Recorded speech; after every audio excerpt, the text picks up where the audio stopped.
Yes, it is live. Okay, cool, cool, cool. Hello. So, yeah, you all probably saw that awkward little sit here, but we're here in the morning. Welcome to the Give Black Podcast-a-Thon, and my name is Hannah, and I will be one of the co-hosts for the first three of the 12 hours. But without further ado, I'll let the King introduce himself. Here you go, Aiden. Oh my goodness. Hi, everybody. My name is Aiden Baker. I'm a junior at University of South Carolina. I'm studying marketing, minoring in Chinese. I'm involved in student government. I'm on the social media team for the university. Other than that, I'm happy to be here with my favorite, my queen, this VP over here.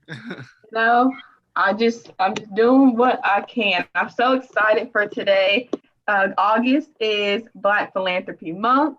Today, 8/28, is Give Black Day. So what better day to do a 12-hour podcast-a-thon with Black excellence that has come through and is still in the university. And so excited to raise money today for the One Creed, One Carolina campaign, which is a campaign that it donates money towards programs that help amplify Black students' voices. And so this campaign has been going on for the past few months. But today we are planning to raise hopefully a lot of money towards this campaign to try to make a difference however we can, but also have fun by talking to amazing guests. But Aiden, are you excited? I mean, Yeah, I'm very excited. I've only done a podcast. I've been like one other time before. So this is always fun. I love to talk. So I'm very, is it very early for you? it is kind of early for me. I can't lie. I got up like oddly enough like right at 6, and so I've been spending this last hour just trying to like get myself right. But it is a little early. I can't lie to you, but we're okay. We're here. I'm here, No, we're here. We're here. We made it. and I'm ready. Yeah. I was I was struggling to. I was like, oh, wait a minute. I had to get coffee, my iced coffee. But now I'm up. I'm up, and I'm excited for the guests. Who I don't know if you've seen every guest that's going to be on in the next 3 hours, but from the whole list, do you have any favorites or people that you're excited about? Oh my gosh. Honestly, I'm excited for everybody. Like I really can't pick a favorite. To be honest with you, I'm just excited to get to chat it up with people and Yeah. hear such, like you said, like Black excellence that's come through USC or is still in the community. Just hear everybody speak and share. I'm just really excited. Yeah, same, likewise. I'm wearing the AAAS t-shirt from last year, and I realized three of the individuals' names are going to be on the podcast. So, Cheslie Kryst, it says defend like Cheslie Kryst, of course, because she's an attorney.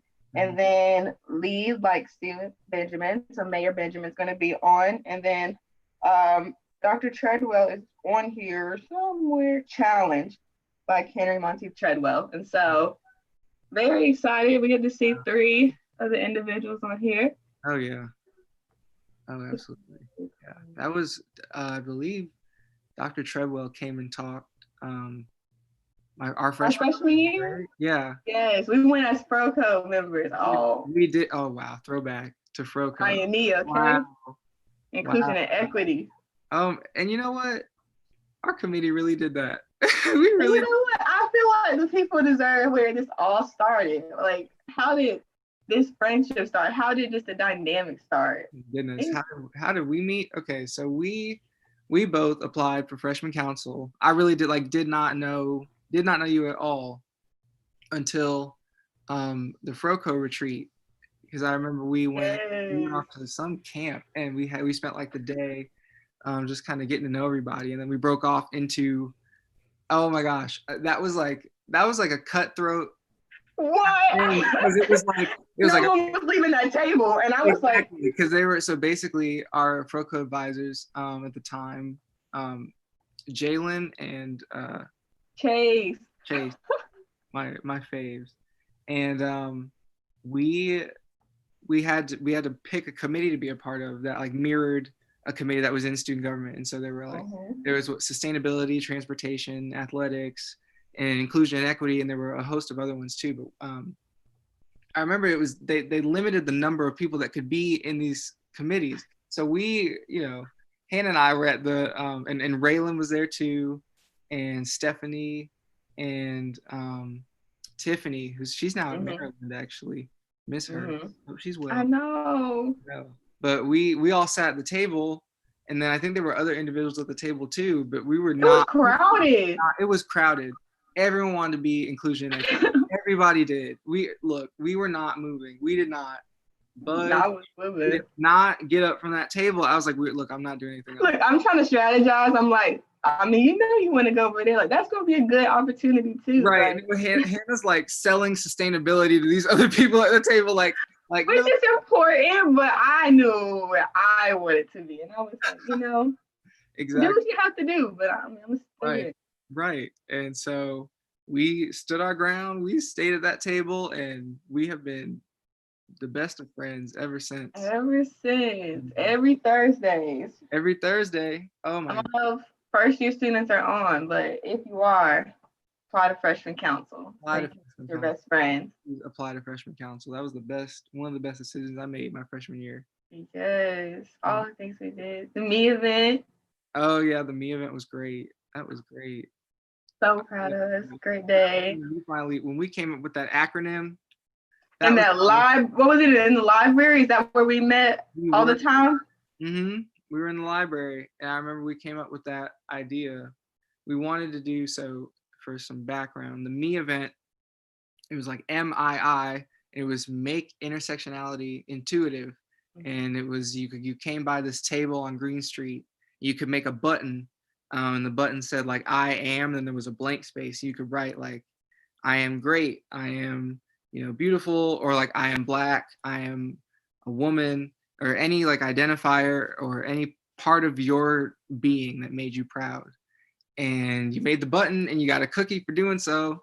And we did that as a part of Diversity Week during that year. And I remember that was kind of our baby. We like worked on that so hard, like that. So hard. Oh my gosh. And I remember, but I think it was such a success. Like, I just remember we had so many people make buttons. I don't know if you were there, but we had like a aha moment, like, this is what it's all about. Where that couple came up. Yes. I was there. That was amazing. It was a great time. That was so good. That was probably, that for me was the most rewarding moment. There was this a couple, these two guys came up to the table, and they kind of like looked at each other, took like a deep breath in, and then wrote like, I am gay on their buttons, and then like they took a photo for us, and then they like walked away like arm in arm. Holding hands. Yes. And I was like, that is literally all this event was about. Like that was the moment for me. I mean, we had so many people come by and make buttons, but that for me was huge, because you could just see like they just felt so proud of their identity. But like it was definitely like a leap of faith for both of them to do that. Yeah. Oh my gosh. It meant everything. It meant everything. It gave me chills. I was like really happy about that. I remember we were like we saw it, and they looked at each other and we were like, oh my God. Yes, girl. Yes. Just something today. That's it. That's all. And we can pack up, even though we have a few buttons left. Like, it doesn't matter. That is what this is all about. Absolutely. I still know everyone. I have my button somewhere. I think it's in the closet. I've got so many people who have their buttons. A lot of people made multiple buttons. Oh yeah, some people definitely made multiples. Yeah. What else happened? I'm trying to throw back freshman year. So freshman council was the start. What else? I think. What else did we do? Oh, the Fuse campaign. Shout out to the Fuse. Yes, we do have some monumental seasons. Look, our freshman year, like, no offense to 2024, 2023, we had it was just a great time. There will never be another freshman year like 2018. It won't. All 18, spring 19 was unbelievable. Like, from freshman council to, our first homecoming, as I feel like everyone's first homecoming, like yay, but I had a great time speaking to. Yes, like we spoke to Black alumni, so you would see Black alumni all the way to just your friends out there, just having a good time, meeting people, right, celebrating homecoming. You know, everyone come back. But I also really enjoyed the Fuse campaign, and like as freshmen, we took that. We really did. We did, because I'd never been on a campaign like that. So I was Me like, neither. it felt like Washington to me. Like I was like, oh, we're going for the White House. We're really not, but it felt That's like it. That's it. Y'all, I was flyer coordinator. And you know, I posted them flyers. I was what, merchandise coordinator? Yes, and we were like, we organized some t-shirt button bundles like a madman. That was funny. Yes. I was doing something. That was great. And then let's see, what was next for us? Because we've been like in lockstep for a lot of college. We both ended up on the vice president staff. VP staff was next. So shout out to Sophie and Lyric for Fuse. And then shout out again to Sophie for VP staff. Yep. And then I had a little nicer title there, flyer coordinator, director of programming. And then you, of course, was deputy chief of staff. And so, you know, we started getting a little executive. Like, okay. We did. There was some respect on our name. We stepped right up from merchandise coordinators and that. We really stepped right up. Yes. And then throughout that, well, going back to Fuse first, I don't know if you remember, but yes, we were merchandise coordinator and I was flyer coordinator, but we were up. We did everything under the sun. Everything. We did. Name it, we were there doing it. Buffalo chicken dip. Girl, look, my stomach just did a backflip. I don't think I can have another bite of buffalo chicken dip. I don't care who makes it, where it's from. I don't care if it's world renowned. I can't. That 3-week stretch killed it for me. I can't. It was good, but it just, you know, it served its time. It served its campaign. It did. And it satisfied its role. And then rolling t-shirts. Actually, I do remember too, after the candidates meeting, because at that time elections were different, but after the candidates meeting, that's when everyone posts their banners, their flyers. And I remember I was trying to post the flyers, but I mean, a lot of flyers. And so I was like, everyone is at this party to like celebrate their candidacy announcement, and everyone's trying to go home. I'm like, here's a flyer. You're gonna post this in this building. And I still had a lot left over. And at the time I worked at the State House. And so one of my friends, and I don't even think, like, we were not that close. Like, we were co-workers. Mm-hmm. He's like, I'm bored. I don't know what to do tonight. I said, you don't know what to do tonight. I said, do you want to come to this meeting with me, this candidacy meeting, and help me put flyers up? And he was like, sure. And so middle of the night, me and this coworker learned a lot about him. Great guy. Was putting up flyers for Lyric and Sophie. So well, there you go. Great time. And then even the vice president's office, what all did we do? Just our meetings were iconic. It was just a great time. It's just like our staff got along so well. Like I feel like everybody was friends before we were like staff members or co-workers. It was just, we had Oh yeah. We had, and then I'm excited now.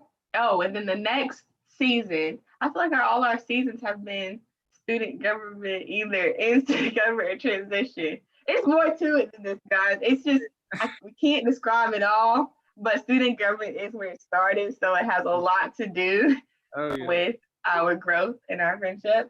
Mm-hmm. But then it was Envision. Envision. Wow. And then now it's the Give Black Podcast. Sure is. We're here now. Yes. But I know that you have you're involved not just in student government, but even freshman year, you were involved in RHA and different things. So I was just wondering, like, talk about your experiences just being at USC. So all that you went through, I know you ran down a whole dynamic list at the beginning for the bio for your intro, but also talk about the things that you did in the past and how it made you who you are today. Yeah. So I'm originally from Zionsville, Indiana. So I'm an out-of-state kid coming to South Carolina. And it's funny, everyone asks me, they're like, how'd you end up here? Like, how did you end up at this school of all schools? And my college counselor recommended the school for me because I was originally interested in international business. And I was like, okay, this is the #1 program. Like, I got to be here for that. And I remember I took a visit here in the fall of my senior year, I believe. And I just remember being on the campus and I was like, I have to be here. Like, it just felt right. Like, that, I can't put into words what that visit was like, but it was just, I could see myself like walking to classes, sitting in these different spaces, being, on the Horseshoe or in Russell House. And like, it just felt like, okay, this is like where I'm supposed to be next. Like, it just felt right. And I applied and I got deferred off my first time. I always say that to say, first you don't succeed, try again. But it's all right. I ended up getting in. And I was elated when I did, and I knew this is where I wanted to be. I signed that deposit faster than I even got the little email. And I made it down here, and my goal, because I was coming in, it was kind of a blank slate for me. No one from my high school, from my graduating class was here. I had a friend from my town who was here. But beyond that, I really didn't know anybody. So I just wanted to get in and get involved and see like where I could stretch myself outside my comfort zone. And I think the first thing I did, I applied for freshman council, but then I think even before that, I applied, I ran for vice president of Preston's hall government. And that was fun because I remember Ryan Lloyd, who was the not faculty advisor, I think he was the RLC at the time. And I definitely messed up that title, Ryan, I'm sorry. But he was with us in Preston at the time. And he was a really big mentor to me. And I remember going into his office and he was like, with this election, like, the harder you go, like, people are going to see the effort that you're putting in. And like, you should, don't put up like a couple posters, like, make a website, write out a speech, do a video, do something. I was like, okay. So I was just like, I'm going to take all the advice I get while I'm here. So I remember I made a couple flyers. I took like my senior pictures and like put like, some little filters on them and stuff. And I made a Wix page like about me, and I ended up winning VP, and that was really exciting. And I was like, wow, this is great. That's cool. And so I was doing RHA and student government because I got into freshman council kind of at the same time. And I was like, wow, like, this is really cool. Like, I'm happy in both of these areas, and I really love it. And it seemed like before I blinked and everything just kind of leveled up. So it was like freshman council, we ended up being heavily involved. I ended up being really involved because I was so lucky. My mentor was Taylor Wright, former student body president, now, shout out Taylor, sororitaire. And I just like, I couldn't believe it. I was like, I remember texting my mom. I was like, Mom, we have like this mentorship program for FROCO, and my mentor is student body president. She was like, what? Like, she couldn't believe it. And then I just remember that was so cool for me because I was just so unreal. Like, as someone from out of state, didn't know anybody, I was like, okay, now I'm in the thick of it. Like, I am in it now. And so that was exciting for me. And at the semester break, our president for hall government for Preston stepped down to take a different position. So naturally, me as VP, I got thrown into the presidential role.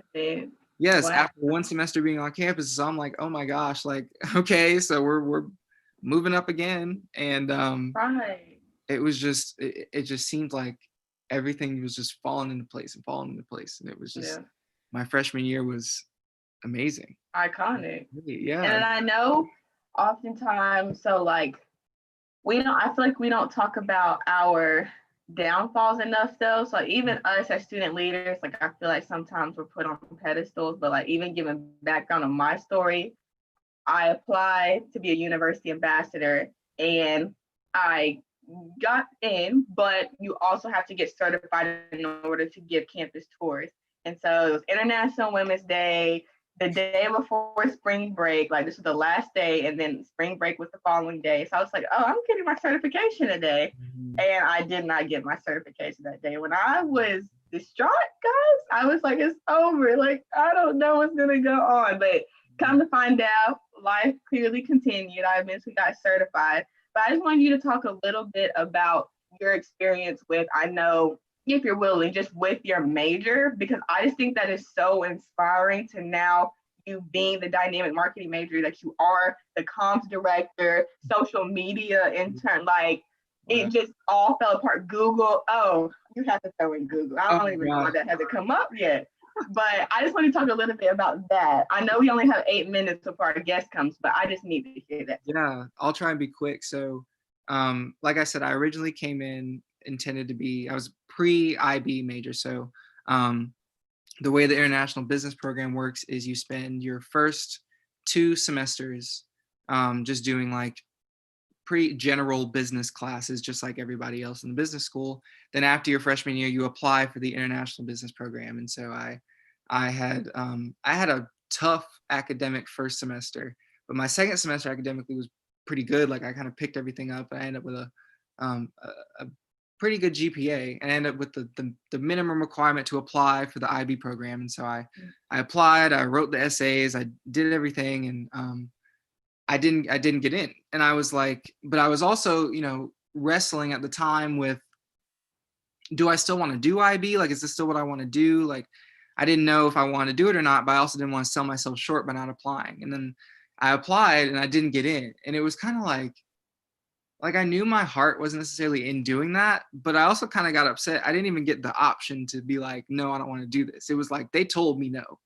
And I was like, oh, and that kind of hurt for a little bit. But I was fortunate enough through working with the student alumni board at Darla Moore. I was able to attend an event where they had different alumni come to an event at Darla Moore, and I ran into Dean Bruce, and we started striking up a conversation. And he was like, what's your name again? And then, I introduced myself, and I got on his calendar and went and sat in his office, and we talked just about, how college was going for me. And I told him, I was like, I applied for international business, but I didn't get into the program. And so I'm just trying to figure out next steps for myself. And he said, like, that program is great, but it's not the only one we offer at the school. Like, don't let that be what stops you. Like, you can still tailor your college experience to be, like international business and be like what you want it to be.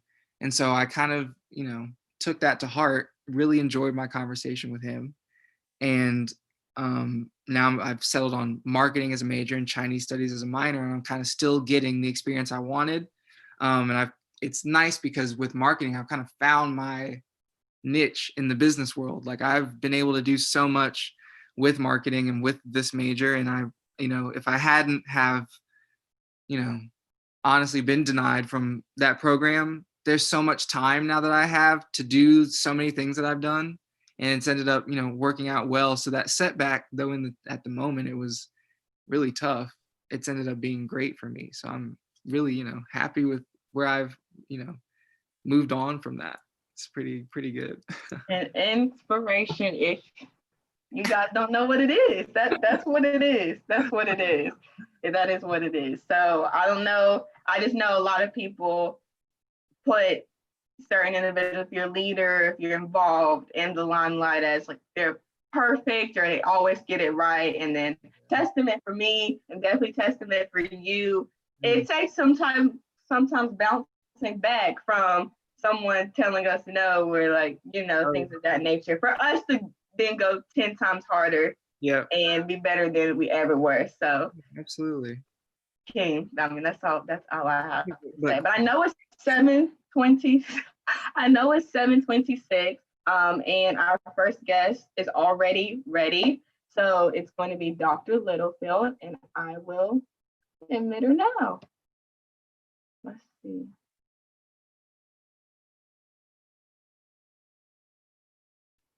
My favorite, guys. I'm excited. Hi, Dr. Littlefield. Oh, I think you're on mute. I think you're on mute, Dr. Littlefield. You're good. Oh, I think you're still. you're still on mute. Hello? Okay. Yes. Can you hear me now? Yes, you're good. Okay, good. How are you? I am great. You know that I'm in that generation where technology baffles me often. You are fine. You're in the live. We can see you. We can hear you. And that is all that matters. Thank you for waking up so early to talk to us. Oh, I'm up. It's all good. So before we get started, I know you know a lot about a lot, but just so the audience knows, if you can give a brief background. Personally, I know you as one of my favorite AFAM professors. So you were the one that inspired me to get a minor in African American Studies. And I know we talked about that for a while, but just do a brief introduction before we get into it. Okay, I will do that. So you ready now? Yes. Okay. I'm Val Littlefield. I am an associate professor of history at the University of South Carolina. This is my 20th year, or maybe better, I'm working on my 21st year. And I was at the University of Illinois, Urbana-Champaign before coming here. That's where I got my PhD. Got my undergraduate degree from North Carolina Central University. And Durham is home, and South Carolina is the second home. So and teaching, I absolutely love teaching. So you've been here for over 20 years, and I just want to know a little bit about your experiences being here. What brought you to the University of South Carolina, and then what keeps you here? All right. So what brought me here was a gentleman by the name of Walter Edgar. He was on the search committee for the history department, and they were looking for a historian. And I was finishing up a PhD at Illinois. I had no intentions of leaving Illinois. There was a job waiting for me once I finished the PhD. But this was home, and I saw it as an opportunity to get closer to home, did some research on the university. My husband is also a historian, and so we were a package deal. And so the year we were hired, there were three of us, my husband, Dan Littlefield, myself, and Dr. Bobby Donaldson. So that's how I ended up here. So what keeps me here? People. The minute I got here, it felt like home. I must admit, my colleagues were absolutely wonderful. Many of them have retired, but just absolutely wonderful to work with, very nurturing. The other thing that worked really well, community members. I was immediately introduced to community members, and I have friends still, and I'm still very active in the community. And that made the difference because I am a community-oriented person. And so being able to work with community leaders and community members made all the difference. So that's why I stay. I know that you, like many of our professors, teaching is just one small aspect of all the things you do and contribute, not only to the university, but just to make an impact within the outer community or external community in the world. But specifically within the university, currently, I know like you're co-chair of the Presidential Commission on University History, but I was wondering if you could talk about that role, as well as I know there's probably many more roles that you've had within the university, in addition to being a professor. That is so very true.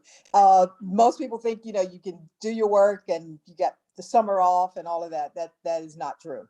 That doesn't happen to anybody who's an educator. If they think they have their summer off, they're delusional. So one of the things that I've always been active in is university, trying to make sure that the university reaches out, trying to make sure that I am a part of the larger university. And one way of doing that, I've served on lots and lots of committees, shall I say. The desegregation commemoration, the 63 commemoration, I co-chaired that with Dr. Lacey Ford. And that was a 2-year event. We had events for 2 years. We planned for a year, and then we had events for a year. And so it was so fulfilling, and we reached so many people, and we brought back 2 of the people. One had died, Anderson had died. So those are the kinds of things that professors do other than teach. The other thing is I've worked with Georgetown in South Carolina doing oral interviews with Gullah Geechee people. I've done interviews with Black and White. We did Black and White women in Georgetown talking about their experiences. That was awesome. And then what we did with them was at the Strand Theater, if anybody knows about the Strand Theater in Georgetown, for our Georgetown students, every once a month on Friday night, we showed the videotapes of the interviews we had done. And we brought in a historian who talked about whatever the theme was. It could be race, it could be holidays, it could be World War II, whatever, careers. We never had less than 90 people at those filming and those talks. And so those are the kinds of things that I've been involved in as well with the university. So it takes me out of Columbia. I've worked with school teachers. I taught in Florence for 5 years with Teach America History grants. And that was because teachers from the State Department of Ed called and said, look, we really need somebody who can reach teachers, and you're it. And so I did that for 5 years. So that meant in evening times, I was driving to Florence to teach teachers. And in the summer, I was driving back and forth from Florence to teach teachers. That brought in some money to the university. Again, thinking about how to help the university, but also how to help the larger community, such as state teachers. And so I have lifelong friendships. I still work with school teachers, K through Toya. So those are the kinds of things that you do other than teach. Okay, in a nutshell.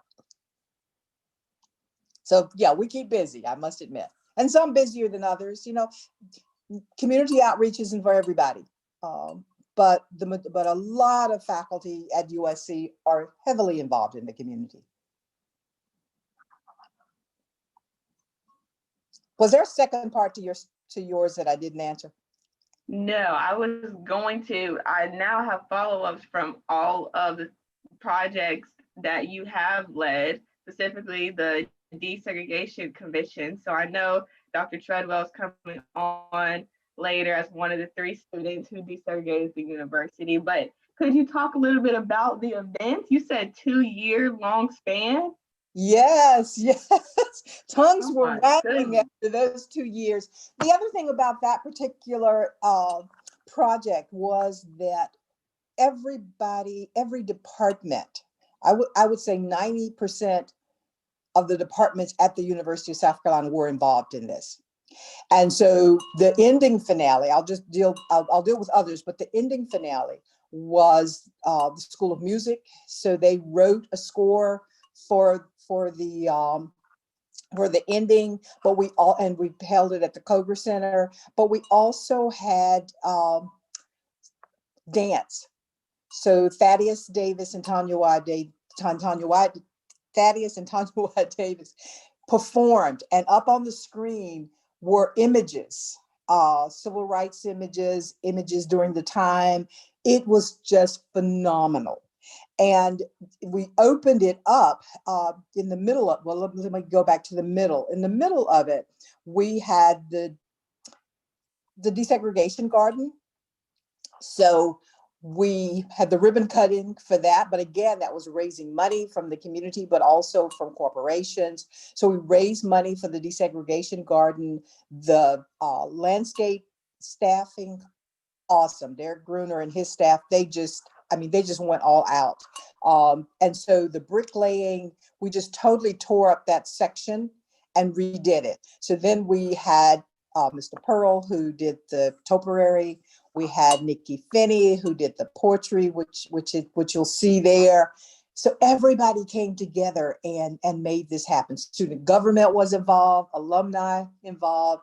It really was Black alumni. I talked to them daily about different things. So it was a very cooperative arrangement, shall I say, not without its craziness, because that happens with anything.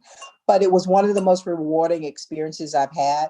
I also set up a group of students who did like 10-minute interviews with Black alum. So we have those records. We had a group of students who also did a symposium on Illinois. I'm going back to my other university, but we did a one-day symposium.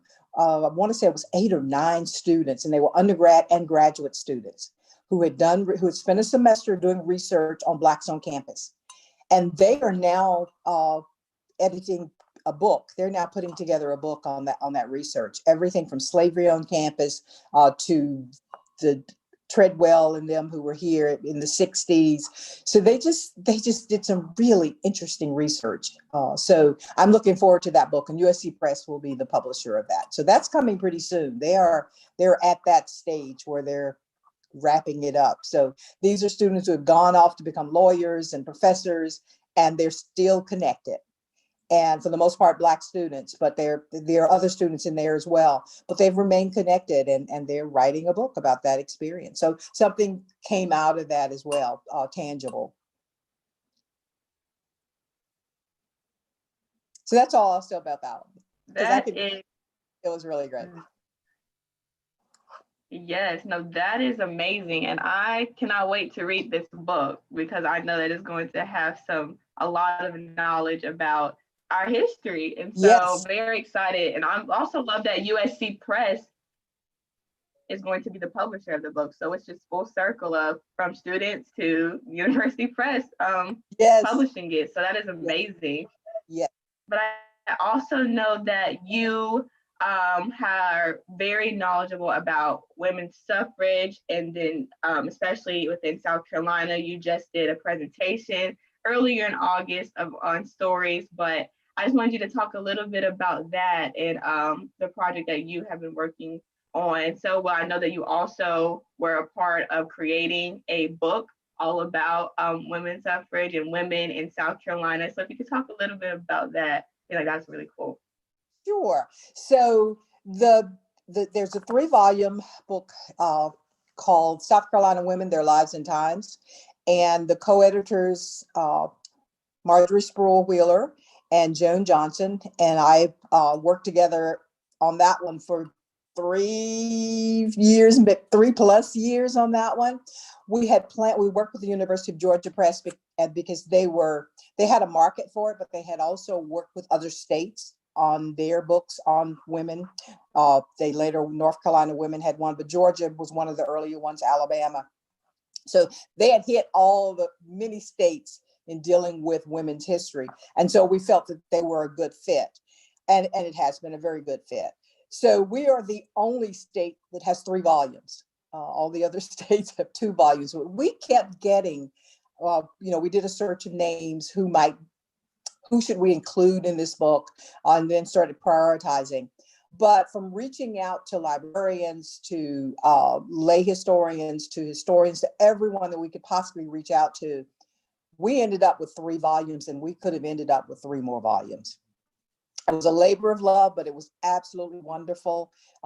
We started at the beginning of South Carolina to the present. We ended with the Chief Supreme Court, Jean Toll. So there's some, and what I like about these volumes, you can read a chapter on a woman or women.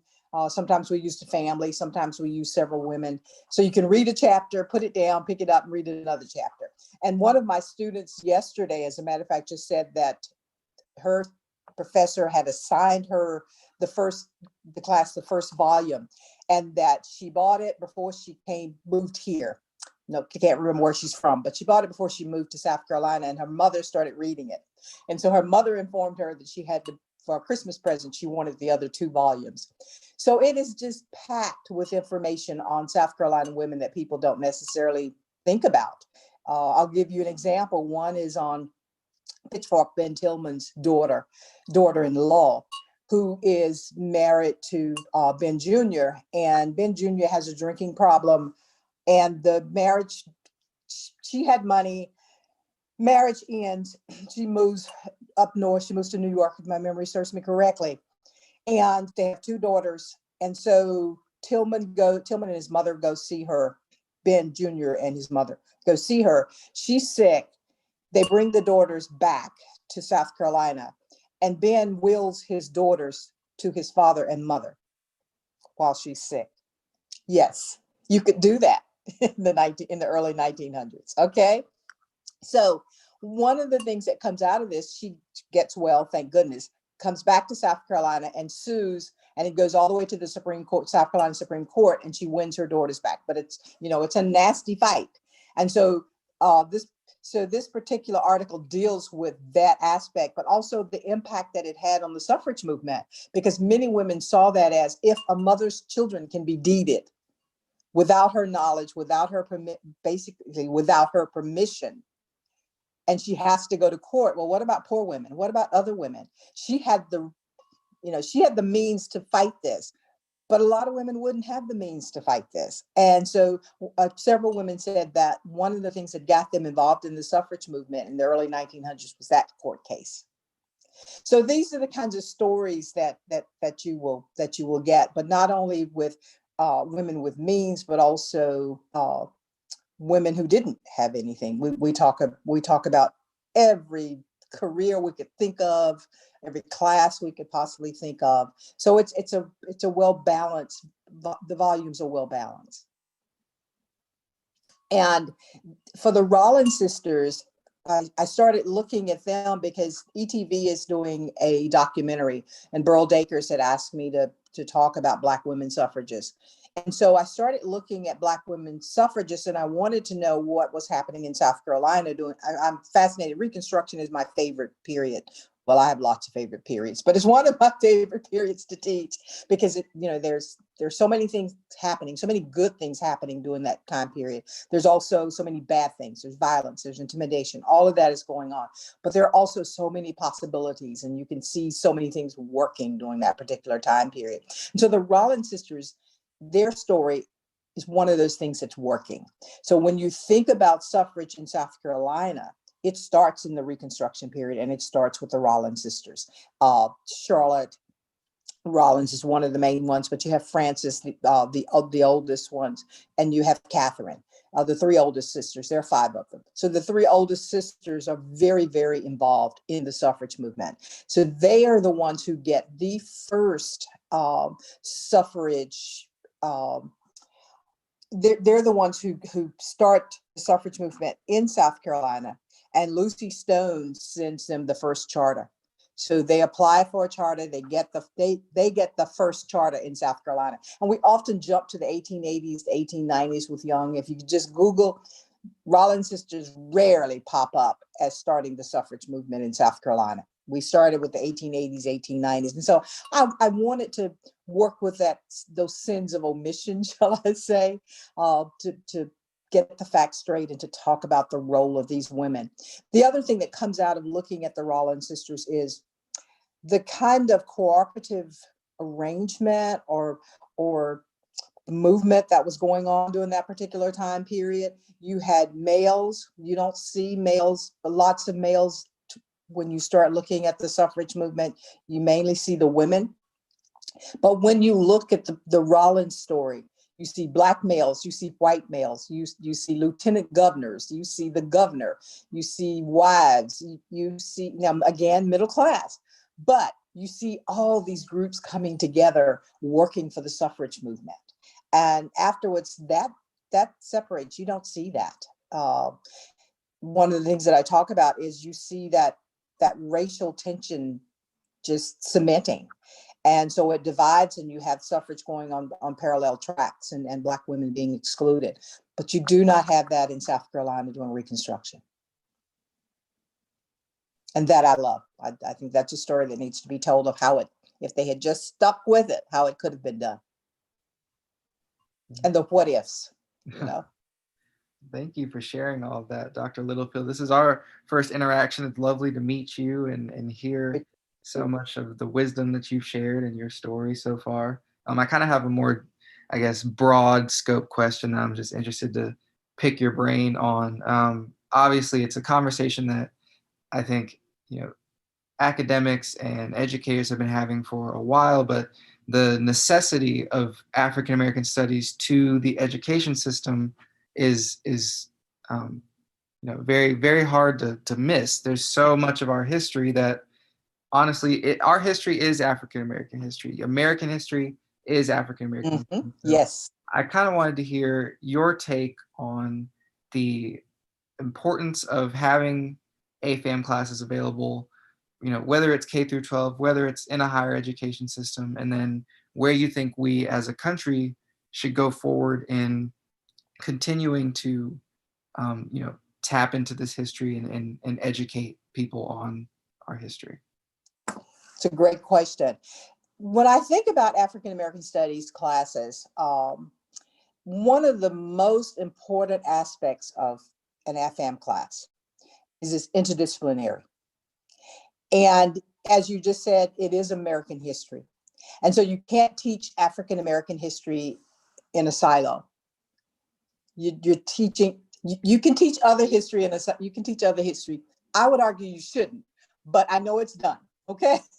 But the bottom line is when you're teaching African American history, students come away with a much more well-rounded understanding of history, I would argue.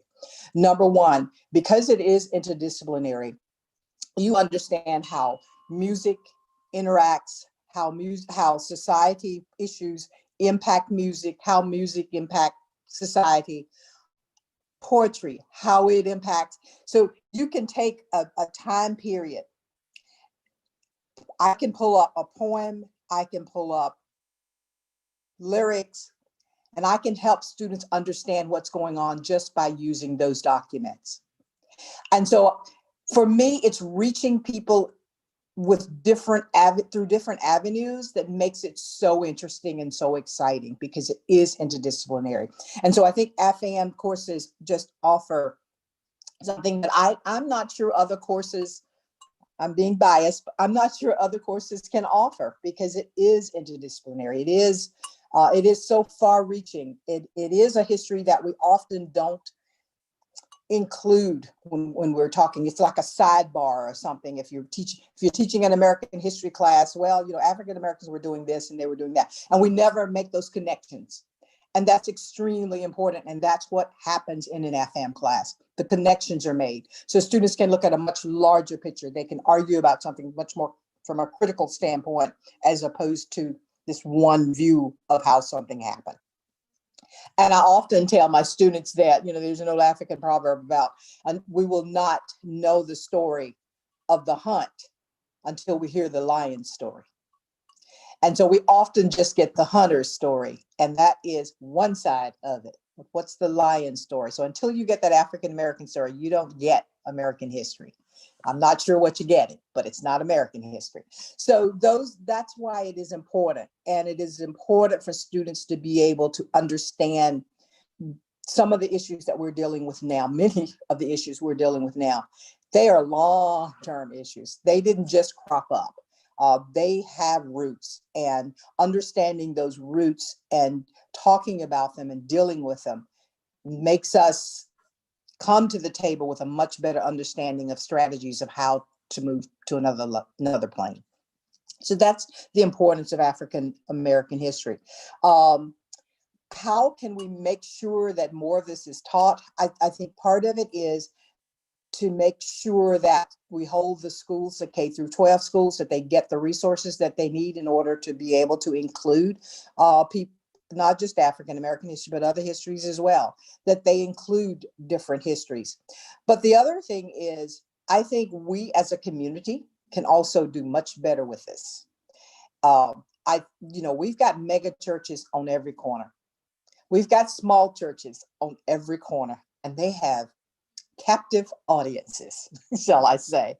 And I think here is where we often lose the opportunity of making sure that our youth and our young adults and our adults get the knowledge that they need. These churches have lots of educators in them. So tap into those educators. The ones in Columbia are sitting at 3 universities. So tap into those professors, invite them in to give many conversations about African American history. You got the time, so use it. Figure out ways to do it. start programs that will allow students, especially K through 12 students, access to African American history. Bring in educators, have evening programs. We can do that. We've got students at the University of South Carolina who would be willing to do that.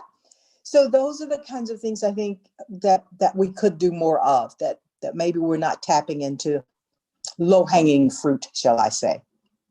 But also purchasing books of children's books about African American history. That is extremely important. But not only everybody doesn't have money to purchase books. They're expensive. Libraries, we got a big one downtown Columbia. So they're huge. There are libraries everywhere. Take them out, check them out, make sure that your kids are reading things that they can now use to build a foundation to understand their ancestors' role in the building of America and the building of the world. I love it. And then I think that with all of your knowledge and your years of dedication towards the university, working in collaboration in order with the university, as well as in order to improve what is the place that we love to call home, how impactful do you think or important it is for us to continue the initiatives like the ones that have been created in the past, whether it's the Presidential Commission on University History, or even the reason why we're here today to raise money for the One Creed, One Carolina campaign that helps programs that amplify Black students' voices? Yeah, I think it's extremely important, and I applaud you for doing this, and I will be giving shortly afterwards. I think it's extremely important for the university, like the commission, the commission on the history, the Presidential Commission on History. That's extremely important because it allows us to now start looking at groups who have been left out of the history at University of South Carolina. It also allows us to wrestle with some painful names that we're dealing with, and we have to hear from all sides. We have to look at pros and cons and possibilities. All of that has to be dealt with, and that's part of what the role of the commission. And so I'm looking forward to that in many ways. In other ways, my head's going down, going, oh goodness, what have I gotten myself into? But that's beside the point. It needs to happen. And when we think about resources for students, we often don't think about, their scholarships, and yes, we need more money for scholarships so that we do become a more inclusive university. We also need funding for students for things like study abroad. Everybody doesn't have that money up front to pay for all the things that need to be paid for before you even go abroad. A domestic trip, like FAM took students last year to DC. Well, that money has to come from somewhere. The students are going to be staying in hotels. We got to have a bus to get them there. All of that makes a difference. Helping students purchase books. Books are extremely expensive. So how do you reduce the stress of students who are, in many cases, vulnerable because they're having multiple tasks? They're having to think about financially, how am I going to make it this semester or next semester? And so how can we relieve that stress so that they can focus on academics, so that they can focus on going to a lecture and engaging in someone coming to campus they may never meet again, but who sends them in a positive direction?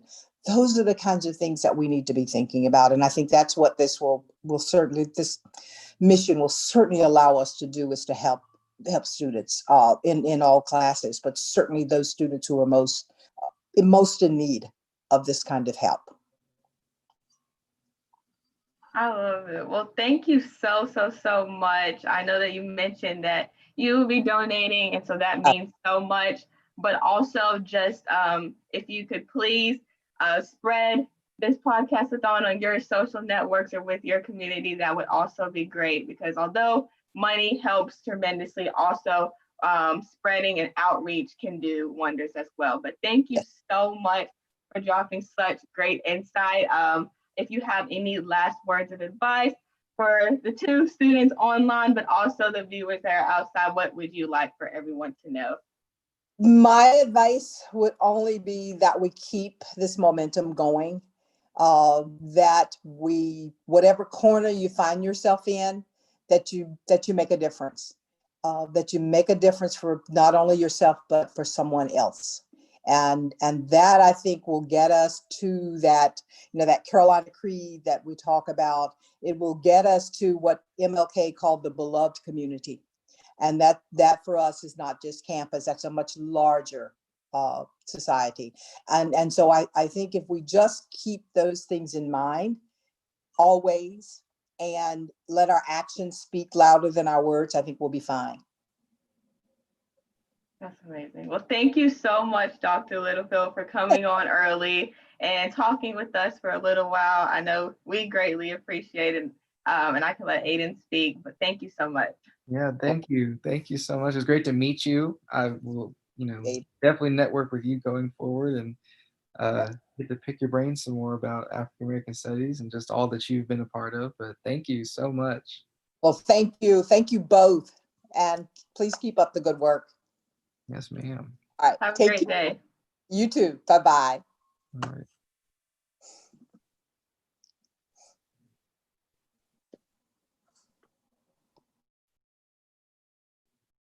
All right. Woo. So we're getting it started off. Like that was a good start. That was a good start.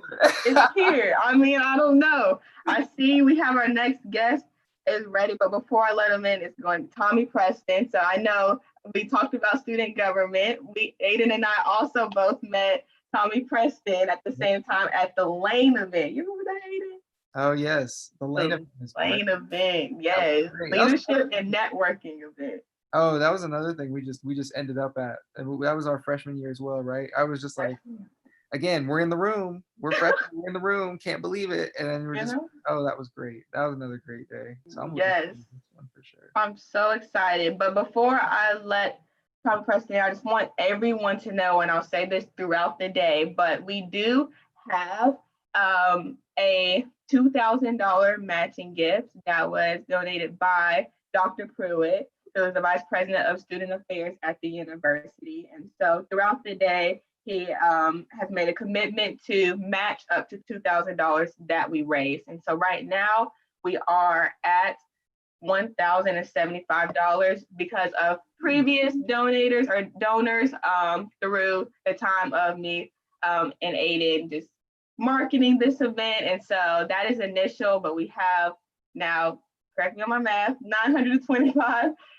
left to match for that, but let that not be the limit. Let's keep going. But now I will admit Tommy. You ready, Aiden? Yeah, let's do it.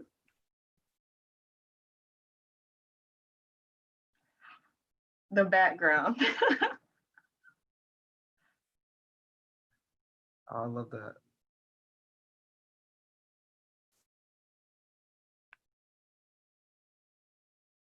Hello?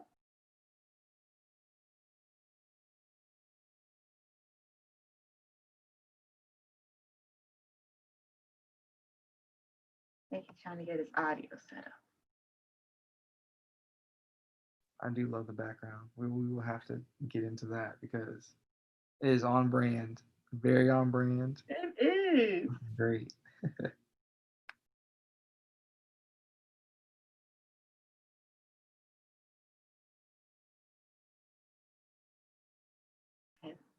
Perfect.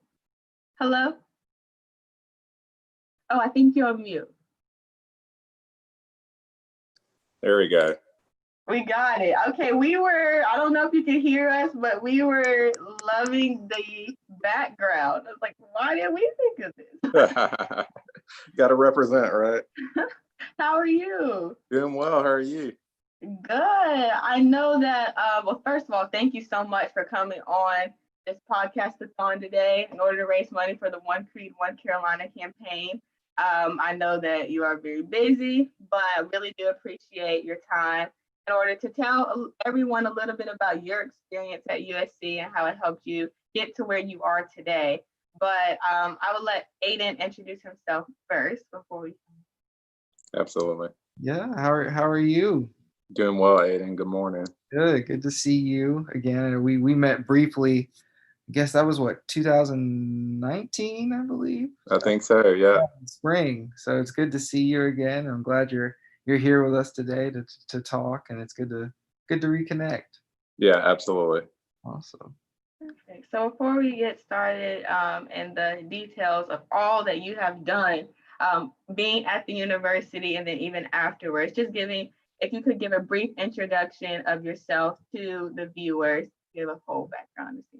Yeah, absolutely. So again, Tommy Preston, for someone who loves the University of South Carolina as much as I do, if you can believe this, I grew up in Clemson, South Carolina. I grew up in Tiger territory and spent the first 18 of my years of my life as a Tiger fan. And I remember today being on the Horseshoe, visiting the campus with a friend who was actually going to Carolina. And I remember going home that night and said, I'm going to the University of South Carolina. And it really, that love affair with the university has lasted all those years later. So whether it was being student body president or president of the Alumni Association, my wife and I met in law school. I can, many of the jobs that I've had over the years came out of relationships that I made while a student or alum at the university. So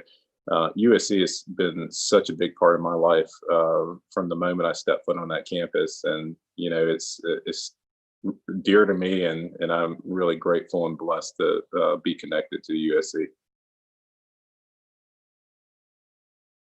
Yeah, that's incredible. You've really kind of put your heart into your time at the university, and I'm glad it's been able to give back and help transform your life in the way that it has.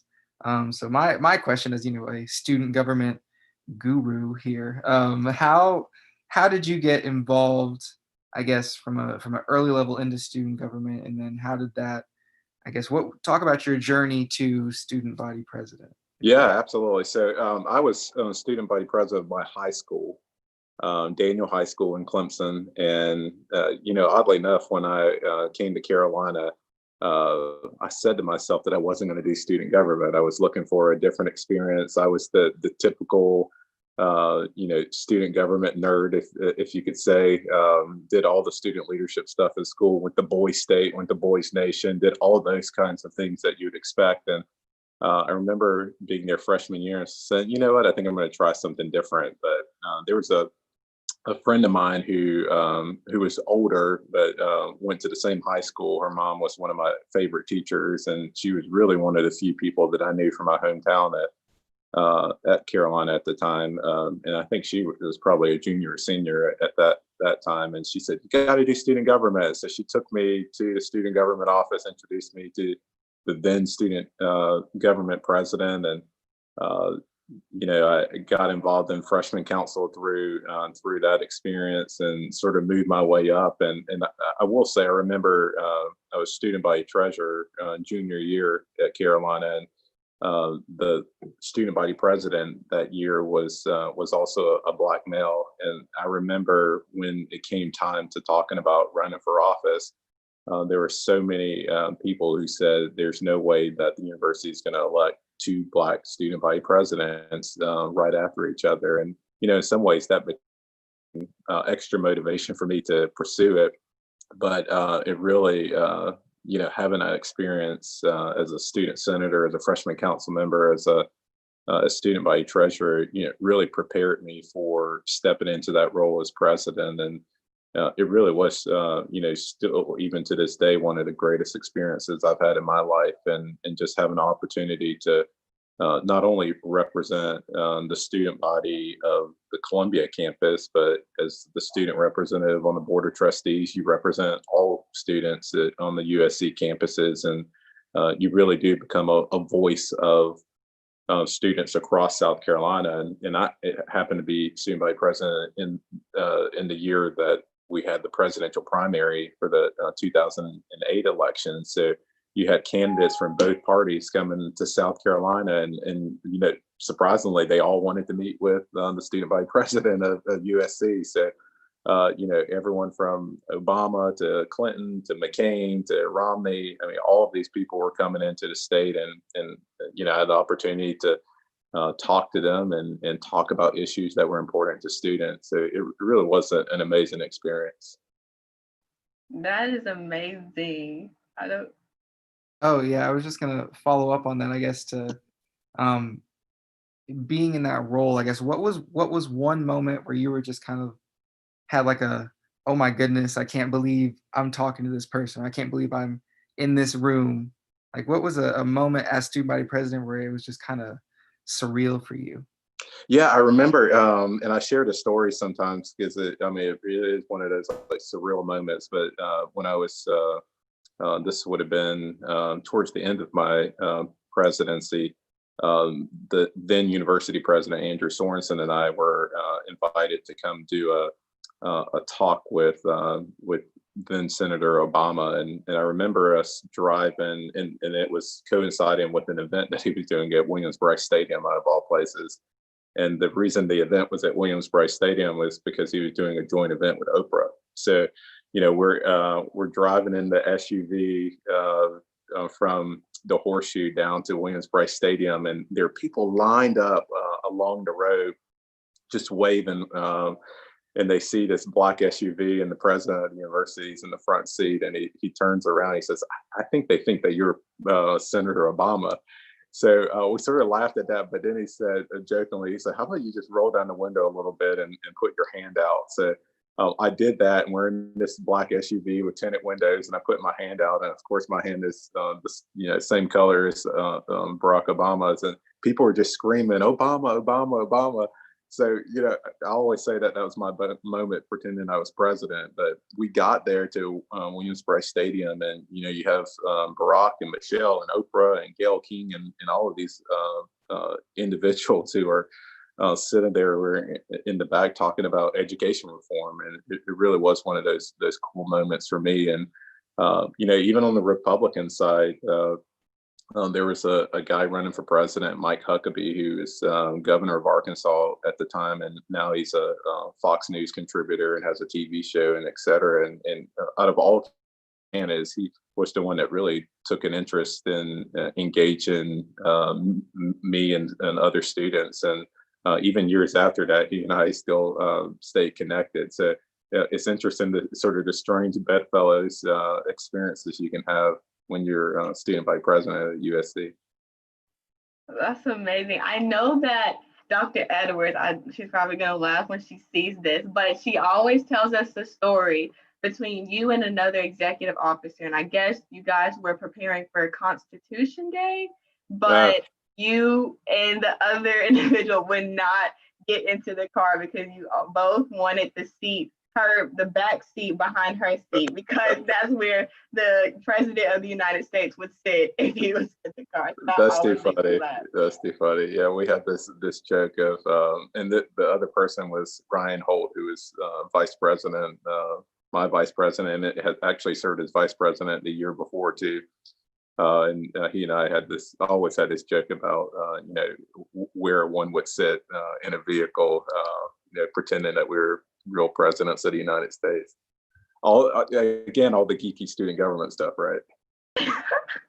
Yes, but I just want to touch more on your term or administration as student body president. But before that, it's clear that you're probably one of the most well-rounded individuals that have been through student government, from being a senator to being student body treasurer to being student body president. I mean, I haven't, at least in my 3 years, seen someone be so diverse within each branch of student government. So that is amazing. But I just want you to talk a little bit more about the things that you've accomplished as student body president. I mean, the 16 credit hours without tuition being raised, the grade forgiveness, and even created at the time SGTV, which stood for Student Government TV. So can you please just talk about all of the amazing things that you do? Because these are huge systematic changes.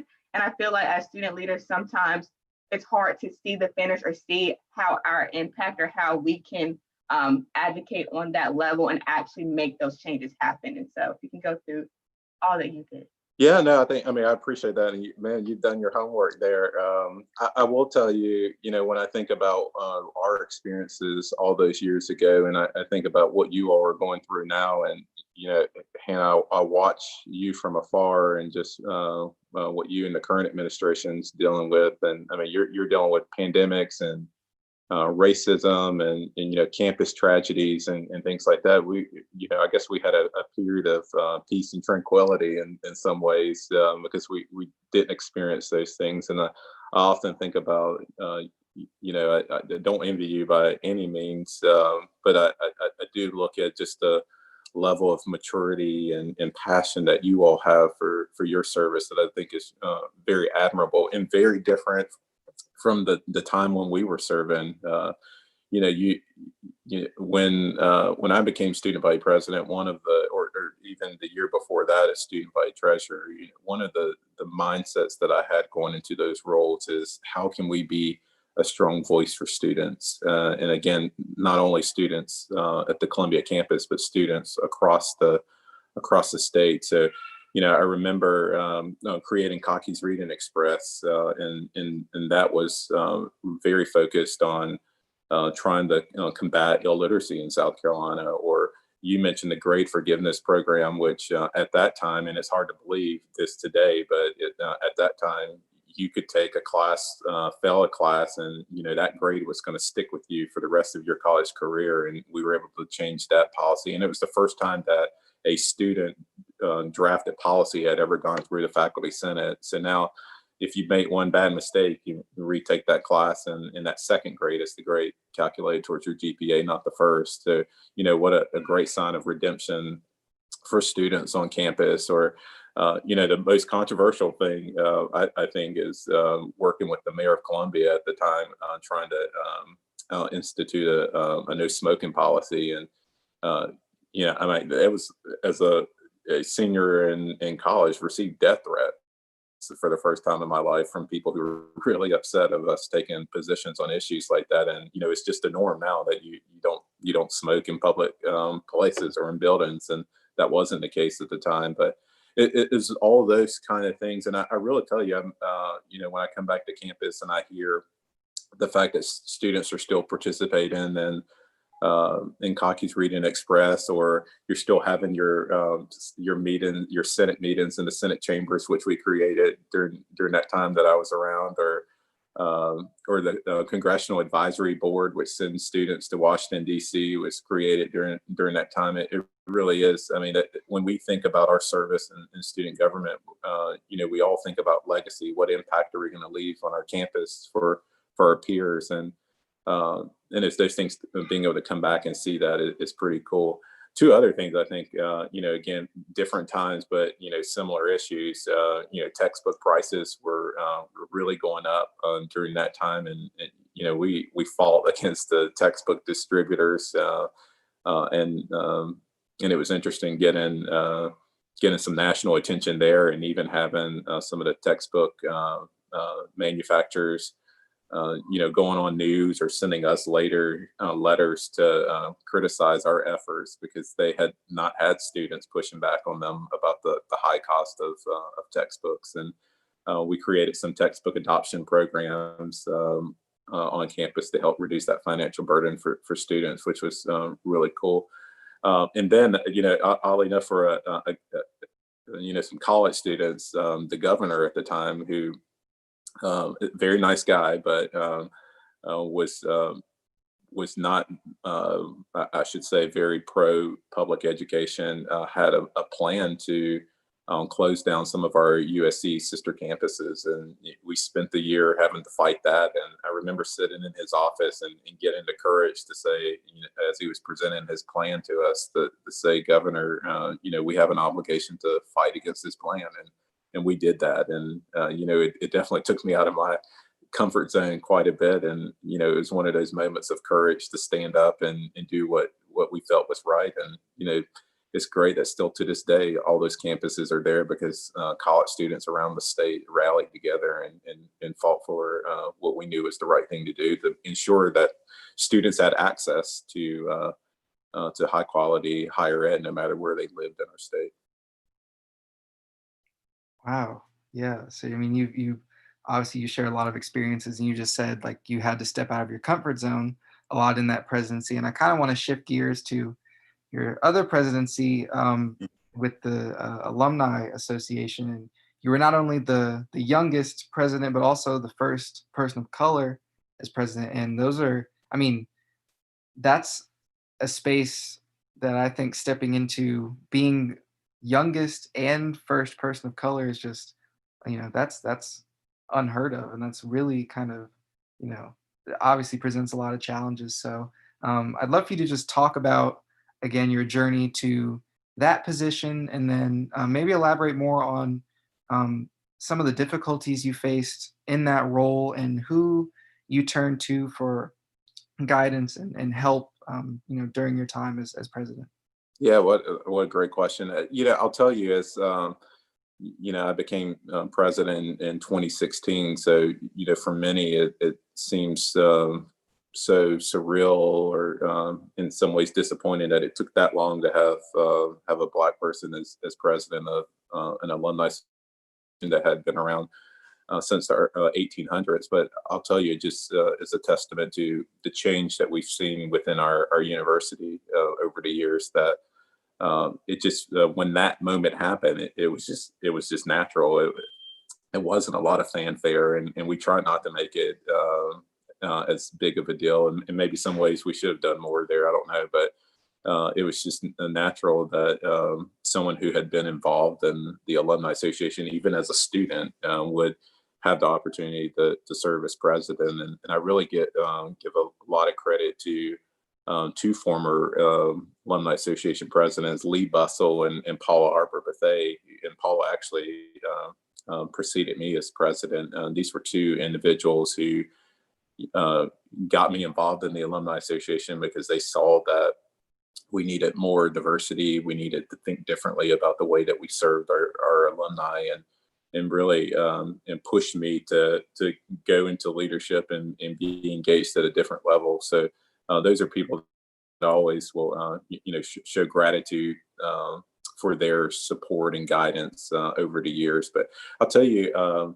one fact that I did not know until literally after I served as president of the association is that I was the first person of color in the Southeast to serve as president of a alumni association. And I sort of chuckled when I heard that fact, because I was like, it really was a lonely experience those 2 years, because there's no one like me there. And as great as the experience was, and having the opportunity to be the voice of alumni and to help guide the future direction of the Alumni Association, which I was adamant in saying, our student body, our alumni base is getting younger, it's getting more diverse, and we really needed to make sure that our program services, the way we engaged, the way we communicated, really reflected our university and the alums of our university. We had a great new alumni center, but one of my focuses was really to not emphasize the building so much, but really focus on what we can do inside that facility. The fact that we had high-tech technology gave us the opportunity to connect with the students and alums in ways that we never had before. So, having that opportunity and then serving as the alumni representative on the board of trustees was just an amazing experience, and really at a critical time too, because there was only one person of color on the board at the time, and she's still there, Leah Moody. And it was the first time that you had two African Americans in a long time, or maybe ever, on a board of trustees together. So, it really was a great experience, but again, lonely, because, there really wasn't anyone to turn to who had a shared experience. I really, all throughout life, I lean on our former presidents club. We actually have a club of former student body presidents, and that includes everyone from Mayor Steve Benjamin to Joeanne Eady, who I know you guys are talking to later today. And those are people that, in times of stressful periods or times of concern, that those are the people that I've often gone to seek guidance and just have those people who are always going to have your back. That that is amazing. And just from, it's kind of like, what next? Like, you have really broken barriers from coming in from as a freshman to then becoming student body treasurer, then student body president, and then still advocating for a better university through being the president of the Alumni Association. But I want to talk a little bit about your position with Boeing. And so, being the director of national strategy, engagement, and government operations, if you could talk a little bit about what your day-to-day looks like and what all you do within that role. Yeah, absolutely. So, funny story though, of how I got to Boeing. I was when I was a law student at Carolina, I was reading in the newspaper about a new entity that was created in a law firm, a really popular law firm in Columbia, and it was an economic development and public policy group, and that was right up my alley. So I reached out to one of the attorneys there who had been mayor of Columbia when I was student body president, and asked if I could come in and clerk or intern in the office in that group. And they had already made their selections for summer clerks, and I just said, "Hey, can I come and do it for free?" So I had a free internship that ended up leading into a job, and because of that job, Boeing became one of my clients. And actually, my two biggest clients were Boeing and Google. So having an opportunity to represent these two multinational companies was really an awesome experience. But I remember one day I was on summer vacation and I get a call from Boeing's DC office, and I knew the number, and I didn't answer the phone because I thought I had done something wrong, and I was thinking through my head, what did I do wrong that I'm about to get in trouble? But when I called the executive VP back, who's one of my senior leaders in the Boeing company, and my heart's racing as we're having this conversation, and he just said, "Tommy, you're coming to work for me." And that became the transition into Boeing. And really my job is, we're really to have one of our airplane manufacturing facilities in South Carolina. We build the 787 Dreamliner, and it's the first time in the history of aerospace that we're building airplanes outside of the Seattle, Washington area. So just the history of that is really neat in itself. So there's only 3 places in the world that builds wide body commercial airplanes, and that's us in South Carolina, Seattle area, and in Toulouse, France, with our competitor Airbus. So my job really is centered around what does the future of Boeing's presence in South Carolina look like? In some ways, I feel like I'm the Boeing ambassador for South Carolina, and in other ways, it's creating partnerships and strategies for our future operations here and in other places for that matter. But it really is it's a really neat position because I not only get to think about the now, I get to think about the future.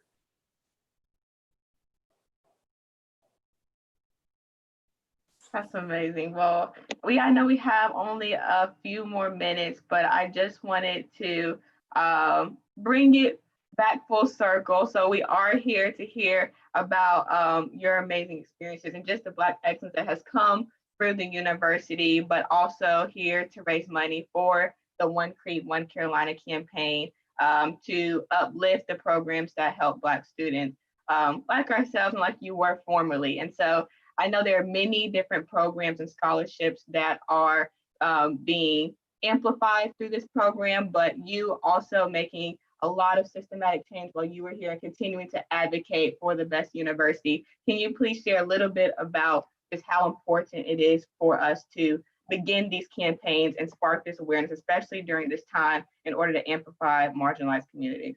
Absolutely. So, if you think about the history of Black students at Carolina, and really, I think about the time on September 11th, 1963, when Robert Anderson, James Solomon, and Henri Monteith stepped foot on campus as the 3 first Black students after Reconstruction. And you look at that time in 63 and you look at where we are now, there's no doubt that there's been a lot of progress made.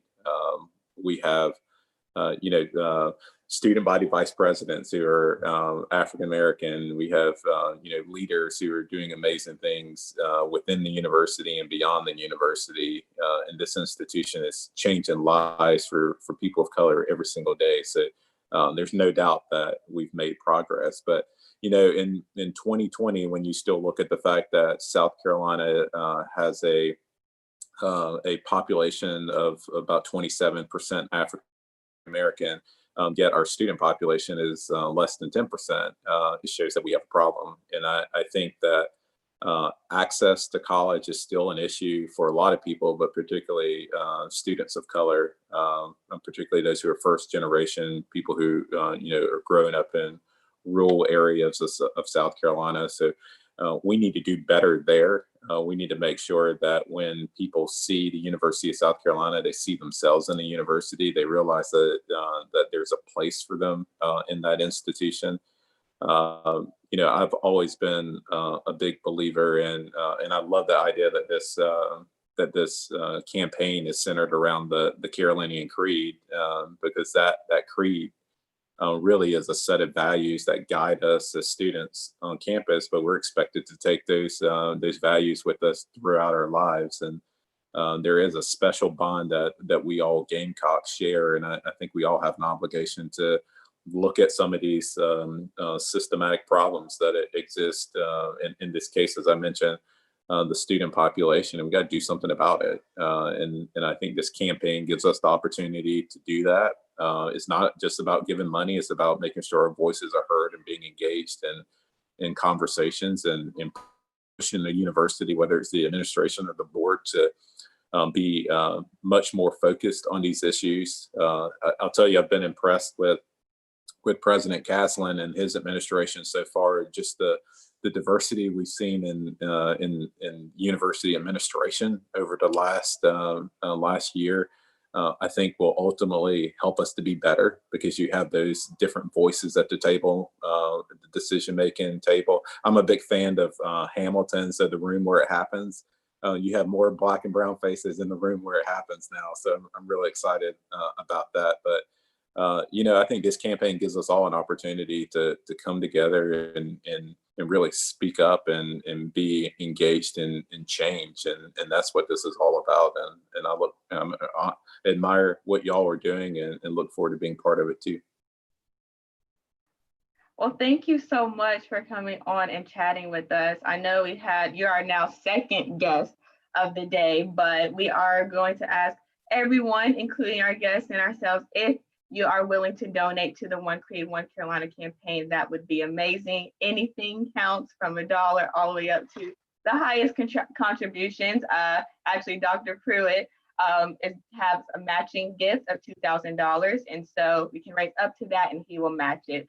But anything helps, as well as if you can amplify the Podcast-a-Thon and the One Creed, One Carolina campaign on your network, that would be amazing as well. But thank you so much. Absolutely. Well, I know my buddy Mo Brown is coming up next, so tell him hello for me. He's an awesome guy, and what a great lineup for the rest of the day. So I'm really proud of y'all, Aiden, you, and all the cool communication stuff you're doing, and Hannah, just the tremendous leadership you're providing on our campus. Keep up the great work, and know I'm always here to support you. Thank you so much.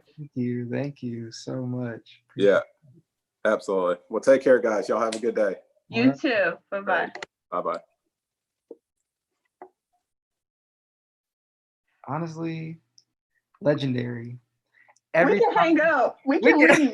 And we can stop the podcast. We can leave. Are y'all good? I'm good. I'm good. Oh my gosh. Every time. And I know that's, I mean, I say that like I talk to him all the time. That's my second time hearing him share his story. I learn something new every time, and it's just as inspiring every time to be the first in so many spaces, and one of few in so many spaces to be such a pioneer and a trailblazer. And he really, I don't even think he realizes how much of a trailblazer he is, which is it's just amazing to see it and see the person he's become and grown into, and it's just inspiring is the only word. so inspiring. I know, like all the things that he has done, and I really like. I wanted to take a moment just to take it in, you know. But we only had 30 minutes. I was like, okay, I need to get as much as I can from him because this is some key time. But that's amazing. And then I didn't realize that he was one of 2 Black presidents back to back, and so that to me was different as well. Amazing. But Mo Brown is in the waiting room, and so I will let him in as our next guest. You ready? Yeah, let's do it. Keep it going. Oh, wait. Right when I was in the other area. Hello. I think you're on mute.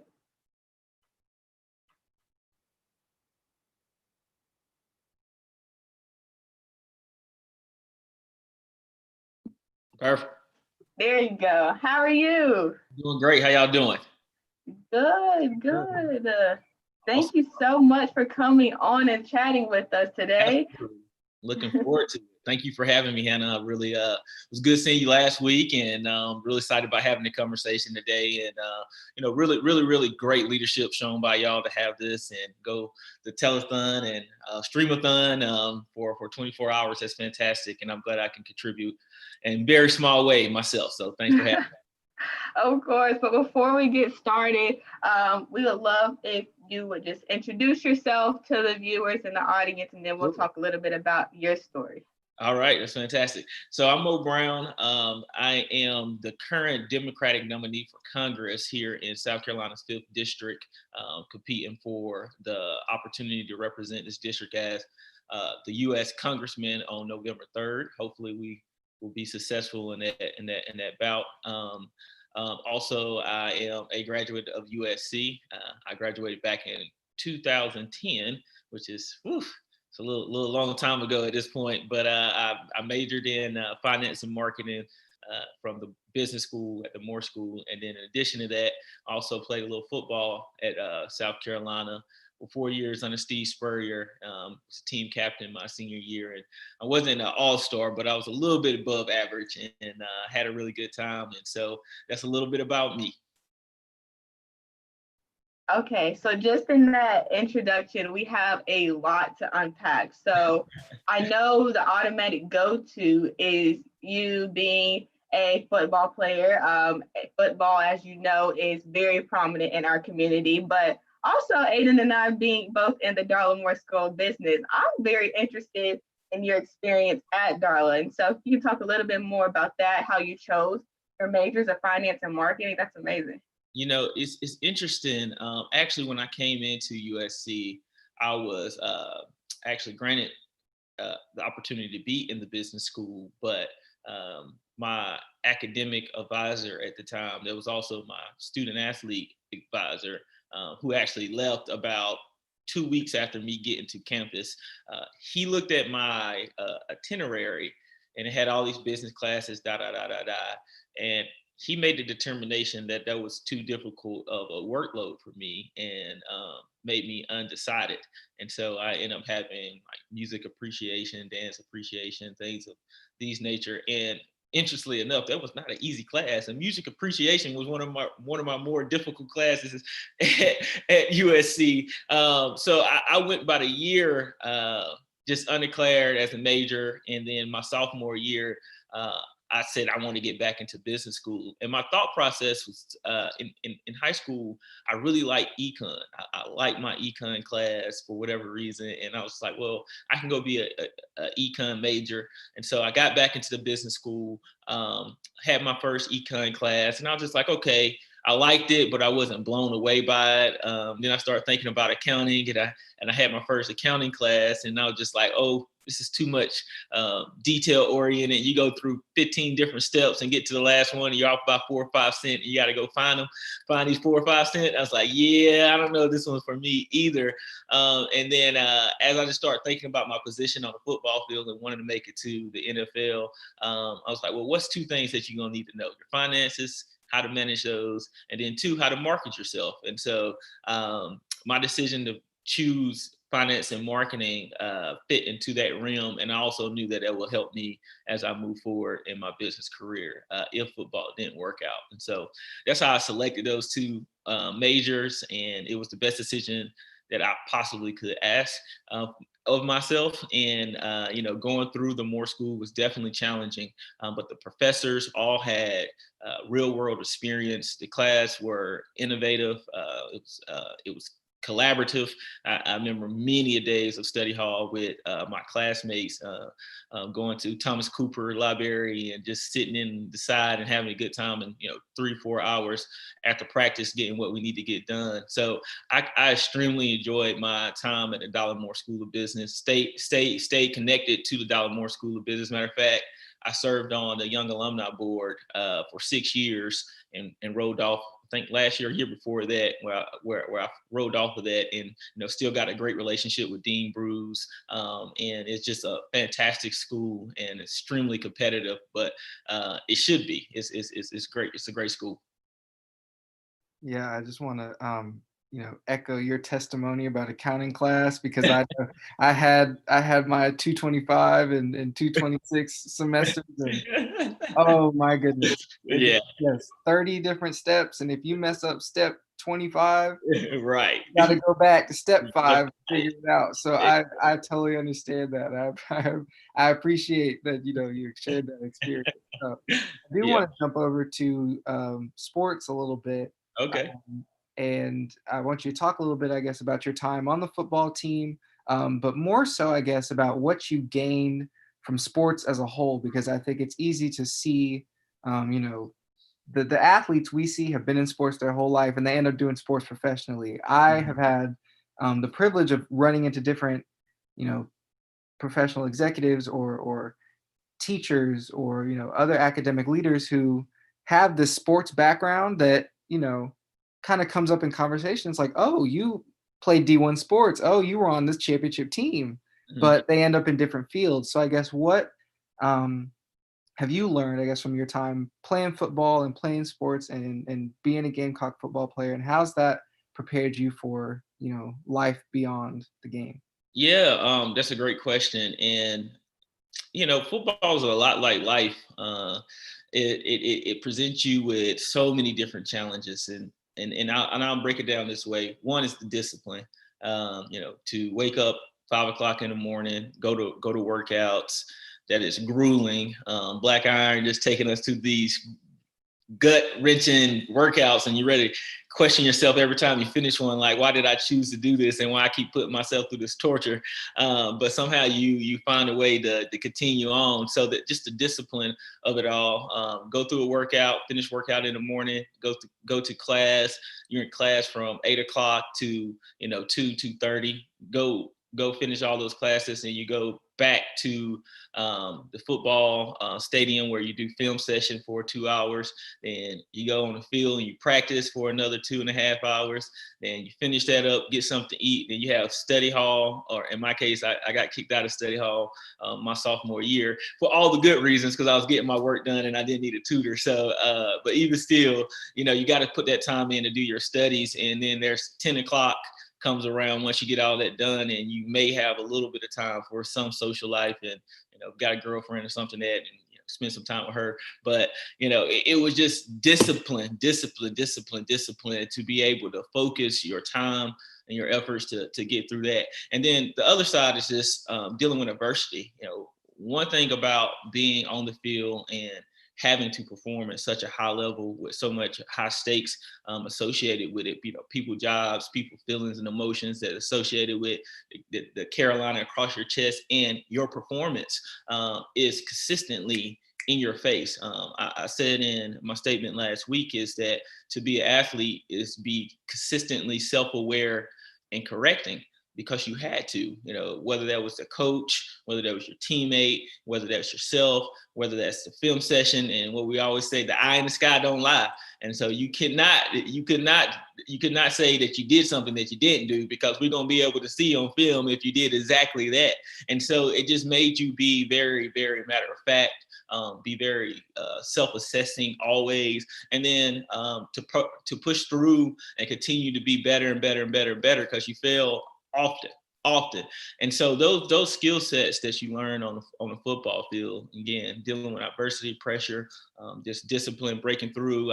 Another saying I like to put out there is, when the emotion fades, the discipline kicks in, and that's throughout my whole life. And so as I had opportunity to go to the South Carolina Department of Commerce, I said, well, how do you shift that mindset into a new world, and gain friends and continue to grow as a professional in this new arena that you don't know as well as you do the football field, but you know how you go about becoming a better athlete or / professional. And that's exactly what I did. And that's why I'm sitting here today in the position that I am.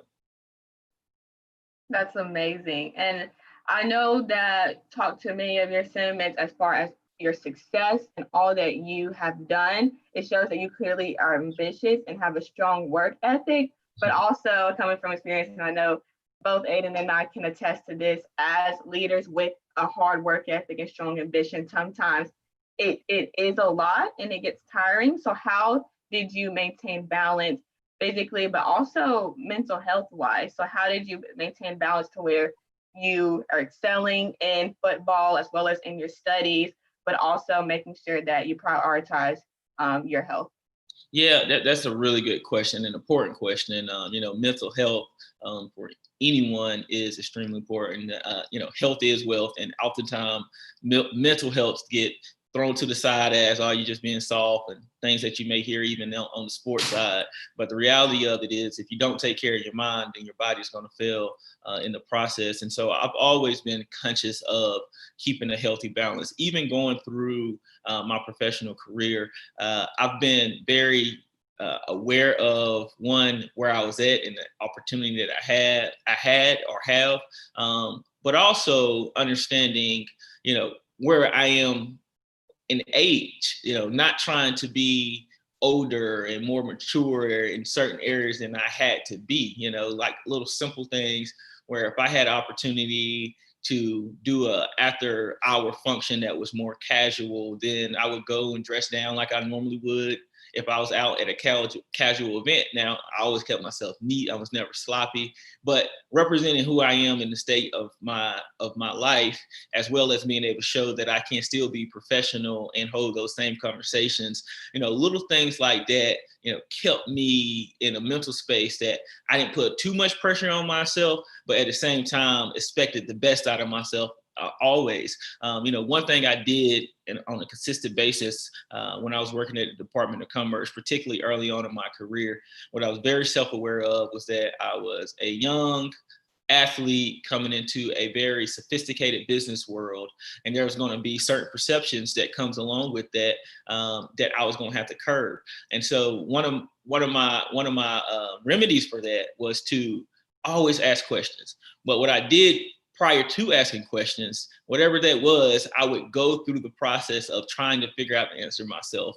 And when I would present it to my managers, I would say, hey, here's a question I have for you. Here's the situation.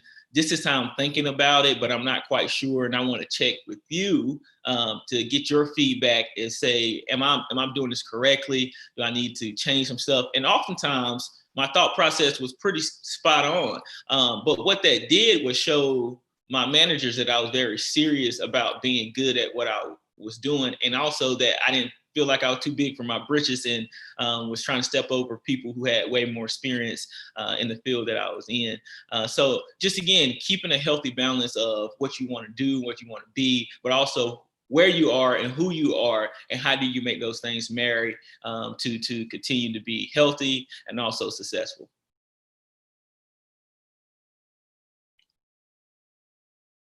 That's great. And then I wanted you to speak more on if it's true or not, but if your father also was involved in football or played football. I don't know if it's the case or not. Well, my dad was a very interesting guy, and he was a really good athlete. My mom was a really good athlete too, but they both were teenagers when I was born. So my mom was 16 years old when I was born, and my dad was was 19. He was 3 years older. And then I was their second child. My oldest brother, he was 2 years older than me. So as you can imagine, we kind of grew up with each other. He had a scholarship to go to Clemson, but my daddy was a hothead, and he got in a fight and ended up losing his scholarship. So he never made it to college. But he laid concrete, and that was his profession. But he actually passed in a car accident when I was 17 years old, and that was kind of a sad. So he's been gone for a while, and he was an extremely talented athlete, but he didn't make it to the next level. Wow, I did not even know that. Thank you for sharing your testimony. But to that point, you have had to overcome a lot. So even to get into college, I know many students can attest to stories of they've had to work hard, whether it's being first generation college students or even wherever their background has come from. So how was your experience in order to motivate yourself to get into college and then go so far on and beyond to do all that you've done? Yeah, that's a great question. I grew up in a little sleepy town, small town of Belton, South Carolina. It's about 4,500 people there, and we were a tight-knit community. And first, my family were really hard on all of us. Accountability, discipline, integrity, being of high character. That example was set by my grandmother. She was the matriarch of our family in a lot of ways, and even her extended family. Her brother, she was the oldest daughter and second oldest of 9 children. And she was a minister. She was a pastor, and she really guided our family to Christianity. And then her example throughout her whole life. I mean, I can't think of a better leader and just a better person than my grandma. She helped raise me. I stayed a portion of time with her. My aunt and my uncle, who was also a big influence of my life, I lived with them from age 4 to 8. Again, my parents being very young, and they were more stable than my mom at that period of time. They really instilled in me a lot of my characteristics from just being a really good person. And then the community around us, whether that was teachers, whether that was coaches, whether that's just friends or the family, no one let you get away with doing anything bad. And you was always called out if you were going down that wrong path. And fortunately, folks always saw something in myself, and they pushed me. And, whether that was academics, whether that was athletics. My mom removed me from 2 teams in my youth because my academics had faltered. Coaches came to my house sitting on the couch. Hey, we need Mo, he's our best player, da, da, da, da, da. And she's like, nope, he know what he has to do. And if he's not doing it, then he's not going to be playing on these teams. And so all those things just, came together in shaping me and my work ethic and my drive, and not being a statistic, so to say, and going beyond that.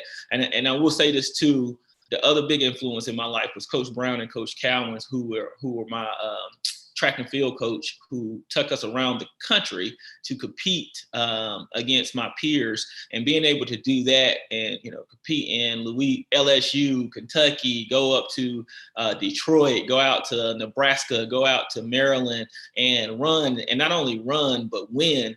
It really opened up my horizon and instilled confidence in me that I can achieve anything that I want to, as long as I grind and put in the work and set my mind to do it. And so that mindset has stayed with me ever since, and I take that in everything I do.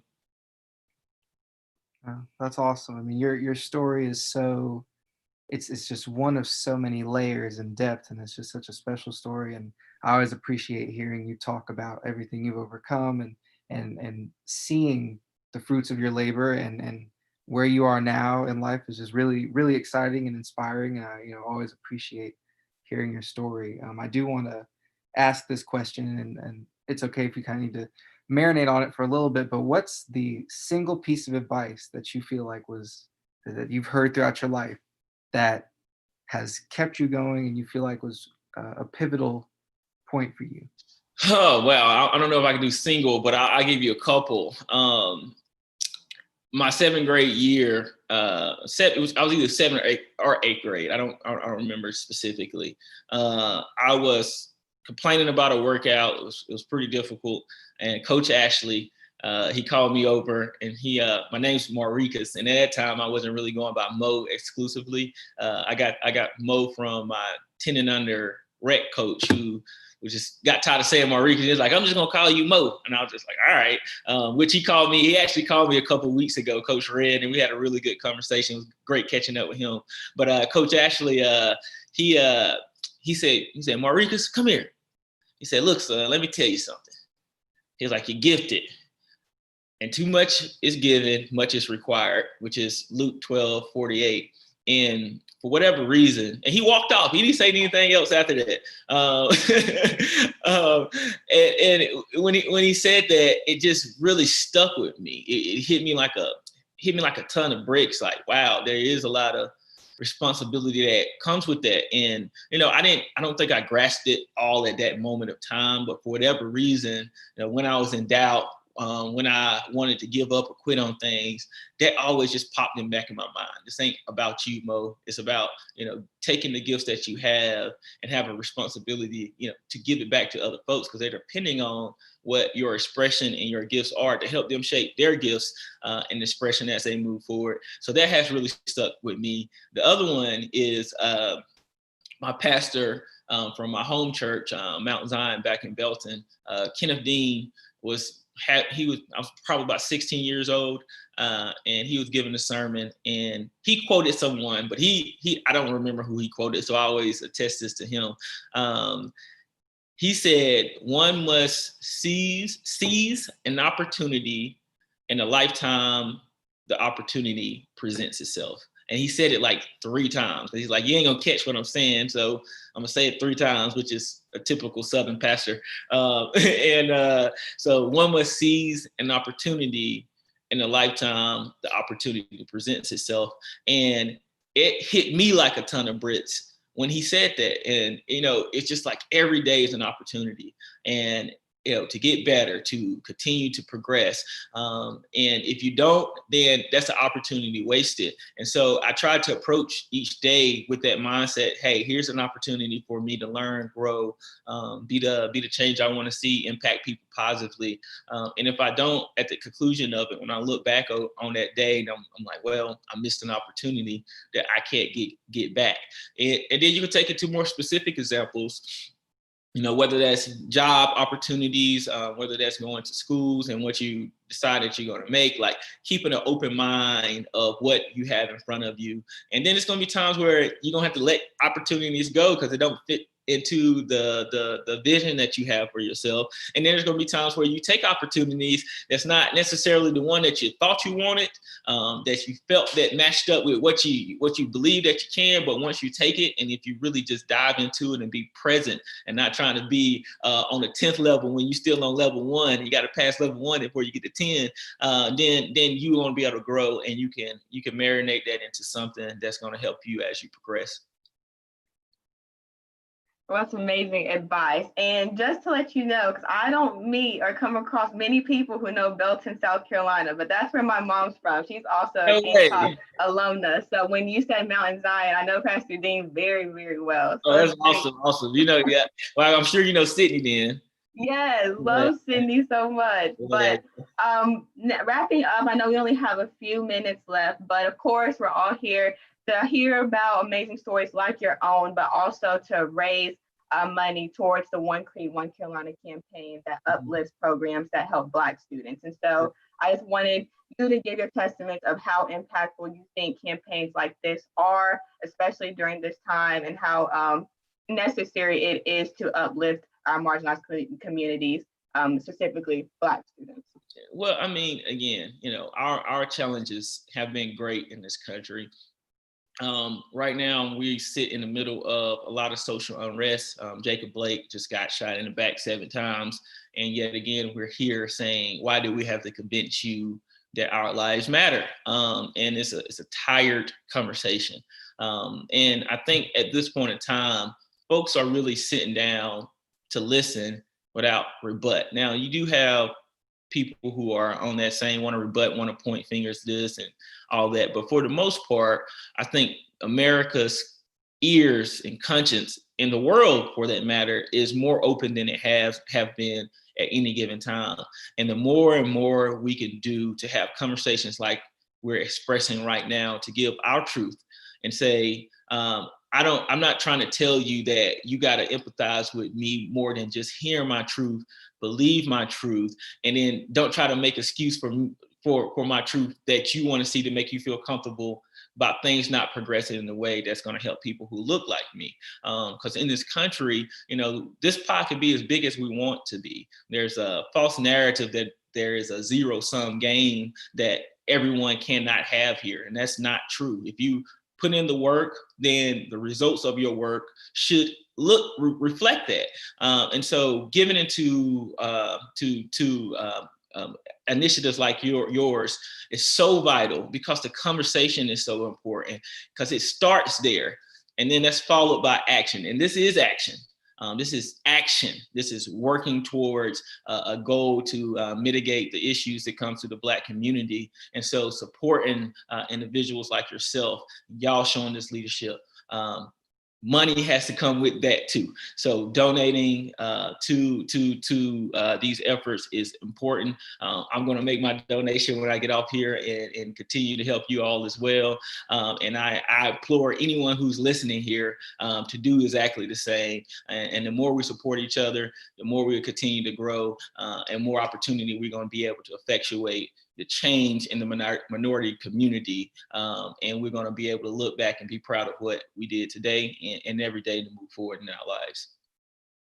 I love it. That was the perfect way to wrap up. Thank you so much, Mo, for talking with us and continuing to donate to the One Creed, One Carolina campaign. And if possible, if you could please promote the Podcast-a-Thon on your social media networks, because although money does help, as well as your outreach, your network will also speak wonders. So both of those would be greatly appreciated. Fantastic.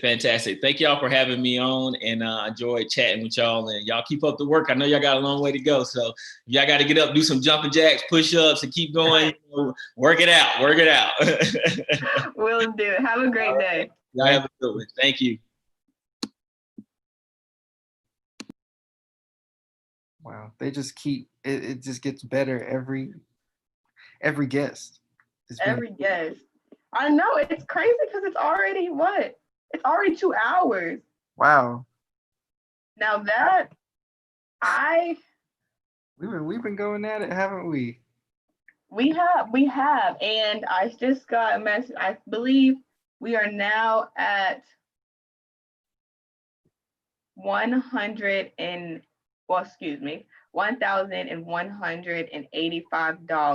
And then I'm gonna do a shout out to the donors because they deserve all the credit. So we have Christian Anderson, who Dr. Anderson is going to be on later today. We have Kendrick, shout out Kendrick Lindsay, and then Dr. Littlefield and Elliot Cooper. So thank you, and Dr. Treadwell. And so thank you to everyone who has donated up to now. And let's keep this going. And whoever is listening, please donate, whether it's $1, $5, or however much you can, or even just spreading what we're doing to your networks. That would be greatly appreciated. But I see our next guest. Aiden, are you ready? Let me grab my charger because my laptop. Yes. It'll take 30 seconds, I promise. No problem. I'll entertain the public. All right. Ugh. Perfect. I've been having so much fun. We're back in business. We're good to go. Back in business. I'm here. Let me slide my little camera on. I'm here. We're back in business. Perfect. Charger's connected. Let's do it. Let's do it. Dr. Wited.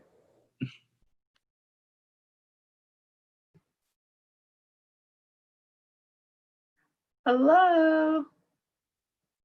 Oh, How are you? good. How are y'all doing? Good. First 2 hours down. It feels like basically 10 minutes. It's been very inspirational and filled with knowledge. And of course, it's only going to get better now that you're here. Oh my goodness, you all have a big day of really terrific speakers ahead. And already you've had a lot of great things. I had a chance to catch the last segment a little bit. Yes. Okay, perfect. So I just would like for you to give a brief introduction of yourself before we get in the details of all the amazing things you have done and the experiences that you had at the university. Okay, introduction. So my name's Kiana Wited. I'm a professor at USC in English and African American Studies. I'm also director of the African American Studies program. This is my third year doing that. And in my work in the English department, I'm a scholar of African American literature and comic books. So it's a combination a lot of people find interesting and odd. I work in that area, particularly looking at issues related to race and history and genre in comics. And I do a few other things professionally in terms of the field of comic studies scholars. Awesome. I would love for you to talk more about comics and Okay. your involvement with that, because that's something you don't really hear every day. So I'd love for you to go into that a little more. Sure, it isn't something you hear every day. And I mean, I got here at USC 16 years ago, which is a long, long time. What were y'all doing 16 years ago? I mean, that was early, elementary school or? Yeah, something like No, that. not elementary. We were in high school. I had a car, something. Really, 16 years ago. So yeah, so when I got here 16 years ago, to teach African American literature and cultural studies, I asked my wonderful department chair and undergraduate director if I could do a Maymester class on comic books, particularly Neil Gaiman's Sandman. It didn't necessarily have much to do with African American studies, but it was an interest that I had because I'm a comic book reader. So they let me do that one summer. It started to turn into every summer. It started to turn into a class I would teach during the year. And so now I teach a comics class every year. I've been doing that at USC. And I started to take my work in African American literature and apply some of those same ideas to comic books. So I look at, in my last book, I look at some of the ways that race and social justice and other messages are represented in a comic book company from the 1950s. I also look at how some historical events in comics are represented through that distinctive form, because we're really just talking about narrative drawings and words and pictures. So I wrote an essay about the way comics have represented Emmett Till. You would think, of all things, given the day we're on today, that Till wouldn't necessarily be a subject for comic books. But as it turns out, there have been several people who have represented him in comics and graphic novels, mostly historical comics. But there's a really terrific comic strip that came out in 1956, 58. Oh, my dates are getting, I gotta, it's too early in the morning. Called Tommy Traveler in the World of Negro History, which was actually done by a former USC professor, Tom Feelings, who was also a children's book illustrator. And it came out in the New York Age. So he had a strip there where this kid named Tommy Traveler would travel back in time. And so he would meet people like Frederick Douglass and all sorts of things like that. And it was like, 6-7 panel comic strip. And so in 55, it was 55, things are getting clearer. Tommy goes to Mississippi and he goes into this corner or general store that we know the story. And his friends are talking to him. And at the end of the strip, he asks about that kid who's about to go into the store. And his friends are telling him, that's Bobo, that's our friend. And I don't think I like what's going to happen here, right? So, and then the strip sort of ends. They show Carolyn Bryant a little bit, but the comic was intended as a kind of message, because this was a children's comic strip, for kids to be careful, but also to speak up against injustice where they could. At the end of the strip, it acknowledges that what happened to him can't be taken back. And so it's really powerful to see that medium talk about something so heavy that would have been all over the newspapers at the time because the trial was taking place, but to sort of translate it for younger audiences. So I don't know if I talked too long about comics, but No, that's amazing, because I still wanted to highlight the huge award that you just received for your book. And so if you could talk a little bit about that, the process, that is amazing. And I know that I've heard from many students, I've always heard about your class that you offered, connecting these two topics together. So if you talk about the award and then also the class and how that sparked. Okay, so so the book that I spent the last 5 years writing is the one I mentioned before that focuses on a publisher from the 1950s, also in New York, called EC Comics. And they're known for horror and crime and science fiction comics. So if you know Tales from the Crypt, then you know EC Comics. That was a show for a time. And then a lot of people also know them through Mad Magazine, which is their humor magazine. In any case, so when they started producing their comics in the late 40s, they were trying to make money first and foremost. And one of the ways they wanted to do that was to shift away from what the company had been producing before, which was educational comics, and nobody wanted educational comics. And they said, let's do crime comics, let's do horror comics. And they were really well known for these sensational stories and covers. They were incredibly violent, but in a really interesting way. The art was really good. They did these elaborate science fiction stories with this wonderful, these monsters and everything. So, your werewolves, so forth. So they were considered entertaining comics. That's what EC stands for. And it was considered fun. Now, the publishers who had been through World War II were also interested in social justice, right? And these are two white publishers from New York.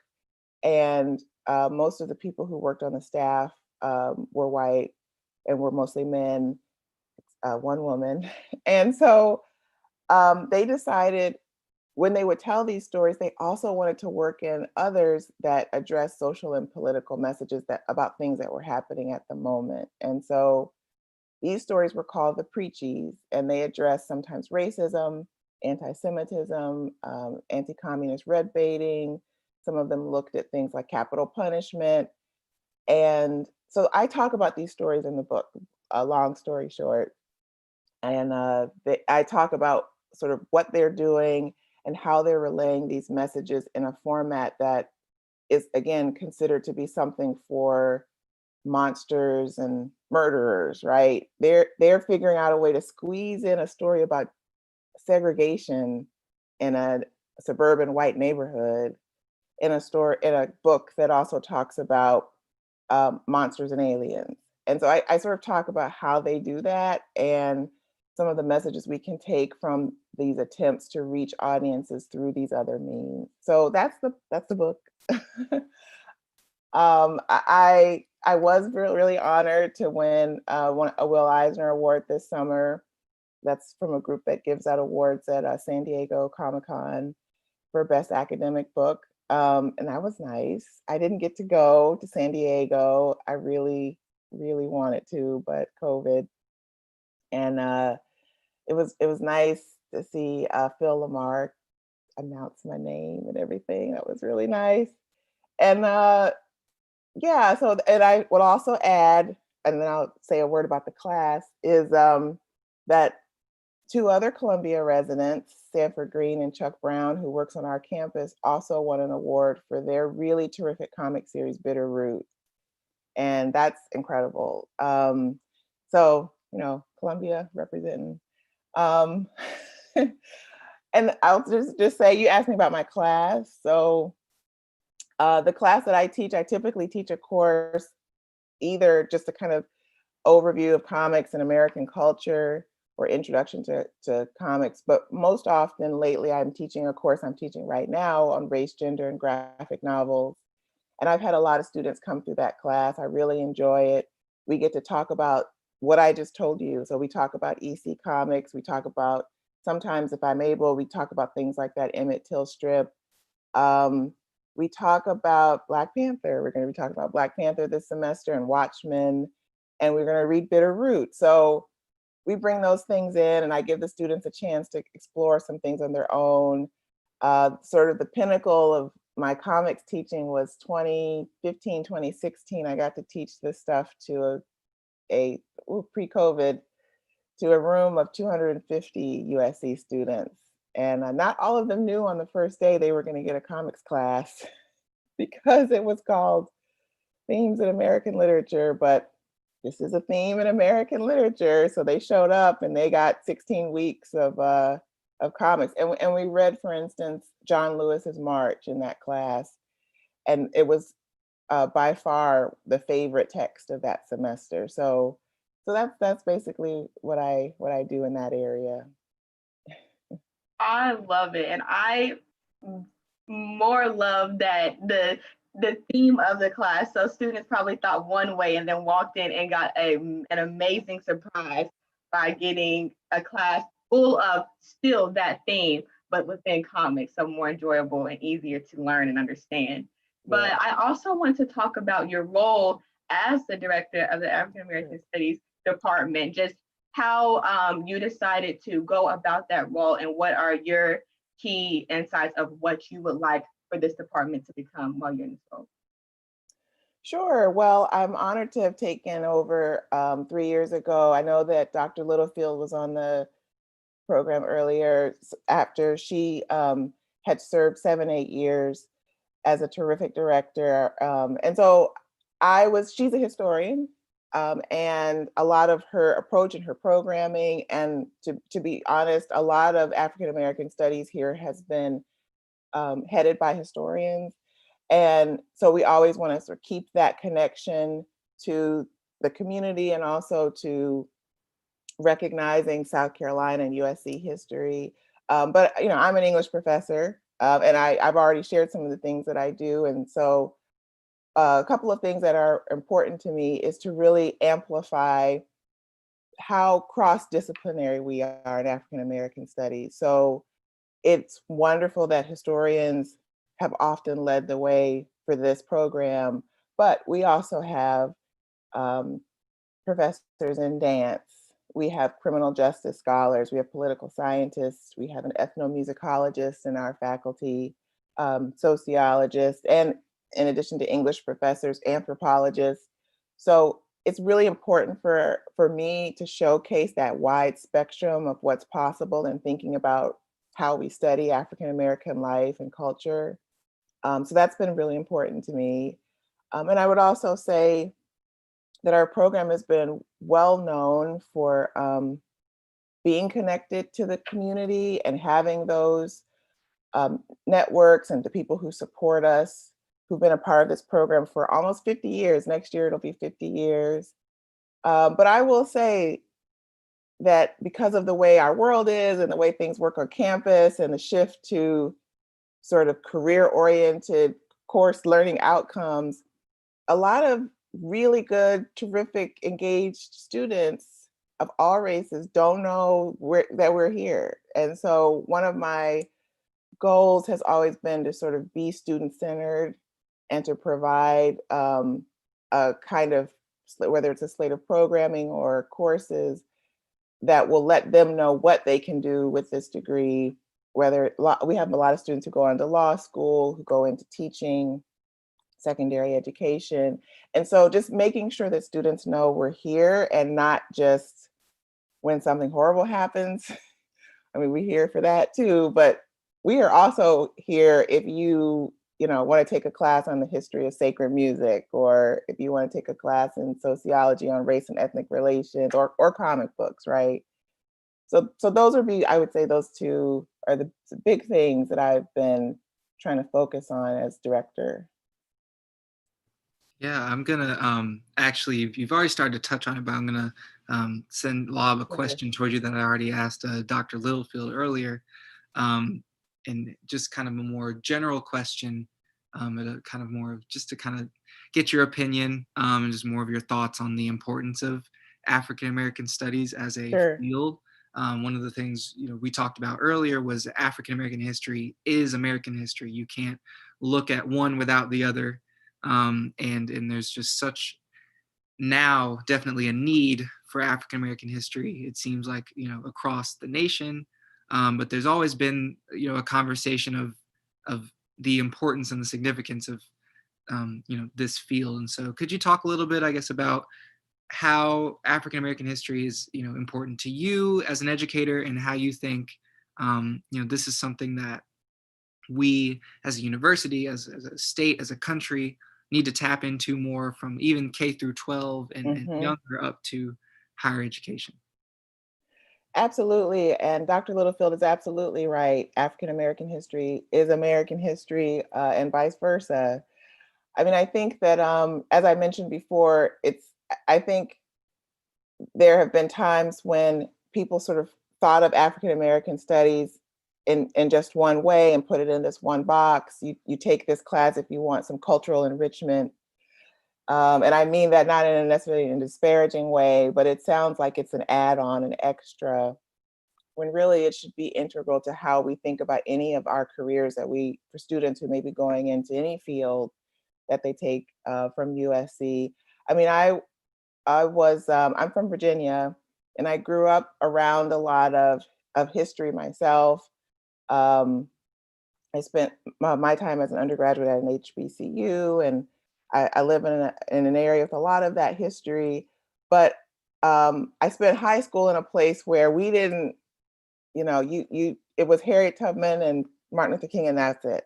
And that was actually not in Virginia. That was some years I spent in Texas. So I understand what it means to go through all of that, those formative years, and then you arrive in college and something happens, or you encounter a reality in which not knowing our past, our history, becomes a detriment to you. It becomes something that you not only are less informed, but you're less equipped to be able to talk about the world around you and what you're seeing happening.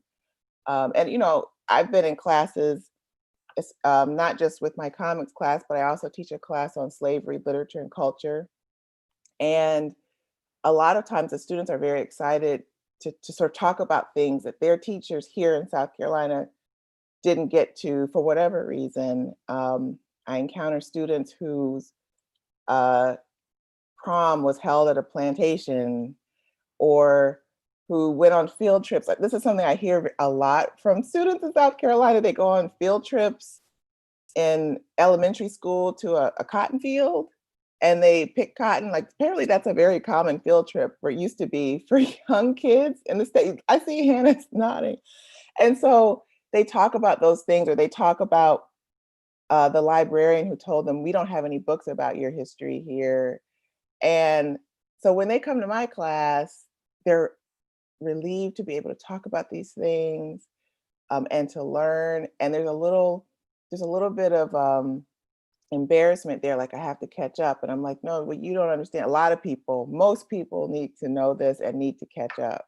And if no one takes the time to work and talk about it openly, you're never going to acquire that knowledge. And so sometimes just the confidence to be able to ask the question and to be able to explore is something that African American studies can provide students, which is why we all say you should take at least one AFAM class while you're here, because the content obviously is important, but just the confidence to be able to say, I can talk about race and apply these things to what we're seeing is important. That's invaluable. I definitely agree, and I can preach to your sentiments on students having to take these field trips. I remember those. Did you do that?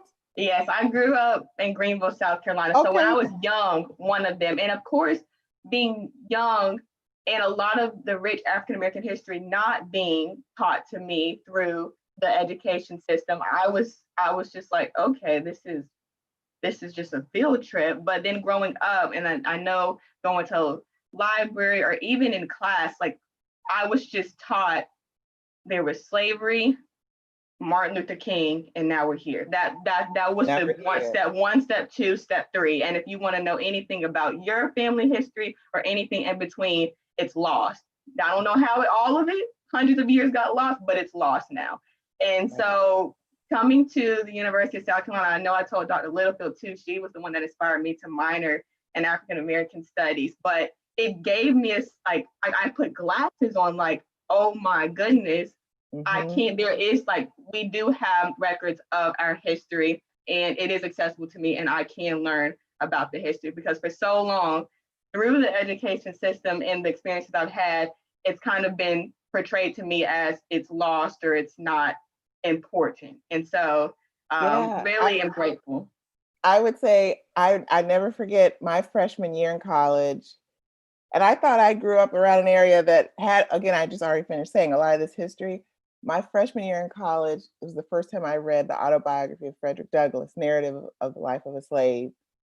And I remember being so hurt because it's an amazing book, one of my favorite slave autobiographies. And I was like, nobody showed this to me. Why didn't I get this? Why didn't I read this? And I never forgot that experience. All of the things, I mean, it's a slim book. As you know, a professor or teacher could have easily worked class, but I felt like there's so much that had been lost. So I kind of been catching up ever since. So. And I know you also are one of the members of the Presidential Commission of University History, but how is that serving in that pivotal role of being a member of such a huge commission? And then just throughout the years of you being at the university, you've seen the changes that have been happening, whether it's seasonal or it's very amplified because of this season, or even just throughout the years slowly. I know Dr. Littlefield talked about the desegregation commission at one point, but how has that been for you to see all these changes and things that are going on right now? Right. So the change has been really, it feels dramatic. I mean, it's been, for me, it's 16 years, and it's hard sometimes to relate to students who've only recently arrived. I mean, I guess all old folks say that, back in my day, that kind of thing. But yeah, when I first arrived here, we had more African American students, and there was a different sort of vibe then. I mean, that was a different historical moment, the early 2000s. And there was a sense in which people, if they talked about that legacy, for instance, of the slave labor on campus, or some of the important figures involved with the desegregation of the campus, it was talked about again in those boxes in these particular classes, and that was it. And there didn't seem to be any need, at least it didn't seem like it, to go further. At the same time, there was a really strong level of student engagement when I first arrived here. That was interesting to see, and was sort of dipped a little, and then in the last 5 years or so has skyrocketed, which has been lovely. But the reasons are unfortunate, but has been really terrific. And so when I first started teaching that slavery literature and culture class, we would take a tour around the horseshoe, and we would point to the slave dwelling kitchen house behind the president's house. And the students, especially the seniors in that class, would be so upset. Like, there's nothing here. How come we don't know about this? One year I took the tour with Professor Donaldson, who I think is going to be on today. And the students just, I mean, these are your classmates. Their mouths were hanging open for the whole tour. Things that we were pointing out about, he would point out to us about the buildings, about the signs on the horseshoe, about the statues there. And so it's nice to see that go from a class project and something talked about in different classes to an institutional level acknowledgement. I mean, those plaques aren't huge on the horseshoe, but they're really significant. And I remember being a little behind the scenes and hearing just all the detail that went into even the language that went on it, the history behind it. So and then the statue, the greener statue. So, I mean, I feel like it's nice to see that change can happen and that acknowledgement can happen. And you work so hard and you see people who've come and graduated and it's, and you just get this little step. I think that I've rambled a bit, but the important takeaway is that a lot of the big jumps are because students spoke up and they took an initiative to say more than just what the faculty and the administrators were saying. And so that's the case with a lot of the markers that we're now seeing and other things, that the discussion about, you mentioned the History Commission, the discussion about the buildings. It's when students organize and take part in these committees that I'm really excited to see things change. And the faculty are always behind the scenes like, yes, we speak up when we can, but when students do, we love to support what you guys are doing because it makes us feel like, okay, we can help, we can do this, we can follow their lead. And also be initiating things as well. But when the students speak up, we are really excited and happy for that. Yeah, so just to kind of wrap up here, again, we're doing what we're doing today to support the One Creed, One Carolina fundraising campaign, which raises money to benefit programs that uplift and support the Black community here at UofSC. So again, if you could just talk a little bit about Sure. the importance of initiatives like this and ways that we come together and support our Black community on campus and just how that's important. Absolutely. So I'm really excited about this campaign. It has been a pleasure to be able to talk to people about it over the past 2 months. In AFAM Studies, our faculty and our students especially directly benefit from the gifts that people are making. In particular, we have our Grace Jordan McFadden Student Award, and that's where I would encourage people to contribute to and where the funds go. That's the highest award for students in African American studies, and it's named after the first Black tenured professor, Grace Jordan McFadden at USC, who was also a historian and a former director of the program as well. And so we are honored to be able to use those gifts to be able to reward students for doing their exceptional work here. And it was a pleasure to see all of the different funds and people who are going to be able to get the kind of attention that they deserve and should have been getting all along. There are programs on campus, I'm a part of some of them, English, for example, that have anonymous donors who give hundreds of thousands of dollars for, speaker series and scholarships and things like that. And philanthropy, when it comes to a lot of these African American studies and student-centered programs, doesn't always rise to that same level. And it's really nice to see this attention being given by you all and by the university to support those awards. Well, thank you so much for spending time chatting with us and sharing some of the amazing things that you have contributed to, and just being an inspiration to not only Aiden and I, but all the viewers about all that has happened at the university and your impact on the university. But thank you so much. If you could please continue to spread this One Creed, One Carolina campaign on your social networks. And if you have not donated already, and if you have the willingness to, please donate, whether it's $1 or even, of course, the networking aspect is crucial as well, just to get the word out for everyone to contribute in whatever way they feel is best. But I really do appreciate you, Dr. Witt. It's always great talking to you, and I hope you have a great day. Thank you. You too. I'll be listening. Thank you so much. Bye. Thanks.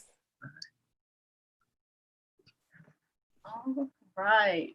Okay. Aiden. Yes. Are you ready for what I say? I just don't. I don't know if I am. I think it's not even 10 a.m. It's not even 10 a.m. And we have raised right now $1,420. Woo! How about that? We are How at about the 9:30 mark, and how do you feel? How do you feel?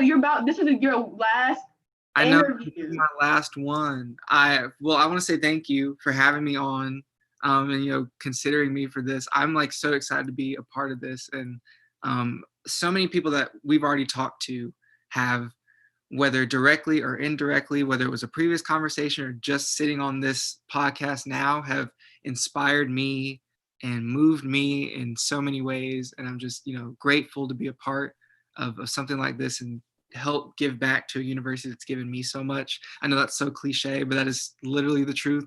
This university has given me, copious amounts of things. I'm just so blessed, and looking forward to the next one. No words. No words, no, really. And I know I always think that it's cliche too once we talk about our sentiments of how much the university has poured into us, but also it's a twofold relationship, right? So like they pour so much into us, and we see all the benefits that we receive from being a part of this community, whether it is the university or even just the people. And also us having such a deep love for the university, speaking up and trying to make it the best that it can be and a better university day by day. But our last guest, as with our co-host, is the Mayor Benjamin. Are you ready? He's ready to be in. Ready as I can be. This is wow. I told my mom to take a screenshot. So Take a screenshot. Here we go.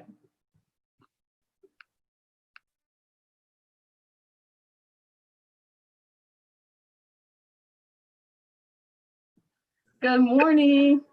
Hey, Hannah, how are you, Madam Vice President? I'm good. How are you? I'm doing well. I'm doing well. Just making it through another day. Another day. You woke up how things going so far?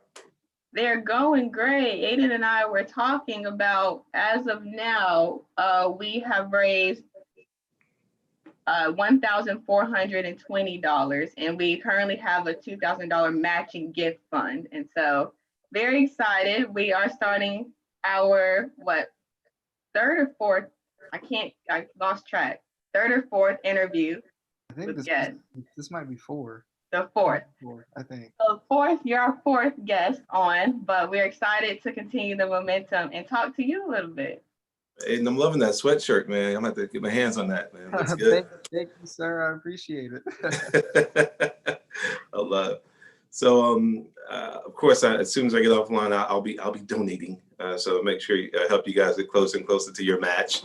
So you're gonna blow it out the water, and you're going 12 hours. How long are you going today? Well, last time was 24, and it was great, but had to dial back. The factors of school and.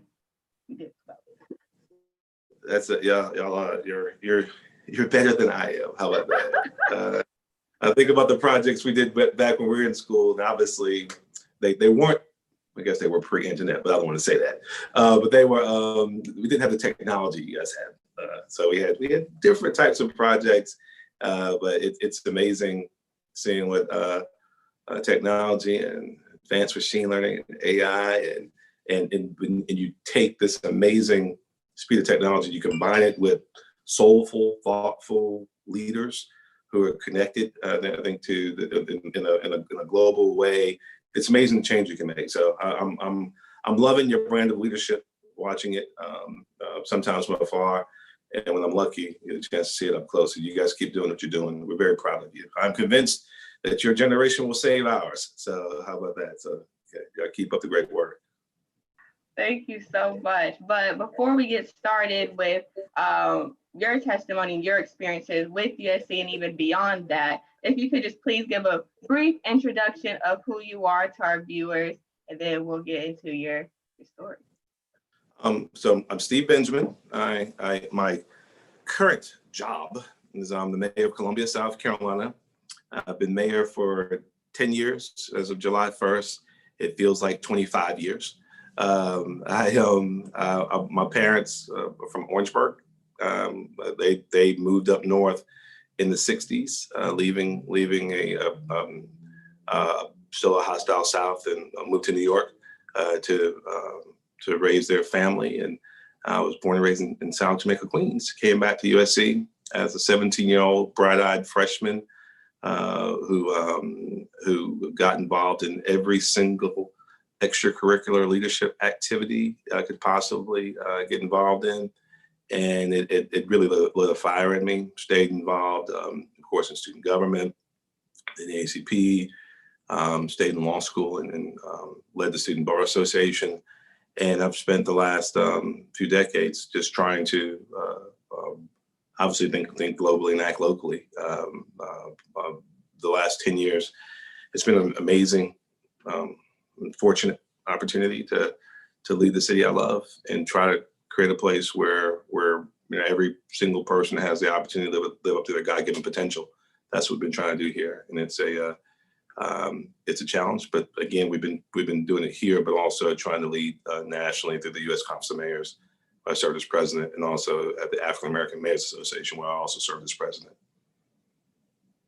Excellent. Yeah. Well, thank you for sharing. I mean, obviously, you've done so much in your lifetime, and touched so many different corners of, honestly, the state and the world. But I think we'll start close with Hannah and I both being in student government. I'd love to hear you talk about your journey through student government.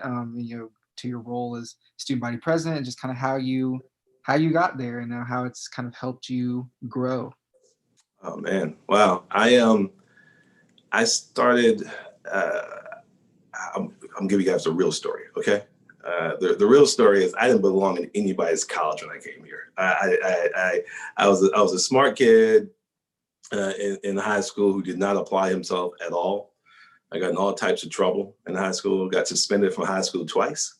I had to go to night school to graduate because I played hooky and failed English. But because I read my weekly reader, and when folks weren't paying attention, I read everything in sight. I did really well on the SAT. So the SAT got me into the University of South Carolina and the other schools I applied to. I got here at the USC, and I was just as aimless as I was in high school. And I found an incredible group of mentors very quickly through the Division of Student Affairs. Back then, I'm not sure if we still had the Minority Assistance Peer Program, the MAP program. And one happened to be the president of the NAACP. Others were involved in what was then the Association of Afro-American Students. And they saw some leadership skills in me, and started directing my energies in the right way. Back then, we were protesting apartheid in South Africa. We were trying to take the Confederate battle flag off the dome of the state capitol, where it flew at that time in the position of sovereignty. And just one by one started getting involved literally. And I was involved in maybe too many organizations, more than I was involved in my classroom work. Some of my professors told me. But just became committed to change and really working with so many different students to recognize that the university, more than any other institution in this state for sure, really represented a true microcosm of society. People from all across the world, people from rural America and urban America and suburbs, every socioeconomic status. And it really turned into this place where we could build relationships and in our own way change things. There we grew the USC NAACP chapter. I was president by the end of my freshman year to the largest one in the country. It became the college chapter of the year, and just stayed involved in all things, not just civil rights, but things that were focused on just promoting humanity and our shared experiences. And that led to me getting involved as a student senator. I was elected to the Student Senate, served for a couple of years. I'm not sure if you still have the Powers and Responsibilities Committee. I chaired Powers and Responsibilities, and then I decided I'd run for a student body president my junior year, and excuse me, Hannah, but I beat the sitting vice president who is running, and it was just a wonderful experience. It was a year of turmoil at the university.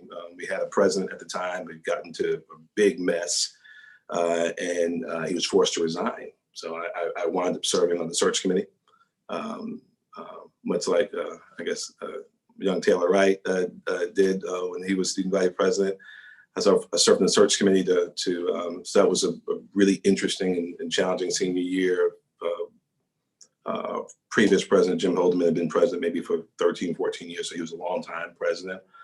And it's I enjoyed having an opportunity to represent all the students of the university and all the, again, the diversity. I mean, I'm not sure if we have students from every one of the 194 sovereign nations of the world, but pretty doggone close to it.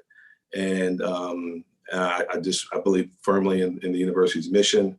I believe firmly in the role that students have to play in pushing the university to be its very best self and represent not just the history of South Carolina or the present of South Carolina, but what the future of South Carolina is supposed to look like. And that requires this constant leadership, requires constant preparation, requires constant a constant articulation of learned voices. And I really want to encourage you all, keep doing what you're doing. You will learn every step of the way. And obviously you guys are very smart and thoughtful, but it's amazing what the value of experience is when you see things and you learn things and you learn from others, and sometimes you listen more than you talk, and it's amazing how edifying that is. And you're smart enough, obviously, to be able to parse through things that are useful and worthwhile and stuff that's junk, and make some good decisions. We're gonna need you all leading now and well into the future. Perfect. Love that. And I think I speak on behalf of Aiden and I of we are like mentorship for you is very important, whether it's close mentorship or even just representation. So seeing Taylor Wright and yourself, Mayor Benjamin, as well as just others that have come before us and seeing all that they've done. I know we just had your fourth guest, but we've already had 3 guests, and one was Tommy Preston. And so seeing all that he did while at the university and what he went on to do, it's very inspiring to us to just get past the baton and then keep pushing forward as well. But I want to talk a little bit more about your platform as the mayor of Columbia, especially during this pivotal moment right now with everything that's going on. I know that the university, of course, just opened back up for students to be on campus, but can you talk a little bit about right now, especially with the pandemic going on, the importance of practicing health precautions such as social distancing, wearing masks, and especially as a university and students that are 35,000 of what make up the Columbia community? Yeah, man, I tell you what, we love you students. It's we've seen some trends over the last month or so, the cumulative effect of social distancing and masking. Obviously, there's no statewide mask executive order. We passed an ordinance here in Columbia, as a number of cities and counties have. We started seeing some downward pressure on our replication rate of the virus and the number of infections. And we expected, obviously, that if you bring our students in, Columbia is unlike any other place in the state. We're very unique in that we have the university and the other colleges and universities here, close to 50,000 people coming back to a very defined space. We expected to see some upward pressure to combat that downward pressure. And it's this virus, I mean, this is the greatest pandemic since 1918, is such a grave threat. And I think the challenge is that I don't think many of us, and this is not just students, but I think I was here on Main Street yesterday. I think people think that this thing is over. And since we're talking, SEC football and everything else, I don't think we're at halftime. We're not at halftime. We still have a long way to go. We haven't stepped into flu season yet. The things that we can all do are so much more amplified right now, because the reality is that my actions protect you, yours protect me. This is the essence of mutual responsibility and cooperative action. We can't do this independently. It requires all of us to lead at the same time. And it becomes very difficult, obviously, when you have the strongest voices in the land, the White House, and our State House and others, not leading by example. It makes things very difficult. So we've been trying to do our best to tap into the leader in each and every one of us, asking everyone, let's just do our part. If we do our part, we will be able to slow down the replication rate of the coronavirus to a point that our businesses can open back up. We can transition back into school safely. We don't have to worry about our obviously our seniors and those that might have some pre-existing health conditions. I mean, we're still mourning well over 2,000 lives lost, 180,000 people across this country, and others whose physical tempo has been compromised possibly forever.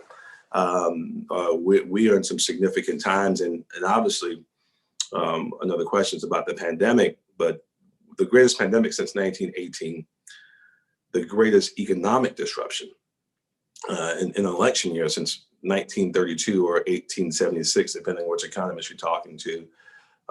We watched the U.S. economy, the GDP shrink by 5% first quarter, watched the economy shrink by 33% second quarter. And then obviously the greatest social unrest around police violence and structural racism since 1968. All three of those wrapped up into a few months in 2020, with a man leading the country who does not have the power of empathy or compassion or understanding or comprehension to lead us out of this. We're in some really challenging times. I mean, some of the challenges we're dealing with now, we have protests in the city today and this weekend.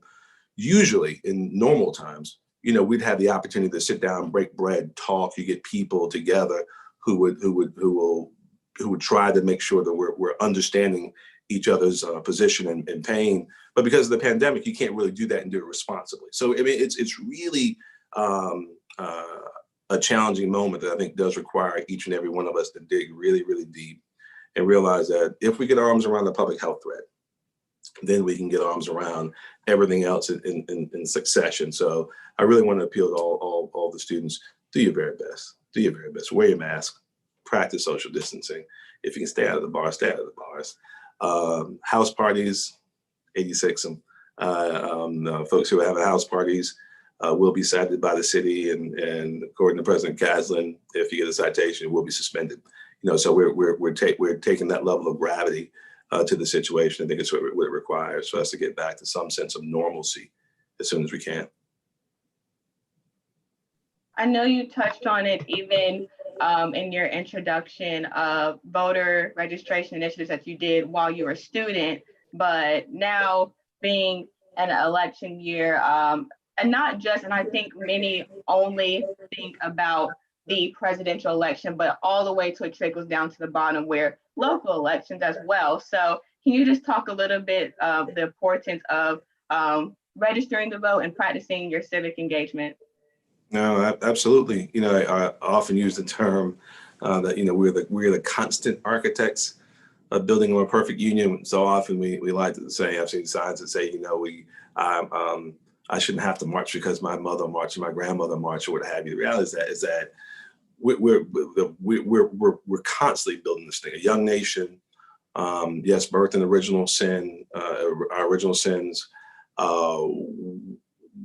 This is a constant process that you can literally stand on campus and walk 3 blocks, 4 blocks in any direction. If you go to 5 Points in Old Valley Park, or you go south into Wheeler Hill, or come just to the state capitol, the site of the Edwards March, or even well before that, when when enslaved people, not slaves, but enslaved people were emancipated after the Civil War. The state capitol, the House was majority African American. The Senate was almost African American. Lieutenant governors, Secretary of State, State Treasurer, University. Samuel J. Lee became a trustee and opened up to African American students, both men and women, for the very first time. It shows the power of the franchise that people marched, cried, bled, and died for. Literally, people gave their very lives for. And it amazes me in this land, though we have many inequities, we are still the wealthiest and most powerful nation in the history of the world. That we don't realize that that right now America is in the midst of a cold civil war, and if in fact you believe firmly in the values of this country, you believe firmly in maybe even the faults of this country, and you want to correct them, that having control of who you decide will lead this nation, lead the state, lead the city or county council, or school boards, the power's in your hands. And so at very least, for those who gave everything, folks whose names are not illuminated in the lights, are not in the history books, folks who are just regular, ordinary people who lived extraordinary lives, made extraordinary sacrifices for us just to have the very basic right to vote in this republic. Register to vote your conscience, vote for the person or the people who share your values and you believe will make the community better. But you gotta vote, and it's so important. It is essential. We've got some major challenges. I've been around long enough to hear people say every single election cycle, this is the most important election in our lives. Dude, this is the most important election that we faced in well over 100 years. And it's so important that that we get out, that we register, that we vote, because if we don't, I'm not sure we'll recognize the republic in 4 years. Yeah, I mean, just to echo that, like, if there's any two things to anyone that's listening right now, wear a mask and register to vote. Those are the two things you really got to take care of. But absolutely, yes, thank you for sharing. And as we're wrapping up, again, this podcast-a-thon we're doing today is to support One Creed, One Carolina, which is a fundraising campaign that supports programs that uplift Black members of the UofSC community. And so, Mayor Benjamin, if you would just talk a little bit about the importance of programs like One Creed, One Carolina, and programs that support Black students here and Black faculty and just our Black community in general here at the university and in Columbia as a whole. Well, you can't tell the story of the African seed and the American son without talking about South Carolina. I mean, if it's Gadsden's Wharf in Charleston, where, depending on who you talk to, 60-70% of African Americans can trace their lineage back to the horrors of human chattel slavery once they reach those shores, or here at First Baptist Church, the home of the very first secession convention before it moved to Charleston.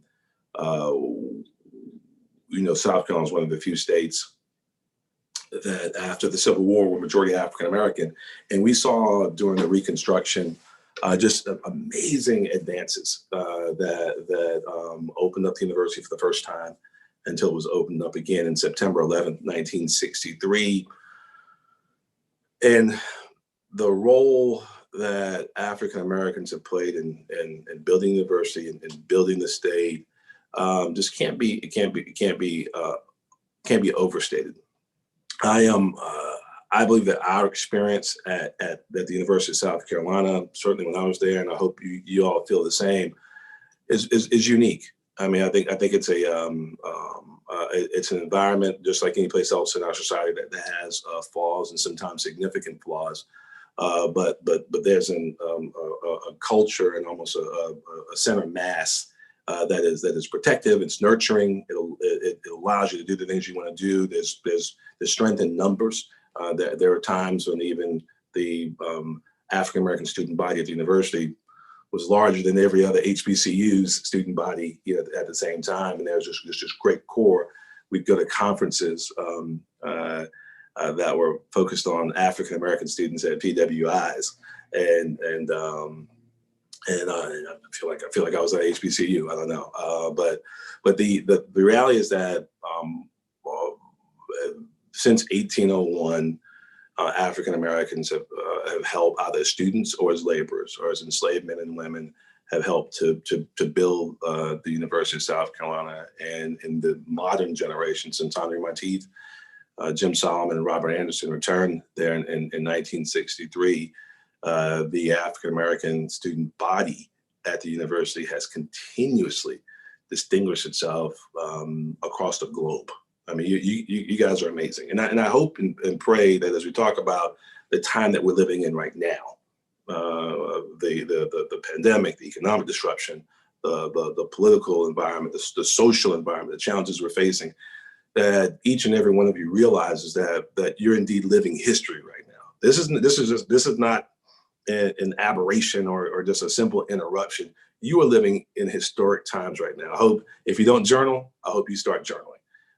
Take notes, understand this, because you're going to tell these stories, hopefully in not some dystopian future, you know, to your kids and grandkids, but you'll be able to tell a story about how this country came together, how the university came together, and gave you the tools that you needed to survive and thrive in the world. But you are living in historic times. You are players on a stage right now, somewhat unlike well, this country has seen, if ever, in a very long time, because we're not the maybe some of the rudimentary cultures we may have been in the past.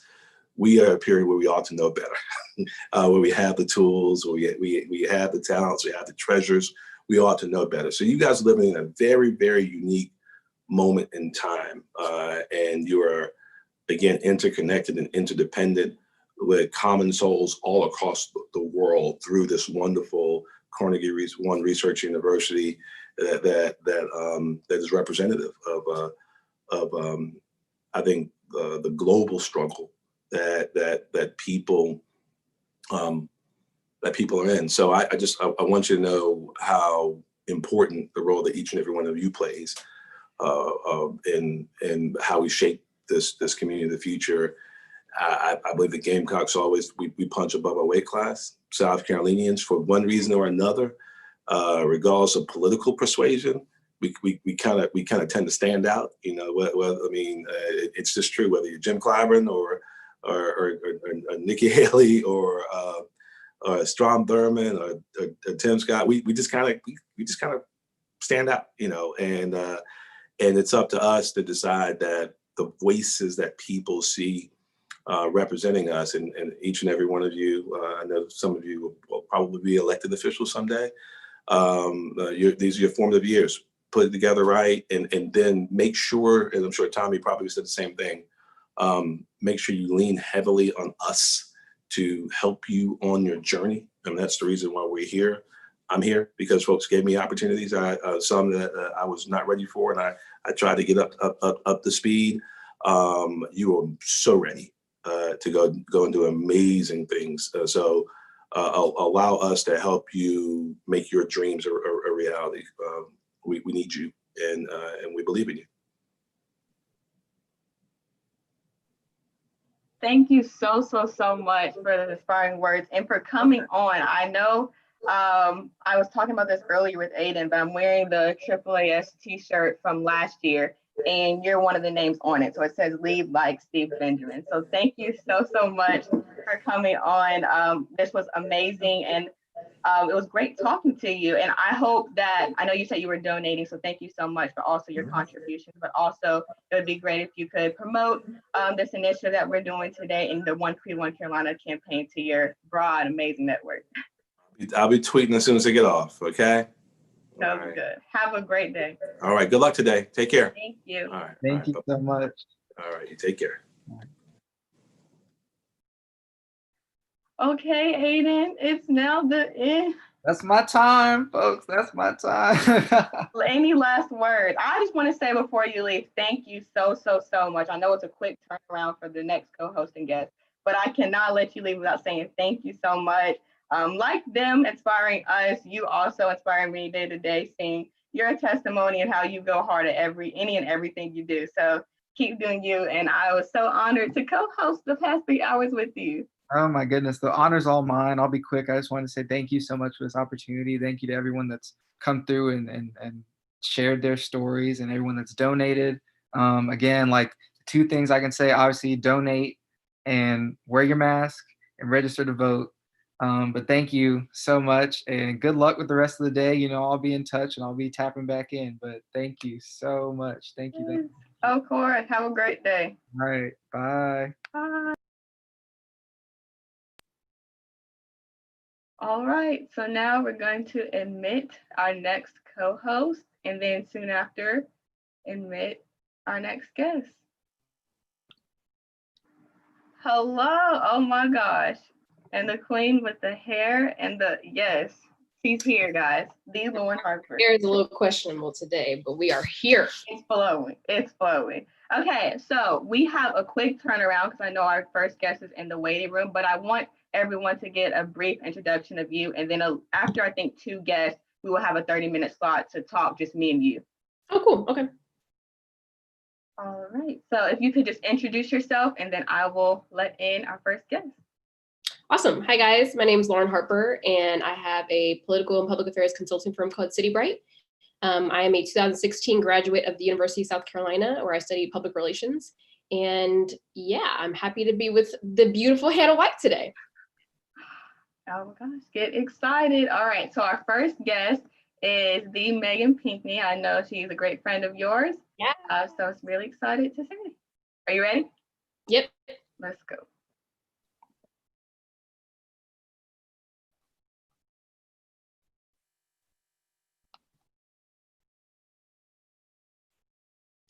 Oh my gosh, the aesthetic. Hey, let me get this backdrop, Meg.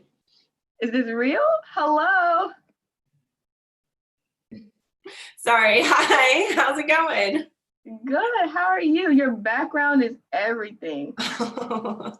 Thanks. I'm in my office. So this is where I spend most of my time, actually. Hi, Lauren. Hi, Megan. How are you, beautiful? I'm good. How are you? Good to see you. I haven't seen you in forever, man. I know. I feel like I haven't seen, no one's seen anyone. It's been the weirdest 6 months of life, right? Of life. Me and Megan were supposed to do lunch right before COVID. So we have this 7-month lunch rain check right now. Absolutely. But we're definitely gonna get on that. But I mean, it's just, when is normal going to come back? What is normal going to look like? Is there going to be I don't know, what is the new normal? So it's crazy. But how's y'all's morning been? How's the podcast going? It's been great. We just had our transition. So you are actually the first guest with the dynamic duo of Hannah and Lauren. And right now we have raised $1,520, and we have a matching gift of $2,000. So up to $2,000 will be doubled for now, $4,000. So very excited. That's around, I didn't want to tell anyone, but that's around the goal I had for the whole day. And so I'm already kind of mind blown that it's just 10 a.m. So we're doing well. Yes. So what are you planning to use these funds for on campus? Yes. So all these funds are going towards the One Creed, One Carolina campaign. And this is a campaign that promotes programs that helps amplify Black students and their voices. And so there are a variety of different programs that you can choose from, whether it's scholarships, like the Richard T. Greener Scholarship or the McFadden Scholarship, all the way to diversity and inclusion positions within each department, and even the Office of Multicultural Student Affairs. And so a variety of programs, outlets, resources, and scholarships, all for Black students at the university. Okay. I hope that this is going towards the AAAS cookout too, because and see, OMSA is over that, so it is definitely going to the AAAS cookout. All of it. Everything you can think of that is connected to Black students, they are benefiting from what we're doing. Fantastic. But I would love for you just to give a brief introduction of yourself, and then Lauren and I will go deep into your experiences at the university and all that you do now. Absolutely. So I am a 2014 graduate of the university. I'm a proud Gamecock. I still rep that, city. I mean that school as if I'm still there. But I studied fashion merchandising. I came in as a print journalist student and quickly realized that probably was not going to make sense in like a long-term career, and kind of ended up in fashion merchandising and wasn't exactly sure how I was going to really build that career. But I spent a lot of time, I grew up dancing. So I started off on the dance team at school. So that was kind of like my freshman year. It was like all sports, like attending like almost every game, doing dance routines, and really just celebrating the school. So that was really like my introduction to Carolina. I love it. So I actually did not know that you were on the dance team. That is pretty cool. How was that? It was a great experience. I only did it for my freshman year because it was so taxing. But it's interesting because I was the first African American on that team. And it was like, it really wasn't a big deal. Like I had danced my whole life, and it wasn't something that I think that they even had recognized until I was on the team. And it was like, oh, we have a Black girl. And since they have had several, and I love to see it. Like I love watching their routines and like seeing brown girls on that squad, because I remember when I was the only one. But yeah, it was a great experience. It really was. You were the first Black woman on the USC dance team. Well, mind you, this was the Carolina girls dance team. So there are the Coquettes, which are part of the band, and that dance team I'm sure had experience, had other women of color. But our program was fairly new at that point. It had only been around for like a decade, which, you know, in the school's history, it was fairly new. And yeah, I was the first African American on that dance team. That is amazing. I mean, it's crazy that it was so, like, you said that you graduated in 20. So that was right out of high school. So that was 2009. That's so relatively recent. That's crazy. Yeah. Oh my gosh. Absolutely. My line sister, actually, shout out Madison Murphy. She is on the Carolina dance team right now. And I love to see it. We have some representation now. I love to see it now. And like it's a great squad, and it had like a lot of awesome women. But it was interesting because, but honestly, in that space, there aren't a lot of women of color. And growing up in that space, I was typically the only Black girl in like around me, at least in that level, with like 14 or 15 other girls. So it's not a rare occurrence. Like it's not completely unheard of, which is something that I've spent my time recently trying to change. Like I'm a part of the Columbia City Ballet, and I have tried to make a concerted effort to see more diversity, and not just on the stage, but like in all opportunities of the arts, because I think that is a place where we are underrepresented and could tell our stories. So, Megan, I used to see you at city council meetings all the time for the ballet. Can you talk a little bit about the importance of serving on local boards, particularly in the arts and stuff like that?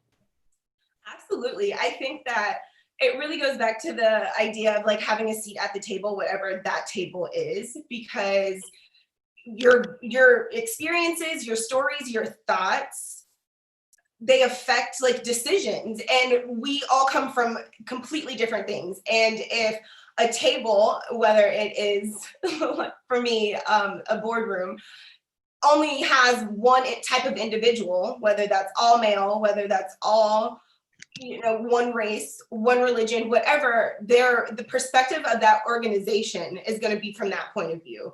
And I think that if you're a company, if you are an organization, if you're a concept, whatever it is, you're supposed to be a thought and an idea and not represent just one group of people. And you're right, the importance of having a diverse board, like I said, just really changes the perspective of decisions that are made. I mean, like right now we are having true talks about, one of the things that I'm pushing for is to say, like, it's important to see people, like women of color in ballet, but like that's not a decision that you make at like 22, like, oh, I'm going to be a ballerina. That's something that women train for starting at like the age of, I think I took my first ballet lesson at like 3. And I didn't become a professional. Like I danced from 3 until 18 and I wasn't a professional. So that's not something that like you just start. So my thing is like, where can we provide assistance starting at a younger age that could feed into our program? That is a career, but it has to start much earlier. So how can we affect that? And that's something that they never thought of. Like, how can we assist in people who may not be able to, like, may not have seen it or have access to it or be able to afford it. It's a luxury. Like, practice it's a luxury. So I feel like because of my experience and my voice and that power in that position of having a board seat, it's giving them a different perspective in how they can affect their community while still benefiting them, while creating dancers for them, you know? Absolutely. That perspective is so valuable. Yes, very vital. And I just want to turn it a little bit, the conversation towards your experience. I know that you are a former Miss South Carolina. So just how did you get involved with pageantry, and become Miss South Carolina? Yeah, that was something that I started back in high school. And it was kind of a random thing. Pageants, also like dance, is something that women train for at a very young age and end up mastering when they grow a little older. And that was not my sense. I started in high school, and in South Carolina, that was like, I was way, way, way like further behind everyone else. At any rate, I became Miss South Carolina Teen USA my freshman year in college, while I was on the dance team. So that was like a really interesting time in life. And really just enjoyed representing a state that I don't feel like looks like me. When people think of that state, I don't think that people think of my face. And I think that they were always surprised just for my background, my experience, and from that location of which I came. And I always loved putting a new face, I guess, to change the narrative of a place that I have always called home, that I have only ever called home, that I only know. And after going to Miss Teen USA and really not doing well, I enjoyed it so much that I decided that I wanted to go to Miss USA. So I competed and won Miss South Carolina USA, and spent the year really traveling the state, like really immersing myself in like organizations throughout the state that like just spread across so many different industries, and was able to like really honestly get to know places in the state that I'd never seen, discover things that I didn't even know it could exist here. And I think during that year, I fell more in love with the state than I had ever before. And I did finish at Miss USA in the top 5, and it was something that my state felt really proud about. So to represent a state that I felt like I had gotten to know so well, that, like I said, I did call home, but that I was never be that proud of me in that sense. It was like, it was just like a true accomplishment, and something that, that really did mean a lot. But it's so funny because that entire process, like me being Miss South Carolina, is funny enough, like why I have the career that I do now, which is so insane because my job like did not exist 10 or even 5 years ago. And I realized that I was able to build that from my experiences as Miss South Carolina USA, and honestly, my fashion merchandising like background that I got at Carolina, because I feel like I took the business aspect of like how to run a retail store, a fashion like retail store, and mixed it with the platform that beauty pageants have, the effect that a superficial beauty has on people, and the realization that if you can get people interested visually, you can sell them a product, a message, a concept, a belief, but you have to start with something pretty. and it's not right. It's not, but I figured out how to use that to my advantage. And funny enough, it's really interesting because I feel like things all collided at a certain, like all together. But I was the first Miss South Carolina, because obviously there were several before me. But I was the first one to have an Instagram account, which now that's kind of funny to think, because of course, as a beauty queen, you would have an Instagram account, you know, but that was really when that stuff was kicking off. Like my first Instagram account was in 2012 and I won in 2013. So my class, the class of 2013, was the first time that we integrated that social media platform with a beauty platform that was really trying to promote like volunteerism, promote donorship, but also promote clothes and fashion. And like I said, that's kind of what I do now in terms of like content development and influencing and blogging. It's really like what I learned in that year of how to use myself and beauty to promote whatever it is that someone needs promoting. I love it. And I just love your story to where even though you went and you were involved in the J School, for one thing, it kind of turned from that and your experiences you've had all throughout high school and college to pursuing the thing that you love most. And so can you talk a little bit about that thought process in your head? I know many college students, I can attest to, even my friends and I always talk about what's next, what should we do? I don't have XYZ plans in order to be successful. So am I going to make it or am I not? So how is it for you, or how did you go through that process to do now what you love to do? Yeah, no, I know that feeling very well. I really do. And it's so funny because I'm the type of person where like, I like for things to be planned. Like I like for things to be thought out and like discussed and like figured out and worked towards like a goal. And from middle school until college, I had a goal. And my goal was to write for Vogue. And it's interesting because like, that was why I went into print journalism. That was why, because I was like focused. I was like, this is what I'm going to do. This is how I'm going to do it. This is the step. And it's so funny because had I graduated with a print journalism degree, please tell me like what I would be doing. It was legit a print journalism degree because I wanted to write for Vogue. So I was like, that's how you do it. Like, that's how you do it. And it's funny because like, who in 2009 would have decided that like in 5 years, that program does not exist at Carolina anymore. It literally does not exist. And I was like so focused on like how things had to happen that when it like didn't happen that way, I was like, what am I going to do? And it's so funny because I remember having a conversation with someone who was much older than me, and she was like, it works out. Like it works out and you can't explain it. And it's like, I can look back and figure out how I ended up where I was.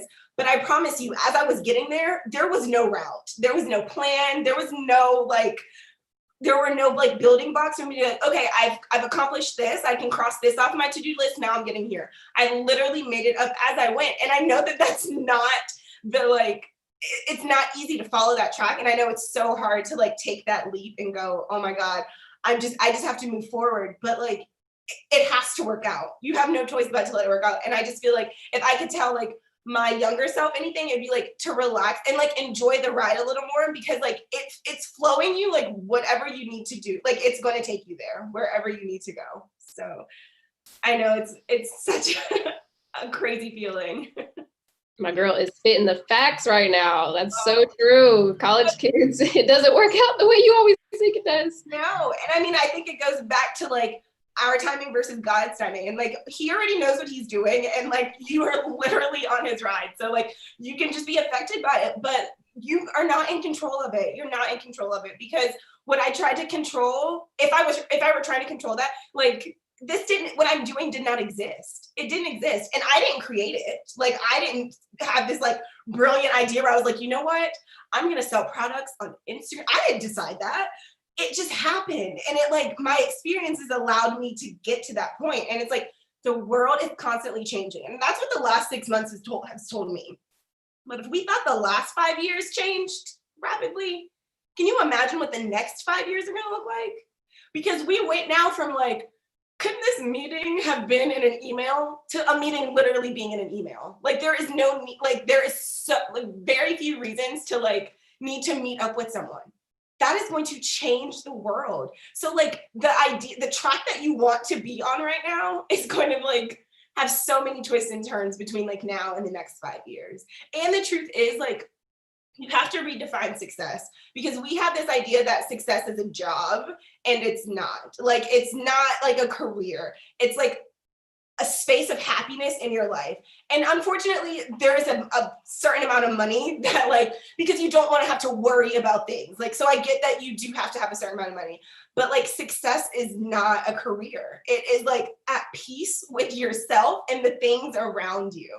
And I feel like that's another thing that as a society, we just like need to, I don't know, refocus ourselves on, because I think that gives us all a lot of anxiety, because we're always going to like be moving. Everything's going to change. Like there's always going to be a direction for like career and whatnot, but you can't base yourself off of that, I guess is what I'm saying.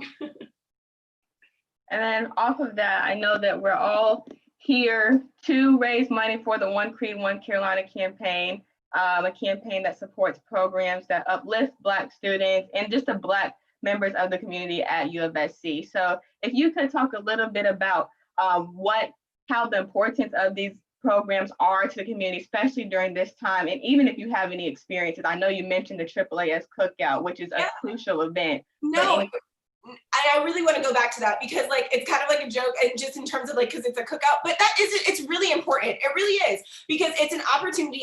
Freshman year, I mean, like it was the opportunity to really like take a look around and see the other people of color on that campus that honestly get lost. There are tens of thousands of people walking around that campus at all times. And what, 30% of them are identified as African American? Like you would get lost in that moment, in that like specific event, to have everyone come together and for you to literally look around and see like, okay, like this is my community. And I think back to those cookouts, because I attended literally every year, I'm sure. And that was the instance where I met people that I still keep in contact today, that are part of my network. Because at the end of the day, like, again, when we're redefining success, it's not a career, it's your network. It's who you know and how you're able to connect with those people, and how that is able to fulfill you in a career or your soul or an opportunity or something fun, whatever, but your network is it. And like I said, I look back, and that specific instance is how I've created a network.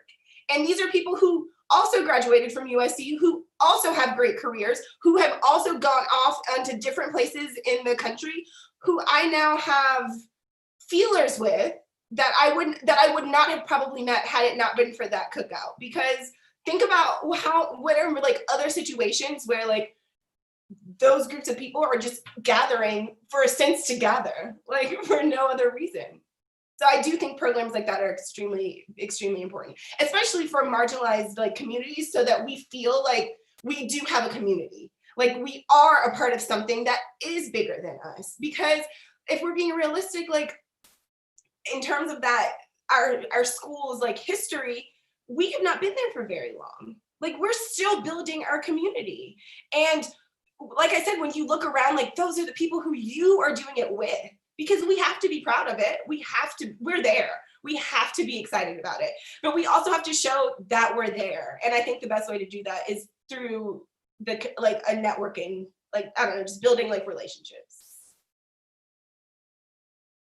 That's so true. The network is so huge. And like you said, I have a lot of people that I know from USC who I'm connected to now, and I never would have been able to have access to them or even have a relationship with them had I not met them through a lot of these UMSA programs. And they're all doing awesome things. Like USC is slept on sometimes. We have some really notable alumni. So you're absolutely right. We are able to connect with people just because of those simple social gatherings. They are not so simple.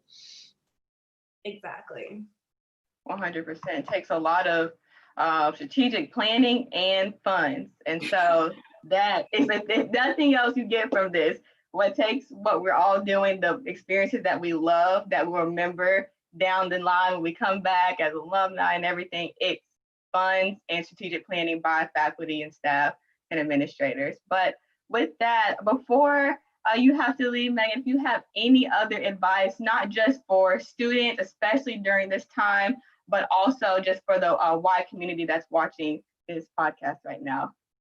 Absolutely. So I think that, especially for students in this time, because there's so much uncertainty, and I think everyone is willing to try something new, that what I wish that someone would have told me, even right after school, is to work for free, is to get experience and to like really delve into whatever it is that you're interested in, because the information that you can learn from doing something like that is so vital. And once you get past a certain time, like if Lauren and I showed up to a company and was like, hey, we want to volunteer our time and have you teach us everything you know, they'd be like, no. There's like a window of time where you can do that.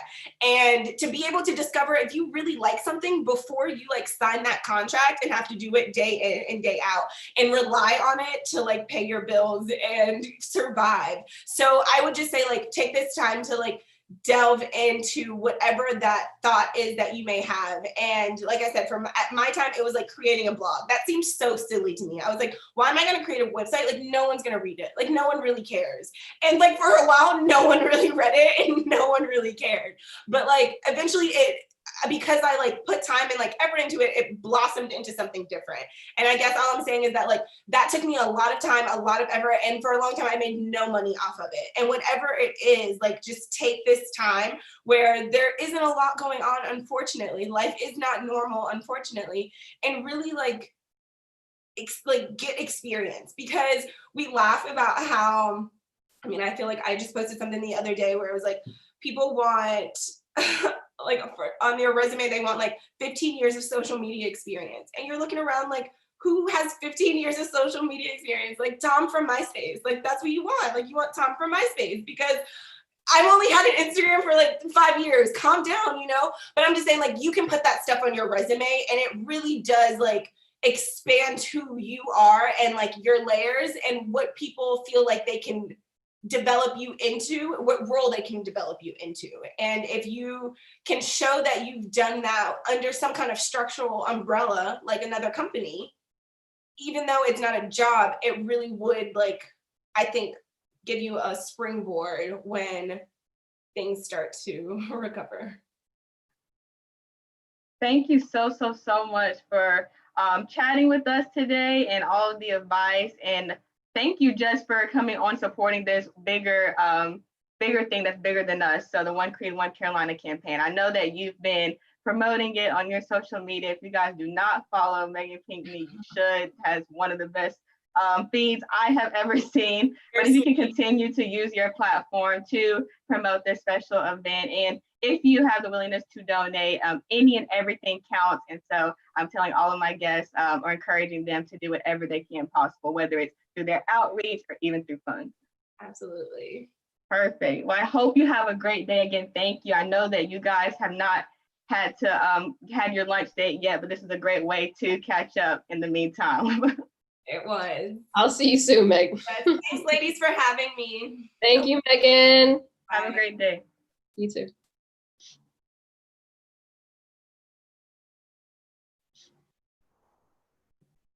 All right.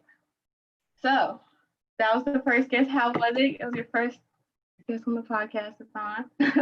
Great. What a great conversation. Megan is so awesome.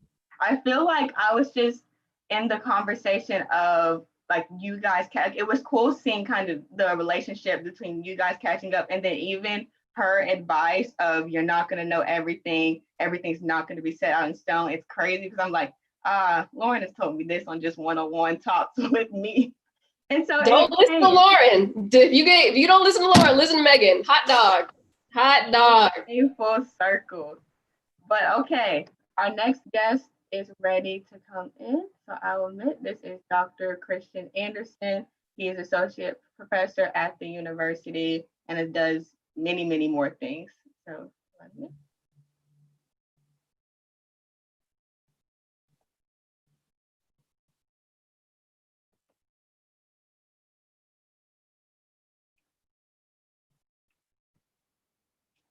hello.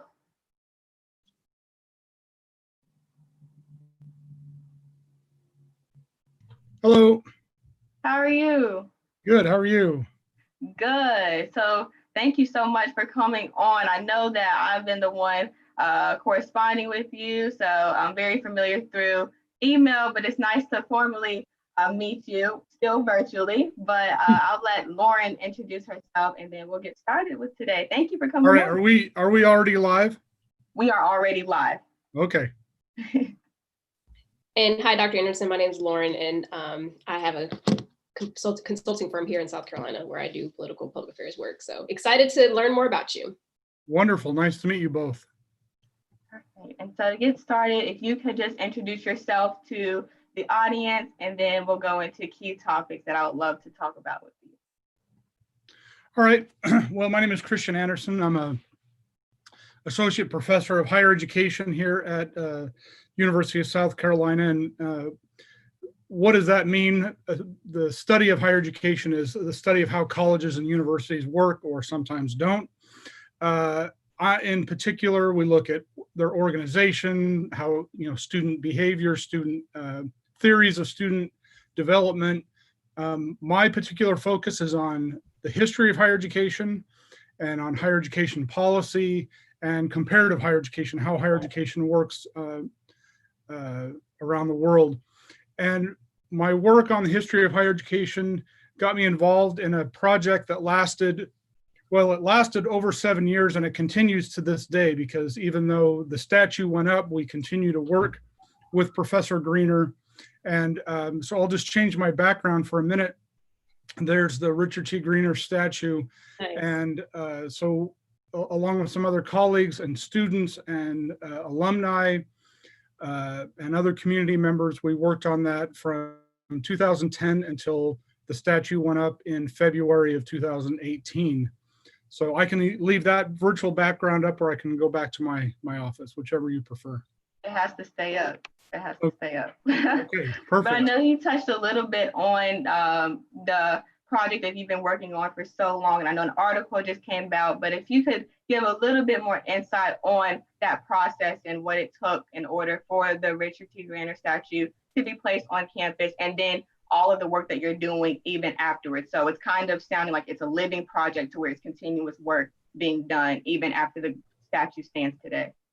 Yeah, so my colleague, Catherine Chaddock, she retired a few years ago, but she also taught the history of higher education as well. And we would both talk about Richard T. Greener in our class, but honestly, neither of us knew a lot about him. And we can talk more about why that history was suppressed or not well known later. But in any case, even as historians of higher education, we did not know a lot about him. But we mentioned him. We talked a little bit about him.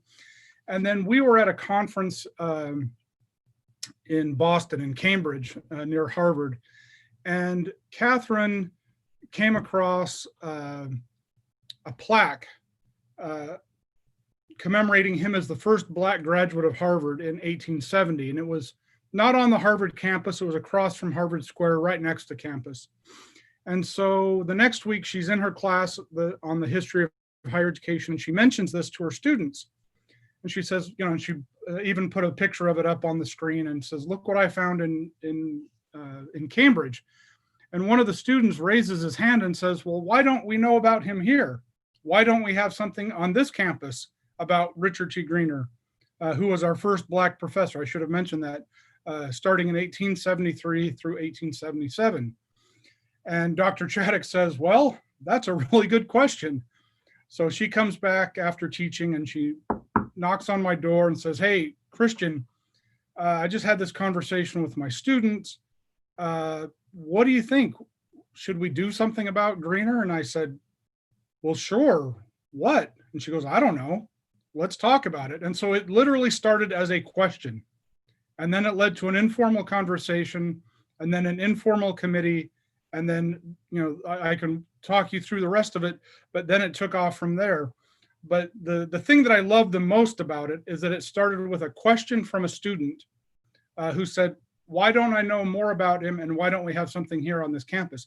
Now, I will say we did have, before the statue, two important things about him. One is the Richard T. Greener scholarship in the Black Alumni Council, Black Alumni Council.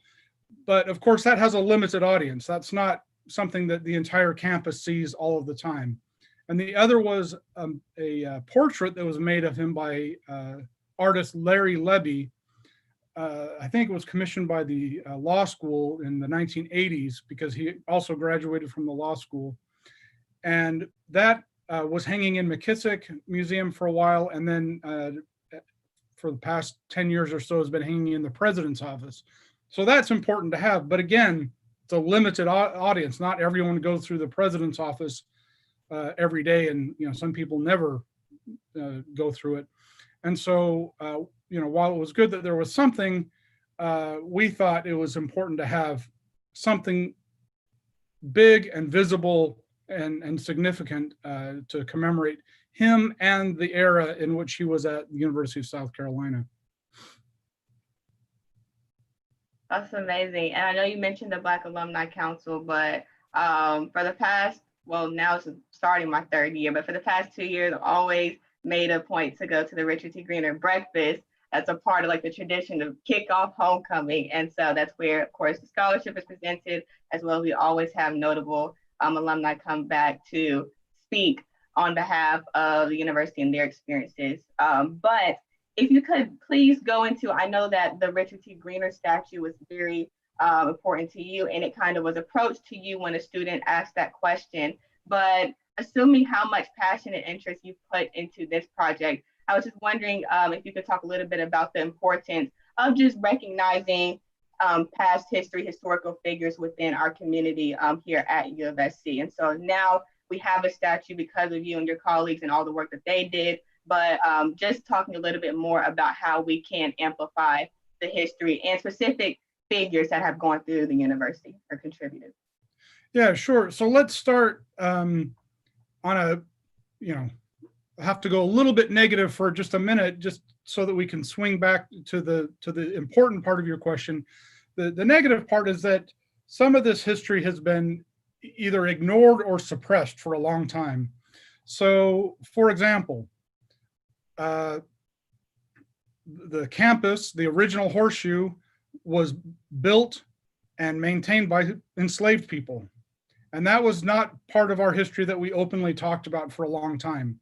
Now we have 2 markers on the Horseshoe that acknowledge that, and we had a ceremony to unveil that, and we talk about that.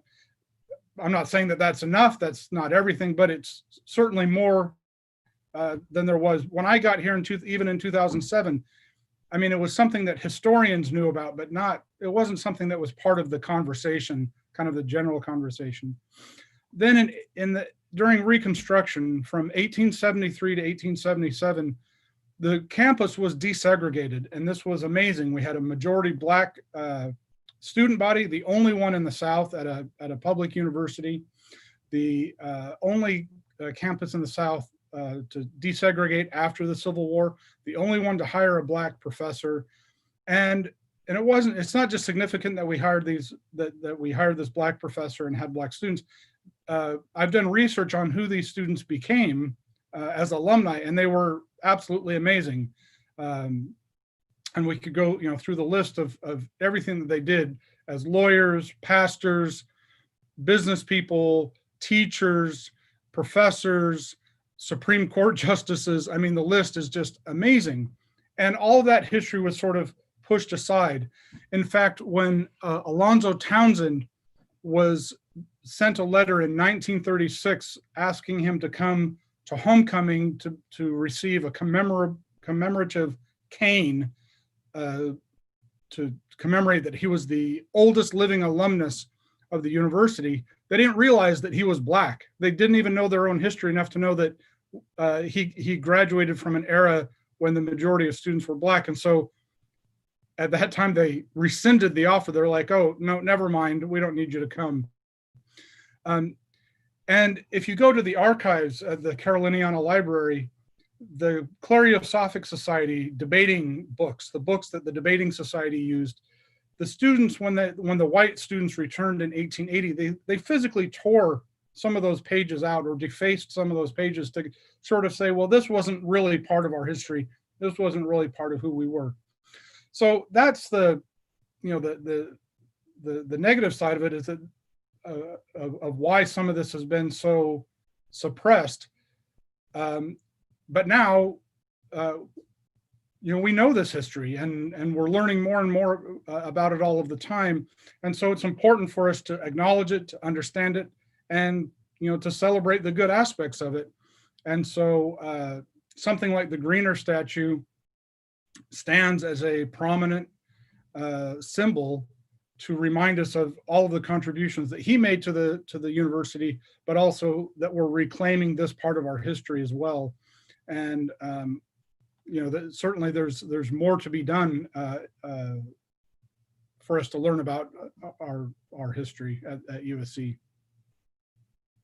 Dr. Anderson, I just want you to back up for a second, because you said that we had a majority Black campus at one point at USC. Is that really true?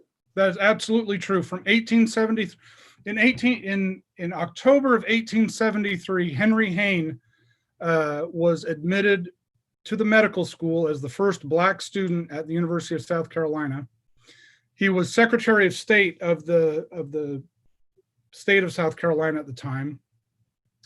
And soon thereafter, more and more African-American students enrolled, and before long, it was a majority Black campus. Some white students stayed, some left, some white professors stayed, some left.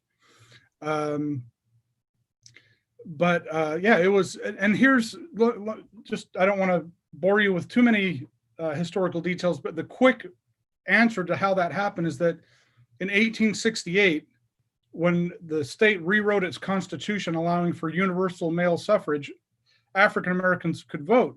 Well, they voted in a majority Black legislature, and those legislators voted in or appointed 3 and then a 4th Black trustee to the Board of Trustees at a time when the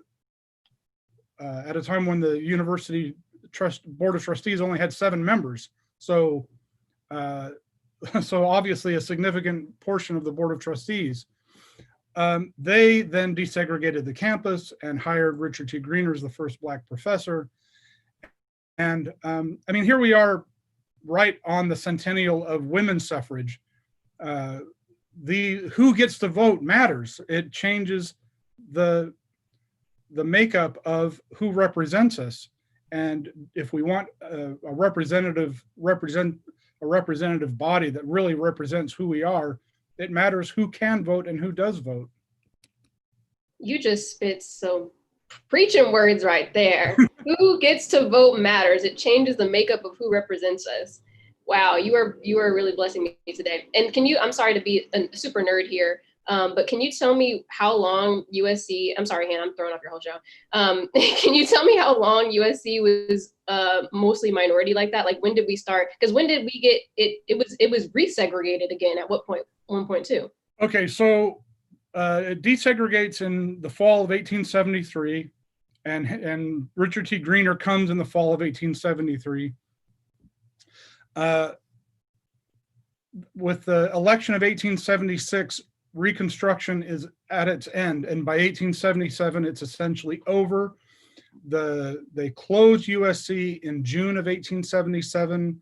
All of the professors leave, all of the students leave, and it reopens in 1880 for whites only. And it stays for whites only all the way through September 11th, 1963, when Henri Monteith, now Henri Monteith Treadwell, who I understand is your next guest, enrolls along with Robert Anderson and James Solomon, and desegregates the university for a second time. And it just happens that the other day I pulled off an old journal off of my shelves to photocopy an article out of it, and I had forgotten that Henri Monteith, oh, it's not going to show it, there it is. Henri Monteith is on the cover of it, showing her enrolling on September 11th, 1963. So that was a nice little surprise that I had completely forgotten about. That is amazing. And yes, you're correct. She is the next guest. So we're learning about all this knowledge now. And then Lauren, next, after Dr. Anderson, you can ask the Dr. Treadwell, Monty Treadwell, for her experiences being the individual, one of the three to desegregate the university. But I wanted to talk a little bit more about, because we've only just talked about that one role with the Richard T. Greener statue, but you serve in so many different roles, including project director for the NEH Summer Institute. So if you could talk a little bit more about that and the theme for this year.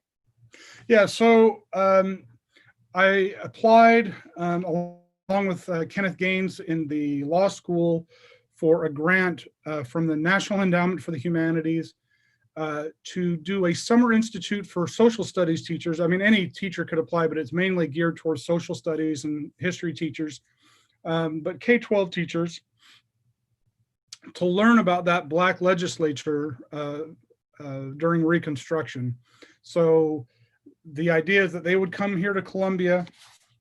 We would have lots of guest speakers, lecturers, and learn about the legislature, that that majority Black legislature during Reconstruction, both through tours, through historic Columbia at the State House. We would go down to Charleston, go to the Penn Center in Beaufort, all kinds of things for 3 weeks.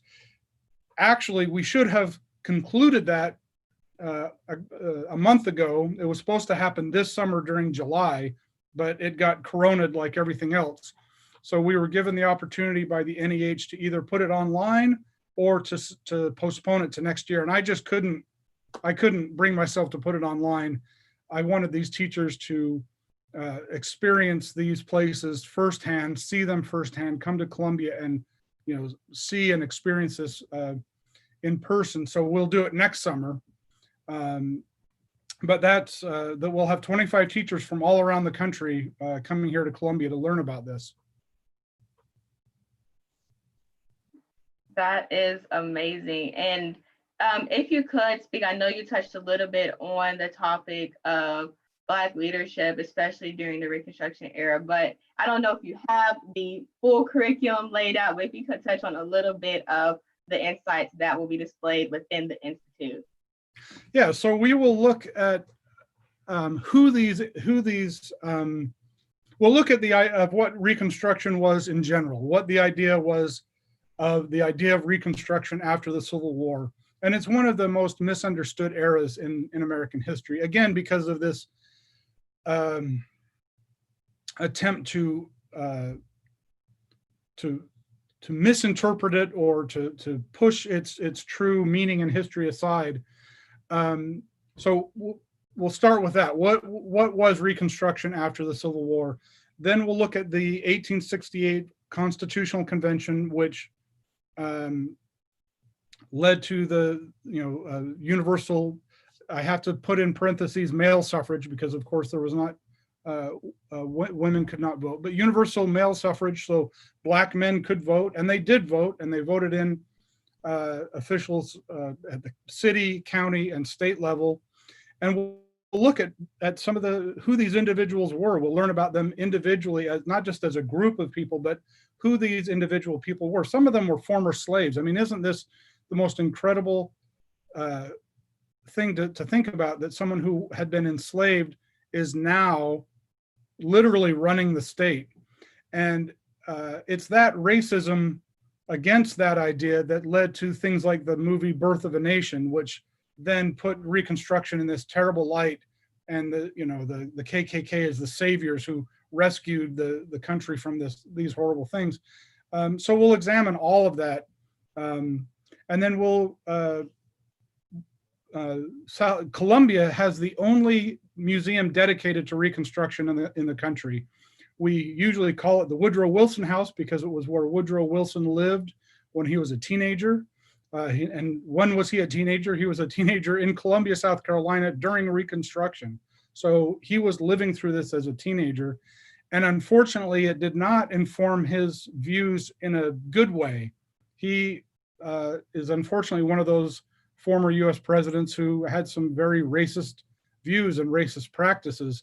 And it's too bad that living just blocks from the State House and blocks from the desegregated University of South Carolina, he might not have taken on a different view, but that's not what happened. But Historic Columbia did something amazing. When they obtained his house, they, instead of making it just a museum about Woodrow Wilson, they turned it into a museum about Reconstruction. And so it is the only museum in the country dedicated just to Reconstruction. And so, that's one of the places that we'll visit. So that's a quick snapshot of what we'll do. That is amazing. So much knowledge I have already learned just through this conversation simply alone. I know that we have 10 more minutes, but can't let you go without talking about the reason why we're here to promote the One Creed, One Carolina campaign that helps programs that support the Black community within UofSC. And so one of the programs that the funds go towards includes Richard T. Greener Scholarship. And so if you can just to attest how important it is to amplify programs, whether it's diversity and inclusion commissions within departments, all the way to scholarships that directly impact Black students, especially during this time. Yeah, so I think that what is so significant about having a scholarship named after Richard T. Greener, not only was he a professor, he was an alum, because while he was a professor, he attended the law school and graduated from the law school. But he did another thing that a lot of people, unless you've really read his biography and dug into his story, you may not know, is that he helped create scholarships for Black men at UofSC, at the University of South Carolina. And he recruited around the state, and he got the legislature to designate funds on a county basis so that the state would be represented, not just the population centers of Columbia and Charleston and Greenville, but all across all of the counties of the state. And then that wasn't enough. He said, look, these young men are coming out of conditions where they did not have educational opportunities. Some of them grew up in families that were enslaved or had, very poor, if any, educational opportunities. So he helped create a preparatory school at UofSC. He called it the sub-freshman class, so that they could study for a year and get prepared so that they could be admitted at college ready and then start their freshman year. It's amazing that now there's a scholarship named for him, given that he did gave all these opportunities for of scholarships for students. So I think it's tremendous that you're doing this, and I think that that's such a worthy cause for the Richard T. Greener Scholarship. And the other, you have a whole list of places that people can donate. All of them important. The other one that I think is relevant to our discussion is the Civil Rights, Bobby Donaldson's Center, because this was something that Greener fought for passionately, was equal rights and civil rights. And he had debates with Frederick Douglass after he left USC, where they debated about the nature of the future of Black Americans, and so he was an important figure in all of this. That's amazing. Thank you so much for dropping those notes of knowledge just in this 30 minutes alone. But I also just want to know, because we've been enlightened just being on this podcast with you, but how can others in the community become more knowledgeable about this information? I know that as a historian, you have spent years within books and researching, but how can a little bit of this information be outsourced, if it is, so that others can be more knowledgeable about all that makes up the place that we love to call home, so UofSC? Well, of course, you can stop by the statue, and the plaque has the basic information. Catherine Chaddock's book about Richard T. Greener is very accessible. It's by Johns Hopkins University Press, but it's a very accessible read. It's not so detailed that you can't that you get lost in it. It's a wonderful, amazing story, and we recognize that Greener was was a complex man in a complex time. He wasn't perfect, and the book kind of goes through like his interesting varied life. After he left here, he became dean of the law school at Howard University, a diplomat to Russia, a lawyer, worked as a lawyer. So there's reading on that. We're hoping to do more with the Greener. The idea was that we would put up the statue, and then every year we would have a symposium, and we didn't quite have that happen in 2019, but if we can have it happen in 2020, my dream would be that we could put on, kind of like Hamilton, a video version of a play about Richard T. Greener called The White Problem, which is based on an essay that he wrote that's called The White Problem, which is about why we have to take down white supremacy. And it was written by a professor at Francis Marion University for the University of South Carolina's bicentennial. So I would love to have that accessible, that we could have on YouTube, that anyone could watch. And we've got the Greener website, sc.edu/Greener. It's got some basic information on there, but we are going to upgrade and enhance that with more information very soon. Well, thank you so much. This was very great. I really do appreciate all that you do. But more than that, just your continuous work for advocating for enlightening or making this history prominent to where others can see and reap the benefits of this knowledge. So thank you so much. It's absolutely my pleasure, and I'm honored that you asked me. Thanks, Dr. Anderson. You taught me a lot. Thank you. Nice to meet you both. Absolutely. Hope you have a great day. Thank you.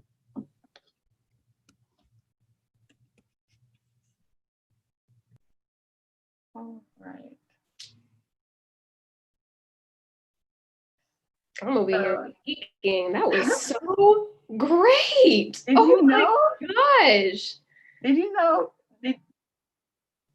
all of this history that, and I mean, it's so crazy. We have these resources even available at the university. So even through this, I know this is overall for the One Creed, One Carolina campaign, but we are benefiting so much from just learning bits and pieces about the history throughout the years, and everyone who has contributed. So. Knowledge is power, man. We can change history when we know history. Yeah, I think Dr. Treadwell is trying to get in.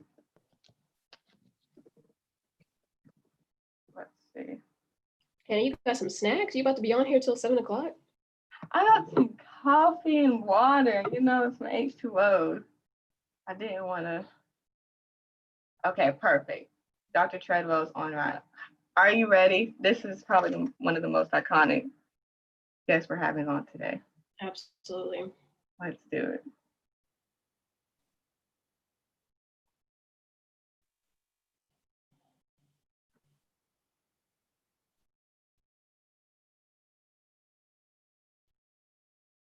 Hello.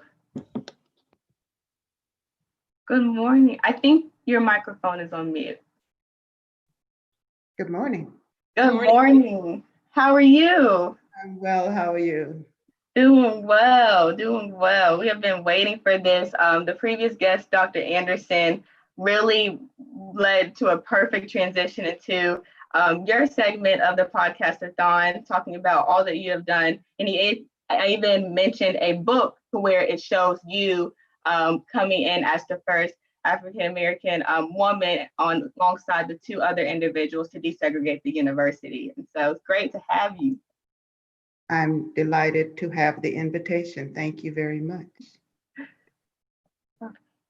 So we'll first start with just giving a little bit of background on your livelihood, especially early childhood. And so going into the process, coming out of high school and going to college. And so if you can give us a little bit of insight of how the process was and all that had to go through it. I know that Matthew J. Perry, as well as your aunt, had to advocate for you and the two other students to come into the university. So could you Please elaborate on all that was.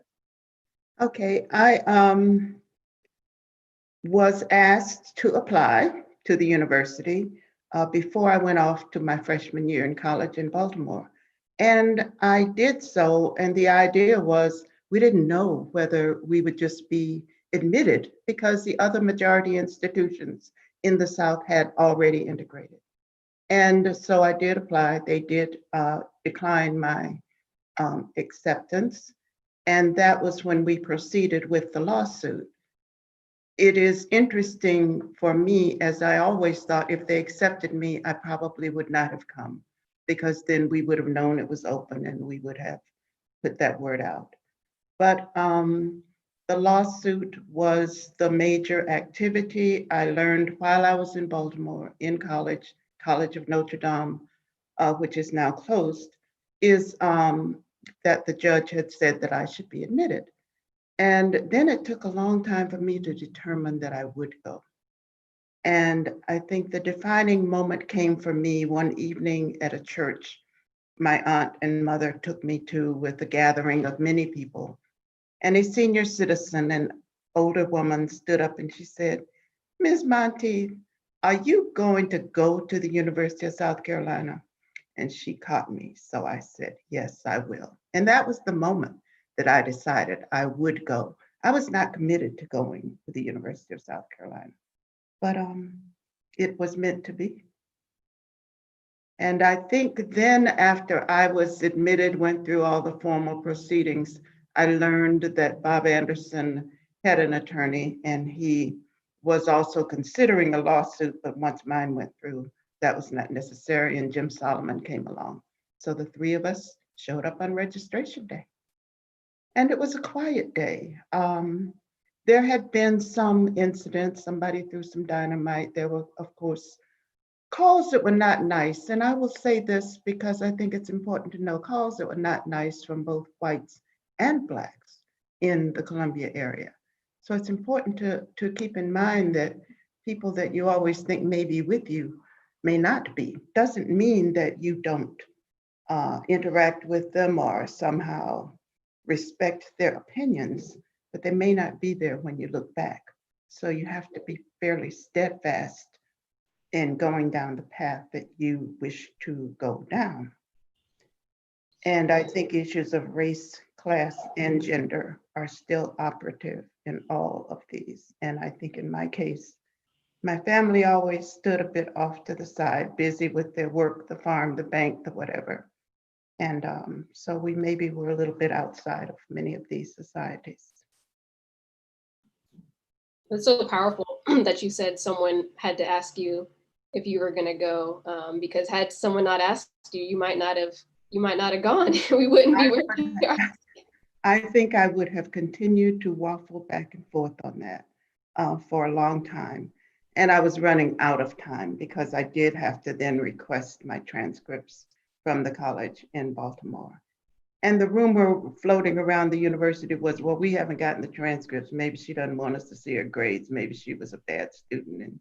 And, so rumors are always the things, we can see it in the news today. If somebody doesn't do what you want, when you want, someone has an explanation that may have nothing to do with the truth.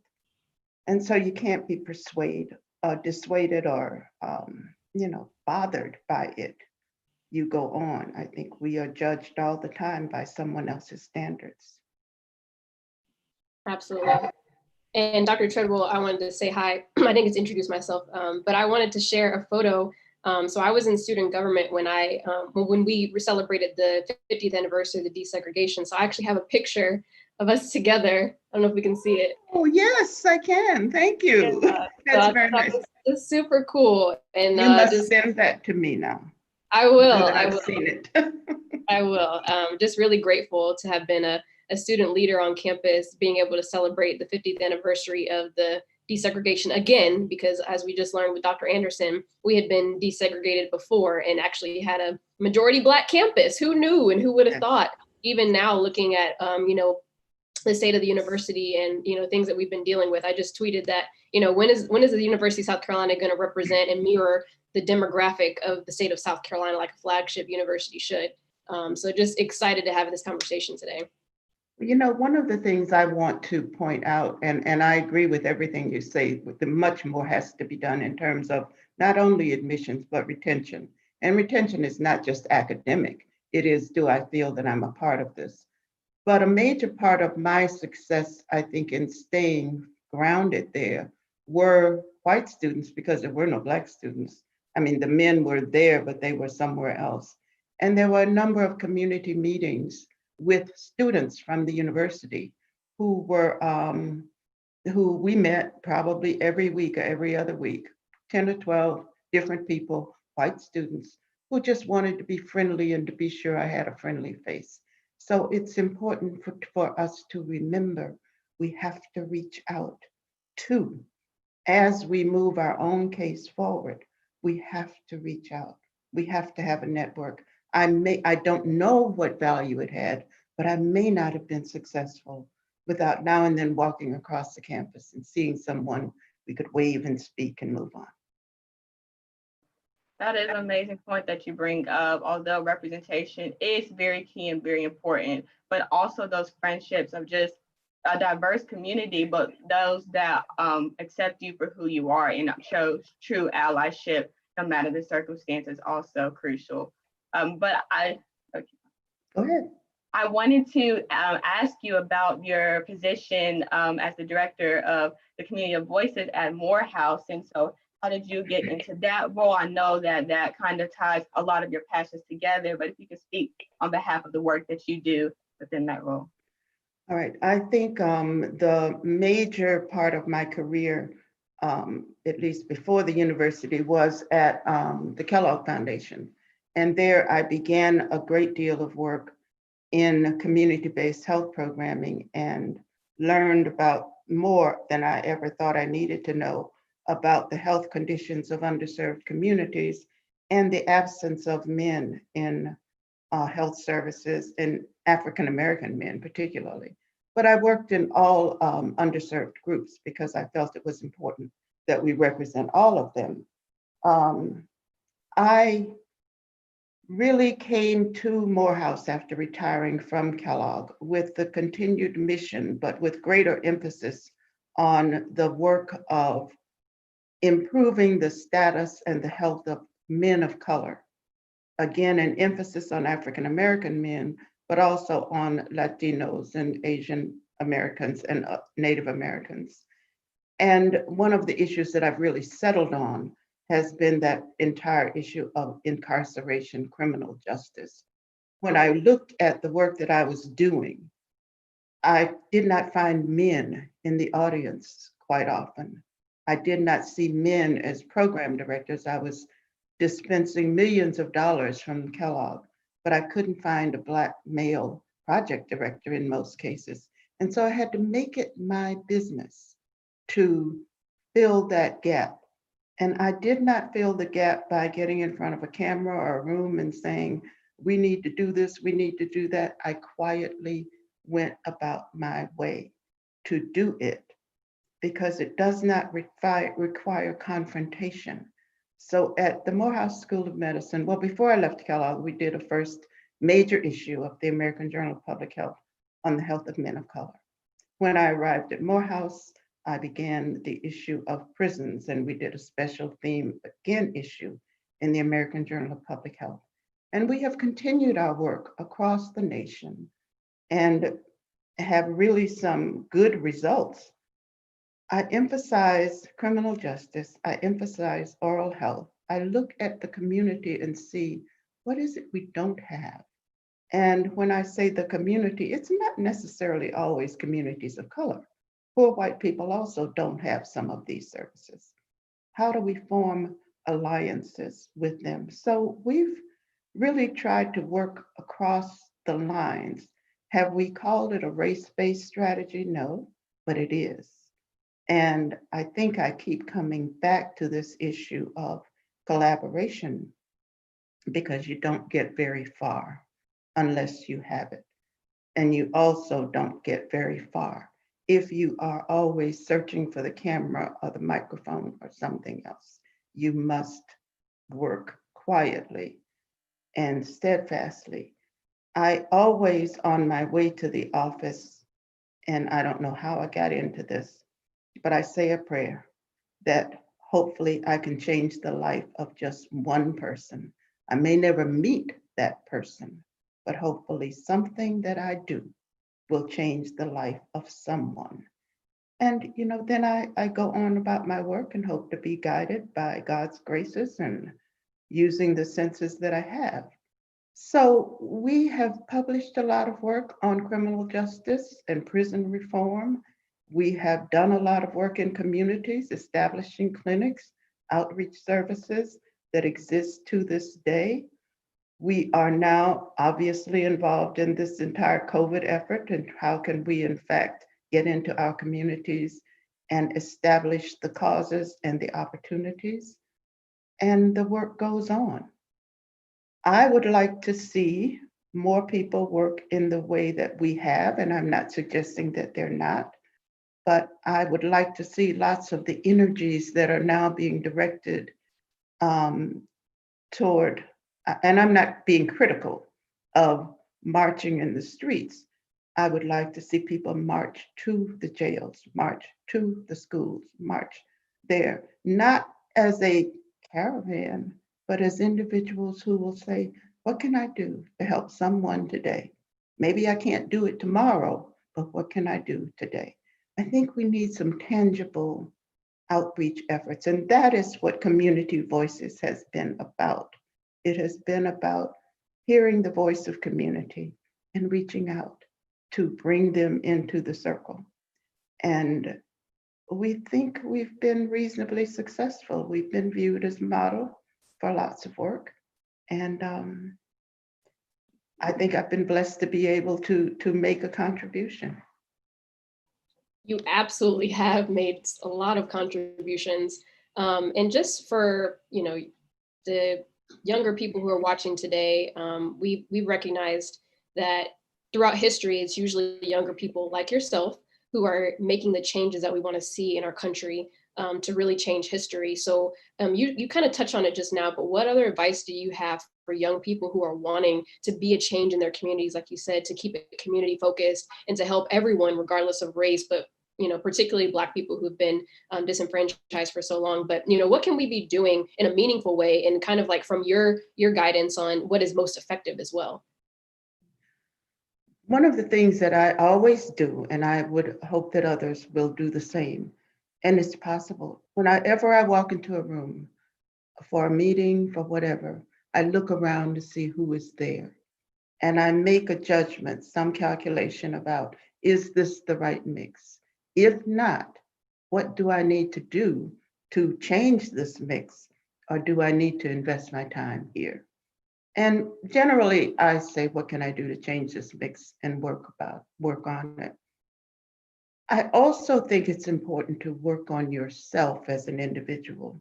One of the things that I hear from the university students there and elsewhere is the still kind of divisions between Black and white students and African Americans versus this and that.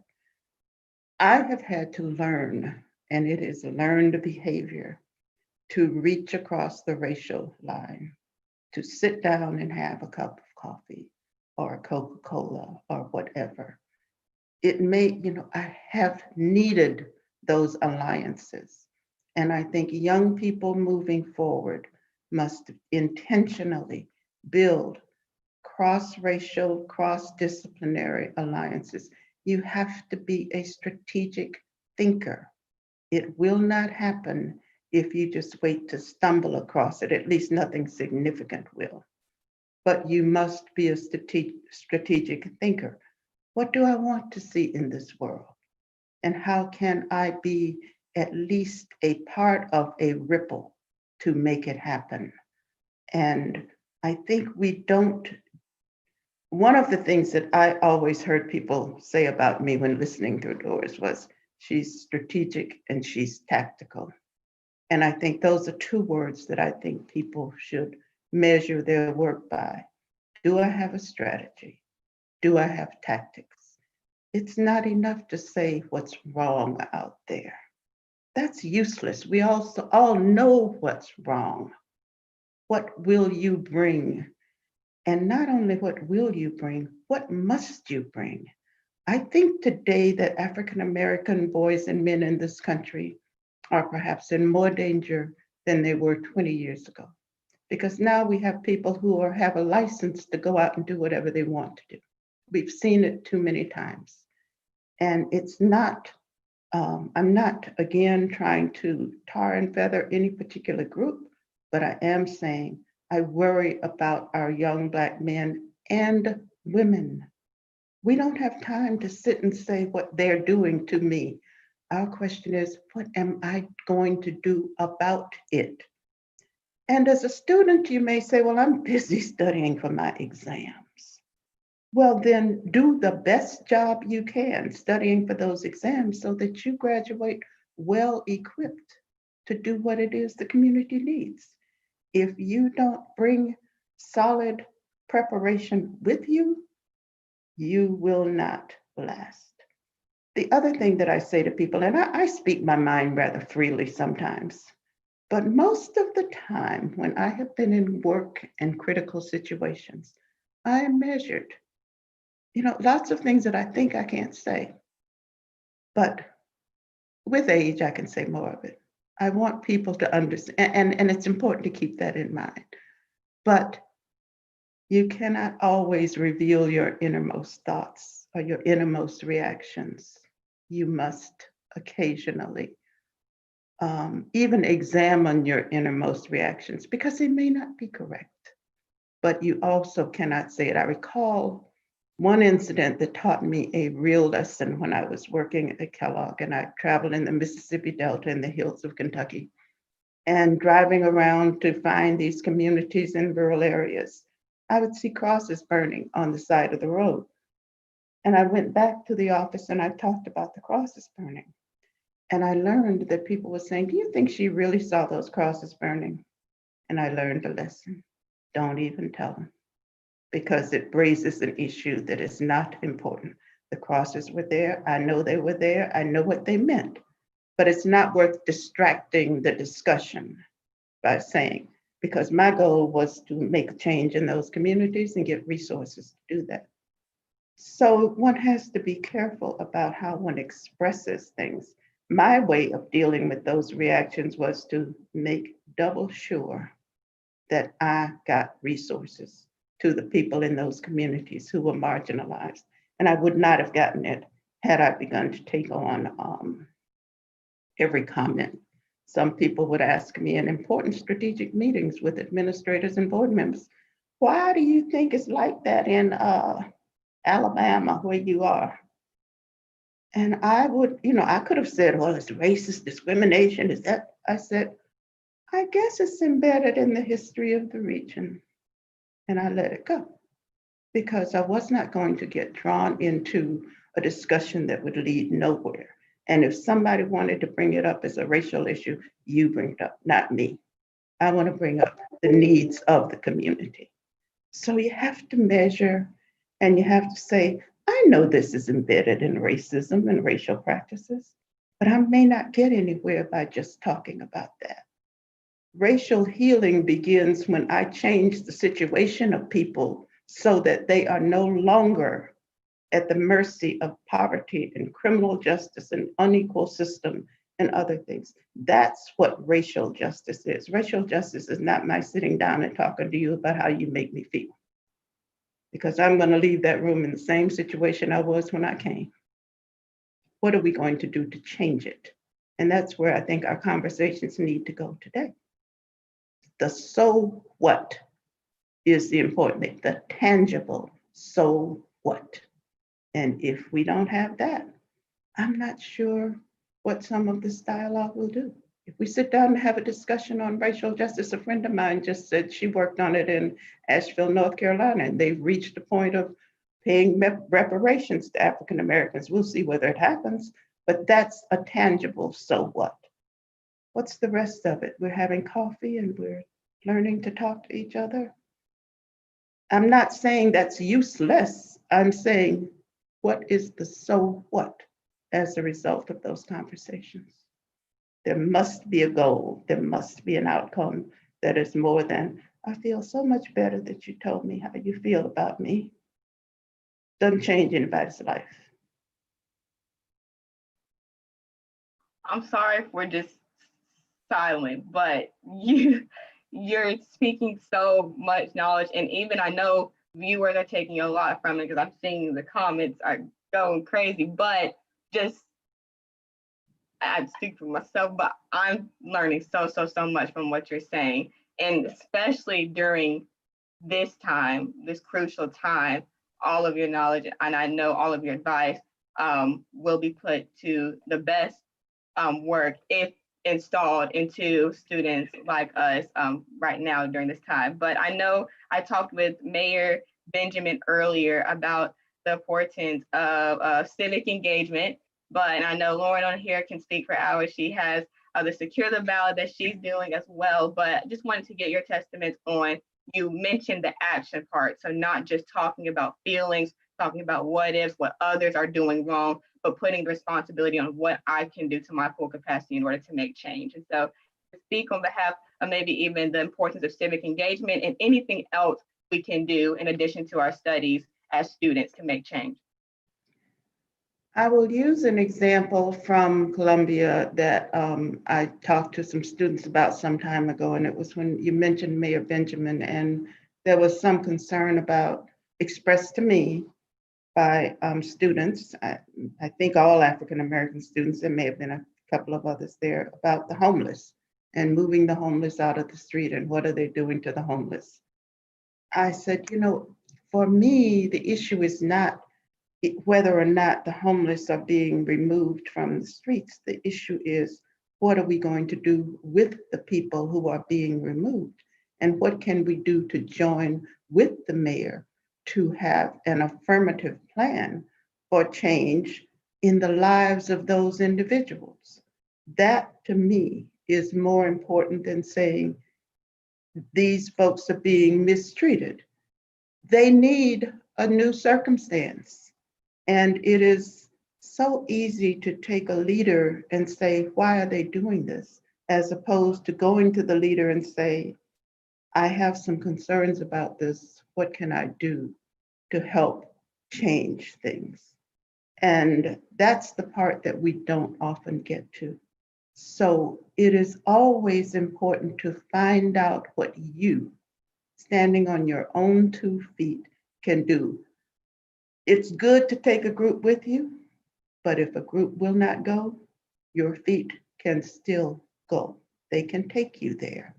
It is important to understand that if the issue is somewhere downtown, standing here and talking about it won't help. Go there and change it. And that is what I really hope people will do. Take any issue, decide what you will do. And it may be for one person in trouble, it may be for a group, but you've just got to get moving. We're sliding backwards, and we've got to get more affirmative in our actions. And when I say our actions, I'm speaking of a mixed crowd of actors. So you not only have to work with the people you're concerned about, you've got to make new friends. I don't often talk about strengths that I think I have, but I know this to be true. I have always worked with a very large network. We will call it Rolodex, but my list of contacts is extensive, and I worked on it and worked it. So you can't do it alone. Doesn't happen alone. Thank you so I wanted to mention that we're all here today, and I know that you've made a big impact, not just on the university, but in the world, made true history throughout your time and your experience. But currently, we are here to raise money for the One Creed, One Carolina campaign, which is to uplift programs that directly impact one of many marginalized communities, but the Black members of the UofSC community. So can you just attest to how important that is, especially during this time, and just your testament of you being one of the first to now having these programs and the importance of uplifting them. This is just being the beginning. And so now the work moves forward. Well, let me start by saying that people like the two of you and other students are my pride and joy, because you are there and you are doing more. We must put our money where our mouth is. And if my money is $1, or $2, or $5, or $1 million, we've got to put it where it is needed. It not only brings about change, but it says to people, I am investing in change. And so I think it is extremely important that we have efforts such as this one, and that we put our resources there. And when the dollar is paid, then also look and see if there are other things you can do. And if you don't have the dollar, what can you think of that you could do that could help someone and make that known? I believe that there is no more important effort than one of supporting things that help to uplift not just our community, not just the African American community, but this is a case where when we change the lives of one, we can change the lives of many. And it's an opportunity, and it's not one to be missed. And so I don't have a lot of funds to invest here and there, but I spread it around as best I can in order to make sure that people know I'm standing with them. And I give to diverse groups. So think about what you have and take that dollar and split it in as many ways as you can. But we can do it. We'll pay for a football ticket, so we can do other things. You are right about that. Today is also 8/28 Giving Black Day. So we appreciate that message of investing, putting your money where your mouth is, because we're not going to see the change we want to see unless we're invested in it. But thank you so much, Dr. Treadwell. It was so good to see you again. I'll send you this photo. Hanny, you'll have to give me her email address so I can send it to you, but super grateful to be sharing this moment with you again and have some time to talk with you. I thank you all very much for the opportunity. Have a wonderful and prosperous day. Amen. Thank you so much. You too. Okay, bye. Bye.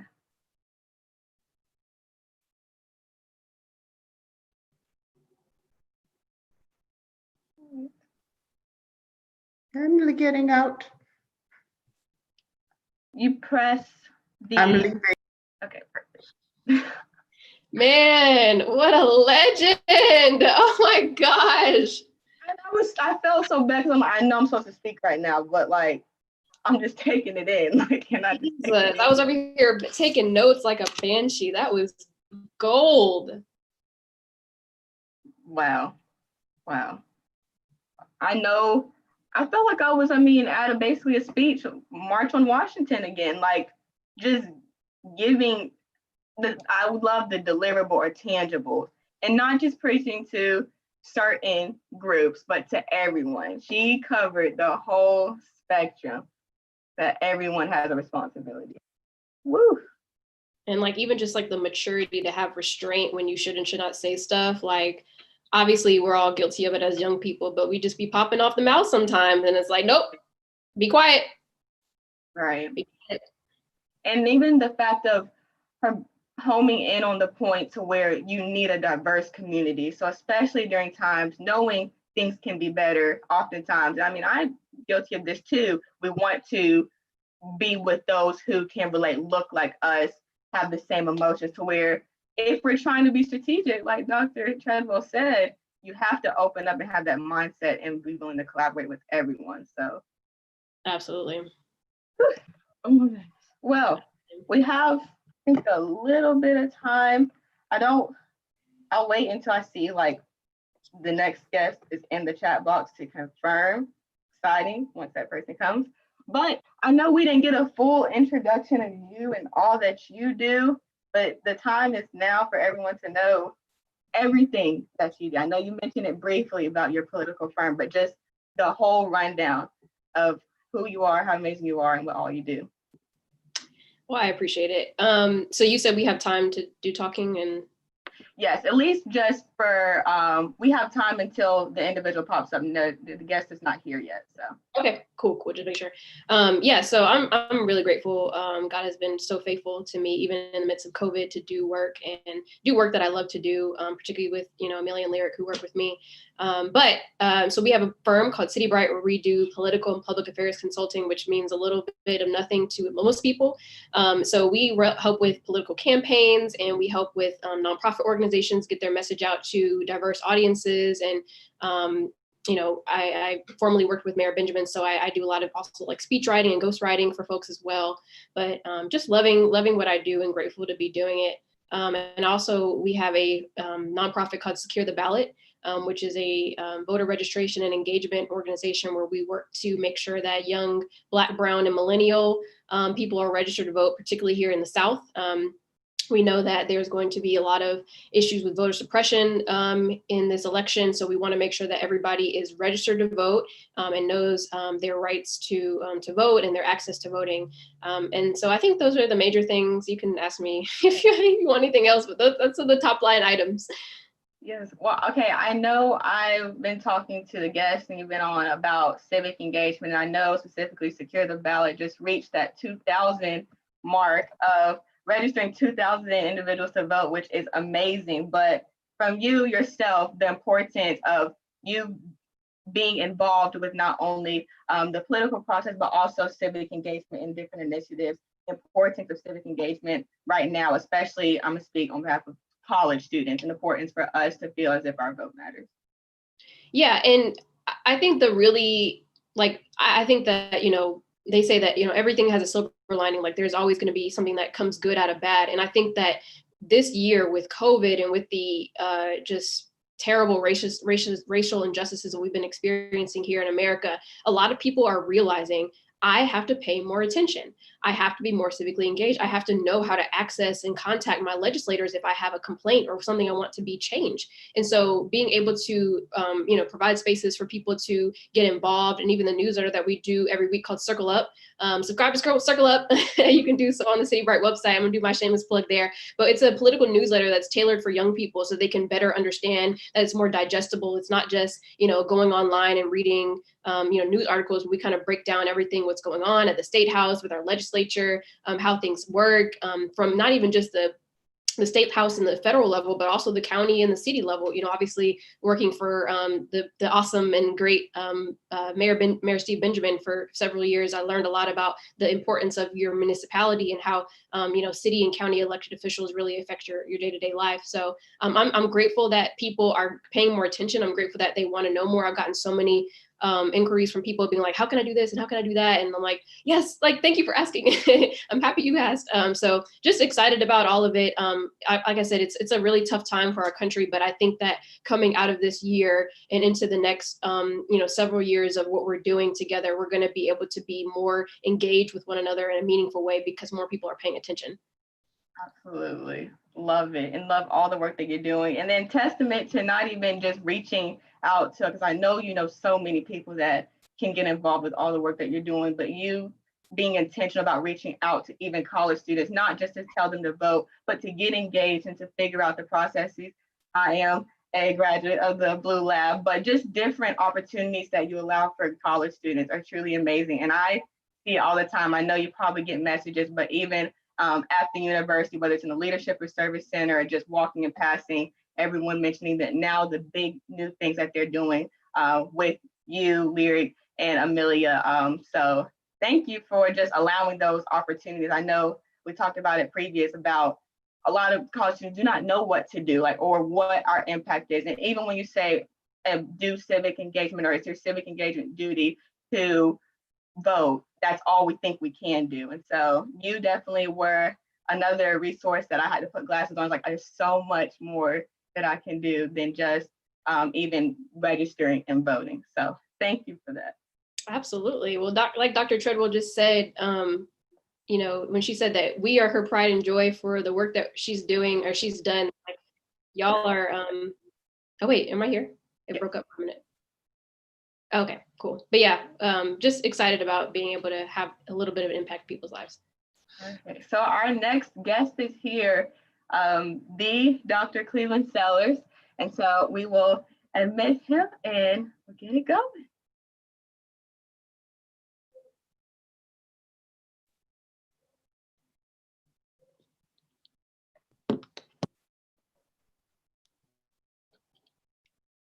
Just connecting to audio.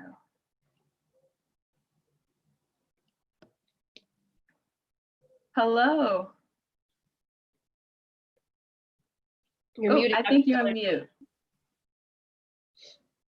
I think you're on mute.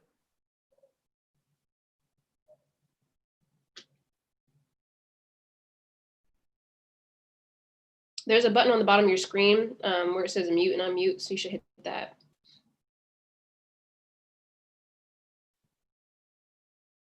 On the left-hand side. Mm-hmm. There we go. How's that? Good. Perfect. We can hear you. Wonderful. Glad to see you folk this morning. You too.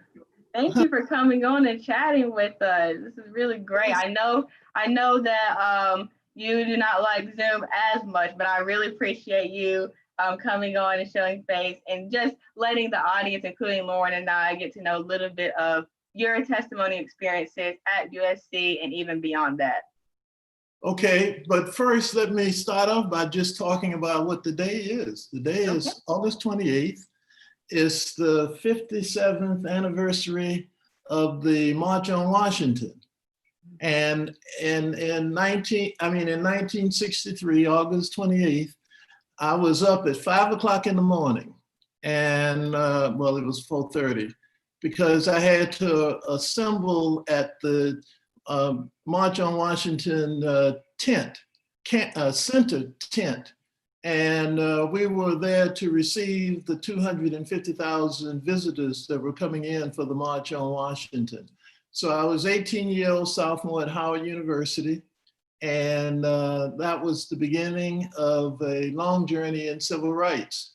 So I wanted to just mention that and talk about the fact that there might have been low expectation because we were young and we were engaged, but Bide Rustin, who was the coordinator of the March on Washington, actually thought that we might be good organizers and could actually mobilize people from the areas that we worked as the organization SNCC worked across the South, Danville, Virginia, Albany, Georgia, Mississippi, and spots in and around Georgia, other spots in and around Georgia.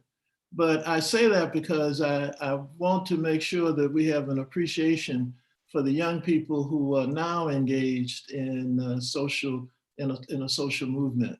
The Black Lives Matter and the other groups that have coalesced in order to bring to the attention the kind of issues that we were fighting with the March on Washington. It is ironic that today we look back and we have the same issues that we had in 1963. But the other thing I wanted to talk about is just a little bit about who we were, because that becomes very important. We wanted to get out and do something to change the kind of racism and oppression and misogyny and all those things that existed during that particular period of time. And we also wanted to make some significant changes in the apartheid system that was across the South. And so we knew that we had to step out, and we stepped out with the sit-ins and then the freedom rides. And each time that was a stepping out on our own. And we became responsible for ourselves. Any harm come to anybody, you know, we were there and we made the commitment to put ourselves in harm's way. But later on in the movement, we had to recognize that we also, in organizing across the South, we also had to ask other people to try to go and register to vote and try to vote.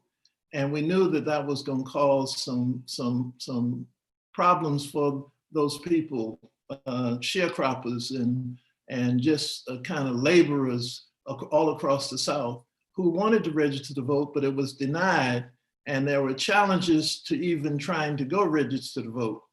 So after the March on Washington, where there was a tremendous amount of euphoria, we thought we had at least made the case for civil rights, and they were made within a moral kind of foundation.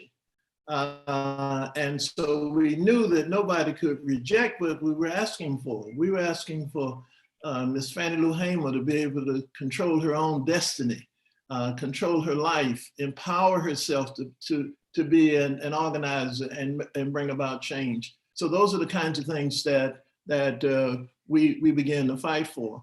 And earlier in 1963, there were protests in Alabama by the Southern Christian Leadership Conference, which the title of it was Project C, and it meant confrontation. And so Dr. King and his organizers went into Birmingham and they started organizing protests. Everybody would meet at the 16th Street Baptist Church and they would go out and protest. But after about 2 weeks, he had used all the people who were coming to the church. So he had to ask for others to come and participate. And so one night while he was having a mass meeting, he asked in the crowd, who can I get to go protest? Because we're about to lose our pressure on the city of Birmingham to desegregate. And a 15-year-old girl raised her hand and said, I'll protest. And then there was a 13-year-old and a 12-year-old and a 16-year-old and it began to take on a youthful involvement at that point. And there were blowback from some of the Black ministers in Birmingham about using children in harm's way. But Dr. King said that if a person can develop a social consciousness, which is really important, that's one of the things that we expect for everybody to have as they matriculate through this life journey.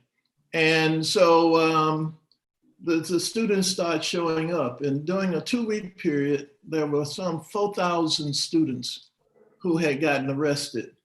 And I'll tell you this little kind of cutesy, and that is that Dick Gregory, a national comedian who was very much involved in the social movement, was also coming to Birmingham, and he got there late, and the children had already marched on. I mean, they had set a time and a place, and at that time, they all left school, and they went to the 16th Baptist Street Church, at 16th Street Baptist Church, and they all marched out into Ingram Park, which is right across in front of it.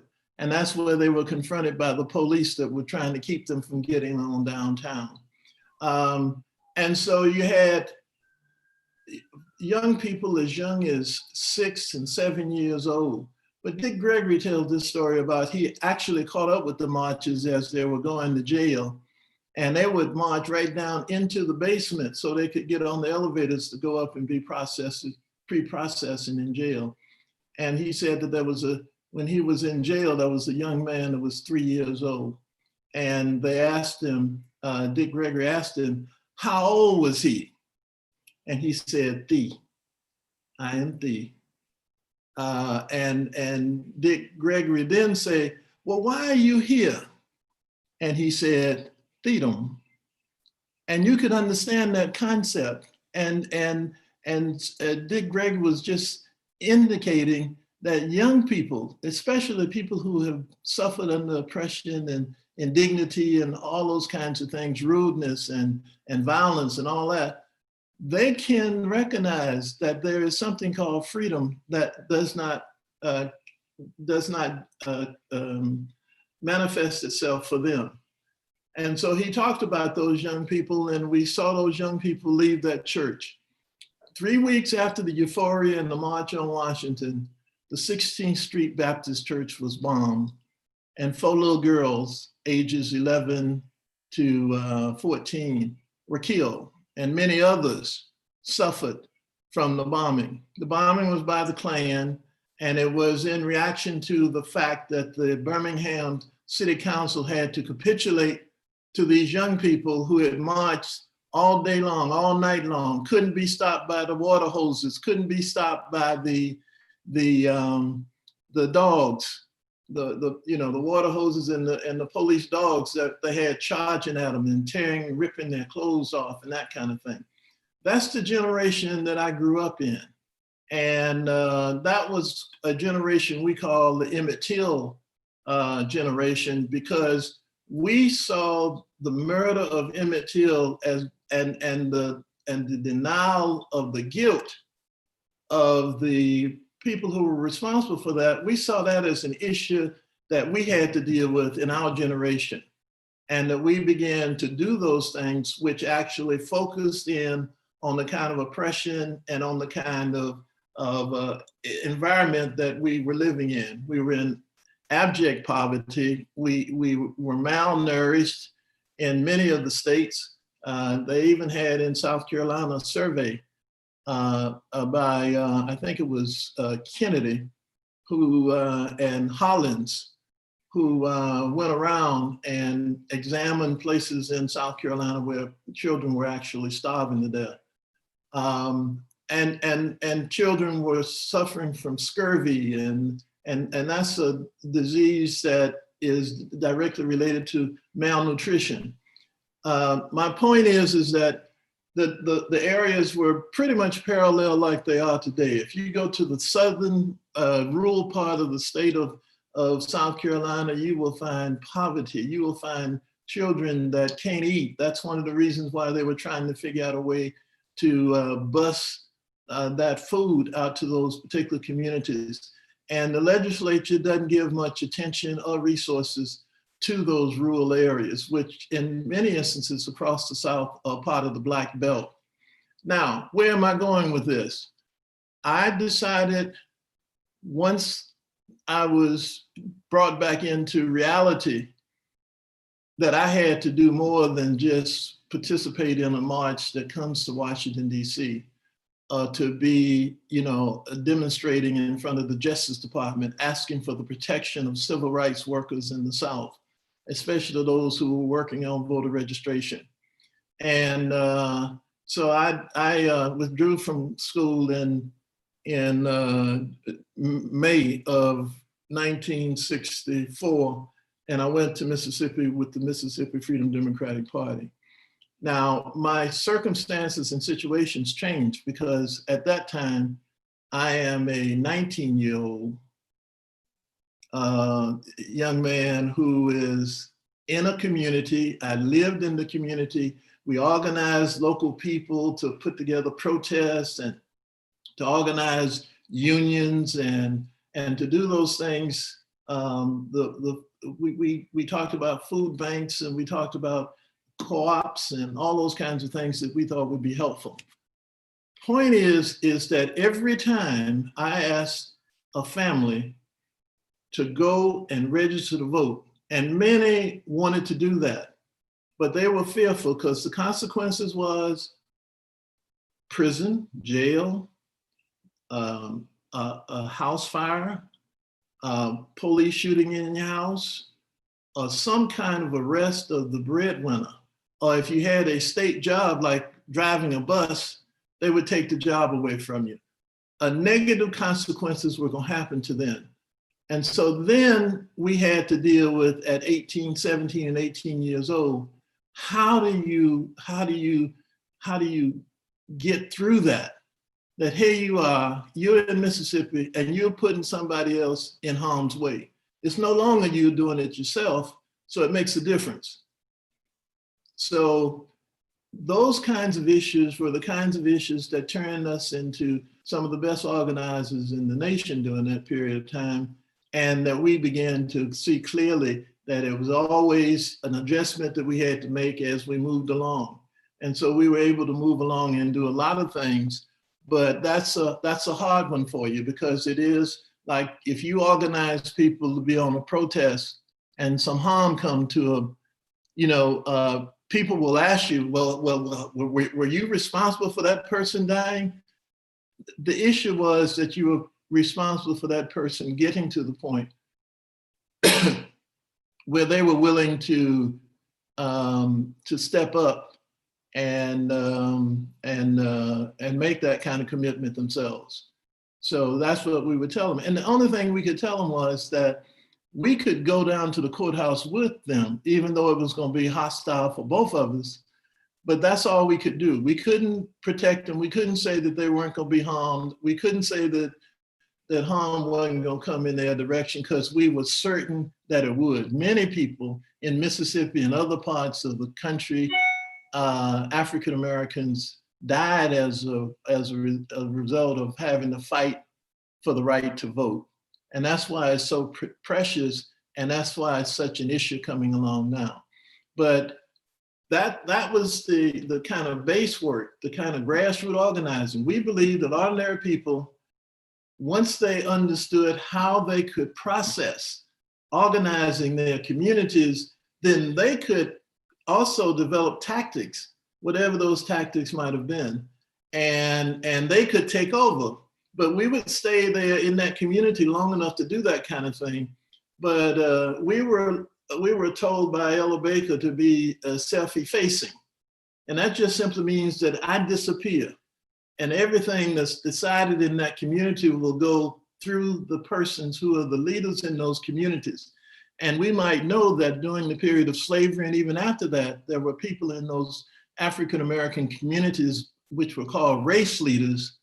They would make decisions on which direction that the African-American community would and should go, and how they should respond to different things that went on in those particular communities. So this is just a backdrop of some of the history that it becomes important for us to know, and for me to share with you young folk, so that when you all decide how you are going to step onto the pages of history, what you have to take under consideration when you do that. The other thing is that the struggle, once you bite off on the apple, is going to be a lifelong struggle.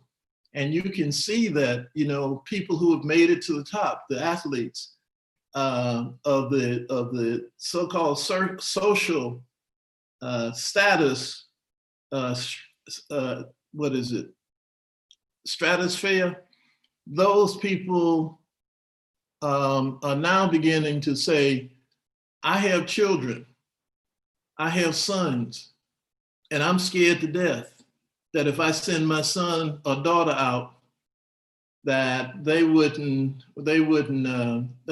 a possibility they're not going to come back the same way they left. And I remember over at the University of South Carolina, when I had the opportunity to talk to my class, I used to tell my class, and this is in the 90s, I used to tell my class that I had 2 sons and a daughter. And I went through the catechism. These are the things that you have to know. If the policeman yells at you, put your hands on the steering wheel so they can see your hands. And that might not even stop them from doing something to you. And I talked to my daughter about if she was driving along and it was dark, that she needed to drive until she found a place that was lit and there were some people around, so that she could pull in and at least have that pressure on the policeman not to do any bodily harm. And they couldn't believe it. They say, you still doing that? You don't have to do that. And I'm saying, where are you living? Because we have to do that all over. And then, in exiting the front line of the movement, I ended up coming back to South Carolina, and I was expected to kind of finish my education and all, and I ended up in Orangeburg, and we know what happened. South Carolina Highway Patrolman came onto the campus of South Carolina State College, opened fire with double-aught buckshots. Those are the shots that you use to kill deers, big game, and killed 3 students, one a high school student that was 16 years old. And never have an investigation here in the state to find out what happened. What they said happened didn't happen. And it was verified by the press that they said that the students were running to go downtown in Orangeburg. And I said that wasn't the truth. And I was there, and one of the people who was a victim. And I had no idea or no reason to want to go bold, but the students wanted to do that, to protest. And I always said that when I came along, I had adults, young adults, older adults who would whisper in my ear and give me that encouragement. Say, I can't do it, but you can. Go ahead on, and let's be concerned about addressing this issue of racism and paternalism and sexism and misogyny and all the rest of those things that you have on your agenda today. So I'm gonna stop right there and see what kind of questions you all may have of me. But I do have some ideas about where we need to be headed, and I think we are headed in the right direction. We are going to probably have more deaths between now and the election, and that's the price we have to pay for freedom. That's the price that Mandela had to pay. That's the price that I've had to pay. Prison and ostracizing, and I ran into the FBI COINTELPRO program, and they character assassination. They did it all. They did it all. They allowed the press to write distorted stories about me and my life.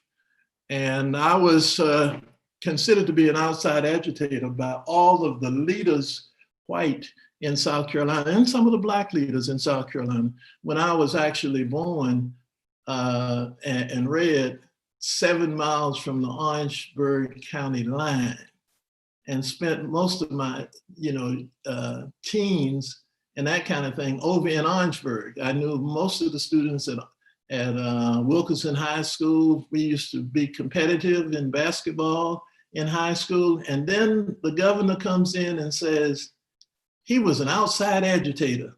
He came here with that Black Power mess. And guess what? What we are experiencing right now is the coming together of the Black Power. Certainly, the election of a president who was African-American is the culmination of Black Power. And we have to understand where and how that happened. And now we see that it's Black women are beginning to talk about essentially Black Power. How do we bring our forces together, people of color, and make a difference in this society and certainly in the world? Because the way we're going right now, we're not going far. Yes, ma'am. That's Go a good ahead. point too. Just recognizing that there's so much diversity in the movement these days, and wanting to make sure that we're elevating the voices, not just of men who've been doing this, but women who have been doing this as Absolutely. well, historically at the front lines, and getting justice for not only George Floyd but also Breonna Taylor. And I want to cut in on just a second here because we do have to wrap up in just a few minutes. Oh, yeah. But, okay, go ahead. Oh, you're fine. I appreciate you so much. That was such rich history. And every time you recount your experiences, it gets us, remembering, the significance of these moments that we're experiencing here. Yes. So wanted to remind folks that, that this is a fund. So we wanted to make sure that people are still contributing to the One Creed, One Carolina Fund to benefit Black programming at the University of South Carolina. And we do have to wrap up in about 60 seconds. So if you have any closing remarks that you want to share, we do have to wrap it up. But we are so grateful that you took time to spend with us today. Well, I think that it's important that students at the University of South Carolina have the opportunity to have this kind of information made available to them so that they can become more socially conscious. It's going to be a heavy lift for young people in South Carolina to get the state in position to be the kind of success state that other states in America are going to be, especially in terms of race relations, because the Orangeburg Massacre is the litmus test on race relations. If the state never takes care of that, then and address that, how can you have, highway patrolmen go onto the campus and shoot 70% of them in the back and kill 3 students, and you don't have nothing, you don't have anything to say about what happened, how were they shot, who shot whom, and all that kind of stuff, and come to the truth. And the truth is that they overstepped. They used extra legal lethal weapons to turn back people who were innocently trying to protest, just like they are now, so we can help shape our understanding and appreciation for the young people who are engaged today. I support them, and I think they need to have a hoo-hoo hurrah, and I support you too in trying to raise the funds to kind of keep the dialogue and discussion going, because obviously it's gonna have to be you two that makes the difference in terms of where we go and how we get there. But African Americans are beginning to get on the move again. We old soldiers have to begin to strap up our boots again, and we're gonna have to march, or we're gonna have to do something, because we can't stand this killing just and dehumanizing of young Black men and women. We should never forget that. I thought that the movement that I was involved in, the SNCC, was probably had more powerful women than it did men. And you know, Julian Bond and John Lewis and Stokely Carmichael and that whole crew. But you don't know Fannie Lou Hamer and Gloria Richardson and Ella Baker. I mean, they were fantastic. They were tremendous. That's why we're saying their names these days. I've seen so many more shirts with Fannie Lou Hamer on it. That's what I'm telling you. That's right. The shirts, we got the merchandise. We're gonna have it with, you know, her and Kamala Harris and everybody else. So. Yes, because when Fannie Lou spoke, she had a fourth grade education. Everybody understood what she was saying by the tone in her voice and the water in her eyes. Everybody understood her. So that's what we have to do. We have to empower those people who have, the power has been taken away from them. And I think I see my friend, Dr. Donaldson, so I'm gonna go ahead on. I don't wanna steal any of his time. But you all raised that money. Get that money in. And let's get this program up and running. And we'll talk with you later. I'm out. Thank you so much for all that you have shared with us. And I know that I let Dr. Donaldson in because he was like, hey, my friend and I, we can tag team this thing if we would like to. So anything is everything. And both of you guys are very knowledgeable, but thank you for sharing your experiences and just the rich history that you have been able to make, not just at USC, but nationwide and even worldwide. So thank you for all that you do. And we're just, again, taking the baton from you and keeping it going. Thank you. I expect that to happen now. I'm gonna be keeping up with you and your grades. Okay. Thank you, Dr. Sellers. All right, bye-bye.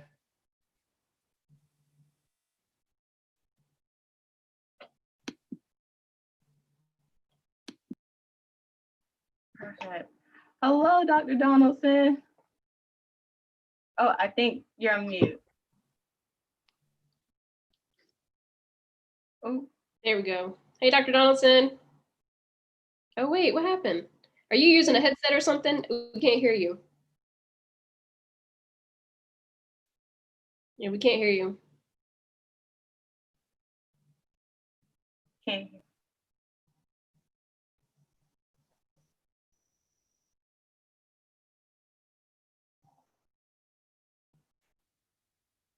Okay. But it's okay. We're gonna get this figured out. You might need to disconnect your, I can't see, I think it looks like you're wearing headphones.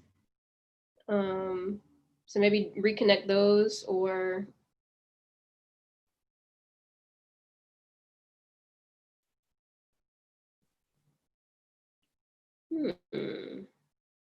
No.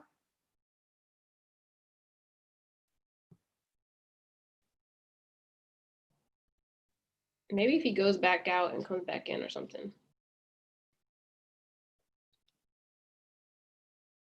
Worst case, well, let's see. Worst case scenario, you could, Dr. Donaldson, go on mute, but call me and I can put my phone on speaker. And then when you speak, individuals can still hear. Yeah, that's a good idea.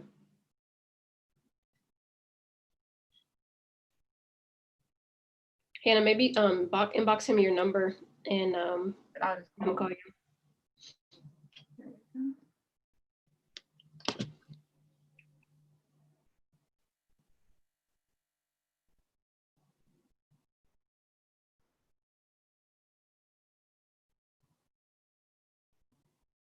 Hello.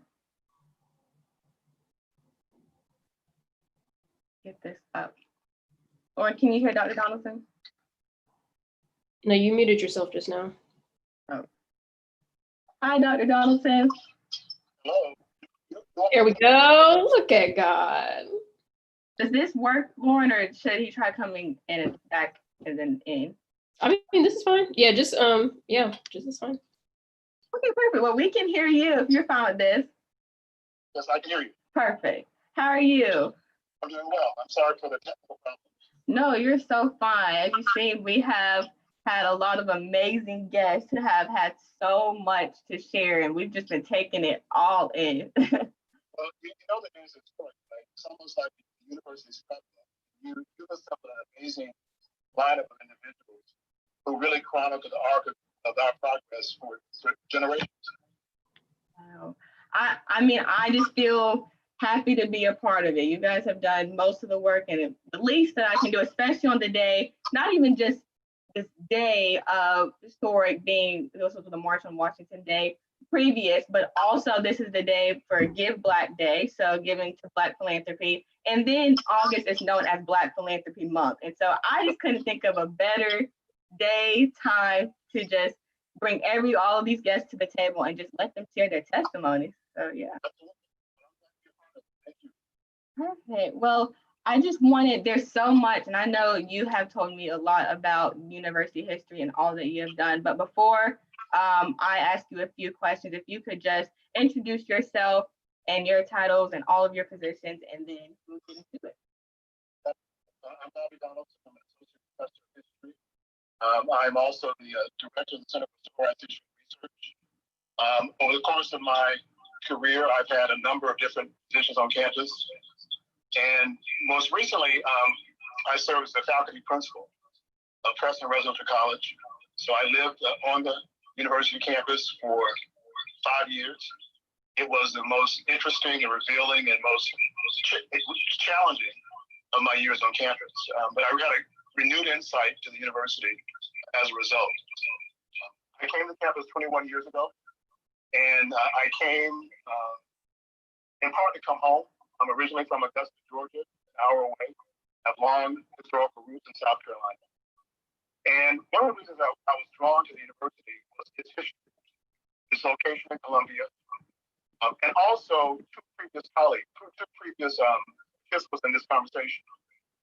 So I came to the university along with Professor Val Littlefield and her husband, Dan Littlefield. And we came as a threesome. We came to replace the legendary Professor Grace Jordan McFadden, who had a tremendous imprint on our campus and the community.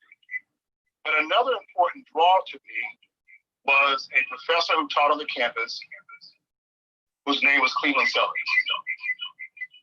And when I met him, I decided wherever he was, I wanted to join him. So I came as a young professor in history and African American studies. I have often entertained the thoughts of leaving. For multiple reasons, always come back to where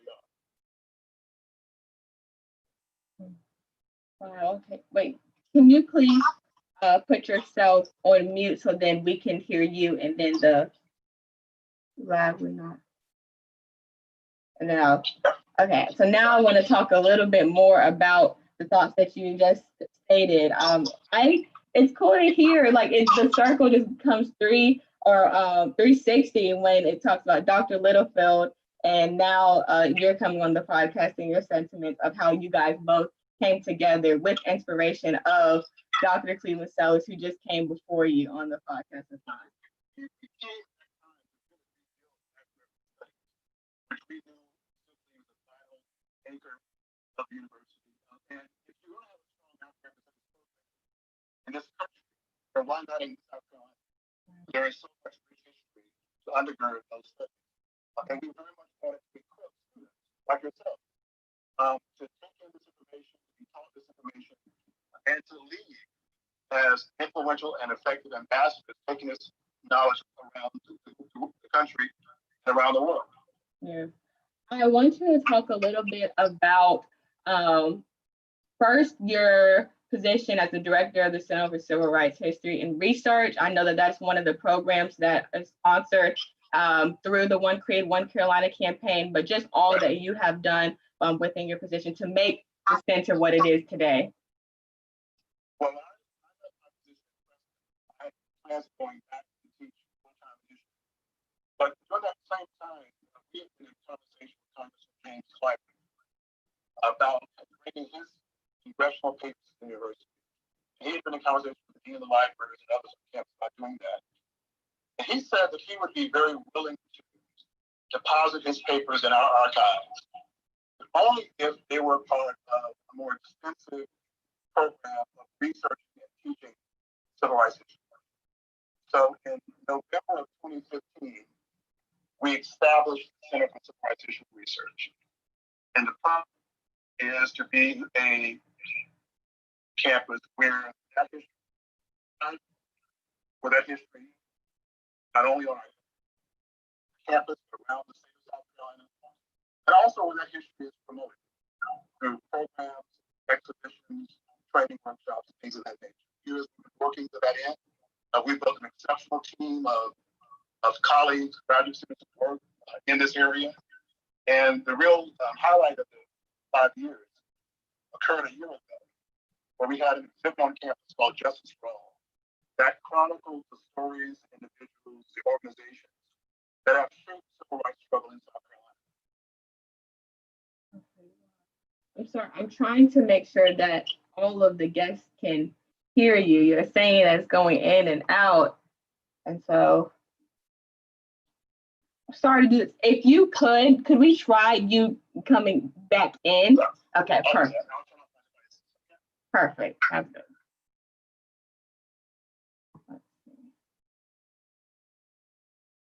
Okay. Sorry, guys. We can't miss the information that he's saying. And I don't want anyone, including us, to miss anything that he is saying.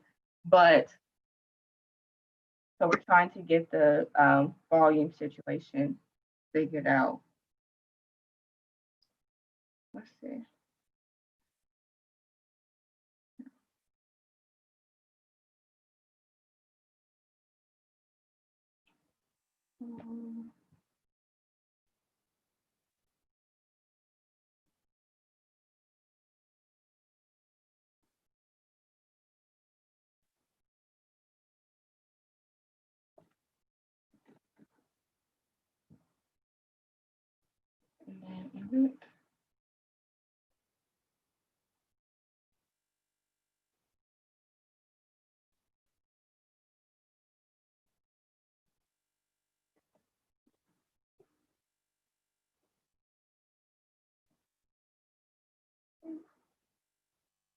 No, it says your volume is not connecting, but I have another idea too.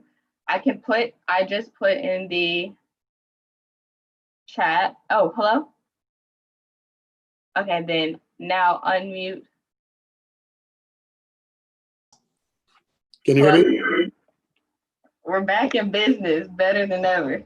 Okay, perfect. Yes. Let me say, I blame part of our technical challenge on my, so I'm teaching virtually. So I actually have a microphone attached on my desk, which I probably had on earlier and didn't realize. So hopefully we're on the same page now. No, we're great. We can hear you loud and clear, okay. But I just want you to continue what you're saying and then add on to that the what you see the future looking like for the Center for Civil Rights History and Research. I know you talked to me about the Booker T. Washington building and a lot of the funds and grants. So if you could talk a little bit about right now the center is more virtual. It's an office. We have hundreds of collections that are housed in our library. These collections have been sometimes in place for decades. And we recognize there needs to be a venue based on campus where these can be on permanent display. So Justice for All was on campus for six months. We had a tremendous foot traffic of people coming in to see them. But when that exhibit closed about a year ago from now, all of that material that was on display, the photographs, the footage, the letters, they went back in folders, back in boxes, back in the basement of our library. And we realized that if this history is to live and to impact students and visitors, there needs to be a venue. So we're working now with the Office of the President, the College of Arts and Sciences, to review the footprint of the Booker T. Washington building, a historic structure that was in the heart of a historic Black community that we played a role in displacing, to revisit that building, to find a space where this exhibit can be on permanent display for others to see on an ongoing basis. And so currently we're raising resources to do just that. And this campaign, which was part of your vision, helps us achieve that, I think in ways, because this provides an exposure and a platform for many who may not even know what happens on the campus on a daily basis in terms of the teaching and the research that we do that enhances the learning of African-American students and all students for that matter. And I wanted you to speak on the fact of, I know we've had many brief conversations, and right now it's a pivotal moment in not just nationwide history, but the university history of changing and renaming buildings, but also acknowledging just the history of the land that we now own as of today. And so I know you enlightened me about the Ward 1 historic community, but if you could share a little bit about that and how that community really does relate and is embedded throughout our history. So part of what we acknowledge is that the university, African Americans played a role on our campus from day one. From day one. They built the foundation, literally.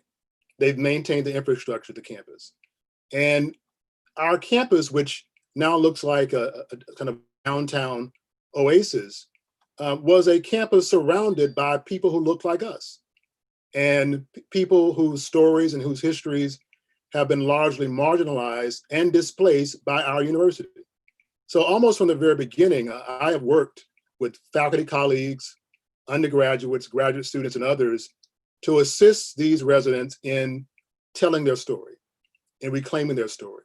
And so for those who know our campus well, if you think about Blossom Street and you look across Blossom Street from the Bull Street Garage, today you see South Quad and East Quad and the Black, and then you see Green Quad.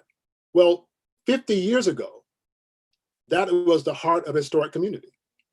And you travel down Blossom Street to the corner of Blossom and Assembly. What do you see now? You see the Strong.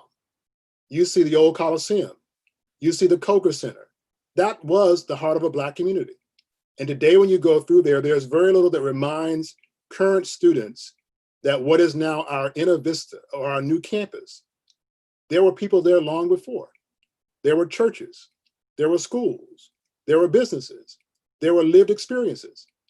And so part of what we're doing now with our campus resources, with our capacity to teach and research, is to assist men and women, many of whom now are in their 70s and 80s, to literally leave a footprint about what their lives were at that time period. One of the buildings that is now up for debate, and serious debate, and rightly so, is the Strom Thurmond Wellness Center. Now, what many people may not know is that that space was once occupied by a place called Gibbs Machinery, which was an automobile company. But right next to it, right where the Strom Thurmond swimming pool is now, there was a school called the Celia Dow Saxon School that was torn down for university expansion. Well, who is Celia Dow Saxon? She is an 1877 graduate of the Normal School on the campus of the University of South Carolina. She taught for 50 years in the school system in Columbia, ending her career at Booker T. Washington High School. Well, Hannah and Lauren, those stories need to be known. So even as we debate the merits of a Strom Thurmond, let's remember that that very space had a deeper history that we have played a role in burying, in marginalizing. And now is the time with our resources in this historical moment to tell a complete history of our university and all the persons who played a vital role in its development over the last 200 years. And to that point, I want to get your thoughts on, so, and I know Dr. Treadwell spoke about this very intentionally of, okay, so now what? And I know you probably being with the university have many years of conversations and discussions of we need to do more and we're doing more and we should add this, but what actions are you would like to see in order for us just to acknowledge or allow this history that has been kind of put under the rug for the past many years to come to light and be celebrated and be acknowledged from now on? Well, it's two things, and they're very basic. Tell the whole truth. Don't cut corners, don't camouflage, and do right by the people who were impacted by our wrongs. So when we look at the Ward 1 community, that the community is displaced, but they're still here. And we should have active conversations with them. If you talk about how to do right to a community, we should now visit Wheeler Hill, up Pickens Street, where hundreds of people lost property, lost resources as a result of the University of South Carolina and its foundations.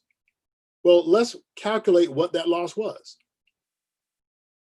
And let's figure out how do we address those losses as an institution. And it's not just simply writing a check. It's about using our resources on this campus as an academic venue to redress wrongs of which we were a part. And there are models around the country that where we're not reinventing the wheel here.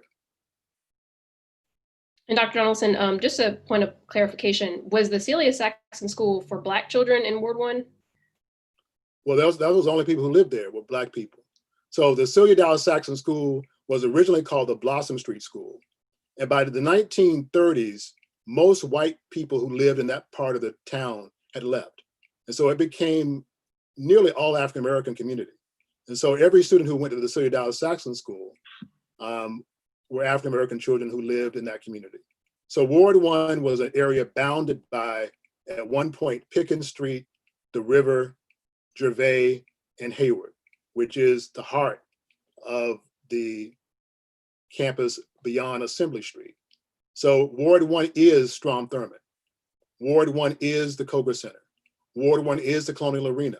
Ward 1 is the Convention Center. Ward 1 is the Greek Village. And there are many people we've interviewed over the years who can tell you exactly where they lived, where now fraternity and sorority houses stand. Which is so powerful because I remember Dr. Donaldson a few years ago when we renamed Ward 1 way over by where Palmetto Compress is. Correct. But you're absolutely right. It's like, how do we just put up I mean, obviously the significance of the street sign is nice, but like, how do we talk about the significance of literally tearing down an entire Black neighborhood to build what, you know, obviously the university has needed the space, but like what that's a big deal that we did that. Right. And it left a real injury. I mean, a real pain between community members and the university, because I mean, for so many years, the university was an adversary, literally. I mean, people tell combat stories about the fights they've had between students at the university and African-American people who live in the community. And part of what I do know is that this research, these types of projects, they do have a way of building bridges.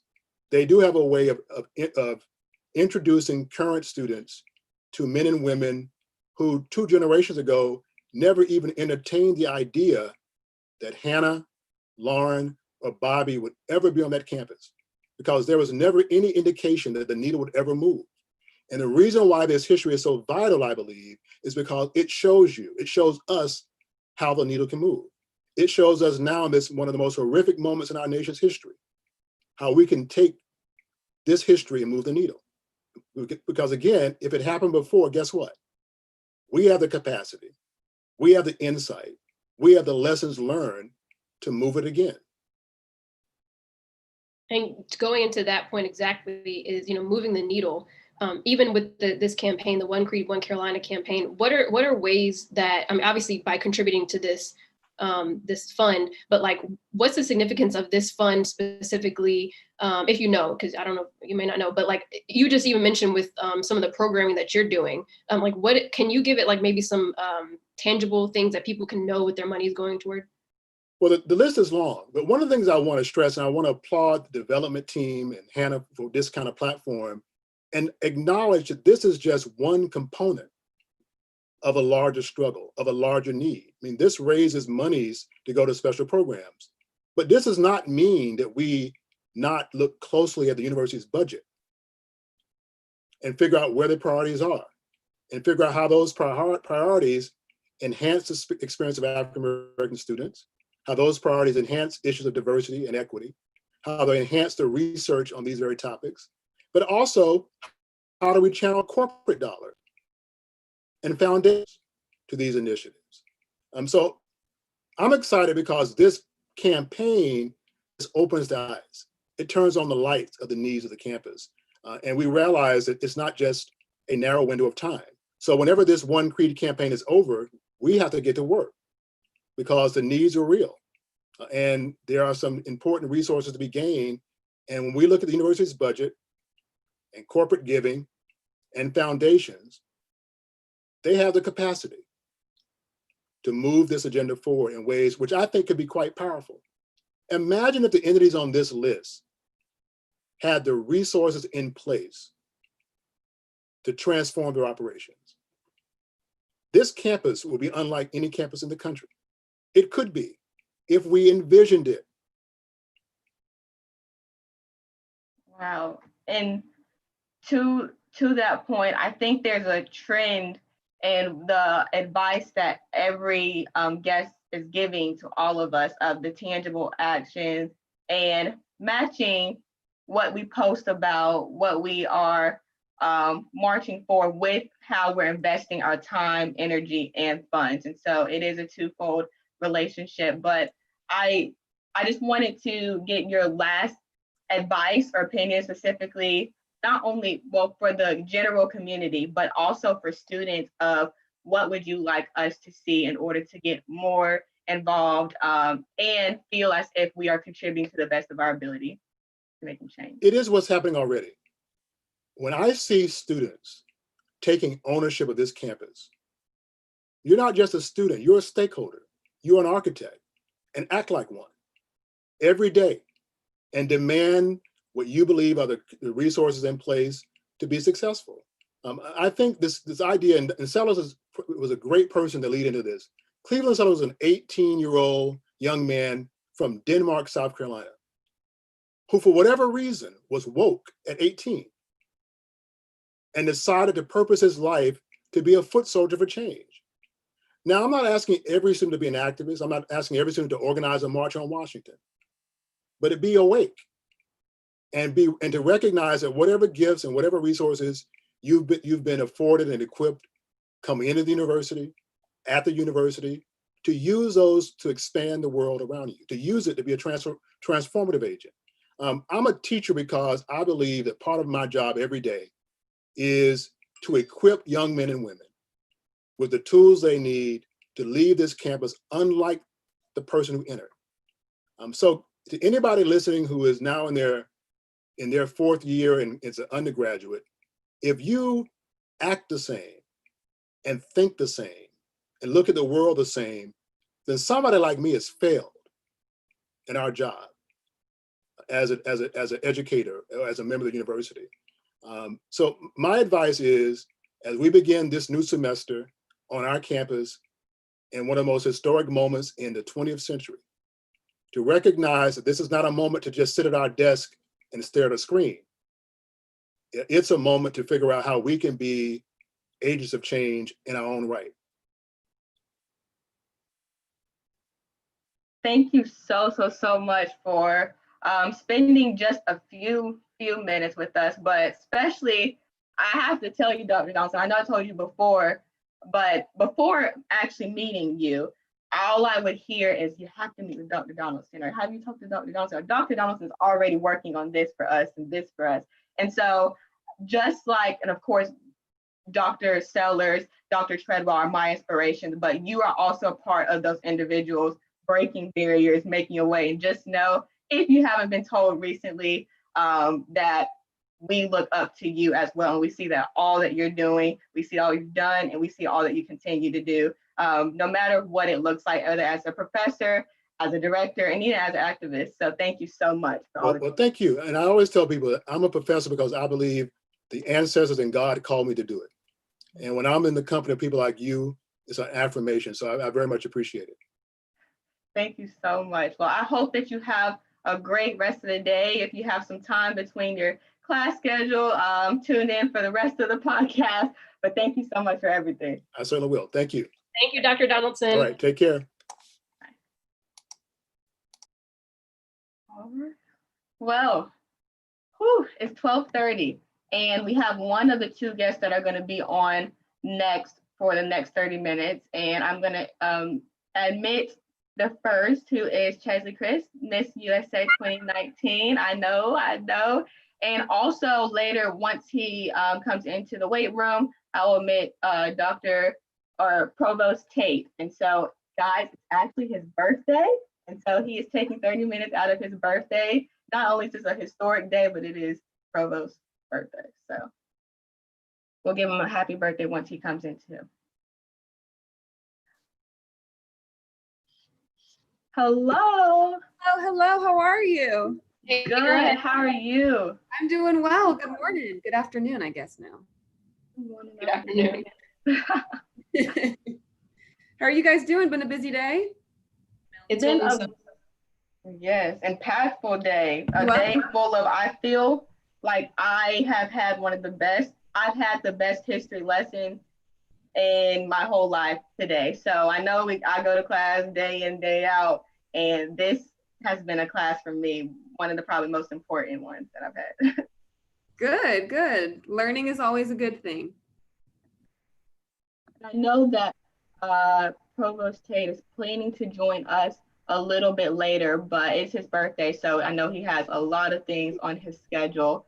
Good. But we can go ahead and talk with you right now. I know that Lauren and you are very, very close friends, and so thankful to Lauren for putting us in contact. But if you could just introduce yourself, and then we have many topics that we'd like to discuss with you in your time at USC. Sure. I'm Cheslie Kryst. I'm a USC grad, 2013. I was an attorney, practiced for a couple of years, and then became Miss USA. So I'm currently reigning. Amazing. And so first, going back to talk about your time at USC. And so I know that was just a brief introduction, but really a trailblazer, even through college, track and field, Darla Moore, Honors College. And so you can talk about your experience as a student here at the university. Yeah, I loved South Carolina. My experience there was incredible. Like you said, I loved running on the track and field team there. I was in the Honors College when I was at South Carolina. And so I think that program offered me the opportunity to have closer relationships with some of my classmates, because our class sizes were a lot smaller in the Honors College specific classes. So that was incredible. When I was there, my freshman year, I lived in the Honors College dorm. And I think it was the first year that the Honors College had actually opened. And so everybody was so excited, like, you're the first person to live in this room. And like, our dining hall was incredible. While I was still at South Carolina, the athletic department opened up the Doty. And so we had really great facilities there. Clearly, I'm big on having good facilities. But you know, my experience was incredible. And I loved being a Gamecock. It was really cool. Yes. So just walk us through a day in the life of Cheslie Kryst as a student, because track and field was in there too. So I'm just trying to figure out how you managed to balance all of that you did. Yeah, well, I think, you know, me as a senior was very different from me as a freshman, because my junior and senior years were really, really busy. But my final year there, you know, I'd wake up early in the morning, 6 o'clock, sometimes a little earlier than that. And at times I'd have to do a workout in the morning because some of my classes ended up running during some of my track and field practices in the afternoon. So I'd have to practice in the morning with a coach by myself. And then I'd go to class. I was a part of a number of different organizations. Carolina Service Council was one of them. And so after class, I'd, you know, do some work for the organization, maybe have some meetings. There were a couple of other things I did on campus, like some fashion shows. And so that was usually one of those extracurricular activities I'd have to do after school too. And then like second semester, my senior year, I was working more frequently as a runner for a law firm in Columbia. So that was a part of my day. My day was just a motley mess of just stuff. And so it's hard to sort of run through and remember exactly how days went, but it was generally like a workout at some point, class at some point, organizations at some point, and also work. Right. It seems like you're on the same schedule, or you might be used to, I feel like many people now are in shambles, are still trying to figure out a new schedule every day because of the current situation with COVID-19. But you seem like a pro to this, to where because you're so involved and you had so much on your plate, it's something new every day, or the schedule might change a little bit throughout the day and you would just have to be very flexible. But can you talk a little bit about, specifically for students, how you balance or even how you maintain your mental health throughout all of that? Because that is a lot on your plate, especially as a college student at the time. Yeah, for sure. And I think that while I was in college, I didn't like maintain my own mental health as well as I do now. Because when I was in college, like, I think there was still this, and to some extent, even today, there's still this taboo around, therapy and mental health, and people didn't talk about it very often. I think, now 7 years later, things are a little different. So it's good on that end. Nowadays, I try to just keep a check of how I'm doing. If I'm feeling overwhelmed, I try to check, like, did you get enough sleep last night? Have you had like something to eat today, like an actual good meal and not just, snacks and sugar? I also try to just, measure if I'm feeling overwhelmed or if, there's so much going on and I just need just a chance to sit. And so I'll do that. I had a therapist who I worked with before I became Miss USA and moved away from North Carolina, though I think she does virtual appointments now. I got to call her and check. But, I think it's a matter of just making sure, checking on your own self throughout the day and making sure, like, hey, are you feeling overwhelmed? Do you need to do something about that? Do you need to sit down for a second, turn off your phone and, just enjoy being you? I think that's helped.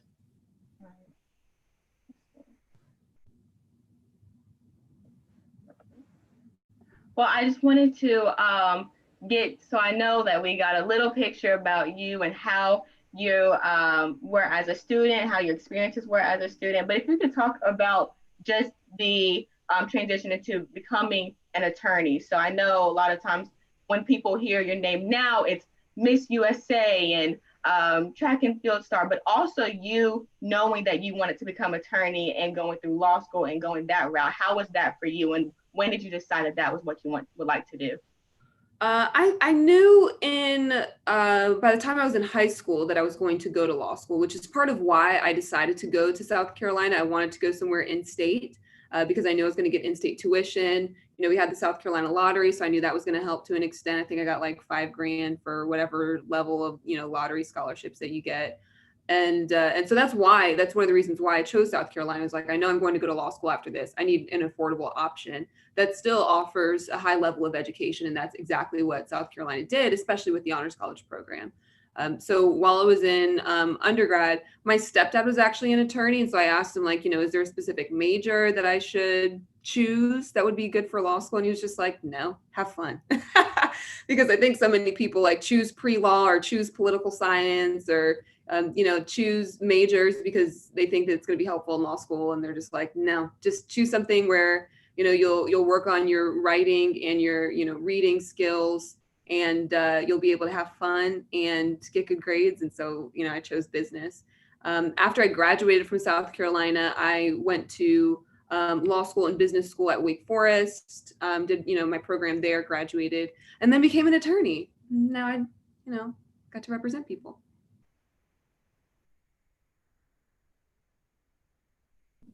I realized I was muted. So first off, hey, it's so good. Good to see you. Doing well. But wanted to hear from you more about, maybe it's just because this is the One Creed, One Carolina fund raising money for Black programming at USC. Wanted you to speak to maybe the importance and the significance of not just you, but Kayla and Zosie, and I hope I said her name right, but all the women who are now Black reigning queens in a moment where we're honestly, as a country, having a truly existential crisis with racial injustices. But, what has it been like being literally queen of the country during times like these? I think it's there's a silver lining in everything. I think the silver lining here is that, being Miss USA in this time gives me a broad platform to speak about these issues. Because when I was in law school, I was a member of the Black Law Students Association at my law school and on the regional and national levels. And so, of course, we were talking to each other about these very issues. We were talking about Black Lives Matter. We were, doing protests on campus. We were, holding panels so that we could spread the word. But now as Miss USA, I'm posting on either the Miss USA account that has 600,000 followers or on, a Facebook page that has over 1 million followers, and people are actually getting to listen. And there are news organizations that want to hear more from me. And so I think that is the silver lining in what's happening, is that, being a Black woman in this time and being Miss USA gives me a chance to use the platform that I have. And I think we've seen that more and more among public figures, among athletes and celebrities. Like, this week, having the NBA, the WNBA, and many other professional sports teams boycott or strike some of their games, using their platforms for good. I mean, I think that's incredible, and it's important for people to do. So I'm excited that I've gotten to do that. Although it is sad and unfortunate that we're still fighting these same battles that we've been fighting, in this country for decades, for centuries. I think we have to stop to introduce the birthday man of the day. So happy birthday first, Provost Tate. Thank you. Sorry about that, but that was that was a journey to get here, but I was fighting to make it. Thank you. You made it. You made it. And we were just talking about Cheslie's experience as a student athlete, also involved in the Honors College in Darla, and then her going to becoming an attorney. But to loop you into the conversation, I know that you were once a coach of women's basketball team. So if you want to talk about your experiences through that and how you transition into your other positions and now currently as provost. Yeah, that was a long time ago. I never thought, I always knew I was going to be a professor. I didn't know what area. In undergrad, I decided I wanted to be a professor. I thought it was a pretty sweet gig. And they got to do research, work with students, campus life. People seem to look younger. So I was going to take a job for a year, gap year kind of thing, and had a job at a financial investment firm or a big telecom firm. And it fell through because of they had a hiring freeze. And so my father told me, you can't just sit around the house, you need to get a job. So he said, I thought you know a little something about calculus. I said, I do. I applied for a job in the school district, and they found out I played sports. And so they asked me to be a coach. And so I thought I was going to coach men, and I ended up coaching women's basketball and track. It was totally different world. You heard me tell the story. So I was used to just throwing the ball out there or just saying, hey, we're going to do fence lines, or this is how we're going to train. And that was just how I was trained. And I realized I had to be in relationship with people to actually effectively get them to be the best that they could be. And that was the best experience I ever had. I owe those young women a great deal for my administrative career, because I realized it's just not about telling people what to do. Rules without relationship leads to rebellion. And so you need to be in relationship with people. And in that context, you're able to be successful as a leader. Yes, 100%. And then I just wanted to follow back, because this is now your second time on the podcast. And just to now have a follow-up of, you've had a few months with the university, but how has your time been so far? And how have you spent your time in your new position as the provost? Well, this is an unusual time. I'm glad I'm an epidemiologist. Being a provost during the middle of a pandemic requires a lot of understanding of biomedical diseases, right? So it's been very unusual last 7 weeks on campus, and then before that on Teams meetings, getting ready for the start of the semester.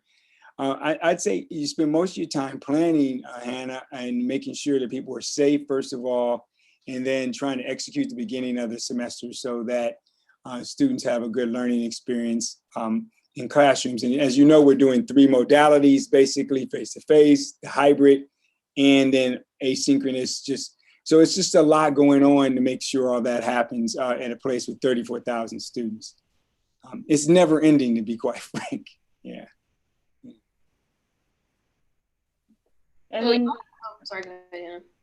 You can go. I was gonna say, so y'all have obviously both had, significance with college athletics, and wanted to maybe talk to y'all about like, what is the significance of being a college athlete, particularly on a campus where you are seen as, like, oh, superstars, and obviously as, superstars here with Cheslie, but, what does it feel like and look like, and what's the significance of that, and being a college leader, even on campus for our college student athletes now?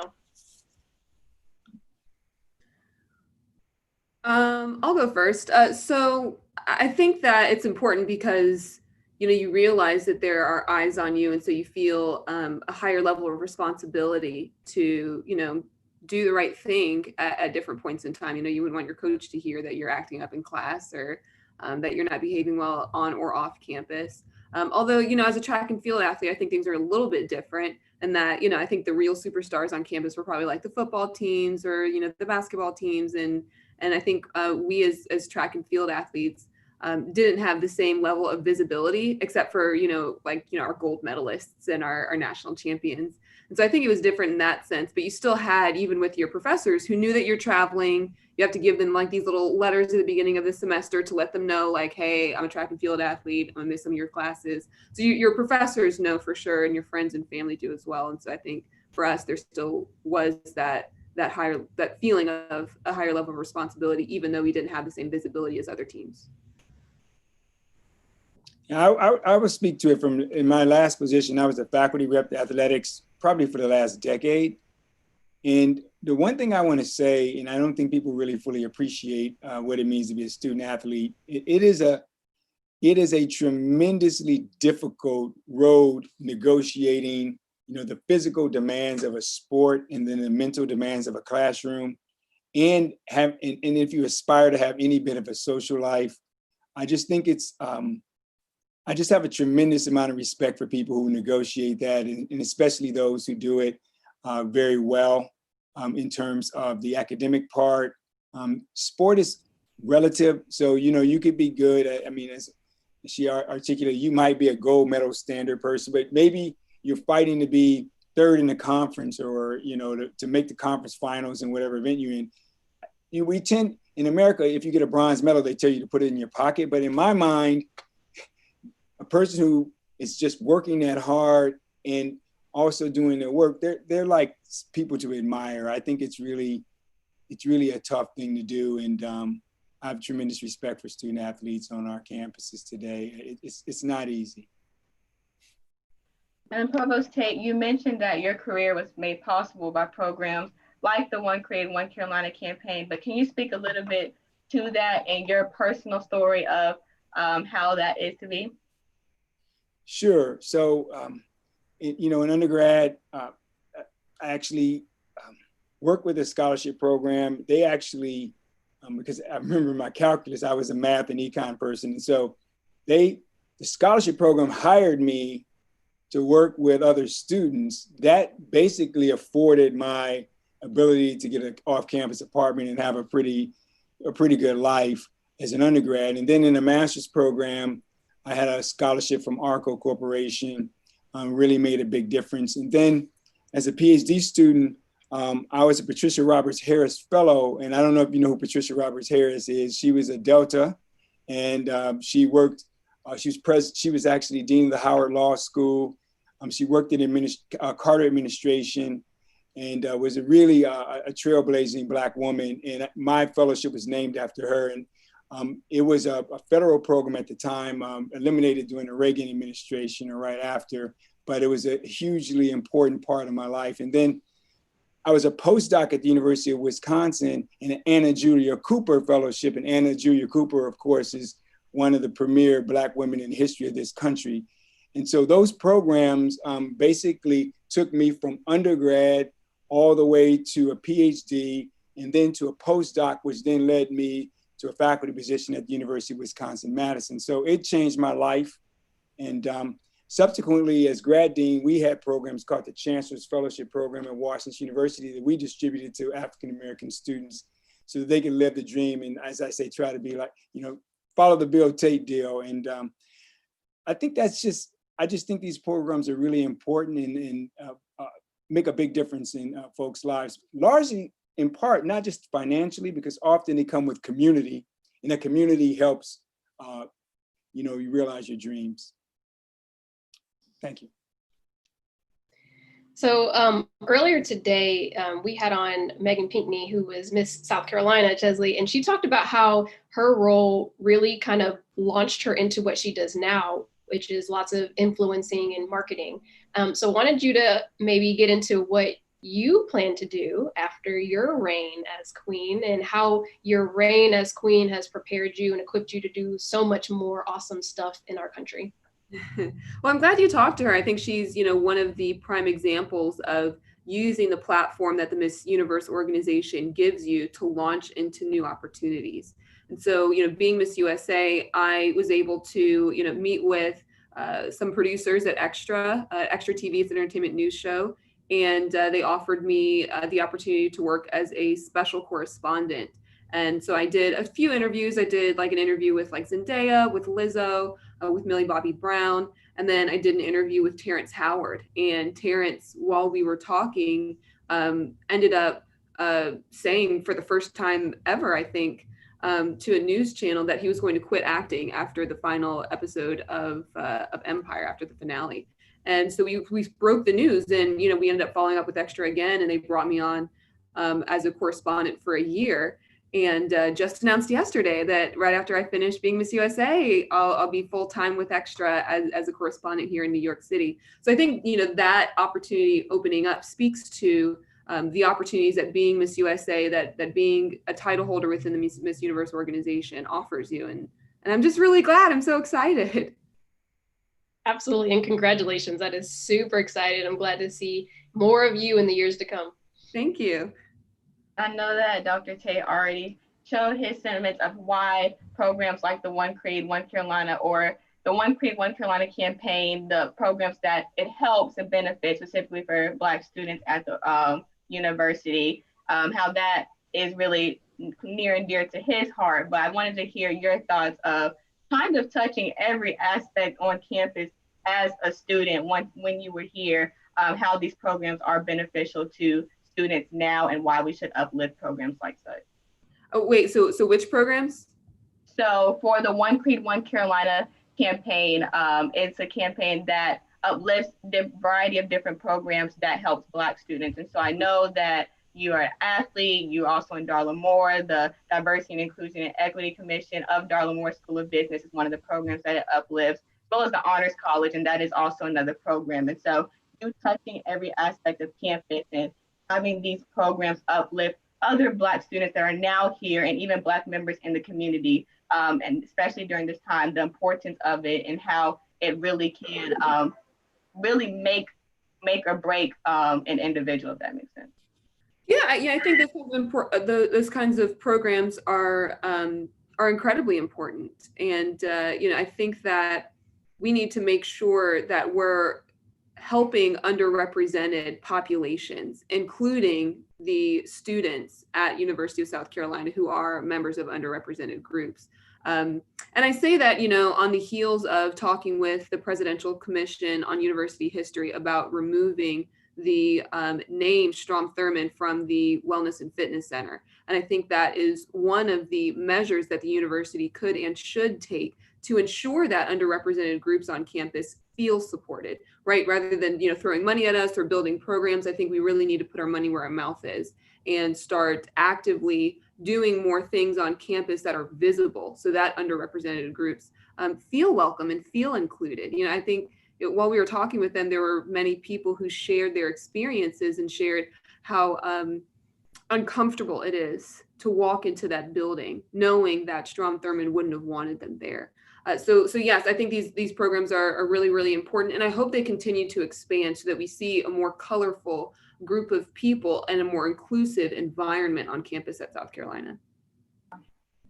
Absolutely. And before I let you all go, I know we only have a few minutes left, but I think a crucial question to ask on this important day, a lot of things are happening, but Provost Tate, what do you plan to do for your birthday? I know you had a lot of meetings earlier and you came on here, but just wondering what are your birthday plans?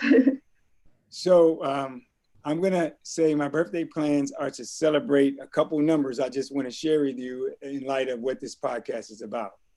And it's really about what I'm about. So I'm pumped. I just got the numbers from enrollment about this year's first year class. It's up 10% on African Americans from last year.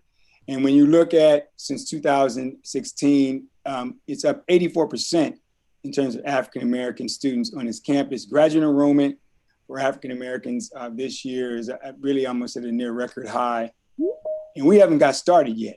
So, you know, I'm going to celebrate where we are and where we're headed. I don't know what I'm going to do. I think my staff has a cake for me. So I'm going to have some cake. And then somebody else told me there's a surprise for me somewhere, but they wanted to make sure I was in the building. So I was like, that's not a surprise, but they said I might disappear or something. I was like, okay, whatever. So that's what I'm going to do. My family's still in St. Louis right now. So they're, you know, I have to FaceTime with them. So the reality is I'm going to have a pretty laid back birthday and maybe play golf over the weekend. How about that?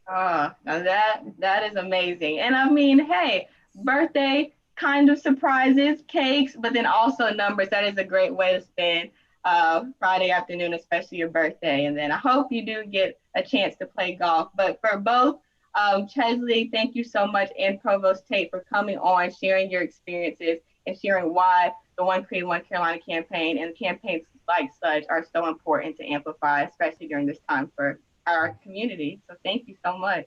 Absolutely. Thank you for your leadership. Yeah, Thank you all so much. Thank you. Take care. Bye-bye.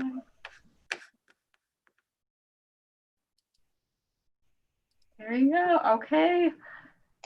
Man, what a group. What a great, I was going to say, this morning has been back to back excellent, like back to back. So many good folks coming on. I'm so excited to hear from my friends, Lindsay Richardson and Tim Bryson, and I love Jateka. Yeah, I'm super excited for the rest of your day too.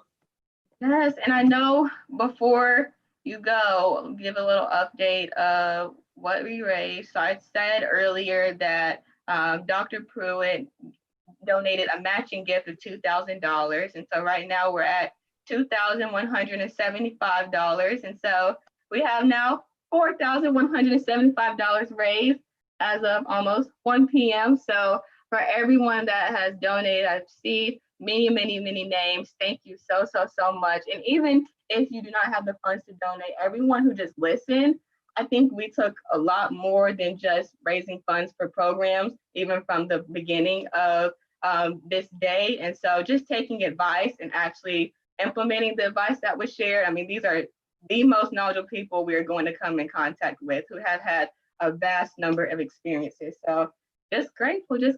But Lauren, say what's the last things you have to say? Any advice? Anything? Well, I'm just super grateful that you were such a great leader in doing this event itself. The university is better because you are its vice president right now. And so I'm grateful for your leadership. I'm hoping that people really do like what we've been talking about, which is, putting your money where your mouth is and investing in leadership.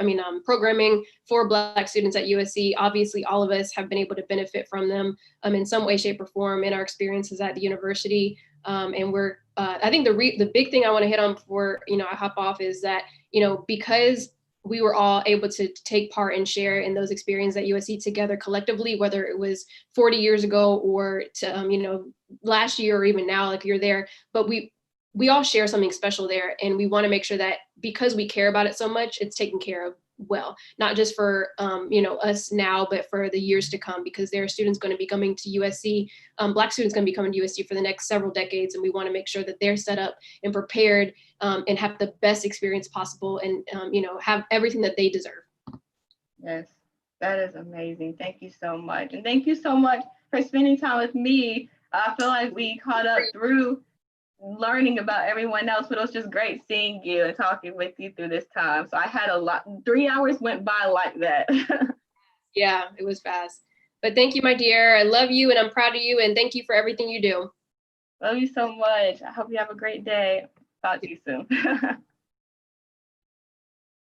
All right. And before I let our next co-host in, just an update, we have now passed $22,000 raised for the campaign. And so we've raised $4,175 today. And now we're at or surpassed the 20,000 mark for the campaign. So thank you all so much. But without further ado, let's admit Dr. Julian Williams.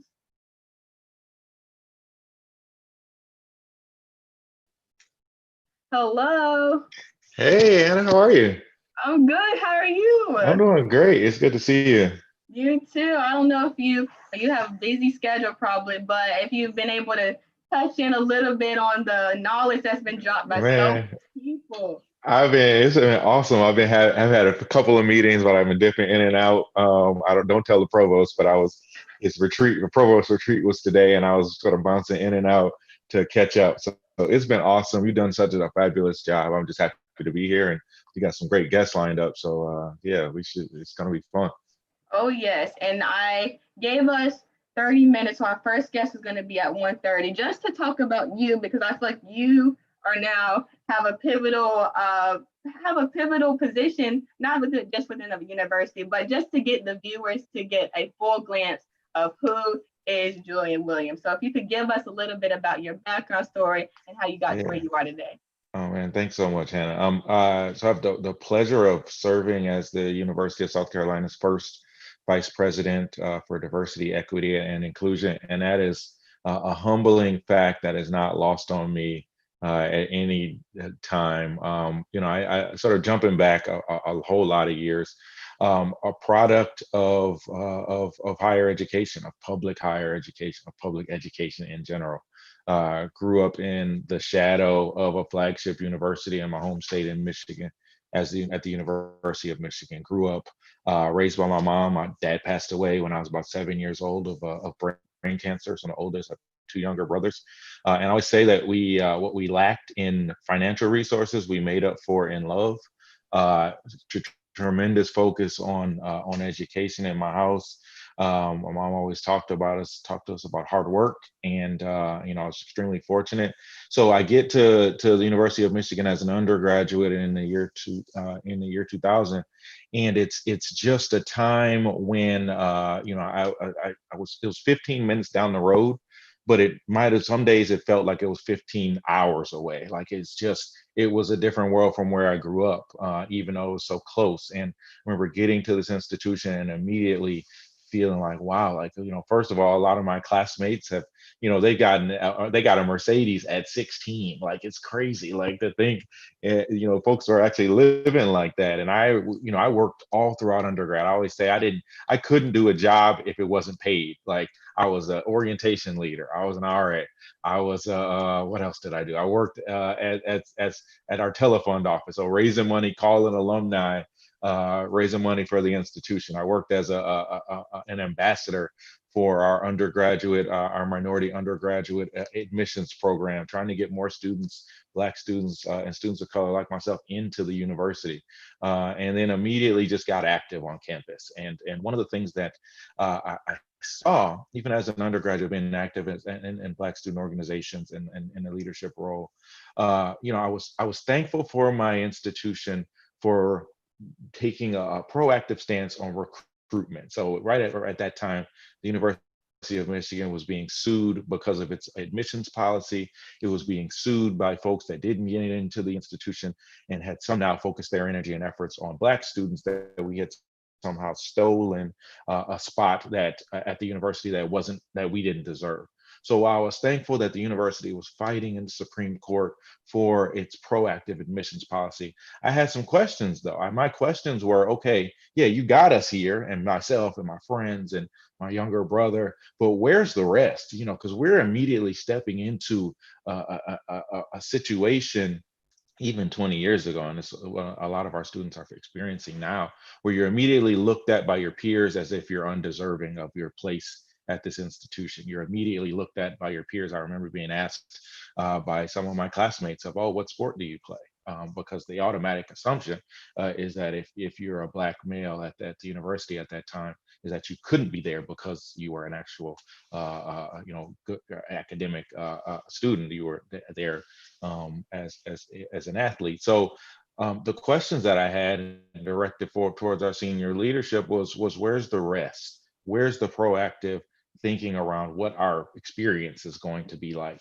And at the time didn't feel like we were heard as much. So I try to carry that experience of being an activist, as well as feeling at times invisible on my campus to the work that I do, where I think I have an opportunity to provide a bit of voice for students. But after undergrad, I went to law school, practiced civil rights law in Michigan for about 5 years. So helping folks that have been discriminated against at their jobs, sexually harassed at work, bringing, as a litigator, and really and truly enjoyed that, gave me sort of the legal foundations, and was a huge legal nerd, so I think that's helpful. And then, transitioned to working in higher education about 10 years ago, and then, just sort of took off from there, found a comfort zone. Remember hearkening back to the best times were, as an undergraduate, as a law student, and really what I love is being a part of the energy that happens on our college and university campus, being a part of the atmosphere. I think I always say that even on the worst days of work, I can walk outside of my office and engage with students, or I can go to an event, and it just kind of centers you. And I think we see students at such a crucial time in their life. Higher education is built around solving problems, and what bigger problem right now to solve than racism and systemic inequities and those sorts of things. So how do we garner and marshal energy around that? And I'm thankful. I spent 5 years at George Mason University up in Northern Virginia. I was fortunate enough to be appointed vice president at age 33, which is crazy. And I could look up 5 years later and to now be at a flagship university, one with a huge opportunity in front of it, with some amazing students. I mean, that's the crazy part, Hannah. And one of the things that stuck out to me in even just the 2 months I've been here is how dope our students are and our alumni are and what they're doing. And I'm just excited to work on their behalf, to work with our president and our provost, who everybody just got a chance to hear from and talk to, and the rest of our senior leadership team. So it's been exciting. I'm still adjusting to the humidity down here in South Carolina, but I'm looking forward also to the lack of winters. Being a Michigan boy myself, that'll be fun. So just excited to be here, Hannah. Oh yeah, and just pro tip, born and raised in South Carolina, you'll never get used to the humidity. But you keep it pushing. You keep it pushing. And I don't know if someone's told you, but probably from Michigan, you're used to snow. Here, if they think it's gonna snow, then everything's down, everything's closed. We can't do anything. But just want to go back to your experiences as a student leader, because how you were talking about it, I could relate so much to everything you were saying. And so being in that position, I know we often talk about students and how we feel, especially even marginalized students and how they feel in their experiences, but I don't think we talk enough about faculty and administrators, especially administrators that identify in those marginal communities as a student, and now still, like, if you being a Black male as the university vice president of diversity and inclusion. And so how is it being in those shoes once before as students, where you talk to, and now being in your role and seeing both sides? Yeah, and I think it gives me. I'm not going to say it's easy every day, because it's not, but I'm a true optimist. And one of the things I enjoy about my role is that I get to be the most authentic that I probably ever had the chance to be professionally. So as a Black male, as a Black person in general, a person of color, I always say there's sometimes parts of you that you have to leave at home, that you just can't bring to work, because you don't know how it's going to be perceived. And I think in my role, I have the opportunity to bring more of me to my job than I ever have before. It's one of the reasons that I love it. But with that, I also understand that that comes with risks. What I try to do is to be honest at every moment, and center myself around honesty, around authenticity, around being an advocate for our students and our faculty in these ways. Look, I'm in South Carolina. I know we're having conversations about race, getting really uncomfortable about race, around sexual orientation. That doesn't come easy to us. I don't think it comes easy to us, and regardless of where you're from. But historically, we've struggled with that here. But we've got to get comfortable quick, in my opinion. So I enjoy what I do because I can bring the experience that I have as a student. Grew up in relatively meager financial resources. So when we talk about what need-based aid looks like, I know that well because I was a recipient of it. But I think I'm always trying to get us to demystify the language that we use when we're talking about students and what those students look like. When we're talking about what true opportunity is, it's not a lack of talent. I don't believe that any student, whether they be student of color or majority student, lacks talent here in South Carolina or abroad. No, what we lack is opportunity. What the lack is the access to the resources and the opportunities. So how do we bridge that? And I'm a product of what a transformative education looks like in a multitude of ways. I heard the provost talking about it, and I think the more folks that can come and tell that story, and then have that inform our decisions, because that's the next step. As I sit in meetings and we talk about the strategic direction of this university going forward, I always want to center those decisions that we're going to make and how they're going to impact our students, or the messages that we're sending out, whether they be explicit or implicit messages of those decisions, and what does that look like? And then just to honestly just show up Black every day. And that's all I can do. I won't apologize for it. I'm not gonna hide from it. I felt extremely welcomed and appreciated, even in the 2 months that I've been here. And I'm just looking forward to just kind of settling in and going from there.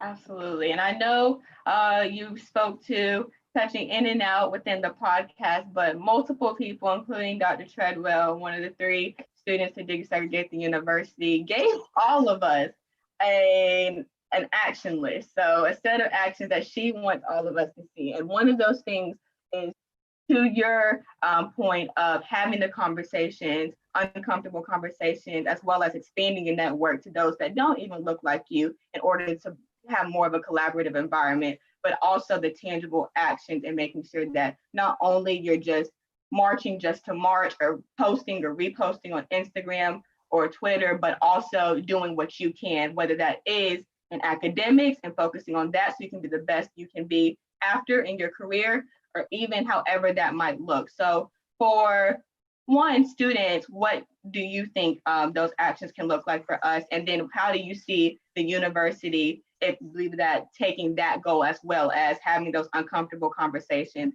and then also moving forward? Yeah, I think that it's. I think Dr. Donaldson mentioned it. It's a taking ownership. And what I will always tell students is that this place is yours, and there's going to be aspects of the university experience that are going to make you feel like it's not. I remember that tremendously, and I can only imagine what that looks like for students in South Carolina and at the University of South Carolina, where there's going to be parts of this university that are going to make you feel like that this isn't yours, and it's not, and it is. If anything, I walk through the horseshoe every day, and it's not lost on me that our people built like the foundational pieces, the spaces that we hold sacred. If anybody has a claim to it, or a better claim than others, in my opinion, it's not about sort of whose claim is more true, but it's that there's a lot of Black blood, sweat, and tears that went into the foundations of this university, the sacrifices of the 3 pioneers that walked through those gates in 1963. Like that's what we carry with us. And so what I would encourage students is to take ownership, to hold us accountable. Coming as a former student activist, I think we've got it can't be, what I will always challenge our students is okay, how do we do this together? Not that the work is supposed to fall on the students, because I do believe that the folks that get paid to lead this university have a responsibility there. But we've got to do this. We have to do this together. And what I always want to do is to open up the avenues of conversation and listening and engage from there. So I think it's about taking that ownership. And then sort of lastly, the last thing I'll say is we got to graduate. So, and I was probably a product. I ran, 2 student organizations, had 3 jobs. I was doing way too much. And it's, what I would tell myself is like, maybe scale down and make sure you graduate, make sure you finish, make sure you're focusing in the classroom as well. And just don't be deterred.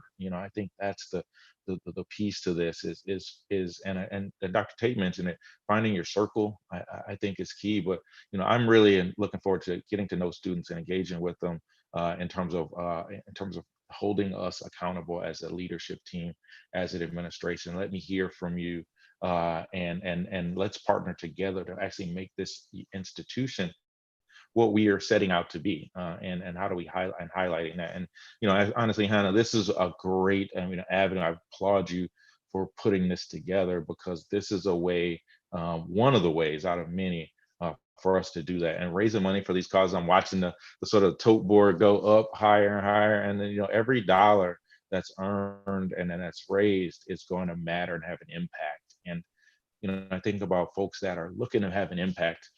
Nobody wants to, not, and I don't mean, I know our development folks would get on me if I was started, sort of down in the endowment, but the endowment's important. And, giving money to support the long-term health of the university that sits in a bank and earns interest is important. But to me, folks want to, feel like that what they're giving has an impact. And what better way to have an impact is on students directly, on scholarships, on seeing that investment sort of grow in terms of opportunity. Yeah, 100%. I know you mentioned in your answer about you being heavily involved, whether it was organizations as well as jobs, but currently right now, I know a lot of student leaders who feel that weight of being heavily involved, especially right now with the pandemic going on and everything, just to maintain their coursework, but also pay tuition and still feel as if they're making an impact now more than ever. Because I know a lot of students I've had conversations with, it's like they don't, or they feel as if they don't have time, but it's like they can't do with not having their hands involved with something to make change. Yeah. And so what advice would you give as far as balance? Is there a balance, or how to just maintain that steady mental health balance of, you're going to have to go to sleep at night and not everything is going to be done, but how do you continue on? Absolutely. I think that it's hard because, in this moment we're being confronted with just a few days ago, I'm waking up and seeing, Jacob Blake and processing all of that. And students are processing all of that in this moment. I'm a huge proponent of you've got to protect your own psychological safety and well-being. It's having conversations, it's okay not to have the energy to confront the crazy people that are in the student in the middle of campus. If you don't have the energy to confront that at that date and time, you're heading to class, that's okay. I'm always a huge proponent of telling students that, that especially those that are heavily involved and heavily active and giving so much of themselves, that it's okay to take some time for yourself. It's okay to delegate to others within your student organization. Having led student orgs, sometimes the work falls on, the willing, and your peers will gladly, if you step up, if you look like, okay, yeah, Hannah can do this, or Hannah, she did so great with this last time, and let's just, but it's okay to say, y'all, I can't do this. I need help. Like, help me, help us put this together and figure out. So it's okay to delegate. And then I think it's okay to take advantage of the counseling resources that we have available. An awesome counseling center, great director, great staff there. Go talk to those folks, even if you feel like you're doing all right. Because one of the things that I wish I could go back 20 years and tell myself when I was in undergrad, that last semester, I'm applying to law school. Got 3 jobs, leading 2 organizations. And I remember that second semester, the days I just couldn't get out of bed, like literally couldn't get out of my bed. Like it was just all falling on. I'm graduating, trying to figure out I'm going to law school, studying for the LSAT. And I look back at it 15, 16 years later, like legit depressed, legitimately for like a solid 2 months depressed. But I didn't have the skills at that time to walk myself over to the counseling center at my undergraduate institution and talk to somebody.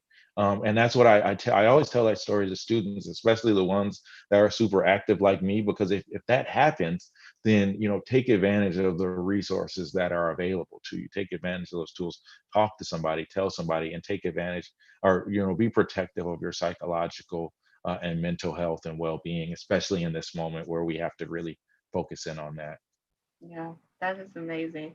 And very important. I mean, I know I've talked to many students, but I too am going to definitely take that advice. But now, piggybacking off of that, going towards your experience with civil rights law. And so I just want to know, very interested in the topic, and I feel like everyone now does not have a Juris Doctorate, but is still kind of getting involved. They're saying, okay, no, I don't have my JD or not officially certified, but I need to become more knowledgeable. So what would you say to everyone out there right now, especially during these circumstances? I know it's probably interesting for you having your background, seeing everything laid out how it is, and just having your mindset. So I just want to get some insight or just know what you're thinking about right now. Yeah. I mean, I think that the advocacy for advocacy for change starts with knowledge and getting knowledgeable. And I think some of that knowledge is going to start with, okay, how do I, as we think about even the relationships between police and citizens. So let me educate myself on sort of what qualified immunity looks like. Let's educate ourselves on what the rights are for folks that are in these situations with law enforcement. So, you know, for me as a legal sort of nerd and scholar, I think you don't have to have a JD to want to sort of know more, especially about the law is sort of the underpinnings of sort of what our society is built on. Now, what we also know is that the law has also been hasn't always been equitable and accessible to folks, especially persons of color. We know that it was legal in many states to discriminate. It's been legal to exclude Black people and people of color and women in various ways. So there's been an evolution there. But for me, it started, that passion started actually as an undergraduate while the University of Michigan and other schools like it were fighting in the Supreme Court around their race-conscious admissions policies. I just wanted to know more. I want to know, okay, what arguments is the university utilizing to basically, just from their perspective, justify the fact that they admitted myself and others. And as I started to learn more, I really started to develop a passion for equity and for justice. And then as I start practicing, then you realize where those gaps exist for folks that are that are looking for access to justice. So Cheslie mentioned that she was a practicing attorney, and I know a ton of them. And I think from a legal field perspective, we need more Black lawyers, we need more women lawyers, we need more folks with backgrounds like we've talked about that are in these courtrooms, that are talking to folks and hopefully providing them access to justice as well. So this time is really just watching it and experiencing it has been really awesome. My hope is that we're in a movement and not a moment, and that we take this moment and really look for ways to transform our country, transform our university to be the equitable environment that we're all, I think, hopefully all looking for as well. Absolutely.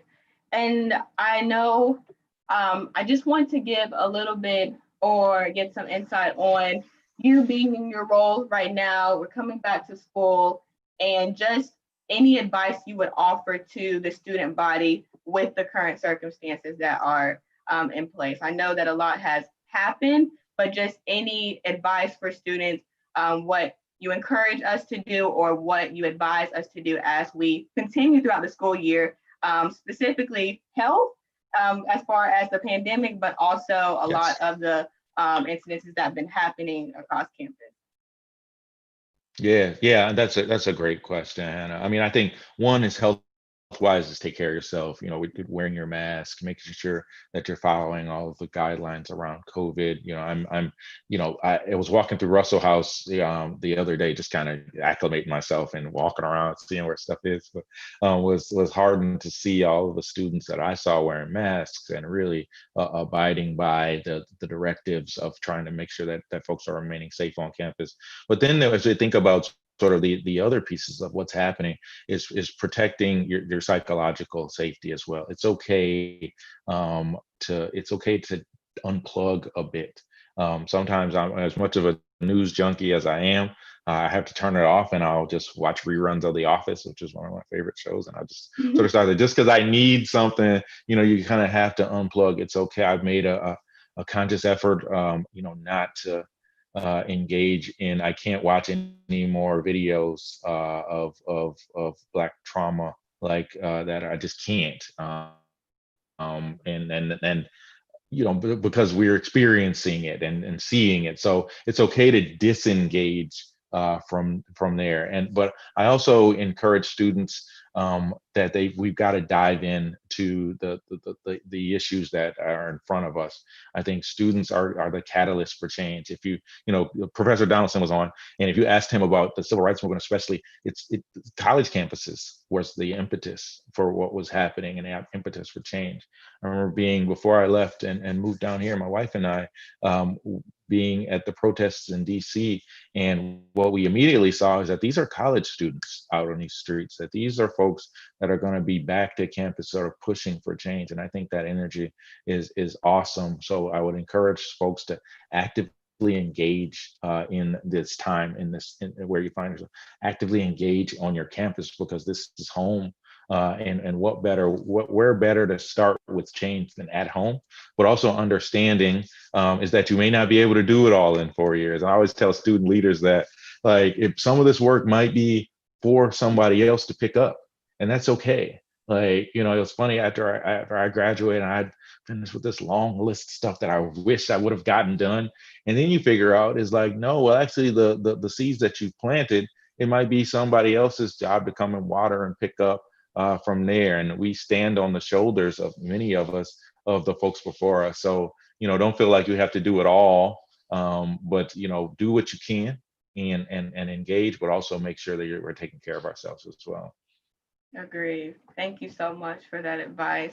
And before I let our first guest in for the hour, I just wanted to get a little bit of more questions answered as far as you moving into Columbia. So how has it been just moving in? I know if you're anything like me, boxes are still around, but maybe you have moved everything in, restaurants where you like to go, things of that nature. Yeah, I mean, that's been my wife Jamia and I, we love to kind of go out. We love just kind of, and we haven't been able to do that as much. I mean, she's an extrovert as well, so we haven't been able to do that as much. But we really enjoy the area. We're going down to the art museum actually on Sunday, I think, Saturday or Sunday, one of those days, to go see the one of the new Black art exhibits. I think it's a Black photography exhibit, and that's our first time going down there, so we're excited about it. We'll probably grab some lunch. We found a little rooftop bar that we liked, Hendrix, down at the end of Main Street. They have a lot, you kind of socially distanced up there, so that was pretty cool. But honestly, Hannah, we just really enjoy the area. We love our home and our neighborhood. People are really great, and I kind of knew it I remember when I came for my interview. And I was telling her, like, hey, I walked around the downtown Columbia area, and I was like, I think we'll like living here. And we are really excited to be in the area. Love the weather. I had to buy more shorts, actually. I had to buy a lot more shorts. And you know, one of the things I'm really kind of concerned about is you know, I love clothes, I love fashion, and I had a lot of turtlenecks when I was in Northern Virginia, because you kind of need those for that fall and winter, and now I don't know when I'm gonna ever wear those at all, because I just don't know if there'll ever be a need for a sweater down here at all. So I'm kind of worried that I won't be able to kind of sport my fall wardrobe. But other than that, things have been really great.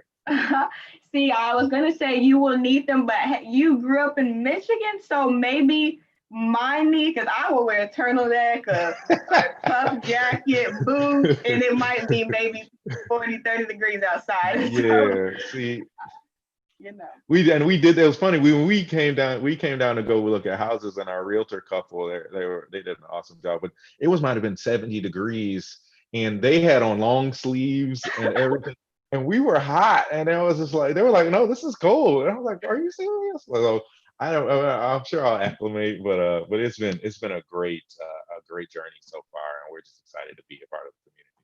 That's perfect, and that's amazing to hear. But now I'll go and admit our first guest, Dr. Jenkins. You're very familiar with her. And this can be more of a conversation because you two work together. And so speaking back off of each other.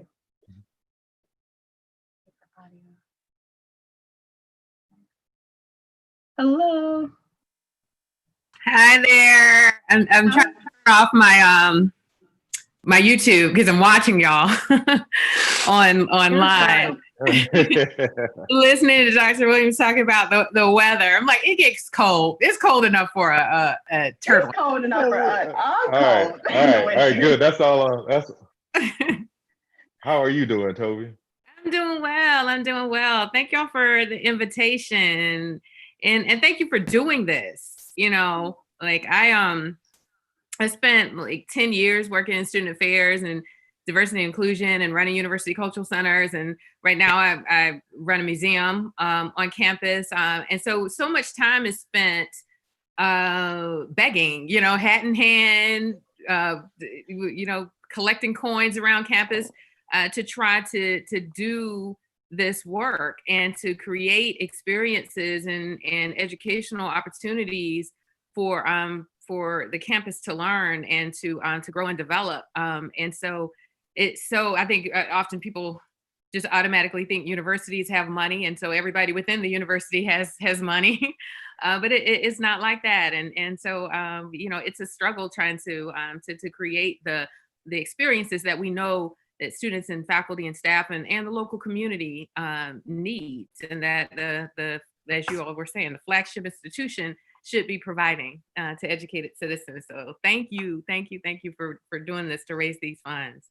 Of course, and thank you so much for coming on. You do most of the work. I'm just giving the platform for everyone else to know that the work is being done. Here are the individuals who are working day in and day out in order for us to have the experiences that we have. But I know you do so much and you have many roles, but I just want to first talk about your role as director of the Museum of Education. And so what all do you do in that role, and how has the museum developed over the years?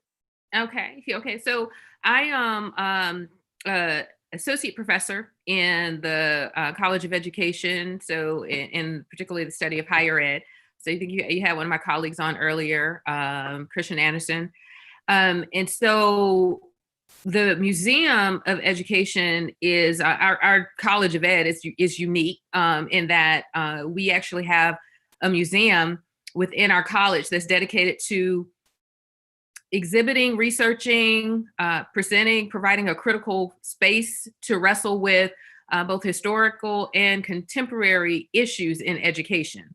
And so the museum creates exhibits, programs, initiatives, and events that are looking at critical issues impacting education. So from like last year in 2018, 2019, our focus was kind of activism. And so we took a historical look at like the year 1968 and the ways that all over the world, college students engaged in incredible forms of activism to change society and particularly to change campuses in the ways that we kind of know and see campuses today, right? So you also had the director of the African American Studies program on.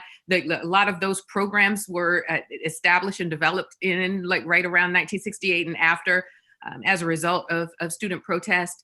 And so we look at those types of experiences. And then like this semester, we're looking at, doing a historical, well, a more contemporary look at violence in education. and the many manifestations of violence, the ways that the various iterations of violence in educational settings from preschool through college experiences. And so looking at understanding school discipline, violence in school discipline and push out and curriculum violence, traditional things like bullying and gun violence and mass shooting, but then also looking at in equity and the over diagnosis of of students and particular groups of students, looking at racism as a form of violence. So that's what that particular one. So that one has a longer reach, both historical and contemporary. So a lot of it, the whole point is to provide a different texture for the learning experience. So, hoping that folks across campus will be able to, as they're studying, whether in sociology or many of my colleagues in education, as they're studying these issues and teaching these issues, that we have another space that presents a lot of the research on these issues. And then we also convene a lot of events and programs that allow for the community to gather and wrestle and talk through these experiences. So speakers and community events, et cetera. I just sent out a kind of whirlwind of all of the events. Yeah, that's great. They were doing this semester. So. Yeah, and then Dr. Jenkins, that's awesome. And I'm curious as to what's that like? I mean, within the College of Education, you all are really, I think, at the forefront for us from an academic unit perspective, as I sort of survey the landscape of who's leading and out in front from a diversity, equity, inclusion perspective. But what's it like working in that environment with your dean, with Dr. Bryan, and who's going to join us a little later? It just seems like y'all got a really good thing going on, but just kind of curious if you wouldn't mind telling us a little bit more about that. Yeah, we do. I think we just have, there's a lot of energy. And I think one of the things that is so special and wonderful about working in the College of Education is it's a perfect example of what happens when, I've been writing this book on hip hop mindfulness and how helping people to understand the hip hop habits of mind, which as I was watching your interview, I was like, tagging him, it's like that's one, there he is, that's one showing up. But the ways that one of those habits of mind of hip hop is that having a fertile ground for like creativity and uniqueness and valuing the creation of things. I think I was at the Provost Retreat early and they were talking about invention. Like hip hop is about the idea of creating something out of nothing, but looking at where we are and seeing it as an opportunity to develop and to grow and to address, and everyone being energized about that, and brilliant minds being allowed and supported to do what brilliant minds do. I think that's what our college does, so well, from the support of our dean, and to have that congruent with the ideas and energy and expectations of the faculty. But yeah, it's a wonderful group of where you don't feel like you have the faculty over here with all these ideas and things that they want to get done, but then you have the leadership over here that's not supporting it, and everyone's kind of hitting a brick wall. It's a supportive ground, and I think it's a perfect model of what it should look like when leadership and the faculty and the staff, everyone that comprises the community, are able to work together to try to create change. We got a lot to do, but we're excited, to do it. And I think for me, is when I got the invitation, and I started looking at all of the groups, the organizations that are supported in this campaign. I was an undergrad. I'm an alum of University of South Carolina, and so I'm from Columbia, and I went here in the 90s for undergrad. And I was really highly involved, like a student leader. I was involved in a lot of different organizations and everything. But I was a PR major too. And I think being in spaces that allow for that creative development and supporting that, for you to just come up with ideas and create interventions and experiences and everything that's kind of personally important to me. When I reflect back on my undergrad career, I was one of my main involvements was well, let me shout out all my organizations. So, I pledged Delta at USC, so I'm Iota Chi. And but then I also don't start now. Look. Right, respect. So yeah, I gotta give and then and I was also involved in like public relations, Student Society of America. So my major organization, but the primary organization I was involved with was Carolina Productions, because I wanted to be a PR person in the entertainment industry. And so I did a lot of like entertainment stuff, whatever. And when I found Carolina Productions, I was like, oh my God, this is amazing. But when I think about that experience, that was another one where having that fertile ground to just create something new. So I was the concerts chair of Carolina Productions. And I was the first concert chair to create a hip hop cockstock. So like it was like 1997, and they'd never done, cockstock was had never done anything with hip hop or whatever. It was like always rock. It was an outdoor rock concert. And so then I came and I was like, no, we're gonna completely change it up, and we're gonna do hip hop. And it was like, you thought I was like it proposing something ridiculous or crazy. So you have those things where it's like everybody wants to have a meeting with you. Like, so first my advisor is like, no, let's sit down and talk. Then the president of the organization, then the main like assistant director. I know the feeling. I know. Yeah. It's like everybody. I was gonna say, I feel like Hannah's been in a few of those meetings. Yeah. And so, then it became like a challenge, like, no, we're definitely going to do it now. And so then and it was one of those things, even as a student leader, like recognizing how some organizations weren't diverse, at that point, Carolina Productions, the main programming board, who has a lot, who has access to a lot of money, to plan huge events for the campus. They weren't very diverse. And so I got on my own little campaign, started going around campus to all my classes, just the students in my residence hall, and was just like, come join my committee. I know you don't know anything about planning a concert, but just come join my committee. And I gathered that group. And so, we infused a lot more African-American students into Carolina Productions. And the reality was, even the concert that we were planning, I mean, they weren't even like heavy hip hop. It was like 112. I brought 112. They were like R&B. They had like Biggie do a verse. Yeah, this is not a super controversial. Yeah. And but everyone thought that I was just like being crazy, and that it was just horrible. It was a horrible idea. And so I gathered that group. And we did it. And there were so many lessons, I think, learned from that experience, because it wasn't like it went off without a hitch. It was actually kind of it didn't go so well. And so, for a lot of reasons, it was an outdoor concert, rained out. We had to do it inside of the township auditorium or something. So that changed things. And then, at the time I was an intern at a record company, and I also worked for a record pool.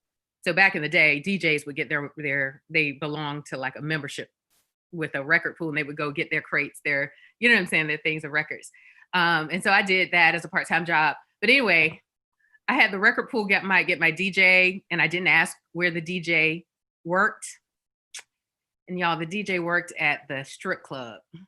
And so he comes to Cockstock and he brings his girls. And so I'm like, this is horrible. This is horrible. And so, you know, the girls are on stage and I'm watching. You got it was a whole Uncle Luke concert. You didn't change. This is a story to tell. I love this. Yeah. So, but then, you know, all the guys are like running to the stage from the audience and they're having a good time. And then I'm watching Dennis Pruitt, he was a younger Dennis Pruitt at that point, because this was like 20 some years ago. But I'm watching him like run down the aisle to the stage, and I'm just seeing the whole thing become a disaster. And I'm like, you know, I worked so hard to try to get the first hip hop thing, and this is falling apart. But y'all, then one of the things I was thinking about last night was it was such an important learning experience for me, because as I was huddling with the vice president of student affairs and my advisor and everything, and we were trying to troubleshoot doing that, I looked over, because we'd had to stop, you know, the thing, whatever. But at the end of it, my committee was on stage and they were hugging. They were hugging and celebrating and high-fiving and, you know what I'm saying, and everything. And I realized that, you know, for them, it was a success, because these were students who were not involved. Like, these were students who were sitting in their rooms after class. They didn't know anything about Carolina Productions. They didn't know anything about being a student leader. And when I brought them in and I'm talking about, yeah, we're going to do this concert and it might be at the Coliseum and it might be, and they're like, they didn't believe that we could do it. And so the fact that it logistically happened was a success for them. And it created a community for them and they were proud of it, you know? And so for me, you know, that experience framed a lot for me about, you know, being daring and being and creating something new and going in different directions, but also like the idea of allowing students to fail. Because, you know, when I went on to work in student affairs, there's a lot of pressure, I think, for people to swoop in, and if something's a large event or a big deal, to not allow students to fail. And as I, you know, became an administrator in student affairs, I was like, no, you know, because there's so much important learning that I learned a lot from that. I learned checks and balances and sitting down and meeting with people and talking through everything with them to make sure that we're all on the same page. And, you know, I learned so much, but I also learned about, like, don't be so focused on the outcome that you don't appreciate the value of the experience. You know what I'm saying?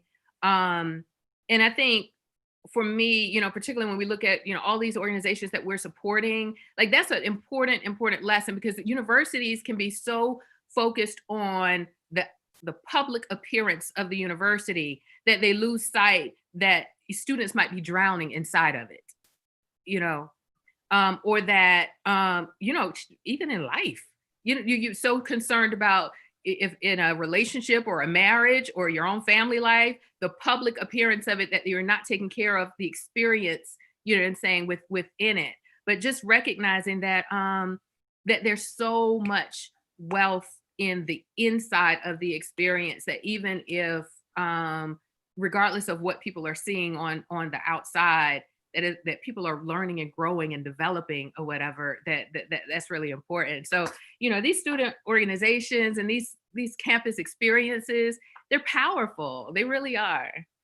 Absolutely. I feel like you touched on many different aspects in the story and just your response, but two things that I got from it, especially you being a student leader and homing in on how oftentimes you have that pressure of outcomes. I know I won't speak for anyone else, but I know I fall short of that too, to where it's like, I forget to just enjoy the experience, the lessons learned, the highs, the lows, the mess ups of this totally went left from what I thought it was going to be, because I'm focused on the outcome of what I thought it should be, or what I thought my solutions or the things that I should have gotten from that were supposed to look like. And so still taking that advice day by day. And then I also got representation matters, and just recruiting after you get into those circles matters. So for you, Carolina Productions, I know that Julian mentioned earlier ambassadorship, and I know I'm an ambassador at UofSC, but that is huge as well. And then also another student who's coming on later, Taylor Brown, she's a managing editor for Garnet and Black. And so she created a huge streamlined way to where now it's literally changing the culture of the content of what Garnet and Black is curating on a weekly and monthly basis. And so I can't wait for her to tune in, but it just confirmed the fact that representation, and although you might want this big outcome of an event, it's really about the internal impact and legacy that you leave, not just on a wide scale, but also even on an individual scale and how you impact others. So yeah, because I mean, look what's happened. Like now, y'all couldn't even imagine there not being a hip hop pop star. No one would go. Yeah, so regardless of that first one, it started something. You know what I'm saying? That that others can take on in development. I think y'all talked about that a little bit earlier in some of the other interviews.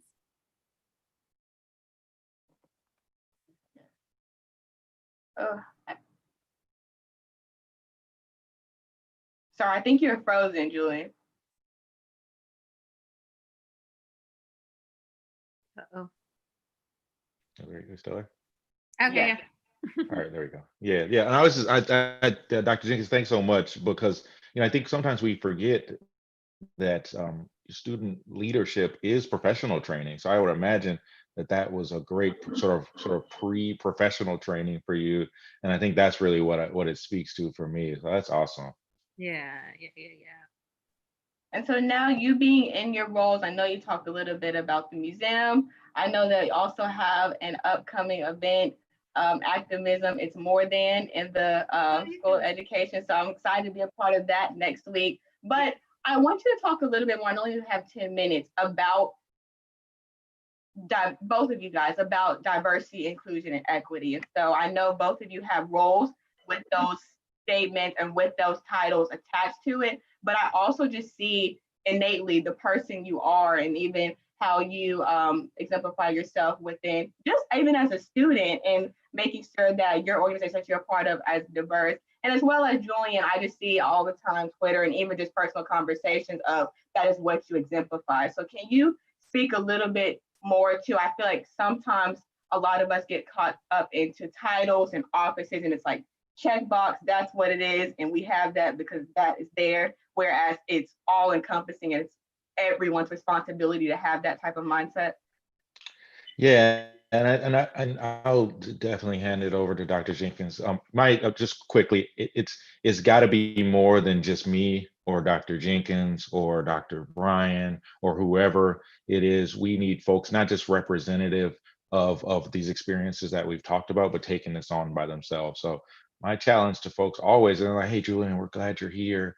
And I'm glad to be here. But, and I think I'm pretty good at my job.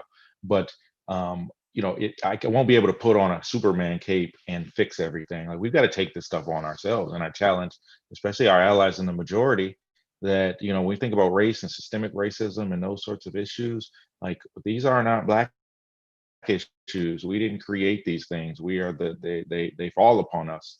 So we've got to, we need our allies to step forward, and I need every unit, academic unit, especially following the College of Education's lead as we think about what this work looks like as well. We need way more Dr. Jenkins's, way more Dr. Bryan's, and I need everybody to sort of take that on as a responsibility. Yeah, I totally agree. I mean, the reality is, I'm teaching a course on diversity in higher ed this semester, and one of the things that I shared with those students in our first class was, look, racism is something that people created, people sustain, people support, and that people can eradicate. And then the other element is recognizing that we are the people. So you seeing yourself as a part of that. But we also have to, as educational institutions, take responsibility. So I'm serving as a co-chair for one of the larger educational research conferences that occurs every year, and our theme is on taking educational responsibility and like recognizing that all of these problematic politicians and corporate leaders and business leaders and educational leaders that we're saying are making bad decisions, are being insensitive, that are not being inclusive, they got degrees from somewhere. They were educated, and many of them, whether they're lawyers or doctors, etc., they have advanced degrees. So not only did we get them a college degree, but we taught them in graduate school. And so we have to take responsibility for what we're teaching people and the capacity that we're building in them. So, for me as a professor, my thing is like this semester, I was like, you know what, we're going to just do a pivot. We're going to stop, and we're going to look at building your capacity around racism and your relationship to it, And so I don't want, that's wonderful if you agree that racism is bad. And this, I want you to have that belief, but I also want you to have, to situate yourself in it and to have a relationship with it and to have a capacity to do something about it in your own realm or sphere. You know what I'm saying? And so, I think if we can work to build that in our student leaders, through our co-curricular experiences, through our curriculum, through our academic courses, in the professional development that we give our existing faculty and staff, because the reality is, again, many people weren't taught this stuff. So if they don't feel that they have the strength to teach it or to lead it or whatever, we need to create even more opportunities for people to work and learn. And I think that's you laid out the roadmap, Dr. Jenkins, but I think I always approach it that higher education has never met a problem that it didn't say, hey, we can fix. Yes. Whether it's technological, whether it's an engineering advancement, whether it's curing a disease. So you can't tell me that once we're now confronted with our own ugliness, racism, inequity, sexism, homophobia, like, oh no, now we can't. Oh my gosh, we can't marshal in enough resources for that. We don't know where to start, Julian. Like, no, we put people in space. We've got, we've got public research universities. We're curing. There's research universities working on cures for COVID right now. Mm-hmm. So what if we were able to marshal those same resources for society's sake, for our university's sake, on making sure that our environments are equitable? I think society needs public research universities like UofSC more desperately now than ever. And then, we know this is a public health crisis. So let's approach it from a public health perspective and a sort of all hands on deck perspective. So I'm always, when we're faced with this, our institutions have met every challenge. So this is a challenge that's been in front of us. It's one that we've helped perpetuate in a lot of ways, but now we've got to step forward to fix it. So it's, that's sort of my philosophy, and Dr. Jenkins, you really laid out the roadmap for what that looks like as well. Yeah, and I think just one of the last things I want to say, I know you're running out of time on my interview, but the other piece is that those of us who can, this is our jam, this is our thing, we love it, that we need to boldly and bravely show up and do that work. And particularly, one of the things I always used to say when I was in more of like the other side of the role of like you're a director of a university cultural center. I'm going to do the job that you hired me to do. You know what I'm saying? That you show up to do that job. And it goes on, ties back a little bit to that story about Carolina Productions, that when we get in these spaces, that we do as much as we can to diversify those spaces, to pull other folks in, to help change the landscape, but to not get the job and then be fearful in it, I definitely agree. I think I said it, I don't know what meeting I said it, but I remember stating how the University of South Carolina, I know I've heard Provost Tate say it multiple times, is preeminent in literally every umbrella you can check off. Top tier research institution, #1 IB program, honors college, top tier GS-Com, the whole nine. And so really wanting us to also be known as the university that exemplifies a preeminent, diverse, and inclusive campus from education and from all of those umbrellas plus more. And so we are definitely, this is a great start. I'm so excited for the future. And because of people like you and Julian and everyone else has come on and continues to come on and support. I'm hopeful and I'm optimistic that it can happen. So thank you so much for coming on. We have 2 minutes, so if you would like to give any advice to all the viewers, us as co-hosts, and just any insights that you would like us to have before you leave. Well, no, but I will say, that to visit the Museum of Education's website, we'll be posting more information on all the stuff coming up. You mentioned that, so my summer class in higher education, I taught a course on program planning, because that's another thing, I think there's just a lot of bad programming, event planning, and everything that sometimes can go on campus. So we actually taught a course teaching people how to plan events and programs, educational programs. And so their final project was to create a program for Dr. Bryan's office, the Office of Diversity, Equity, Inclusion in the College of Ed. And so that is going to be that Activism is More Than virtual event next Thursday. And Hannah is going to be one of our speakers for that event, sharing her experiences in activism and the unique ways that you're taking that on. So thank you for that participation. But yeah, I think that's just another example. Like we can get creative with what we're doing, and as Julian was saying, universities invent and create so many different things, and so we can even have the final projects that we have in our courses actually be public serving work productions, and not just something that I read and then it sits on a shelf somewhere. So we're having their final project be an actual event that students and faculty and staff can attend. That's amazing. Well, thank you so much. And I'm so excited to contribute and participate in the event next week. But it was so nice talking to you. Thank you for everything. And I personally loved the story. I thought we were going to talk, and we still touched on the umbrellas of diversity and inclusion and equity education, but that story was probably the highlight. Yeah, I'm sorry. The story kind of took over the but it was a salient moment for me. I think as I launched a career in student affairs.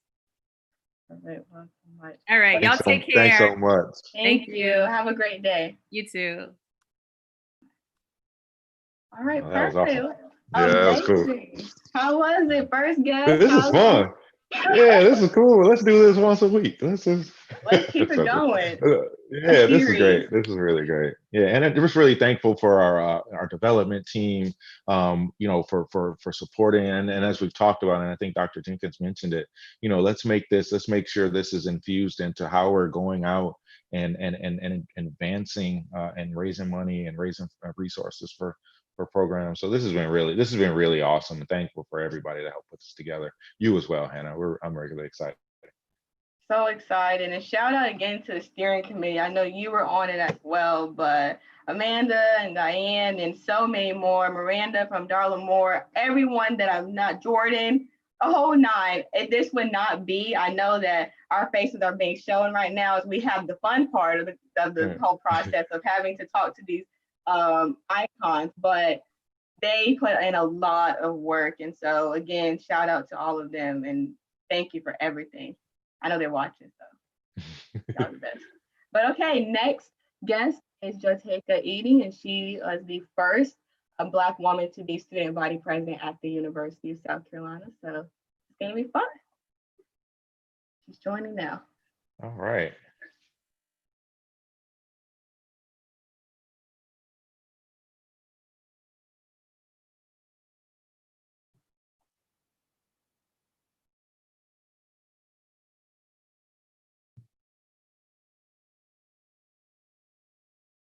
That is a nice.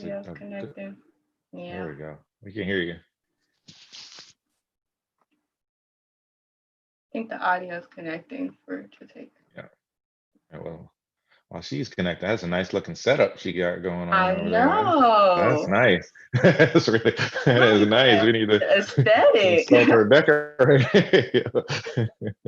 The pieces on the wall. Yeah, that's high. That's high level right there.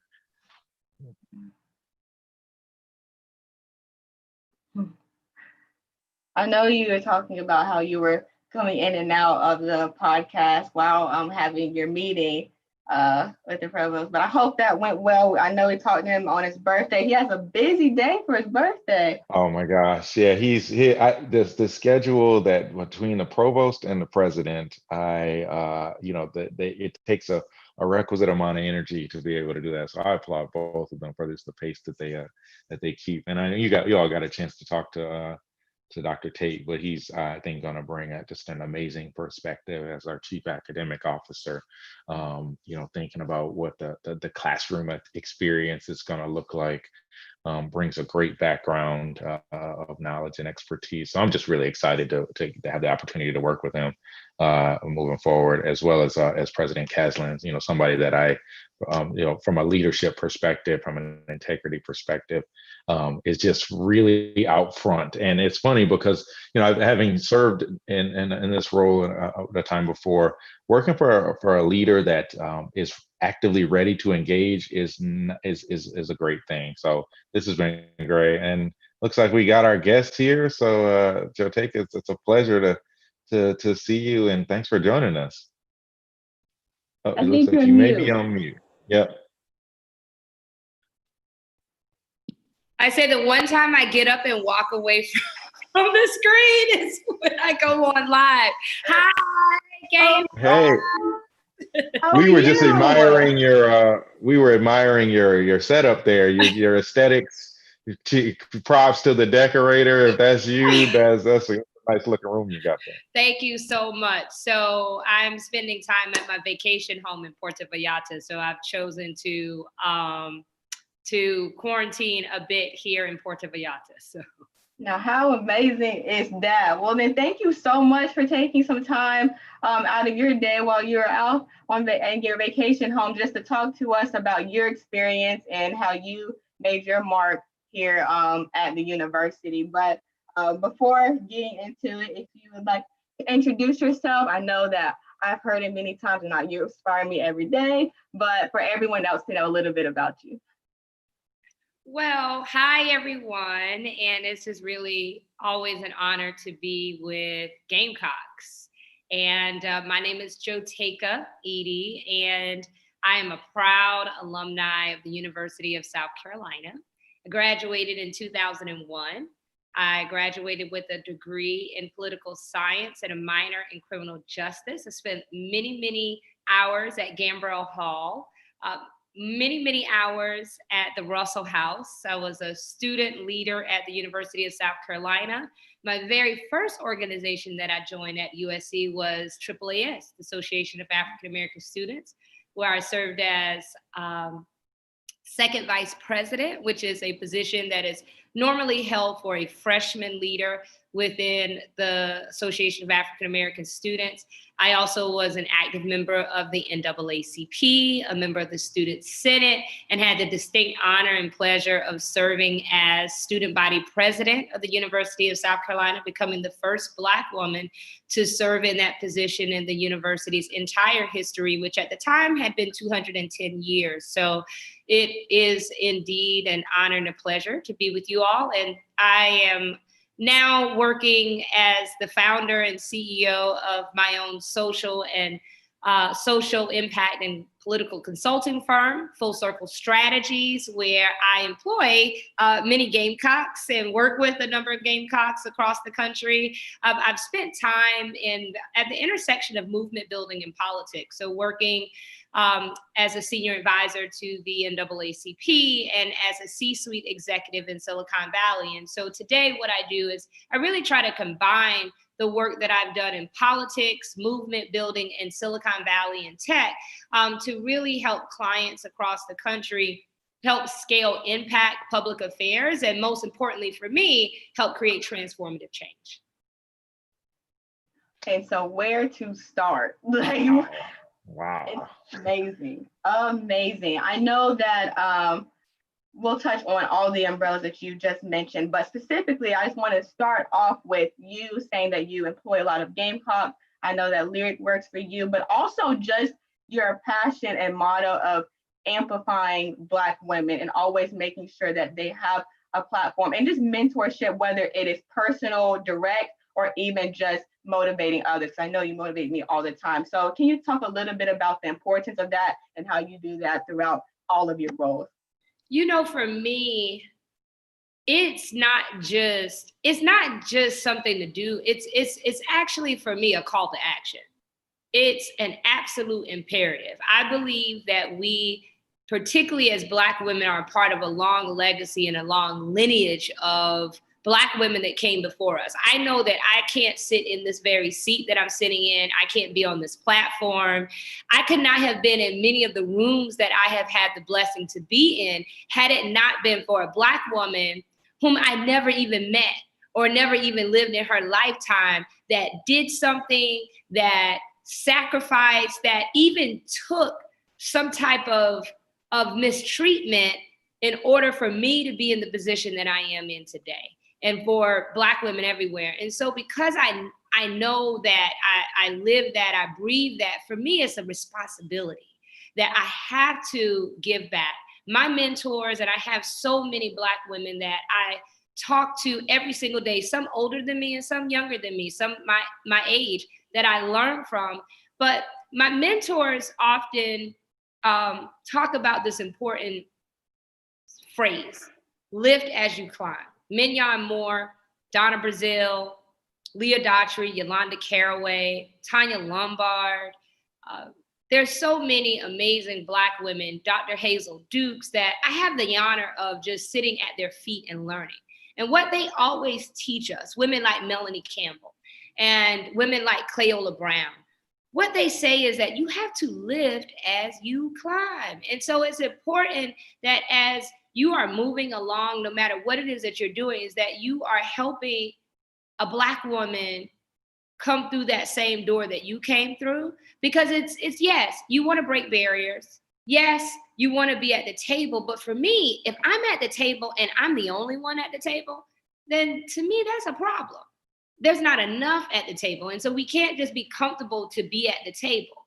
We have to ensure that we are doing the work to make sure that others are at the table. We got to make sure that we are changing the systems so that there are no barriers for others to get to the table. So mentorship, for me, both personal and professional, is incredibly important. I now realize I'm 41 years old. I used to be the youngster in the room. I'm now one of the elders in the room to some of the younger women. And so I have to create room. I have to train them up. I have to ensure that not only they are able to step up and do the work that I'm doing, but they do it better than me. And I've had young women say, hey, I want to be just like you when I grow up. I want to not grow up, but when I get older, I want to be like you. And my response to them is, if you're like me, then I failed you. I need for you to be better than me. That is the goal. And I think we have to have that mentality in recognizing that we are a part of a long legacy, and we have to invest in mentorship. And there's a difference between mentorship and sponsorship. And we have to actively be sponsors in the lives of young Black women and young Black men as well. And that sponsorship is doing things actively to help grow them, to help position them, and to help them excel. And that's what we have to take active roles in their lives. We have to pick up the phone, help get them in a job or position, help position them, help them get an op-ed. So I don't need to necessarily sign my name to an op-ed. I've been on plenty of op-eds. I don't necessarily have to give that speech. I've done plenty of speeches. How about let's position someone else so that they're in that position so that the world can see their brilliance? And I think those are the things that we have to start doing and continue to do, because my mentors did that for me. And it's an imperative that I do that for the next generation. That's how we win. That's how we progress. And that only makes us stronger.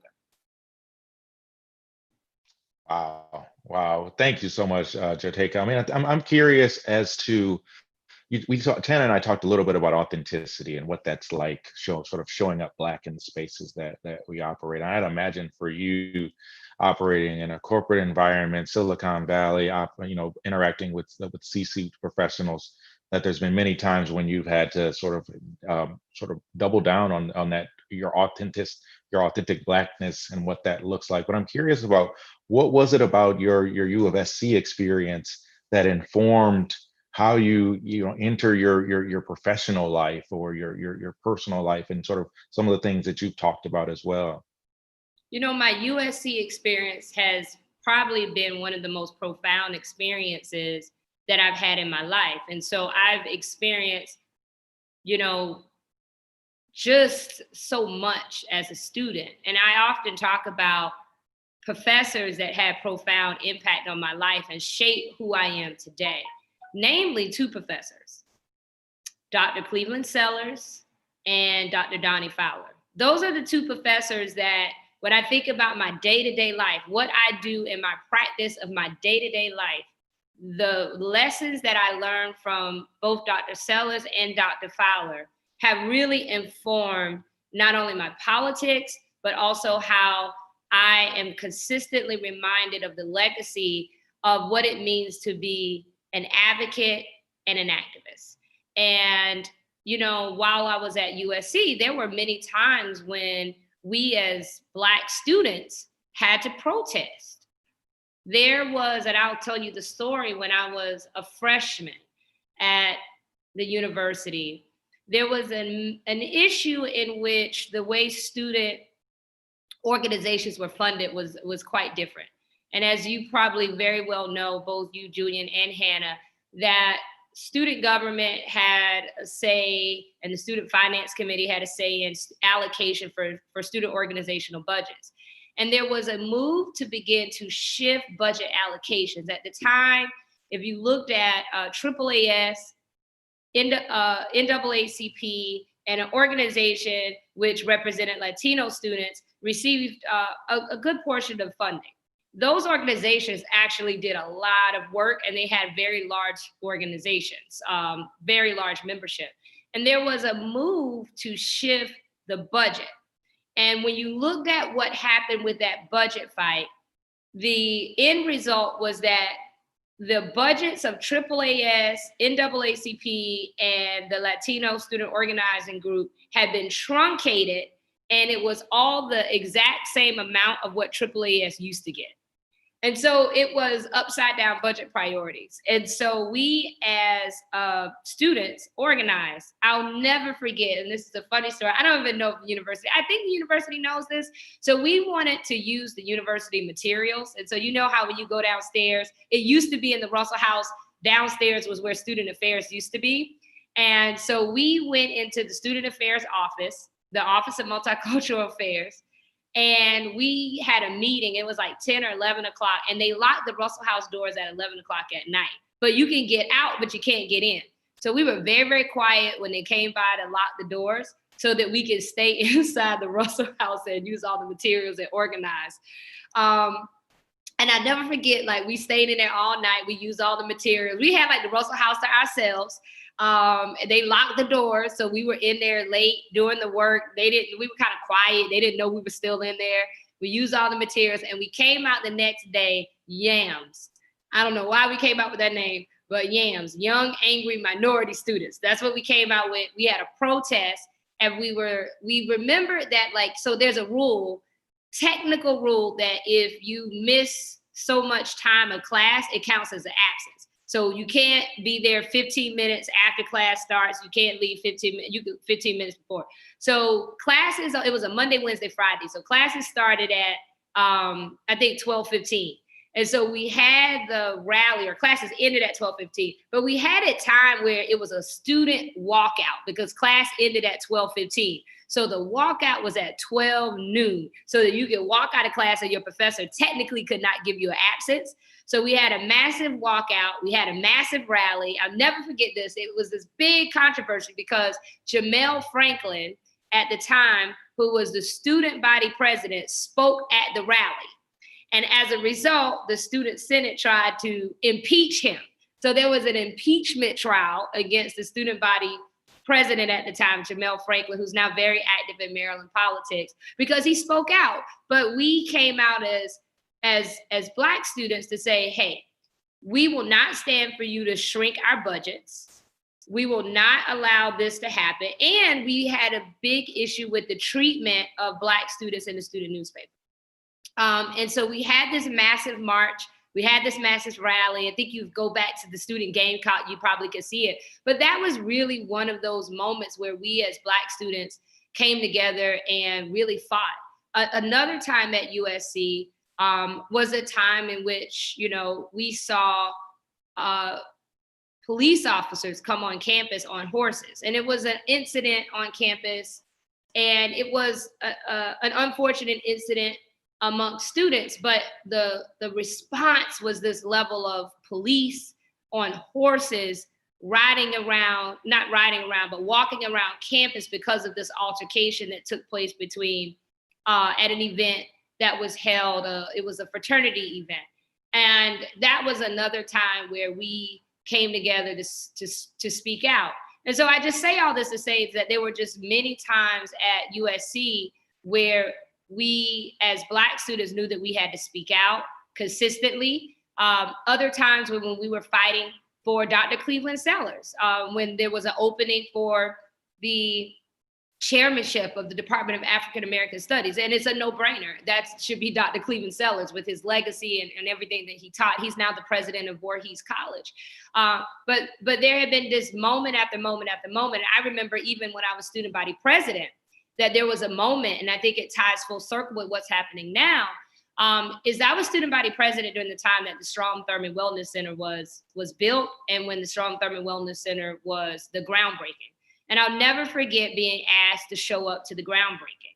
And I struggled, like, do I go to this groundbreaking? They want to have a shovel for me. And I just could not, in any good faith, as student body president, stand at that ground and smile for the cameras with a symbolic shovel and smile as a building with someone as divisive and has such an openly racist track record and comments as Strom Thurmond name to be erected onto our campus. And so I did not attend and boycotted the event and did not attend the groundbreaking. And so those were a personal moment when I had struggled even as student body president. And what I had to always remind myself is that, yes, I represent the University of South Carolina as student body president. I represent all the students at the University of South Carolina. I'm also a Black woman, and in good faith, I can't sit here and personally smile for the cameras as this name is being erected on our campus, and it doesn't represent and or reflect everybody on our campus. And so those are just some of the stories of times back at USC where we as Black students organized, where we stood up. And then there are times where we came together to unify the campus and pulled together great events that unified and brought us together as a whole university, fighting for a day on and not a day off, which MLK Day was not a holiday at the University of South Carolina. So when I was a student there, we held marches and we organized so that it was a day, an official holiday at the University of South Carolina. So I'm very proud of the work that we all did as Black students. But again, that work was built on the legacy of great university leaders like look at, Harry Solomon, Carl Solomon, you look at people like Myron Terry and Steve Benjamin and others that, really paved the way and really set the ground for people like myself and others in my generation to come. And our hope is that we help set the groundwork for your generation to come and continue to lift up that work. Absolutely. It's crazy and inspiring to hear everyone's story today, but specifically a lot of individual stories and testimonies like yours. I know you mentioned Dr. Sellers multiple times, and he came on earlier, as well as Mayor Benjamin. And so it's just amazing and an honor, I think, for both Julian coming in now as the Vice President of Diversity and Inclusion, and then me as a student to see see history and hear these stories and how, yes, my great friend is like, I just talked to him, or I know Dr. Donaldson was like, I came in and it was me and Dr. Littlefield, and I was like, she was on this morning. So love her. It's a testament. It's amazing for me just to hear these stories, but I want to know your advice for students right now. I know that you and the group that you came in with in the university was very vocal about things that you guys wanted done, and you were very strategic about it. But for students right now, especially during this time, what is your advice? I know Julian talked about how we are stakeholders. And so what is your advice in order to be strategic, in order to make the university a better place for us and our experiences, but also as a whole, because we love it so much? So I think it goes to that first point that you raised, and what Julian says is so important, is that the students at the university, you're stakeholders. And the first and most important thing is to view yourself as a part of this university. You are a stakeholder. You are very much as integrated and an important part of this university than anyone else. Never view yourself as an outsider. Never view yourself as not as important. You are integral. And I think that's the first thing, that you have to know your power. And recognizing your power is knowing who you are at the table and that you belong at the table. And when you know that you belong at the table, that then gives you, I think, the bit more ability and the boldness to speak at the table. Because for me, I believe that, like, if you're going to have a seat at the table, you're wasting that seat if you're not willing to speak up. And sometimes you have to speak even when it's uncomfortable. And sometimes you have to speak if everyone at the table might not like what you have to say. It's always important to be respectful when you speak at the table, and respect everyone at the table, but it doesn't mean that you have to shrink while you're at the table. And I think that's one piece of advice that I would have.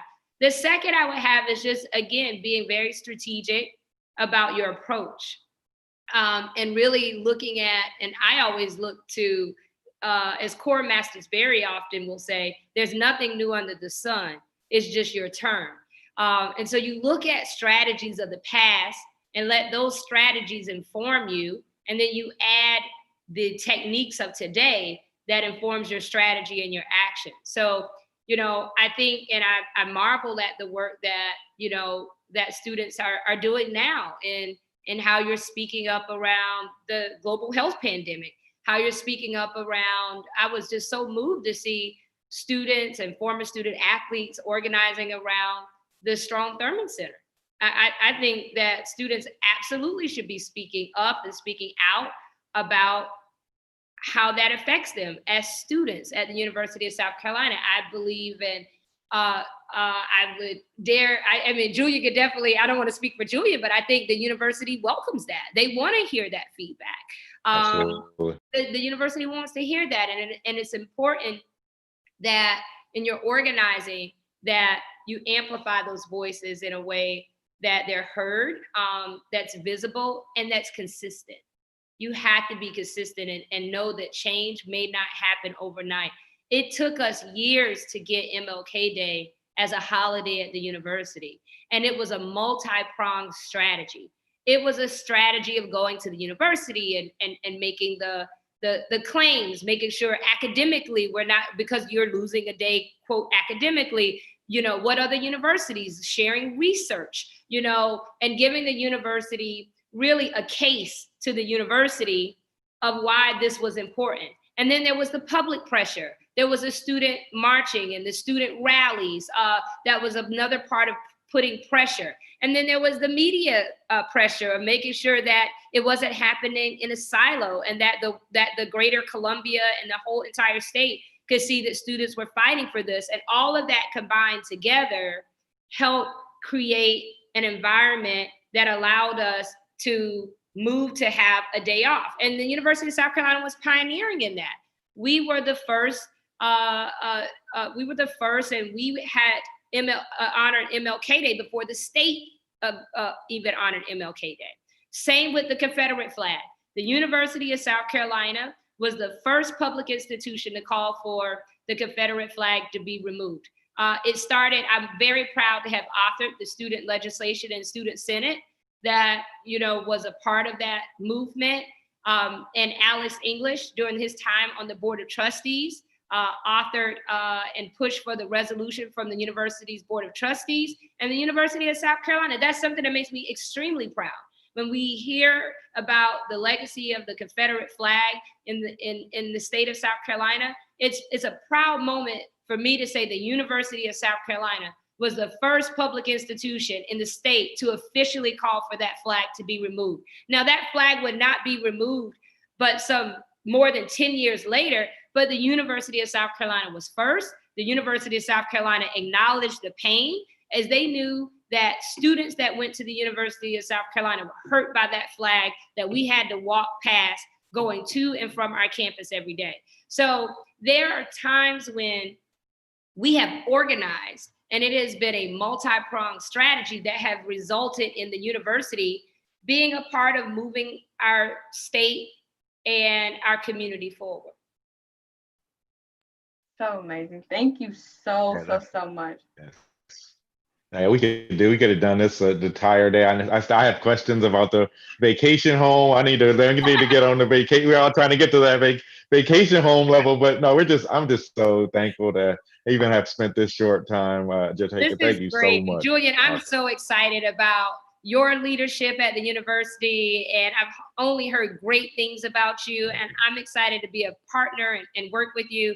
And Hannah, of course, I'm just still so excited about your leadership at the University of South Carolina, and I'm just excited about what is to come. I think we're in a very perilous time in our nation and our state, and I believe that really it is going to be the future right now. And I think the intersection of young people and how they will speak up and how they will lead us is going to be incredibly pivotal to our future. And so that makes me excited.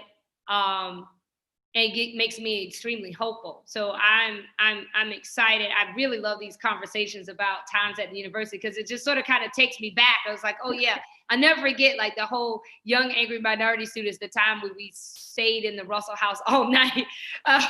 Maybe they might like sort of kind of revisit that. I don't know if they're still locking up the Russell House and not checking to see if people are really still in the building. But I'm just super excited. And, I love the University of South Carolina. We all love the University of South Carolina.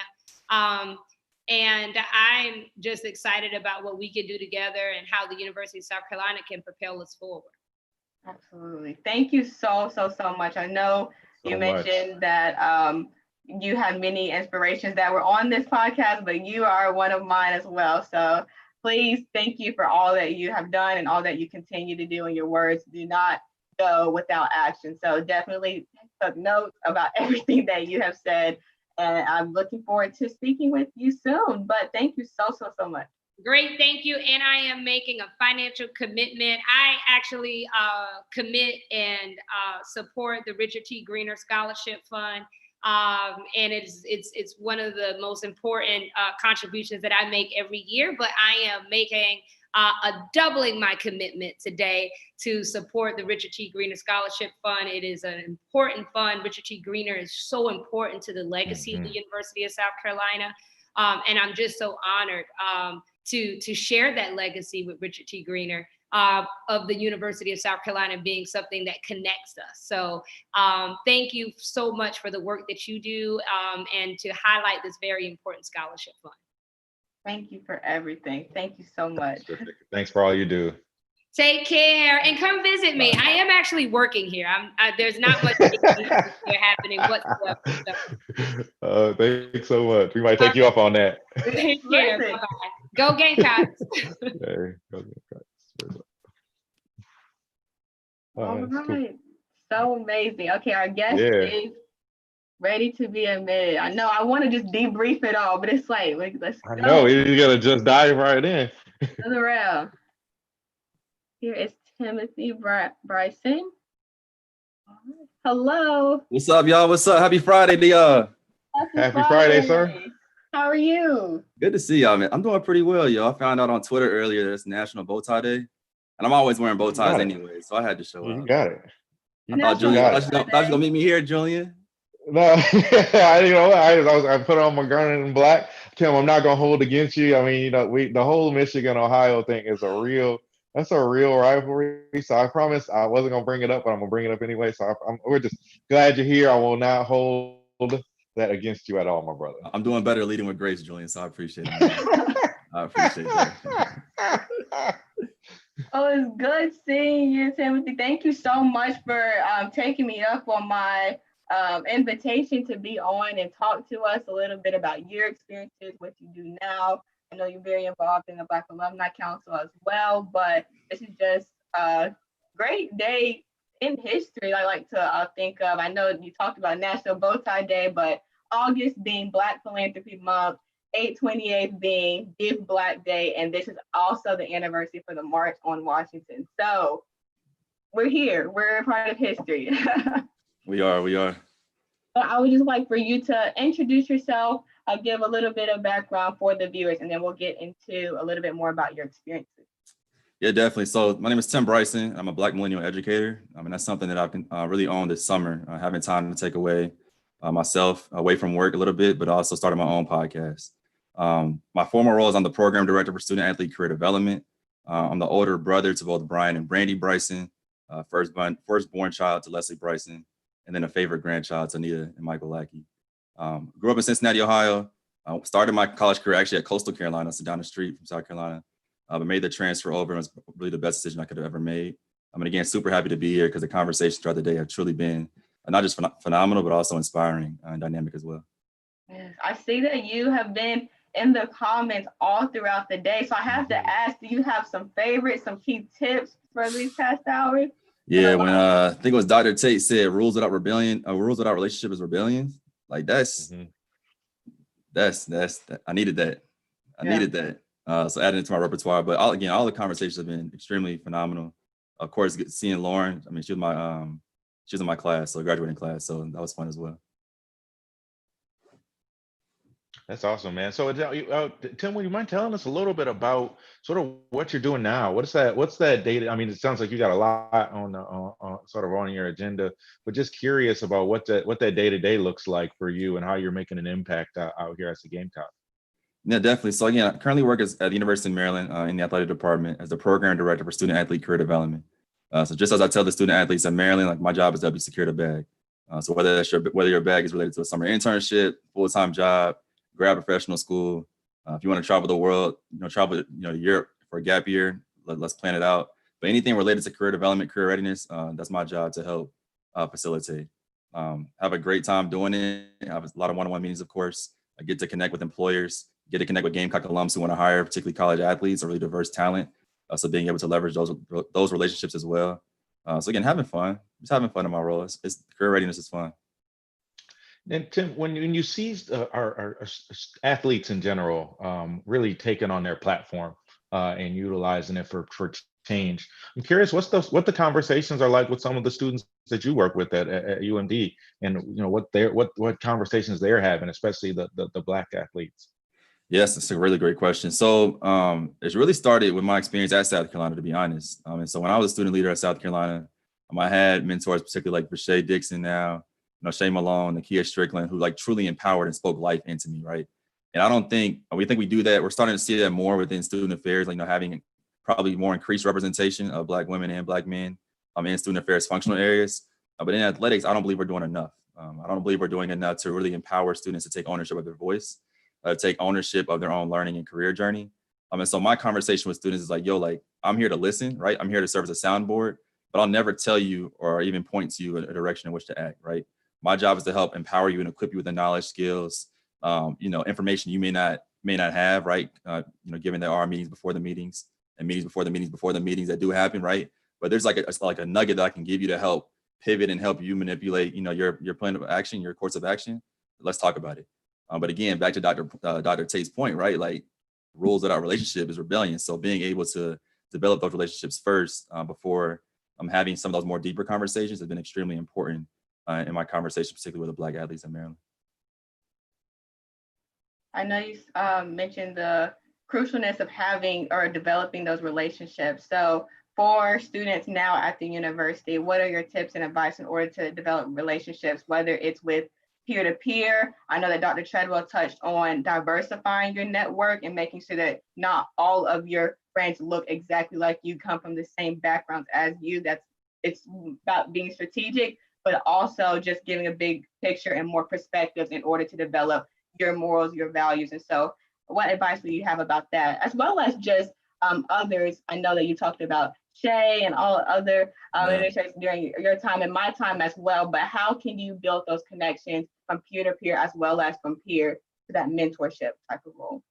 Definitely. So, I mean, I think, right, we say, be comfortable being uncomfortable. I mean, we hear that a lot, but I think, again, it starts with identifying your passion. And so I know for a fact, right, that AAAS, Bond, Savvy are organizations that are staples at the University of South Carolina.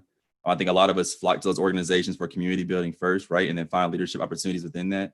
But there's only one president. Like, there may be a co-director in some organizations, but there's only one, right? And there are so many organizations, so many units in student affairs and academic affairs that we as Black people need to be a part of. So I think my experience in South Carolina was unique because similar to a few other guests, I was on AAAS freshman council as a transfer student. But after that, I didn't hold a role in AAAS in my entire time, like the next 3.5 semesters. I got involved with intramural sports over on campus recreation and was an intramural ref and intramural sports supervisor. Did a lot of work with Title IX prevention work on our campus. I was an athletic training student, which is a totally different career path than most Black students. And so I say that to say, like, I was able to find leadership in those positions because of my passions, right? My passions toward interpersonal violence prevention, my passion towards sport, right, and soccer.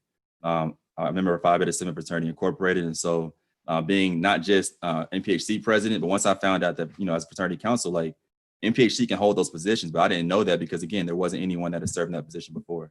So again, it's identifying your passion and finding opportunities to, live as you climb, as our former guest said, but then also make sure that everyone does eat when they're at the table.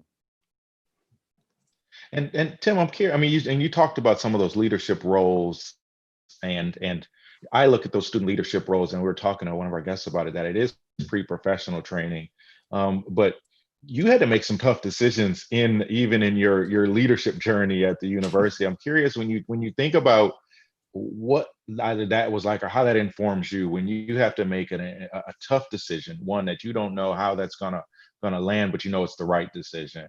How was that experience? How does that inform you professionally, personally? Where does that come from for you? Yeah, so that's a great question. I like how you phrase that too. And what it really came down to was that I think we talk a lot about mentorship. Sponsorship was just mentioned, right, which is probably more important. But peer mentorship, I think, is crucial. And so for me, during the time in which I was fraternity council president, I met with my fraternity brothers, of course, my chapter brothers, but I also met with presidents of the other NPHC organizations. I might talk with IFC presidents and say, like, yo, talk to me about what's going on, right? Because I knew in that decision in particular, like, one, it had, just like all decisions, it had to be values congruent, right? Similar to what we're seeing with COVID, that decision that I made, and halting recruitment was made to protect the health and safety of our community, right? It was a values congruent decision. So I think similar to what we're seeing as far as like backlash, with universities either continuing classes or not continuing classes or going hybrid, like, my backlash was being impeached from my role. And so I think understanding that making the decision has to come at a price in which you're seeking internal peace, right? In which you're seeking values congruent space, in which you're seeking daily joy, right?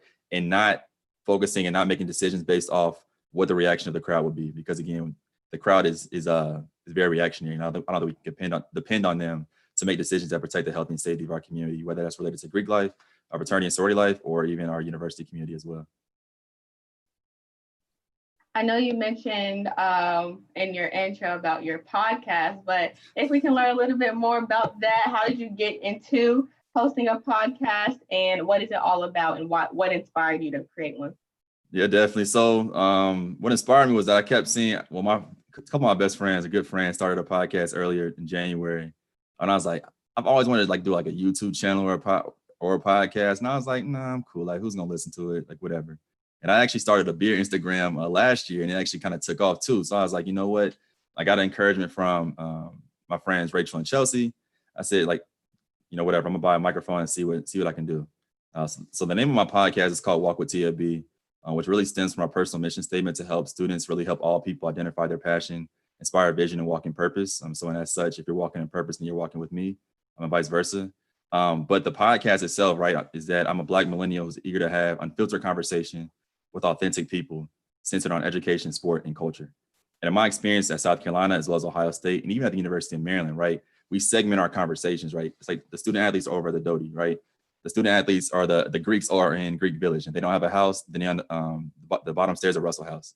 And there was never a time in which I felt like I could bring everyone, at least I can have a conversation that touched on multiple topics without someone either feeling uncomfortable or was not knowledgeable about the topic itself. And so my passion areas are education, sport, and culture. So I was like, screw it, like I'm gonna start a podcast and bring guests on the show where we can have unfiltered conversation. I think we've seen that in season 1 that just ended this past Tuesday, but definitely look forward to season 2 and season 3. And I'll make sure to get Julian on the podcast as well sometime so we can have some more filtered conversation as well. That would be great, man. I look forward to it. And I think that's the thing. I was telling Hannah that's struck me after 2 months working here is the how dynamic and impressive and passionate our students are. And I think sometimes I even talk to my colleagues, and I'm like, the reason I have to sometimes remind folks is the reason we're hearing from students as to them wanting more from us as a university is because they actually care. Like the ones that don't care, they disengaged, they disconnected. But when we're hearing from folks, those are the ones we have to engage with because they care. And you're talking about, particularly staying plugged in. I'm curious as how you stay, even in your travels and your journeys, how you stayed plugged into the university, or even the folks that you went through your undergraduate journey with. What does that look like, even as you move throughout your career? Yeah, definitely. So, of course, through Black Alumni Council, and that's a phenomenal experience. Going into my 3rd year serving as a national at-large rep. So being able to have conversations, about not just what's happening at the student undergraduate level, but then also, again, with alums across the country. I think additionally, what I've been trying to do, and I think social media and really digital engagement has been huge in this. I think something that you and Hannah have taken a liking to, right, is being able to engage with students like in a digital space. And I think what we're seeing now more than ever, particularly in COVID, is that like what worked in the past as far as, students just dropping into your office and just chilling for 3 hours, taking a nap, eating a snack, whatever, like that's not happening, right? So how can we continue to engage? How can we continue to, learn more about like what the student experience is, even as an alum? And I think I've done that particularly through social media. So seeing, what Lyric has done, seeing what Juwan has done. I know Juwan reached out to me because he's pursuing a higher education degree. Reaching back out to a lot of the mentors and peer mentors that I had while at South Carolina, and saying like, yo, like what do you need, right? Like just checking in with you. Because no matter where I go, again, South Carolina will always be a part of my journey and part of my, career experience. So whatever I can do to help, just not another Gamecock, but also someone who wants to see, be the change they want to see in the world. Like, let's make it happen. But again, I think there's a lot of people doing it within the student affairs space, being more centered to athletics right now. I think we can do more to, gather our student athletes into that conversation and whether it's force, motivate, push, encourage into that conversation. Because what we're seeing, back to your initial question about student athlete protests, right? The Black students on campus have their own list of demands. Student athletes may or may not have demands, but they're not even talking, right? Like, why can it not be a one page instead of 2 pages? Because that's one less thing to read, number one. But 2, it shows unity across the university, particularly on the Black student experience, that I think can help elevate and advance change much sooner than later. I 100% agree. I know that this past summer, I don't know if you've heard, Tim, but a group of students came together, including representation of athletes, to create the 2020 revision. So based off of the Vision 2020 document, I know you're very informed about, but making sure that all groups are represented, not even just individuals from, I know everyone knows AAAS president and student government and Bond Savvy and then MPHC. And then that is encompassed of everyone, but including every individual, from the athletes, from even the other Greek councils, and just a holistic look at the university, showing that this is what students from all different branches of campus, this is what all of us want, this is what all of us agree to present and willing to fight for in order for the university to change. But I wanted to touch on a point that you mentioned about, you called out, shout out to Lyric and Juwan, but how connected not only the community of Gamecocks are, but specifically the Black community. So even now, everyone has name called someone else that's been on the podcast, but just that connective of current students, former students, students that are coming in. I know summer seniors is a huge thing as well, but how strong that family is truly. That's a fantabulous question, to be honest, because the connection is strong. And I realized it when I was an undergraduate student. I think many students realize it when they graduate, and I'm specifically talking about Black Greeks, because I think there's a lot of pettiness that occurs within, and I'm just, whatever, it's unfiltered conversation on the Black Podcast-a-Thon, right? But there's like petty stuff that happens in undergraduate that I think we hold on to. And as a result, we don't uplift each other along the way, right? And the reason why, one of the main reasons why I am and where I am today is because of Aaron Henderson, who y'all are having later on the show. He's a Kappa, I'm a Sigma. And he legit came to me when I was a sophomore. It's like, yo, like there's an opportunity at X, Y, and Z conference. Like, I want you to go. I'm like, what? And so I think the connection is strong, especially when you graduate, right? Because we get it all the time, right? We're the other USC, especially since we changed our name to like UofSC now, right? But the community itself is strong, but I think the connection can be even stronger and change can happen much quicker if we start early, right? Start sophomore, junior, second year, third year as undergraduates. But again, I love it. Like, I think what we've been able to do, and I think similar to what Lauren had said earlier, like there's a lot of talent that comes through South Carolina. I think we need to do better in tapping into our talent and really tapping into our talent, number one, but also across generation, because we're starting to see different generations doing different things and different generations have different knowledge, even on this podcast-a-thon that I had no clue about. And if I did as an undergraduate student, some demands, but also some emails would have been much stronger. But I think we can do a better job bringing us together, whether it's things like this podcast-a-thon, but also through things in program that we can do through Black Alumni Council. Again, will be a great next step, leaving this session today. Yeah, and Tim, and I look forward to, especially with your work on the Black Alumni Council, looking forward to settling in and figuring out how we can partner and thankful for our advancement and development team, even putting this together, because my challenge to them, even in an early conversation that we had, is that, this needs to be infused into who we are and our fabric, not just a one-off sort of program or campaign, but let's figure out how to do an after action and make this a part of sort of who we are, and they're committed to that and excited to work with that team. So as I think about sort of Black Alumni Council, sort of where you all are, I'm curious as to your priorities for in this moment and then moving forward, and then how you see that group particularly supporting the undergraduates or our faculty or just the university in general. Yeah, definitely. So as far as priorities right now, I mean, again, homecoming, the Richard T. Greener Scholarship, alumni engagement, and then student engagement. And I know Hannah's mom, Dr. Nika White, has done a great job spearheading the student ambassador program as liaisons to our alumni council, which is huge. But we're again really focusing on those 4 target areas, right? I'm also thinking more critically about how we can continue to engage, not just engage, but also recruit and retain alums from across the country, especially recruiting those who may not have been involved with Black Alumni Council, since they graduated, let alone in undergrad. And I think it's not necessarily a rebranding, but I think really helping to show undergraduate students like the importance of who we are, right? The importance of who we are and who we can be prior to graduation.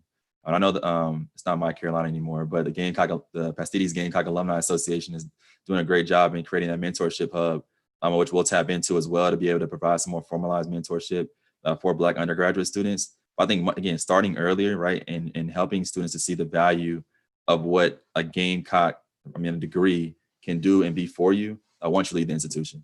Because again, it's fun, running up and down Gervais, I guess walking up, South Quad steps. That could be fun and exhausting, but I think there's a lot that we can do outside of that, right, to better prepare us to pursue our evolving career journeys. And I say that not just to undergraduate students, but also graduate students and staff, faculty and administrators as well.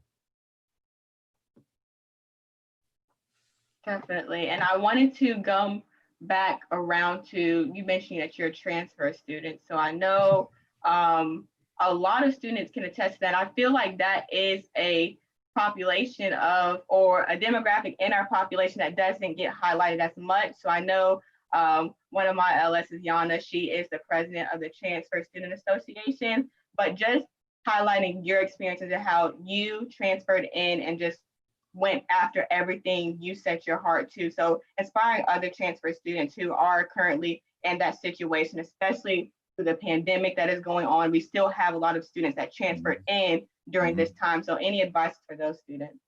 I appreciate you asking that, Hannah. And so being a transfer going into my second year, it was like having another first year on campus, right? So I kind of saw what college was like at Coastal Carolina. I was an athlete. I walked on the track team there. So I was an athlete there, didn't get involved in anything.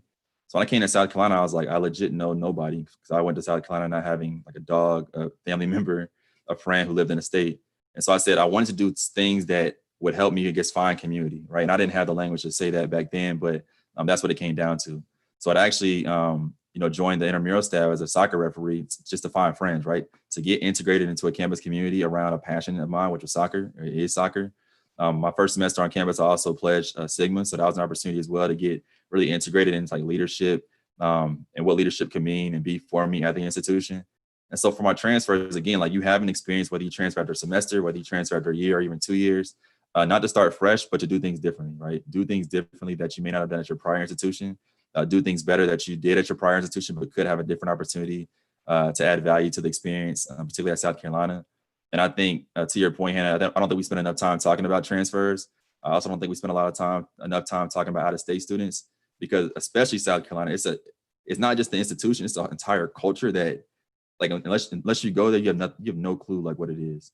And so even the bow tie situation, my brother, I was like, yo, like I see on TV, like all these students wearing bow ties at the football games. Like I need to figure out how to tie a bow tie before I transfer to South Carolina. And so he taught me my summer before I came down there. And ever since I've worn bow ties, right?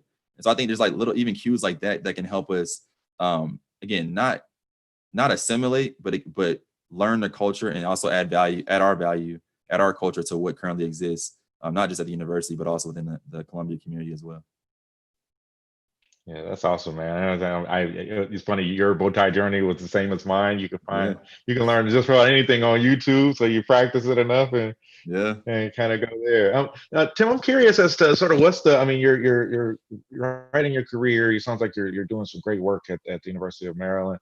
Just curious about sort of as you project forward, like, what does that look like to you professionally, personally? How do you see yourself using your Gamecock experience to have an impact moving forward? What does the 5-10 year plan look like for you?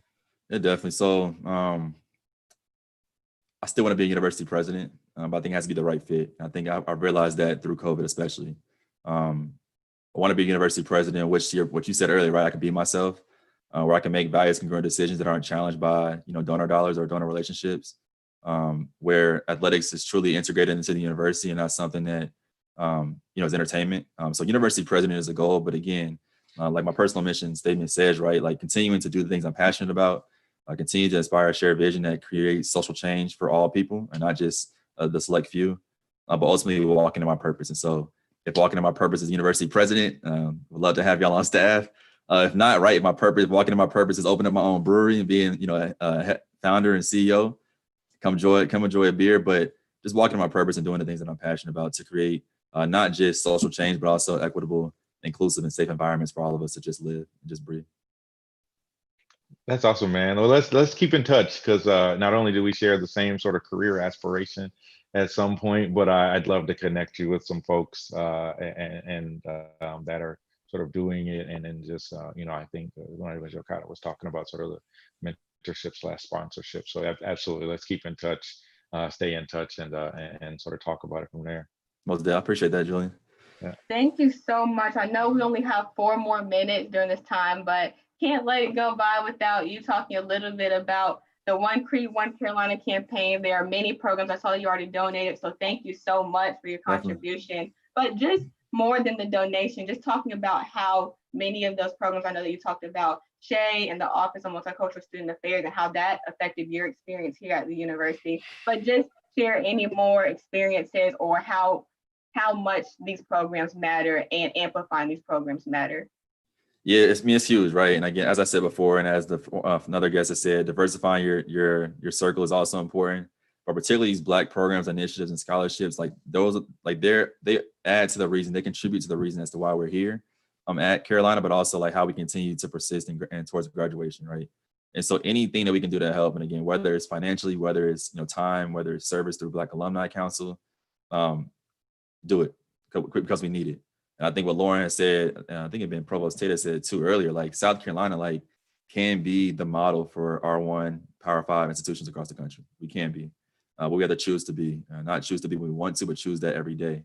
And so whatever we can do to support, uplift each other, again, whatever we can do to continue to help each other, identify our passions, right? But also think about ways in which we can elevate the experience of Carolina students coming after us is important and it's critical. So whether that's through practice, whether that's through policy, we need to make it happen and not wait for someone else to make it happen. Because again, like we're at Carolina for a reason, and finding that reason while we're there for 4, 5, 6 years, I think is one of the most rewarding but also purposeful things that we can do as a Carolina student. Yeah, that's awesome, man. And I think, it's the investments, as you mentioned, I think are key. And even for me, just coming in and learning so much about these programs, just seeing the Greener Statute and scholarship, and working with folks like Shay and getting a chance to meet her team.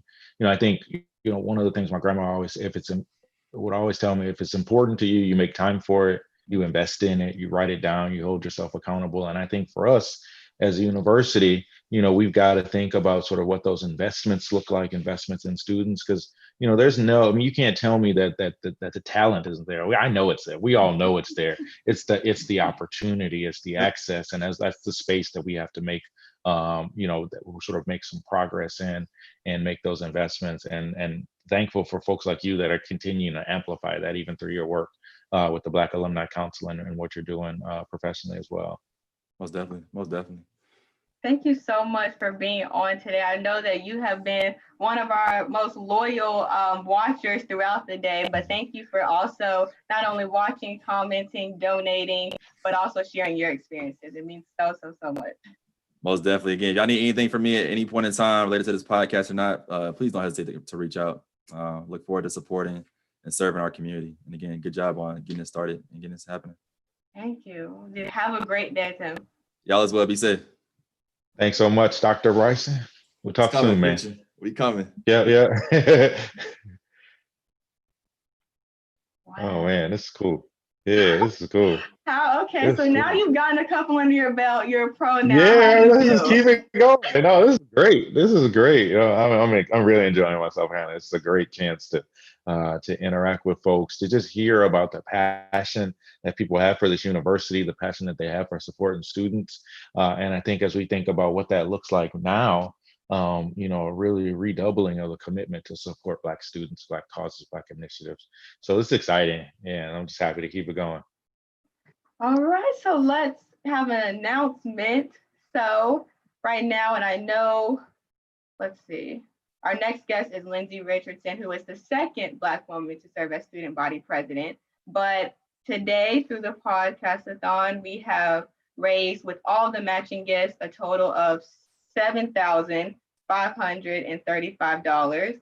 And let's see, the total One Creed, One Carolina fund is now $23,604. And so. All right. Let's break 25,000 before I. Let's go. Let's do it. This is great.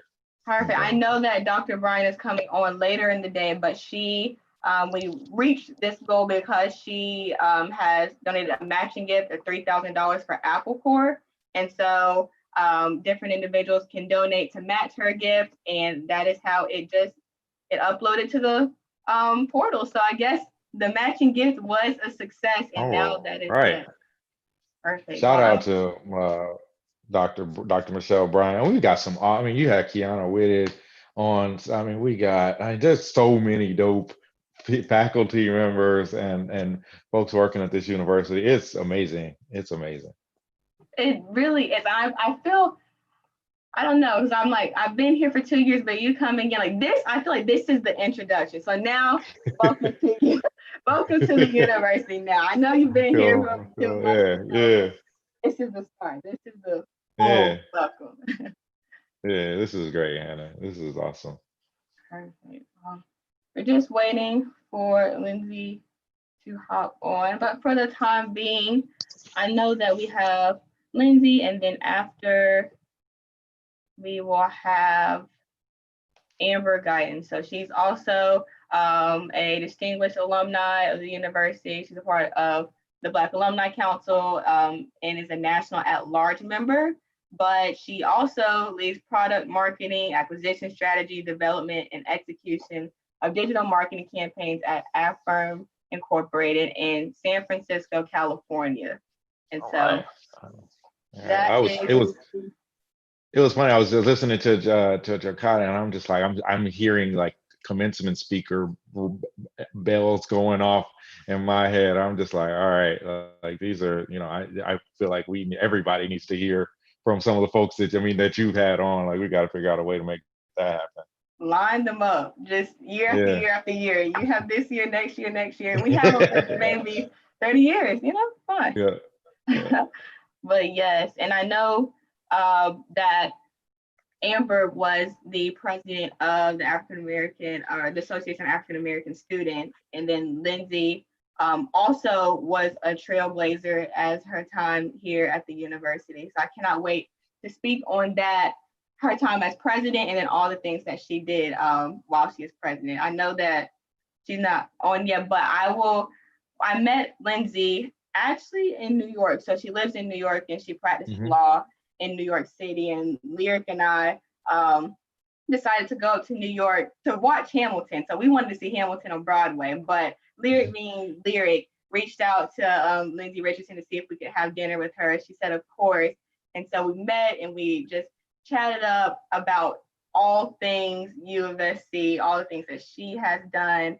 And it truly goes back to, I know Dr. Bryson was saying how connected we are, but just simple as, I think it wasn't even a text, I think it was like a direct message on Instagram that led to us having dinner in New York City, talking about her time. So very connected.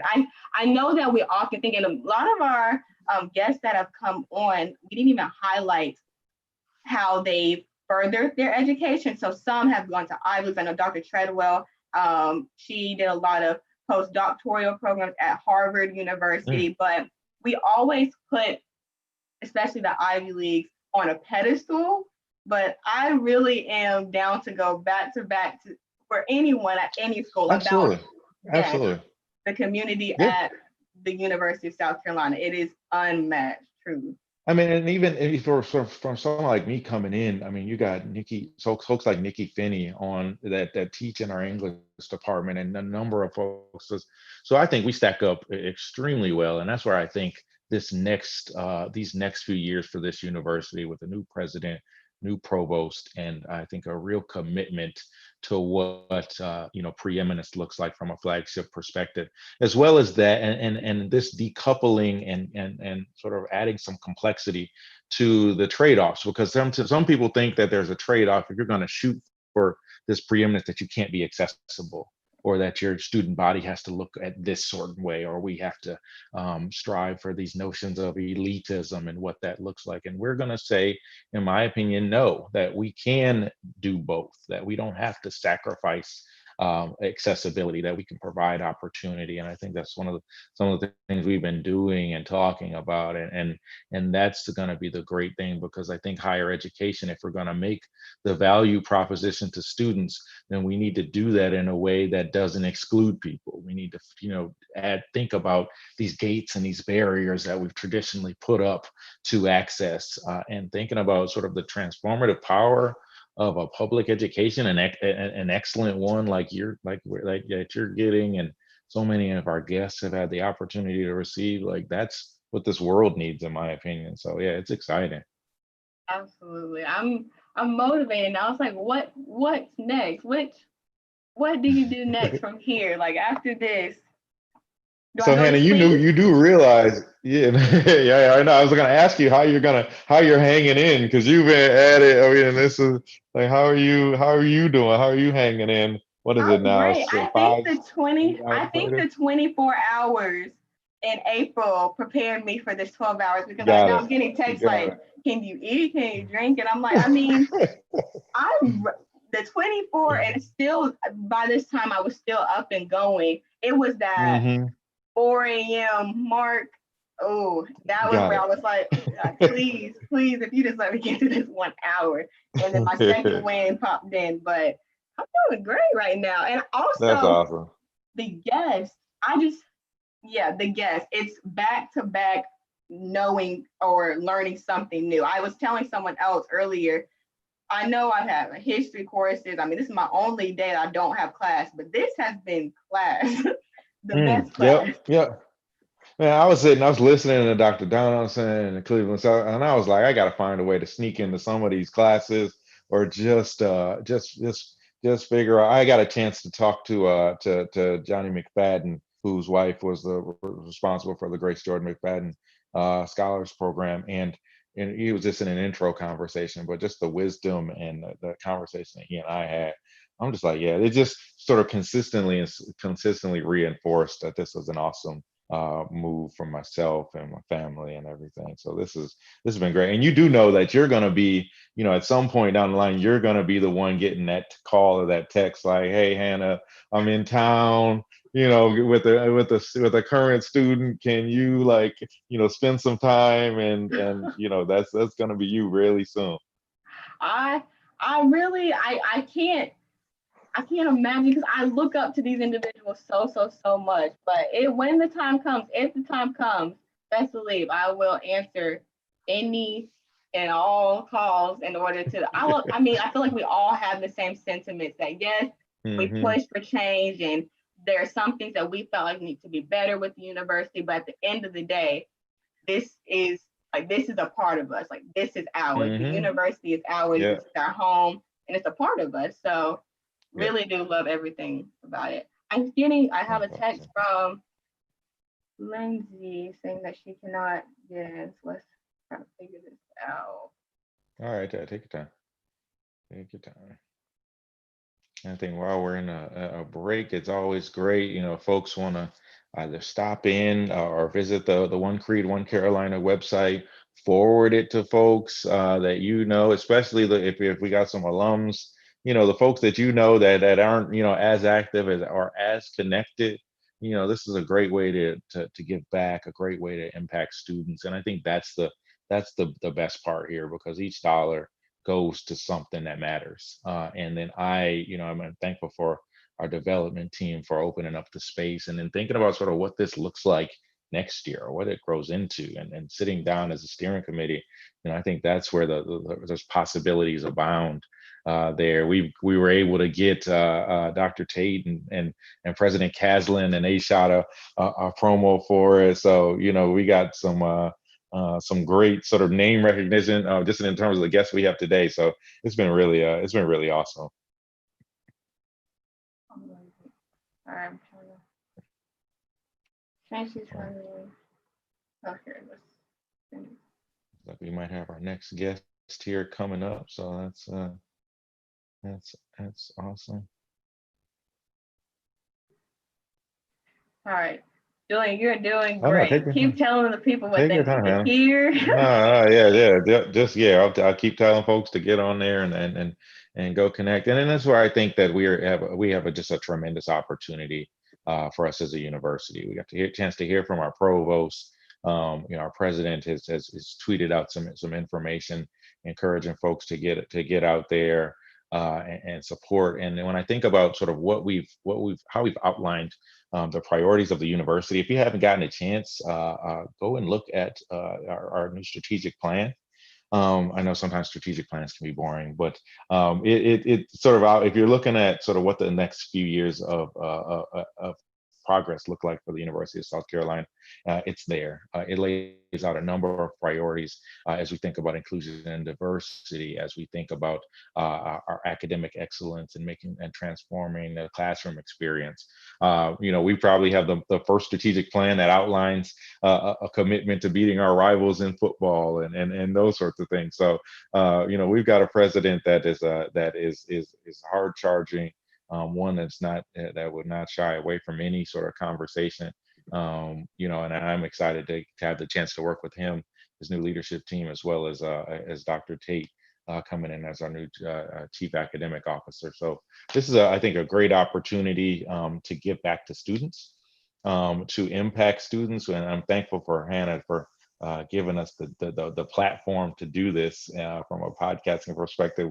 We didn't get a chance to ask Tim if he had any tips for us or anything else, but it sounds like he's sort of doing it. And I think that's the opportunity, that COVID presents. Obviously, it's not the ideal situation.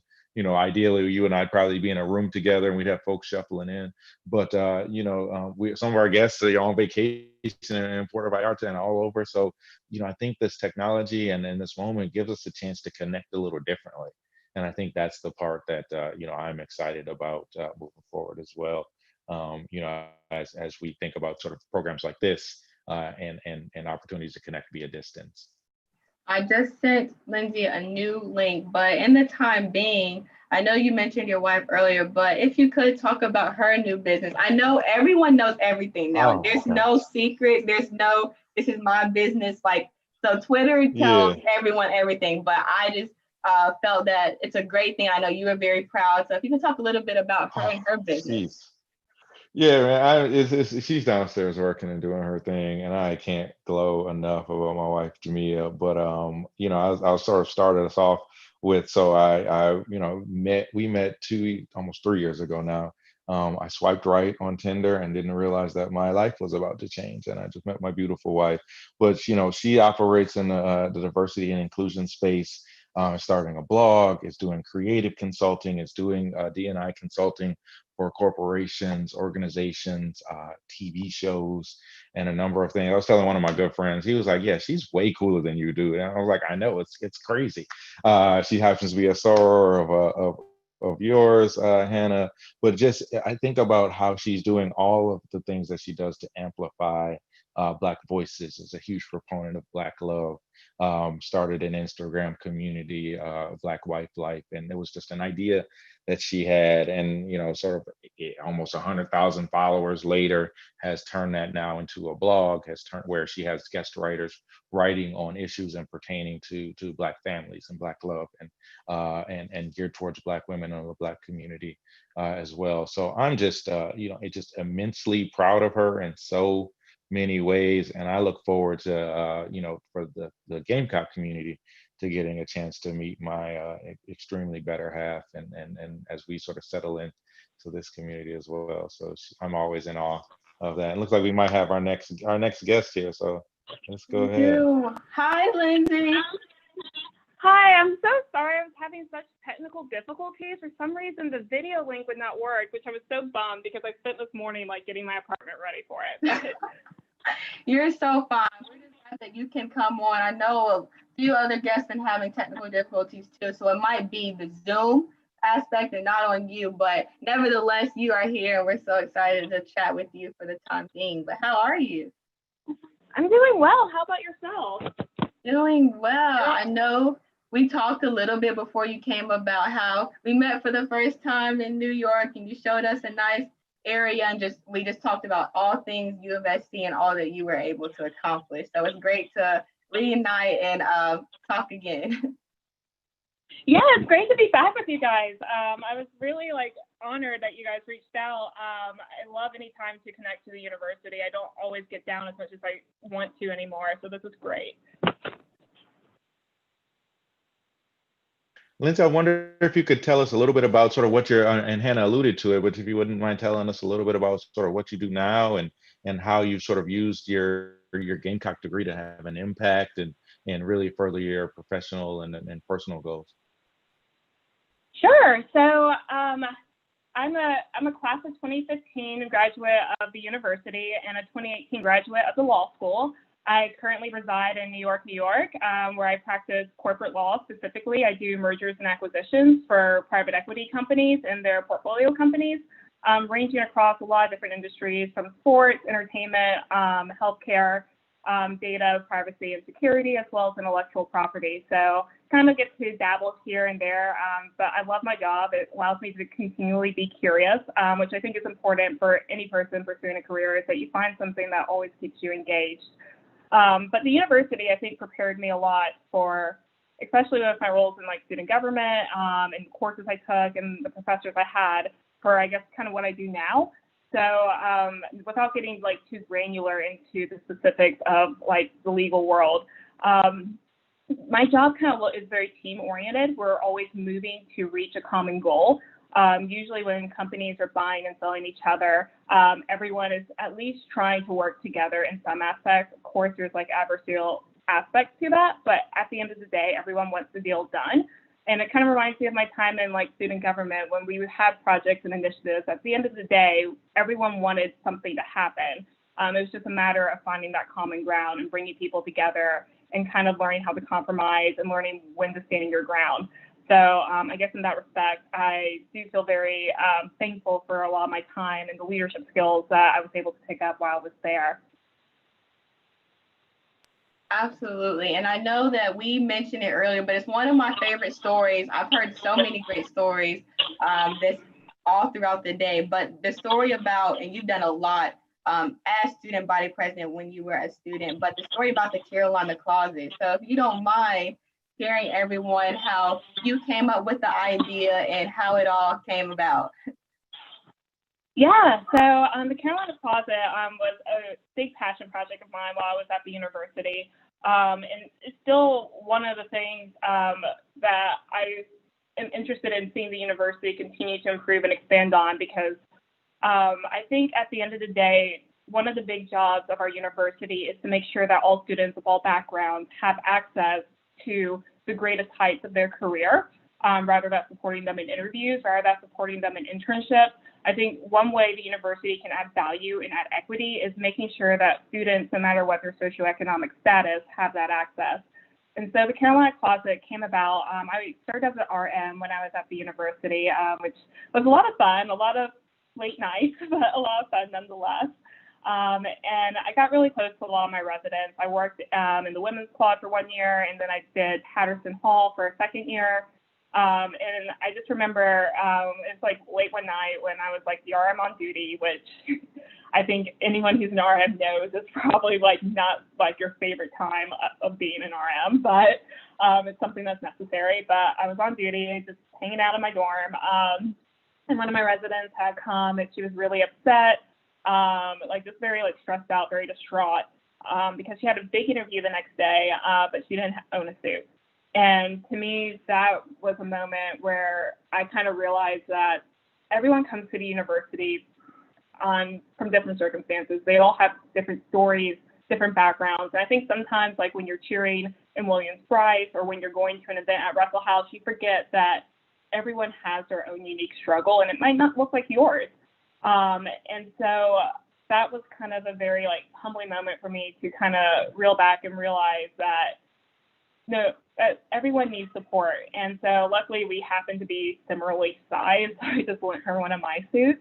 But at that moment, I kind of wondered what else I could do to prevent something like that from happening to another student, and to make sure that students, no matter where they came from or no matter what their wallets look like, they would be able to pursue those opportunities that would be meaningful for their career and for the rest of their lives.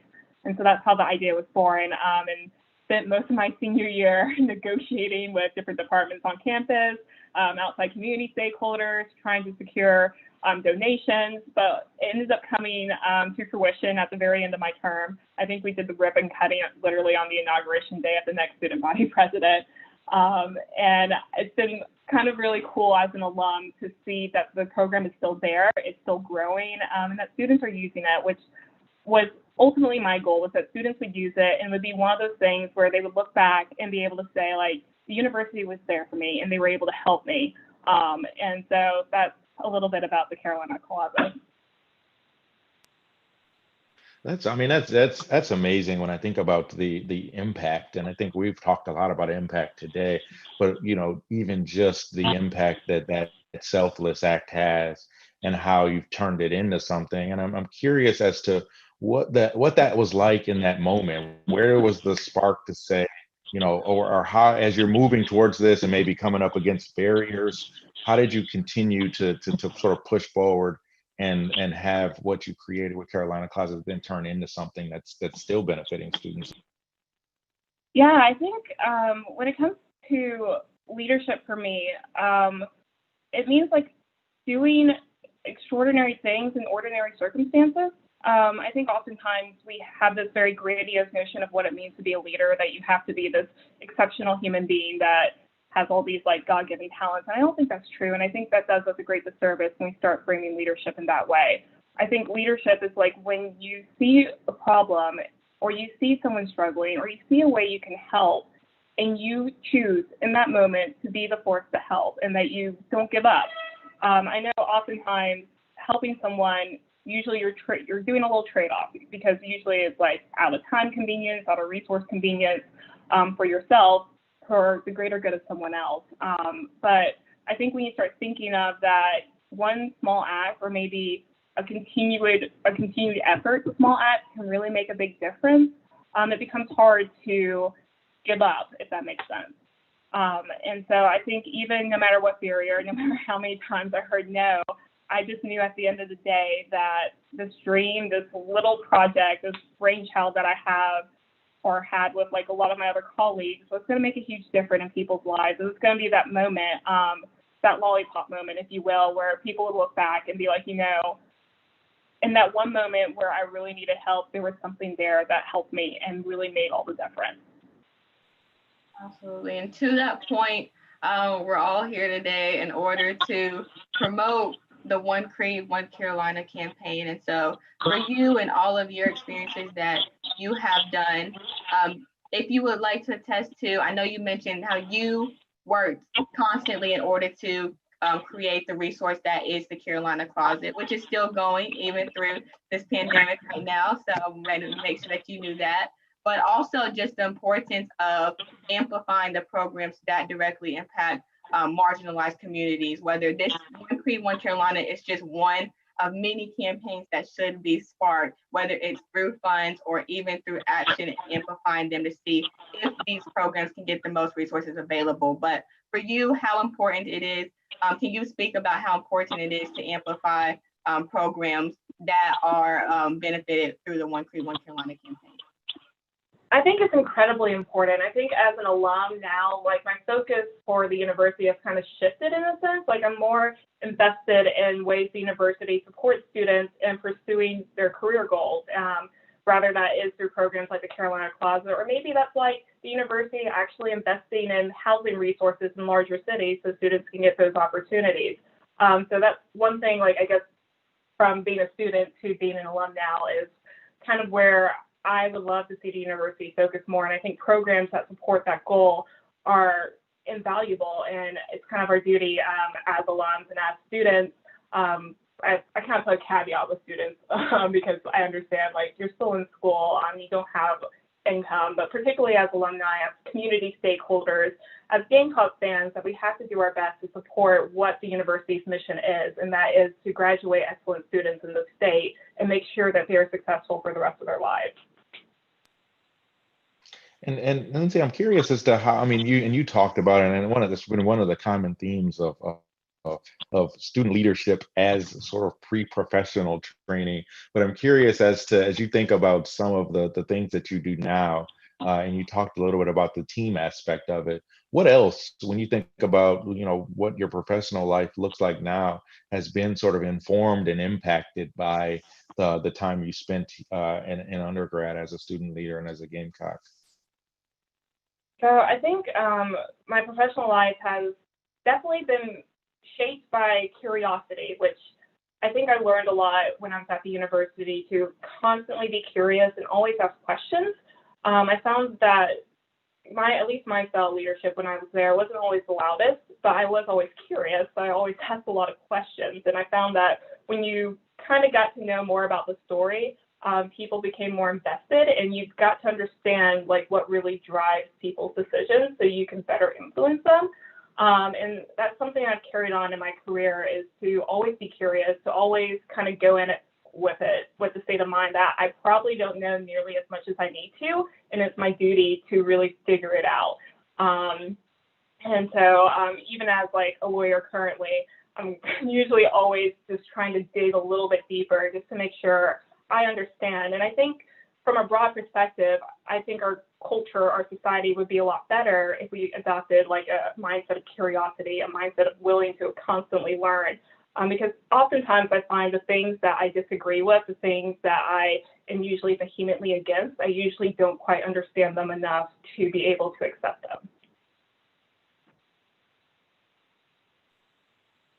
That's amazing insight. But I know we only have 3 more minutes, and I'm so sorry for the link not being able to work on your end, but your words still were very impactful to not only just Julian and I, but also many of the viewers. But before you leave, we've been asking all of our guests just to amplify the One Create One Carolina campaign. I know you spoke to how important it is that we amplify campaigns that benefit or help programs that benefit Black students. And so if you could continue to share it on your social networks, and if you have the funds, if you're willing to donate, anything and everything counts. And so I was telling even students, I know some students and I have challenges of like just $1. And if that's what we can give, that is what we can give. But we're just encouraging any and everyone to contribute in however that may look. Absolutely. I definitely plan on making my donations personally, like directly after this, but continuing to ask everyone on this call, like every little dime counts. A quick story to illustrate that. I've seen like companies like really acquire a lot of equity very fast, like very small donations and very small investments. So $1 can actually turn into millions or even billions of dollars when collectively aggregated. So never discount like your donation, no matter how small or how big. Yeah, absolutely. Thanks so much. Thanks so much, Lindsay. And it's always nice to talk to a fellow JD, and excited to learn a little more about UofSC law and meet some folks there. You guys just got a new dean, so that should be awesome. So glad to meet you, and glad you were able to spend some time with us today. No problem. Thank you guys for having me. As always, feel free to reach out if there's any questions or any way I can ever be of assistance. And if you're in New York, please say hi. Will do. Have to next time I'm in New York. I'm definitely reaching out so we can have dinner again. Yes, I have some really good recommendations for your next trip, so I cannot wait. Cannot wait. Well, thank you so much, and I hope you have a great rest of your day. No problem. You guys too. Good luck with the campaign. Thank you. Thanks so much. Bye. That was great. And she was talking through the thing when you're on now, when these video calls, you got to make sure everything's clean and make sure it's organized and everything. But it's right. I made up my bed a little bit, Y'all remember, I'm still a college student, so in the village. But it's kind of nice to stay as much as it could. But I definitely understood. I was up at like 6:30, and I was about to sit in my seat, get everything ready. I was like, hold on 1 second, and I had to get everything. But that's awesome. And I think the Carolina closet, and I mean, just that's I started from an idea, and started from an act of selflessness, and the fact that continues, and sort of students helping students. I think a great lesson there. Love it so much. All right, our next guest is on. Are you ready for your last guest? I am excited. Let's do it. Let's get it done.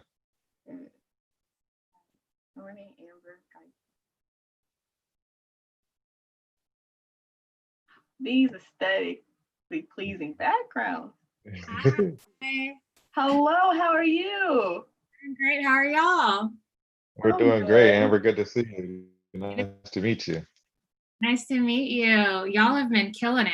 I had to put on some makeup and a little Gamecock shirt, get ready for y'all to match y'all's energy. So excited. It's definitely a honor. Thank you for inviting me. Of course. And I know we're going to get into it a little bit later. One, you look amazing, but just your background, I know I'm talking a little bit about your bio, but I left out the details of your now blog on Instagram and how you do interior design. And so that's going to be one aspect that I want to touch on as well. But let's just start with a brief introduction of when you graduated and what you're doing now. Sure. So I graduated from Carolina in 2008. Right when the world and economy felt like it was going terribly. I started my career in print journalism and advertising sales, and have been in the advertising marketing space ever since. So was in Greenville for 2 years, and then Atlanta for 5, then another 4.5 years in San Antonio after getting my MBA at the University of Georgia. And now I'm in San Francisco, where I've been for exactly a year working in the fintech space. So startup space, but still in marketing. And Well, that's amazing. Affirm is the company I'm at. Thank you. Yeah. Well, I first need to know where I can purchase one of them shirts. So that's pretty cool. That's pretty. I don't know if there's a link or something, or where do we find those at? Holding out on us. I didn't know. Yeah, Shannon Bolden. He's one of the Zeta Qs. Him and his line brothers. They're from Spring 06, I think. But they started selling these like a couple years ago at homecoming. So I got it in black and white. But I'm gonna see if I'll let y'all know if they're still making them. Because I think it's very sign of the times, right? Like you definitely want to represent. Absolutely. And I'm curious as to when you think about sort of what you're doing now and sort of what that looks like. I'm curious as to how your journey has been impacted and informed by your Gametalk experience and your time you spent as a student at UofSC. Yeah, for sure. So if I were to take a step back, like I tell everyone that I meet, like I am a country girl from South Carolina. I was born and raised in South Carolina, Pineville, very small population in Berkeley County, went to Cross High School, was one of 57 students that graduated in 2004. So I'm from small town, rural America. My mom, single parent, social worker, raised my older sister and I right next door to our grandparents' house, and grew up, picking collard greens in the garden down the dirt road next door. Like it's just like, and so when you see like, oh, I lived in Atlanta and lived in San Francisco, I've been to like 30 different countries. Like anybody can do anything if I can come from where I come from, and accomplish in what I have and see what I've seen. So I credit a lot of my success to just my upbringing in South Carolina. Knowing that my high school was out of 57 people, I'd say like 90% of the school was Black. So I chose USC because I had an aunt and uncle that also went to Carolina, but both of my parents were HBCU grads. One, my mom, Benedict, and my dad, South Carolina State. And I was just like, okay, I've had the Black experience in high school. I want a more diverse experience. I want to see people that don't look like me, but also within the budget of a single parent, low income family. So toured Clemson, toured South Carolina, had scholarship offers at Allen and Benedict and so on, had aspirations of going to, the Howards of the world, but went to Carolina and just fell in love and felt like that was the big city for me. So from the beginning at South Carolina, got involved with AAAS Freshman Council. I lived in Patterson Hall. My sophomore year, I was an orientation leader. I think it was like 13 or 14 of us. I was a resident advisor in West Quad. West Quad opened my sophomore year, so I was a resident advisor in B building and in A building, I want to say the first year. So for 2 years before I moved off campus, stayed in AAAS, was the secretary, then vice president, then president my senior year, pledged Alpha Kappa Alpha with Theta Gamma. So super involved, and I feel like my best friends today are all Carolina grads. Like I have so many great relationships, networking relationships. I credit everything that I've been able to accomplish in the last 12 years to my time at Carolina and my family in South Carolina. That is truly amazing. And I know you threw in Theta Gamma. So of course, I know that is how we are representing, if you guys can tell. But just want to talk a little bit more about your experiences as within AAAS. And so you had a lot of roles, and I just wanted to know all that you were able to see in your roles. I know you came back a few years ago. It's actually my freshman year for the 50th anniversary. And so just talking a little bit about your experiences in those roles and how and benefited you at the end, but also the things that you were able to do within the role? Yeah, great question, Hannah. So AAAS is like my pride and joy. It was the first organization I joined at USC. A lot of the mentors and those, whether they were in Theta Gamma or Zeta Epsilon Kappas, like a lot of the Black leaders on campus were executives in AAAS. And then also Bond and Savvy. And so you immediately had mentors and people to look up to. And I knew that getting involved in AAAS, like I wanted to be that. I was aspiring to be like them, and then I wanted to be that for other people. So AAAS was like, man, it was the thing. It was the spot to be. Like on Tuesdays at 6 o'clock, you go to the Russell House Theater and you're gonna see what's going on, whether you're being educated about, you know, the LGBT community on campus from some other partnering group of students that's working with us, or having someone like Bakari Sellers. I remember we had him come to one of our AAAS events. And I mean, just then he was in law school at USC. He wasn't who he is now, big CNN contributor, author, and all of that. I was actually one of his, I saw his dad was on earlier, Dr. Sellers. I attended his African-American studies class while there. So it was great to see him. And we just, like, we were the culture, we were the heartbeat of the Black voice. Anything that was going on, whether it was like, you know, there's always something racial or something going on. Like, for example, I think when the Qs were going to get a house, there was like, I don't even remember the name of the website, but there was like this anonymous thing that a lot of people were commenting on, saying, oh, well, we're going to throw cotton on the front lawn, so when their house opens, they can have a cotton picking party. Like, it was like random stuff. It's funny how I like so vividly remember that, but like we wanted to make sure, whether, you know, it was through student government or Greek life, like we were going to be the voice of the Black community. And not only that, I mean, entertainment, you know, hip hop hump day, we were out on Green Street on Wednesdays, always have a table, always trying to get that $5 for your membership. And then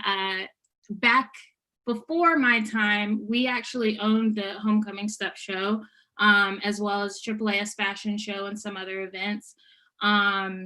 And so, yeah, just making sure we kept the legacy alive of what AAAS represented. So it was it was a huge honor to be asked to come back for the 50th anniversary to be the keynote speaker in 2018, because the year I graduated in 2008 is when we had the 40th anniversary, and we were able to bring back the first student body president, Harry Walker. He was our speaker for that, for our keynote, and we were able to honor Ken Price, who was the first AAAS president. He had passed away, but we brought his daughters in, and we had them honored.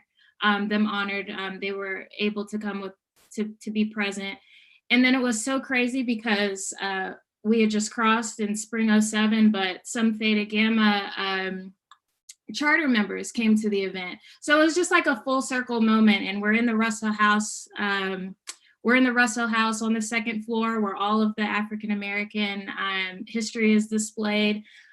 So anyway, all of those memories are warm in my heart. And so a part of the reason I joined, applied, and I'm a part of the Black Alumni Council for USC Alumni Association, is because, like, I still want to give back. I still want to be that mentor and make sure that we're a speakerphone for those Black voices, not just as students, but also as alumni.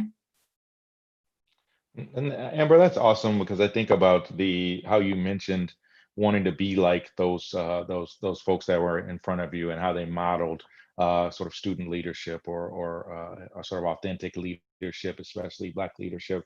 And I'm curious about how you sort of alluded to it, but how you're giving back in your way now to either young to Black women and girls, or Black people in general, and sort of how you've tried to do that and be that model and that sort of servant leader, even in your personal and professional life now.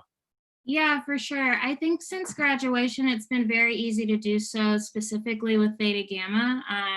We have our NEOs and NEOs have their NEOs, and you're always like, if you ever need anything, you want somebody to look at your resume.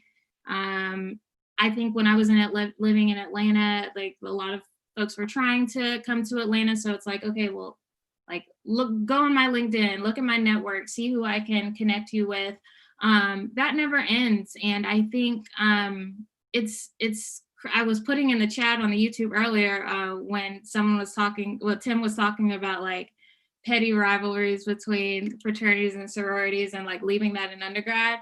And I think that's so true because just thinking about like, because there was a lot of drama in undergrad, I'm not gonna lie, but especially Greek related, but it was, it's just full circle now because like you go to homecoming and you're just so excited to see familiar faces and see how they've grown in their career. And whether you live in the same geographic area or not, like just knowing that you have another Black face to count on feels so good. And I just know that there are so many people that I owe it to support, just because I know like the people that supported me to get me to where I am. And so, and if you're a Gamecock, all the more reason for me to make sure you succeed because you're representing for all of us.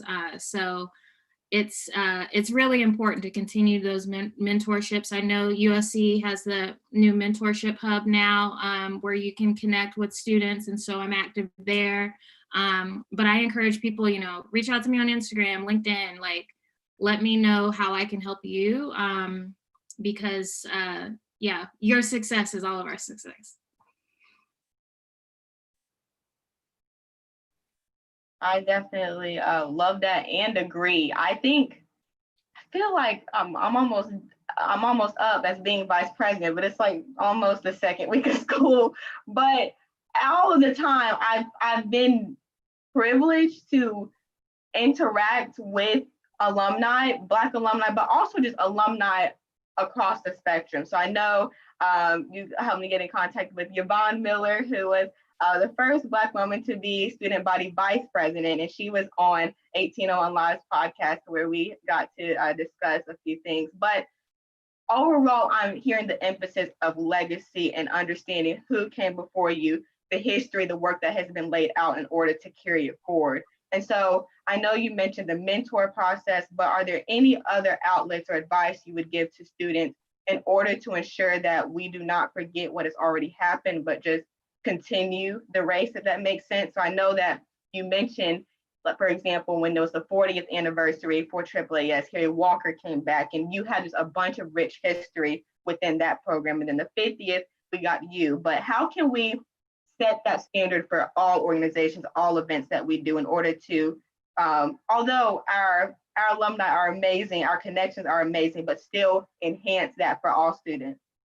Yeah, I think,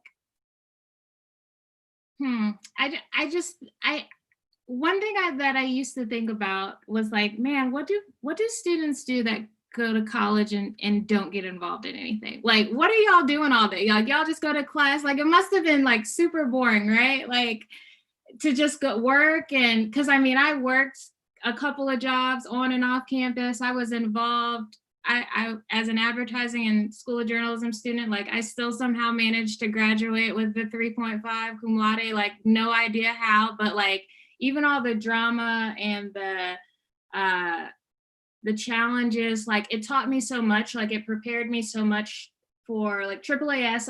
I feel like the past presidents and those that were involved, I feel like they're all leaders in some capacity today, and they probably learned like how to deal with politics and navigate politics and protocol within an organization. And there's just so many life skills, and I think soft skills that a lot of people in corporate America lack. And I credit all of my, I credit a lot of my involvement in undergrad to, I guess, giving me a boost or teaching me some of those skills early.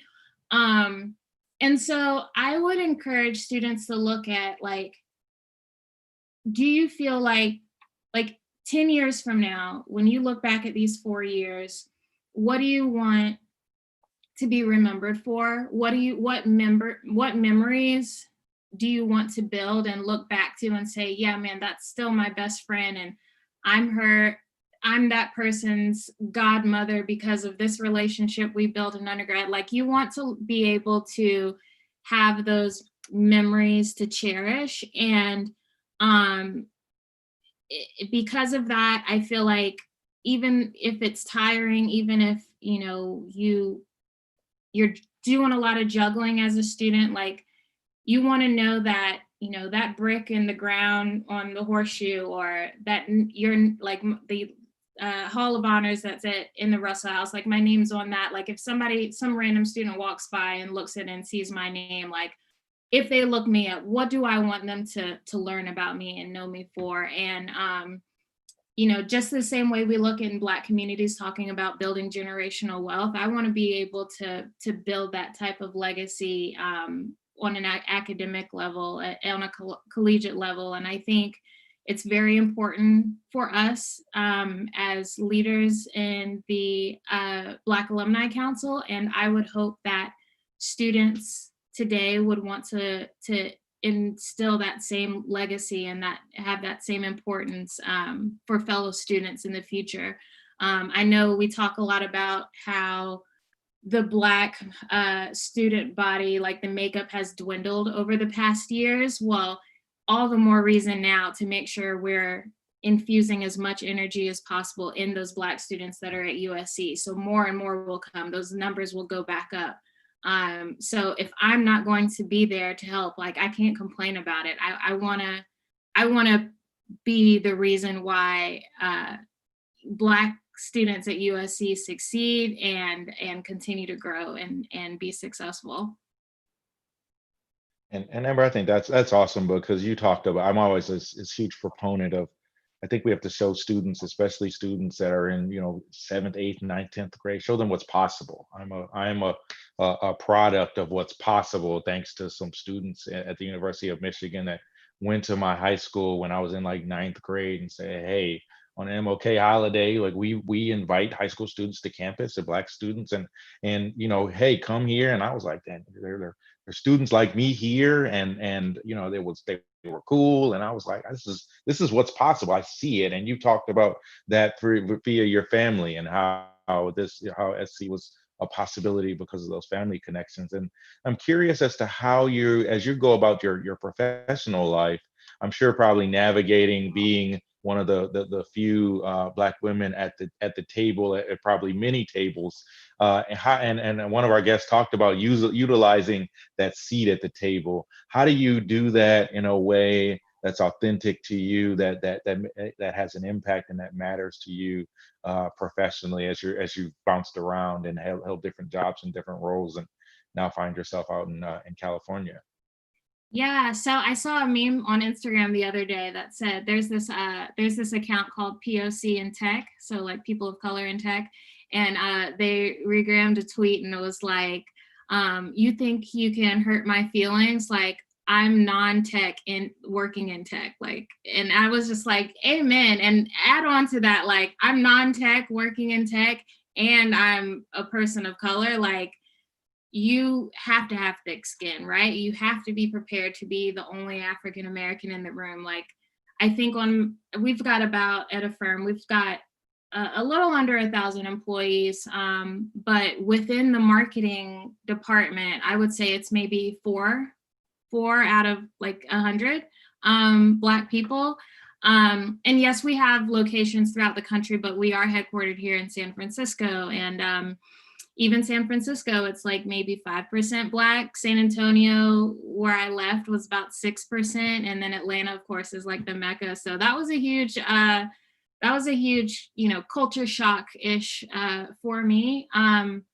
But I think, you know, there's always this thought that you have to be twice as good to get half the credit. And I think that's very true. I think, you know, me showing up working from home in a sweatshirt and leggings is looked at a little different than maybe some of my peers on Zoom. Like, I need to take the time to fill in my eyebrows and wear like a denim shirt or something and look more alert. Like that's always going to happen, but don't allow that to hold you back.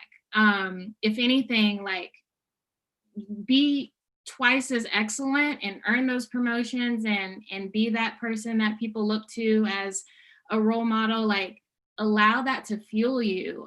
Don't allow it to be like a deter, like, oh, I don't want to work in tech because there's not enough Black people. Like, no, be that Black person and be authentically you. So they're like, man, we need more Black people in here, especially with everything going on in the world right now. Like I feel like the industry really wants to embrace being more diverse. And I was talking to Nika the other day and some other individuals in the DEI space. And I'm like, man, when did it turn to DEI? I feel like somebody like flipped the switch. 1 minute it's D&I and now it's DEI. But like that equity piece is so important. And it's and I think it's important to like not be so caught up in, oh, is there a seat at the table for me? Or if there is a seat at the table, like there's only one seat, like I can only be the Black person, because that's a whole nother conversation for some people's approach. But knowing that, you know, you're enough, if you're there, you're qualified,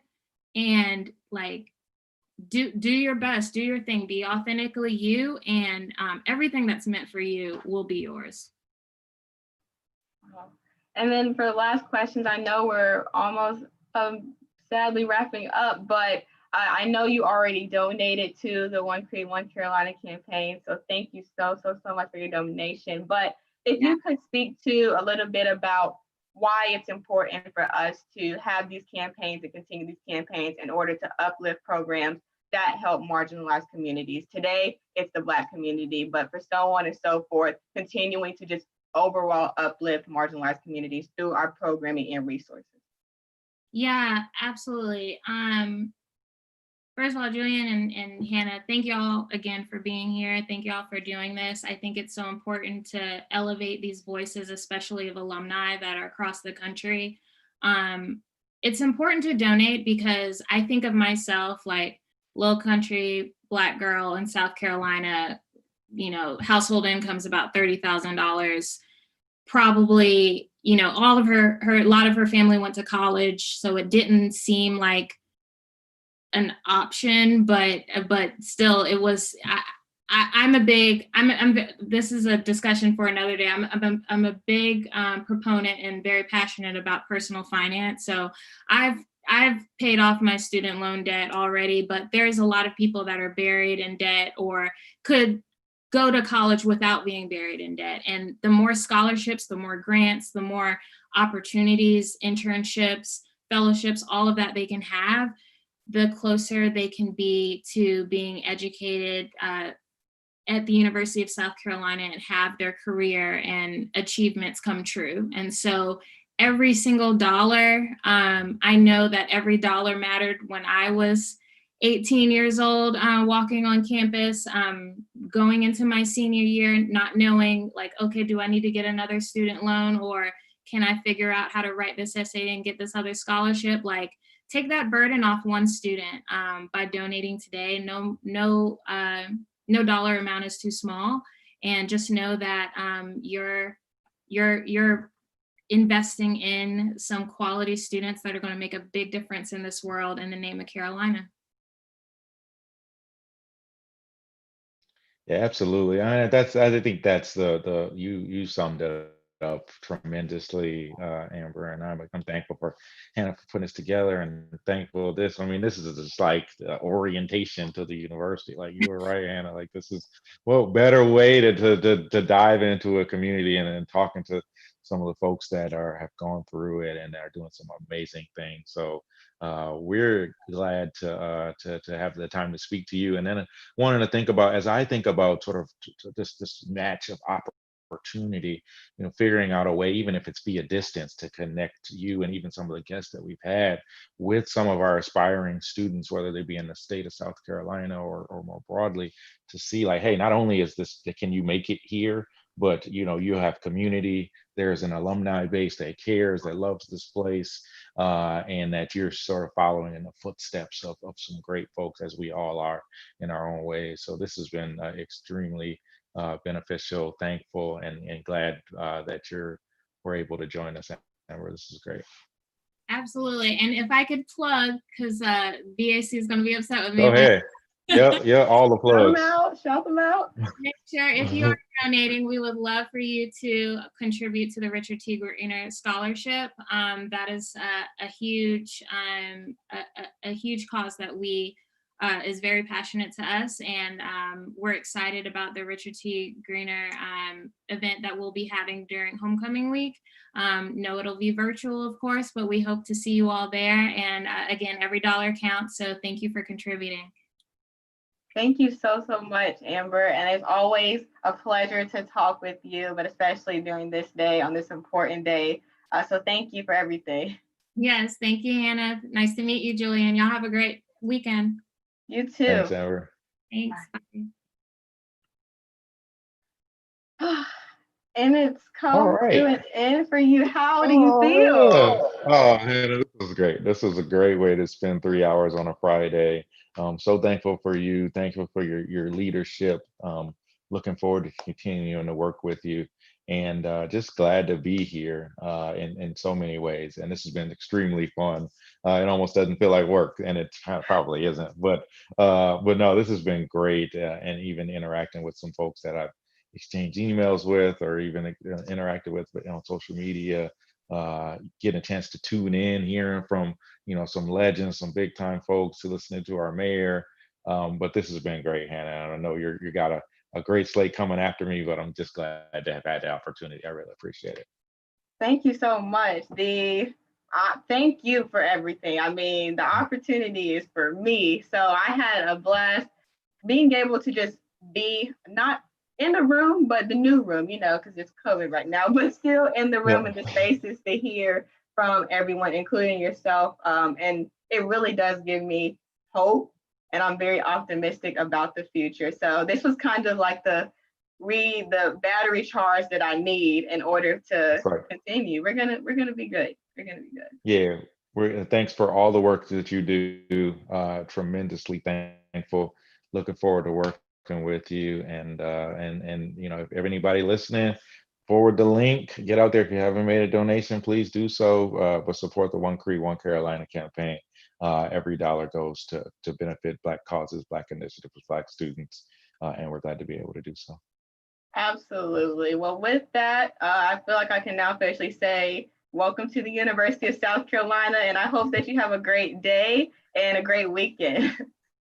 Thanks, Hannah. You have a good one, all right? All right. Bye-bye. Bye-bye. All right, guys. So let's give a quick update before I let our next co-host in. We are now sitting at $7,830 raised today through the Podcast-a-Thon. And then overall, let me update the page. The fund is at $24,049. So we're doing good. We're doing good. Okay. So now let me figure out technology and admit Toneia, who is going to be our next co-host.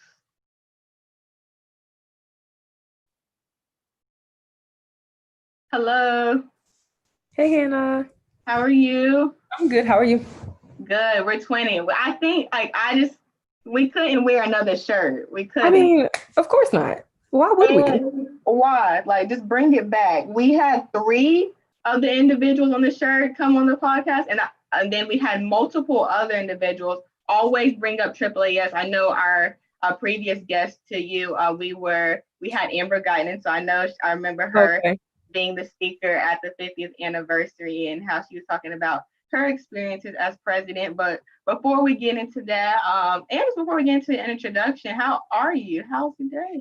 I'm good. How are you? I'm good.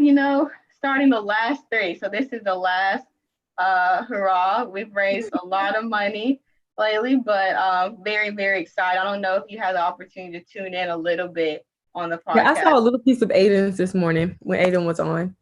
Yes, but people have been dropping some knowledge and things that others needed to hear. And That's so great. can't wait to continue it. But if you could please just introduce yourself to everyone if they do not already know you already. Okay, that's fine.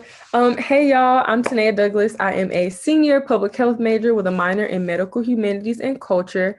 And I currently serve as the president of the Association of African American Students, and I'm from Spartanburg, South Carolina. All right, 864 is representing. Period.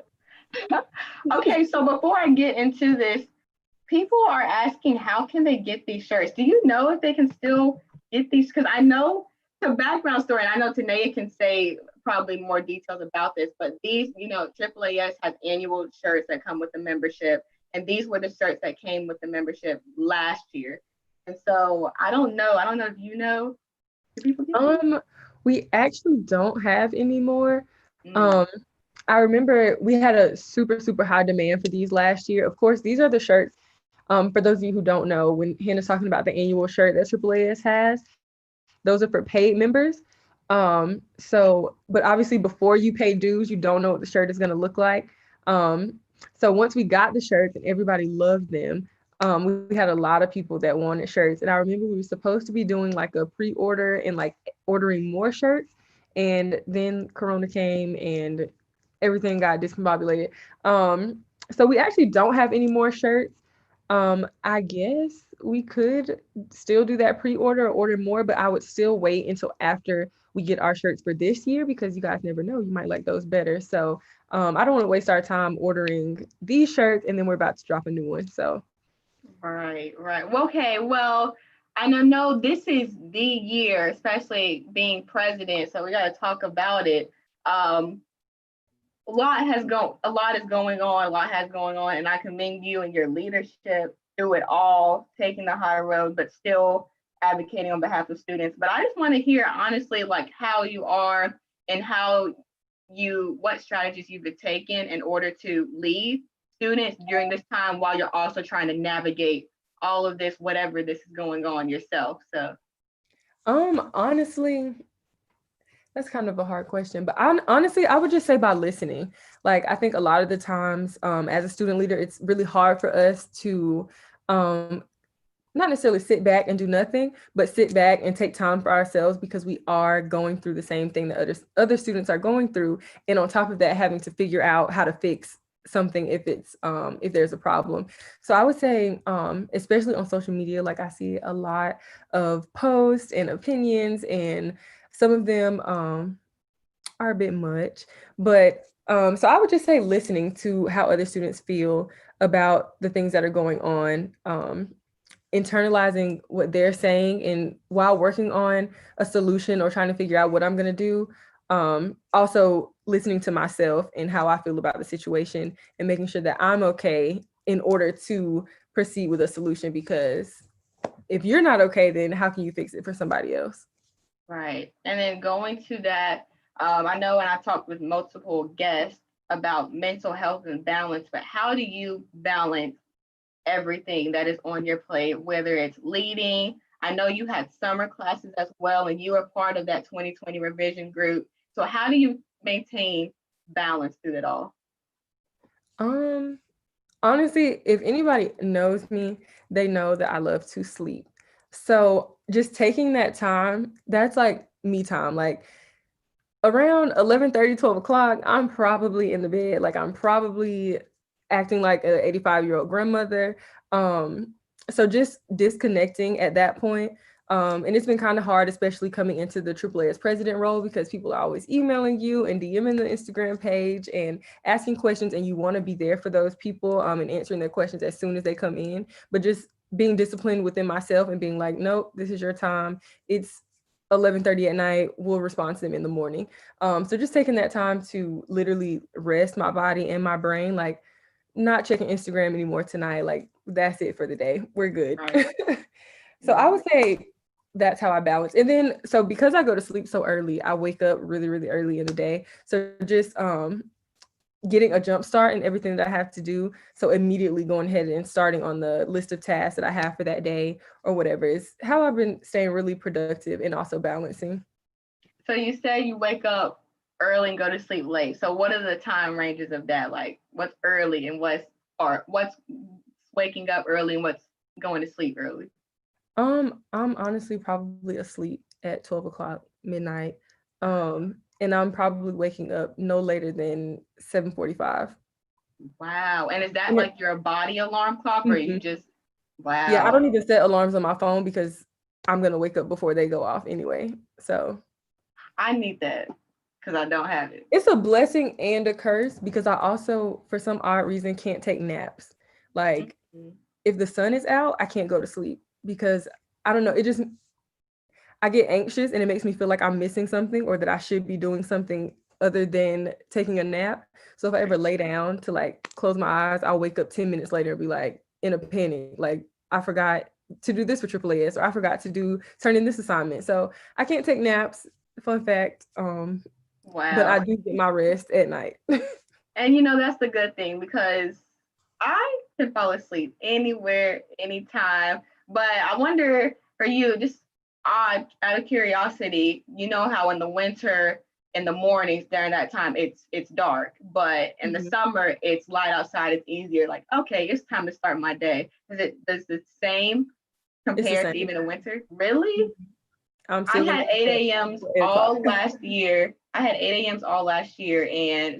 including the fall, and it would be dark outside. And I'm like, oh, sorry if anyone's hearing this, if administrators, I went to class. But it was a struggle every day to get up while it's dark and drive while the sun is still managing to come up. Right.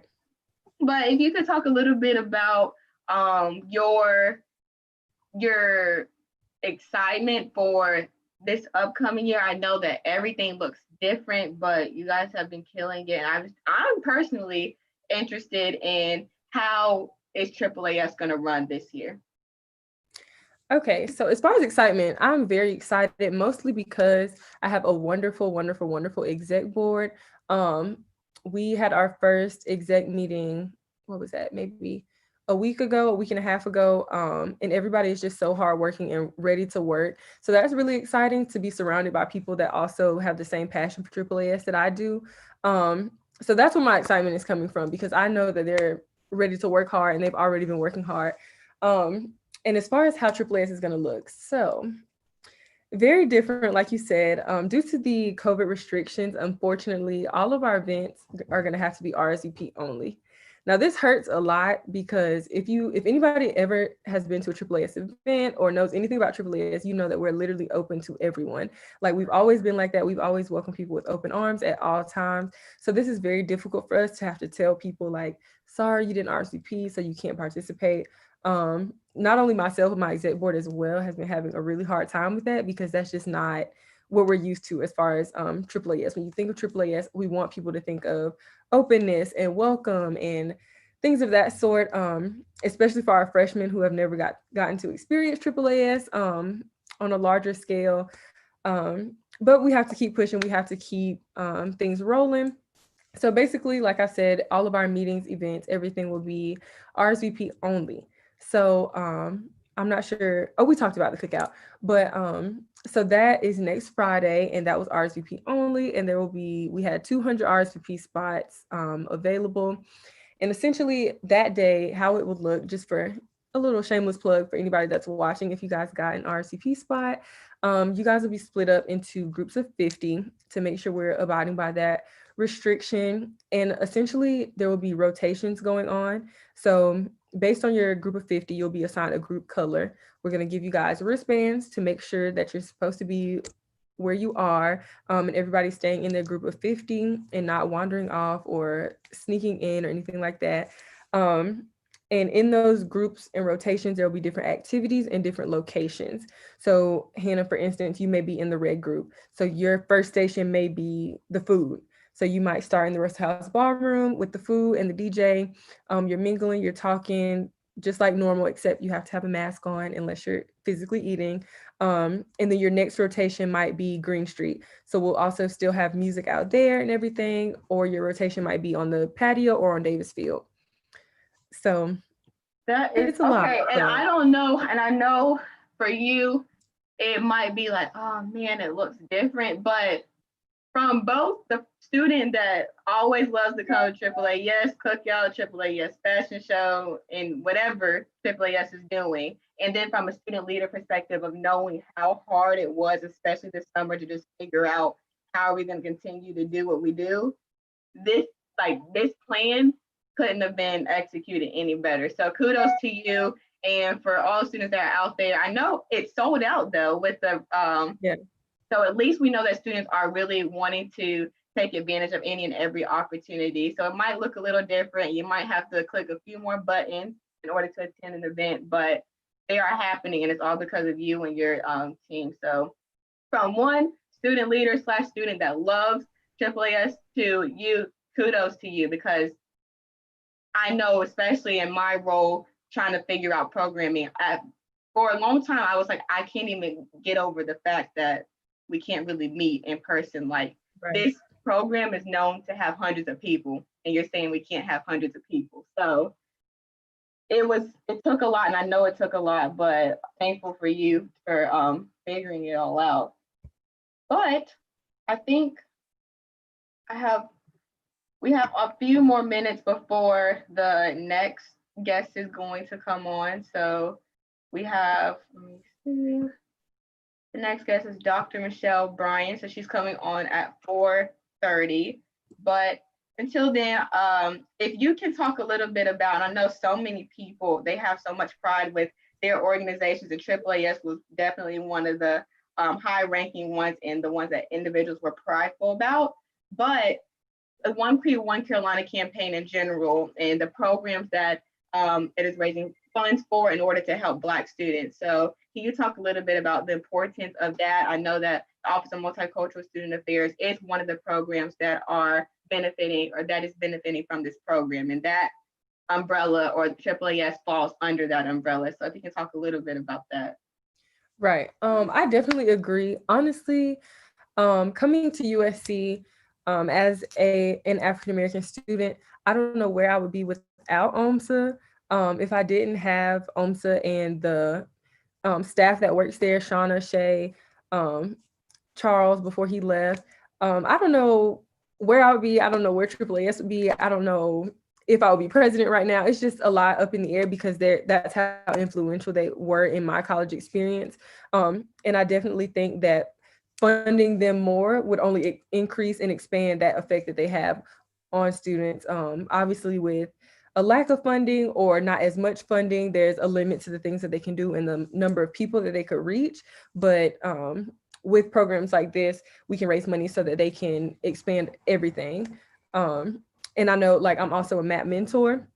So I know that we always put a cap on how many mentors and mentees we can take for each year, but who knows, like maybe in the near future, they might be able to increase that number. And I know that's something, that program was also something that was influential to me when I first got to campus. Yes, and then I know someone else mentioned the Multicultural Assistance Peer Program, but if you can talk a little bit more about that and how that is also working during this semester.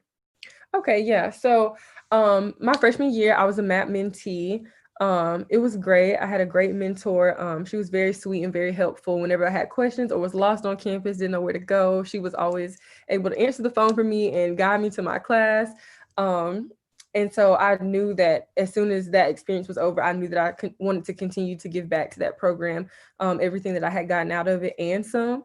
So I applied to be a mentor and was selected to be a mentor and have been selected to be a mentor up until now. So this is my third year being a mentor and getting mentees. So that's really exciting. So basically I have 3 mentees and I've gotten 3 mentees every year since I've become a mentor. And as far as how we're working with the COVID restrictions, basically they've split up the mentors and mentees to once again meet that capacity of 50 people or less. And the meetings that we have that are in person are by group. So the first group of 50 will go to one meeting and everybody else will watch virtually. And then that next group, so the first group that went the next meeting, they'll watch virtually and another group will go in person. And so to rotate like that until everybody has been to at least one in-person meeting. But we're still expected, of course, to participate and watch it virtually if we can, even on those weeks that we're off. So I'm pretty sure that I'm in the first group. So our first meeting is next Tuesday at 7. And so the rest of the meetings this semester, I'll have to participate in virtually, unfortunately. But that still gives us more time to maybe bond with our mentees in some way, or maybe we'll meet up with our mentees and watch the meeting together or something like that. So that's cool. And I know you talked about mentorship, and you've definitely taken charge of making sure that if you are not the mentee at the moment, then you are mentoring others throughout your years. But I also know that you are a summer senior, and so now you're seeing a lot of the individuals that you played a mentor role in their lives. They're now at the university, but how is it seeing them? How is it being a part of a program that values mentorship, and what is the importance of mentorship in your eyes? Honestly, I think seeing them on campus and enjoying campus is like the greatest thing ever. It's so cute. It's so sweet. They love it here.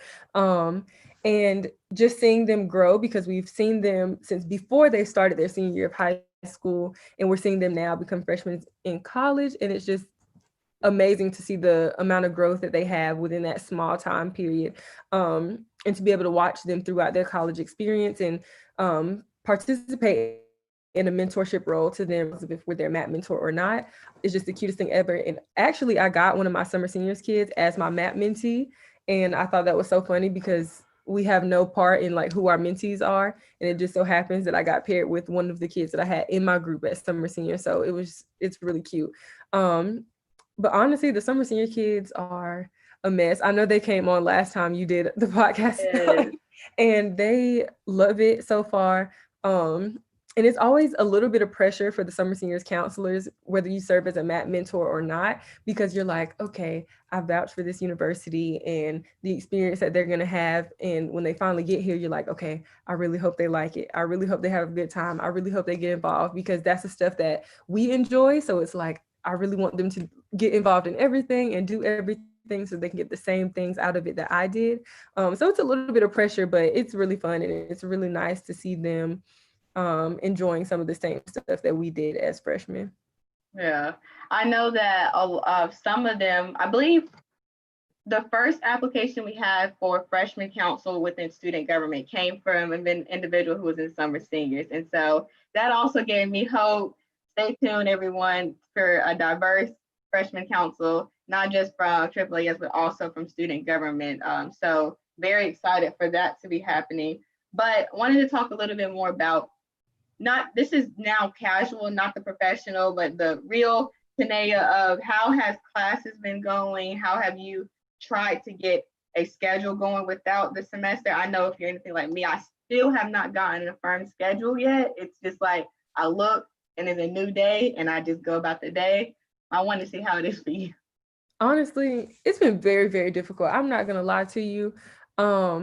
And that's a lot coming from me, because I always pride myself on how organized I am and how disciplined I can be as far as it comes to academics. But this has just been different. Like, this has just been the hardest thing to acclimate myself to, and like getting in a routine, getting in a schedule. So all of my classes are basically being held online, but 2 of them are synchronous. So I do have to get up every morning around 8:30 to participate in a class, but then after that, it's just like nothing. So like I don't have to do anything else for my day. So as long as I don't have like a meeting or a Zoom call or something to do for AAAS, it's just like, what am I supposed to do with myself? Like, I have all this work that I have to do, but I haven't like split it up to work, I guess.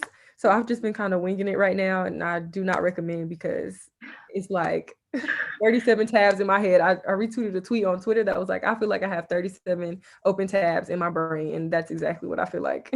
Me too. And it's crazy because many people don't know, but unlike you, and I know Raylan also very organized. And so there's organized students, and then me, people are surprised, but I am not organized.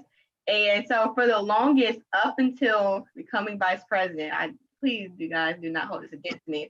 I used my reminders in my phone for everything. So if someone told me something, I was like, okay, no problem. Just put it as a reminder. So I would just have tens and tens of reminders. I'm talking about homework, if I have an appointment, if I have a meeting, and it's all just cluttered. And I remember Raylan saw it at one point. She was like, Hannah, what? How do you? And it's not, and sometimes I don't even put a time. I'm just like, I just need to write it down and I'll remember the time. Like, don't worry, my brain got it. But ever since being in this position, and see, I can't do the phone reminders. Like I have to write it down physically, or it doesn't exist. Like in my brain, it's not real unless it's on paper. Like if it's not in my planner, it's not happening. Like not gonna get done. I can't show up because what are you talking about? Like once the dates are solidified, the dates and times have to be solidified in my planner, or I just can't. Like I can't fathom the fact that something is happening that isn't in my planner. Like I have to not even like Google Calendar or Outlook calendar, like you have to write it down. Oh, wow. So maybe I'm really 85 years old, but I cannot, like, it's not that it's like too hard to work or too difficult to work. I just know that I'm not going to check it. So, yeah. and you know, like the Google Calendar automatically sends you, if you have like a Zoom call or something scheduled, it'll send it to you 15 minutes in advance. Okay, 15 minutes is not enough time for me. So if I didn't have it written down and was ready for it, that little Google Calendar reminder is not going to help. So you get a different me in 15 minutes. Like the 15 minutes is not. It's not. It doesn't do it for me. I can't. I can't with it. So I have to have it in my planner. Like, and I take my planner everywhere. I have to have it with me just in case I need to flip to another month and see what's going on. Like I have to have it on paper.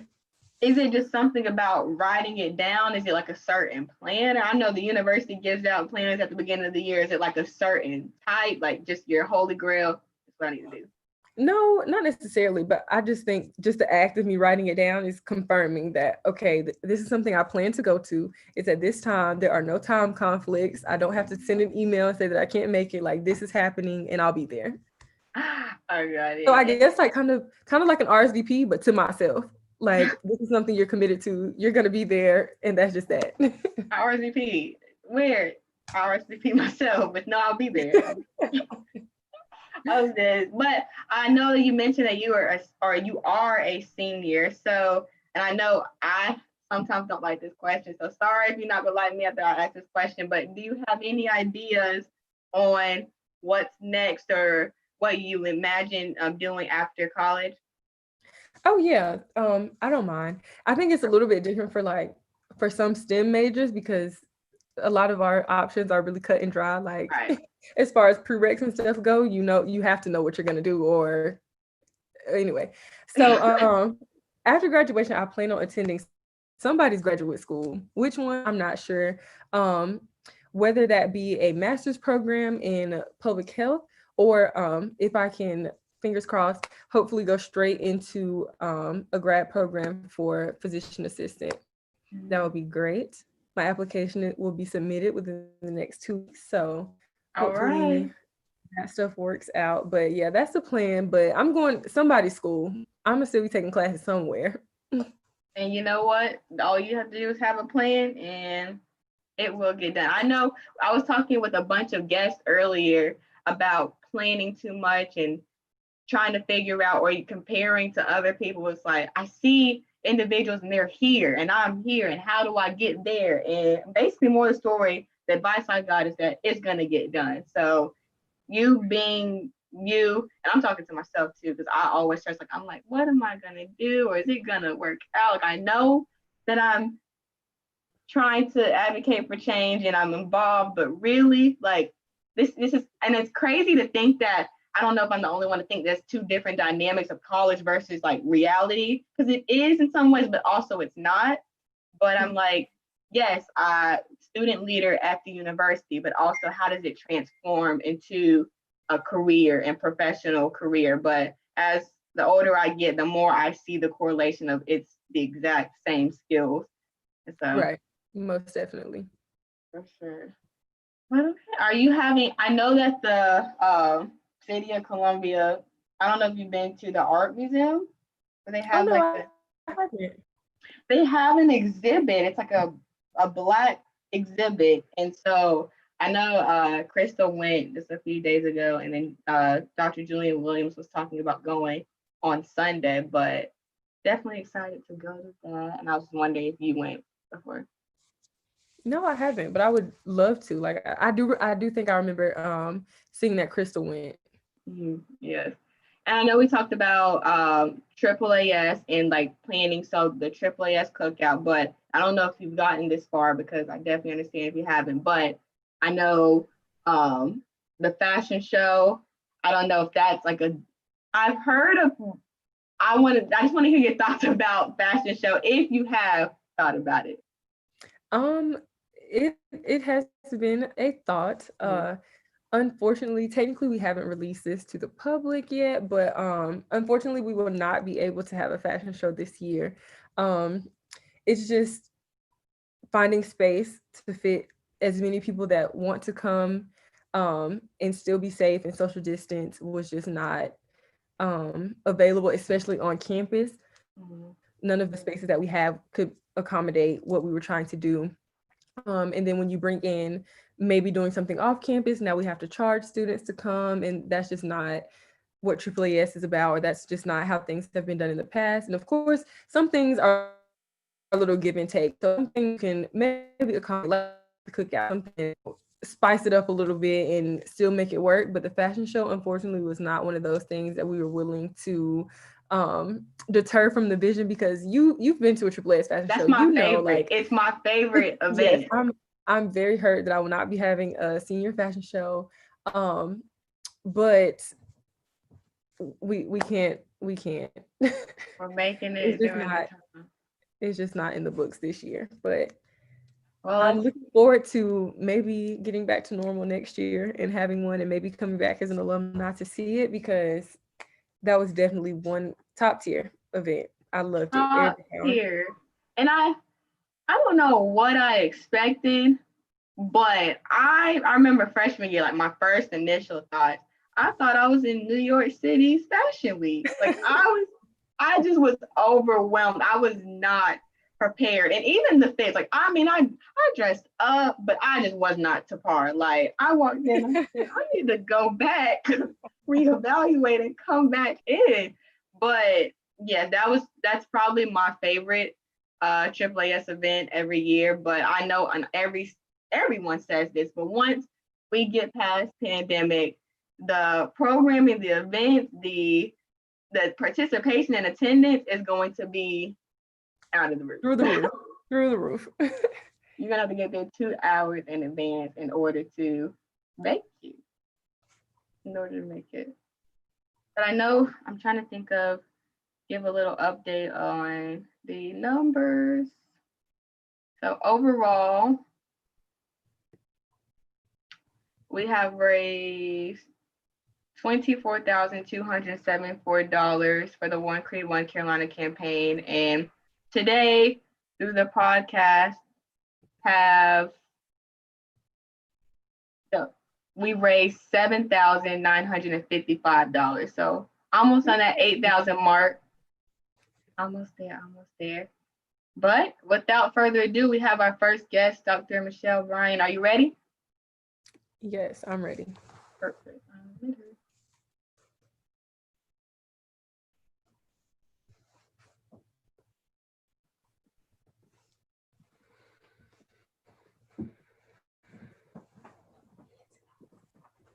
Hello.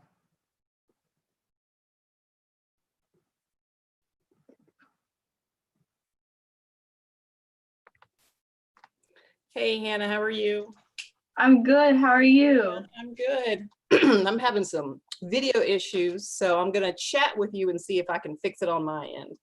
You're so fine. Well, thank you so much for coming on and chatting with us. I know that you have been involved in many, many different things, but I wanted to first get you on and first say thank you so much for your matching gifts. I would love for you to talk a little bit more about the Apple Core initiative, but I know that already has matched the matching gifts, so excited for that to continue on. If you could talk a little bit about the Apple Core initiative and why it's near and dear to your heart, that would be great. Sure. So this is a program that we started about 3 years ago. It was the brainchild of Margot Jackson and Jennifer Clyburn Reed. And one of the things that we really wanted to try to do was address the teacher shortage that's happening across the country, but in particular in the state of South Carolina. And within that teacher shortage, the lack of teachers of color. And so we were able to develop what we would refer to as a comprehensive wraparound program of support for 4 years for students who predominantly come from rural areas. Some of them are first generation, many of them are African American, Latino American. And we provide some support for them throughout the year. We gather them together to greet and meet with state legislatures, other people in the education field, policymakers, teachers, superintendents, the whole 9 yards. And so part of what we're trying to do is not only expose them to the career, but to the possibility of becoming educational leaders as well.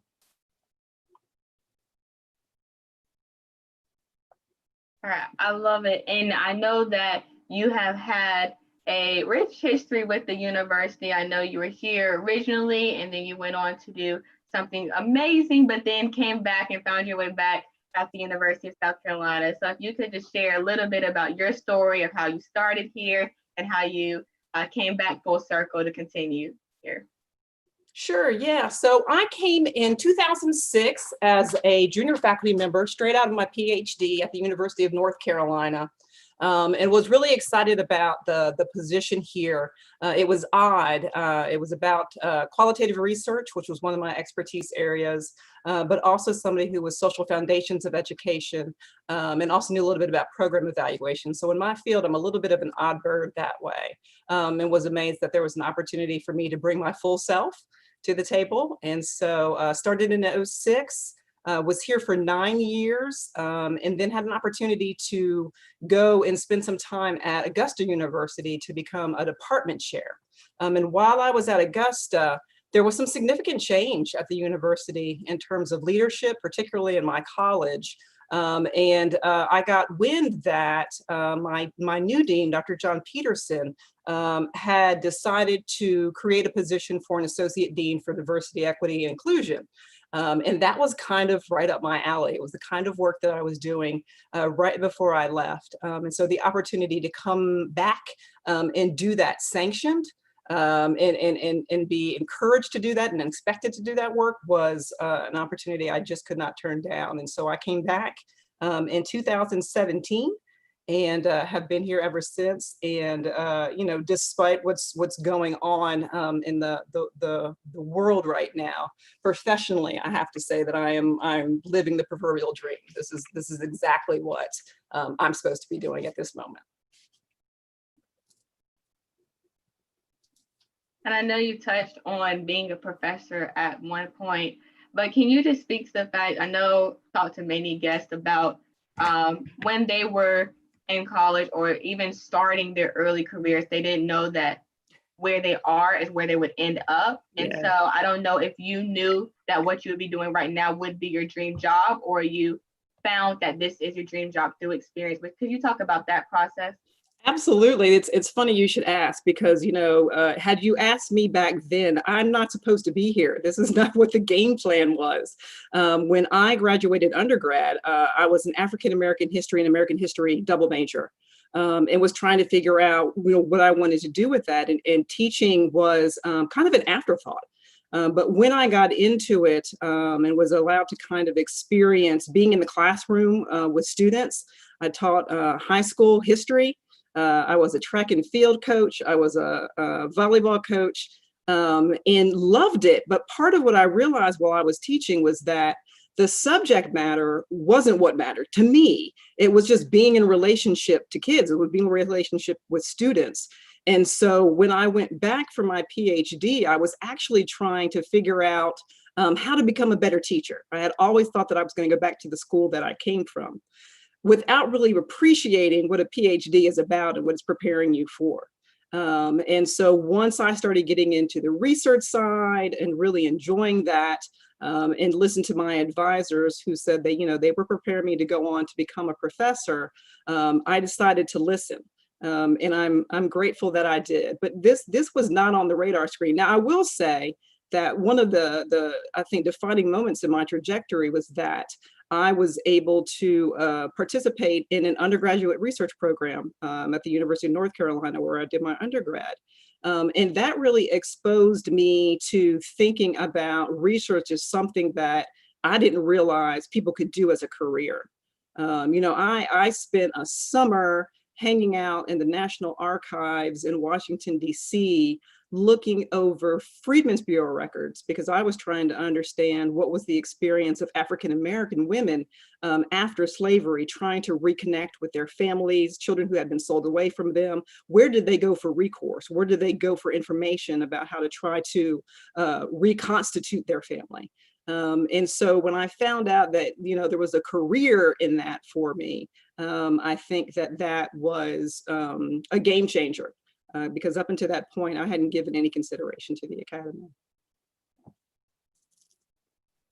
I know you mentioned research, and I know that you have experience even teaching introductory research courses, but can you give a little bit of background on the importance of minorities taking advantage of research, especially undergraduate research opportunities? I feel like there is a lack within the research department of minorities taking advantage of these opportunities, especially at the University of South Carolina. And I know that you probably can attest to that. And so oftentimes I feel that being in the shoes of a student, many students are not even aware that that's something that they can take a hold of, or that's something that is in their alley to where they could accomplish and be successful at. So could you just relay some information about that?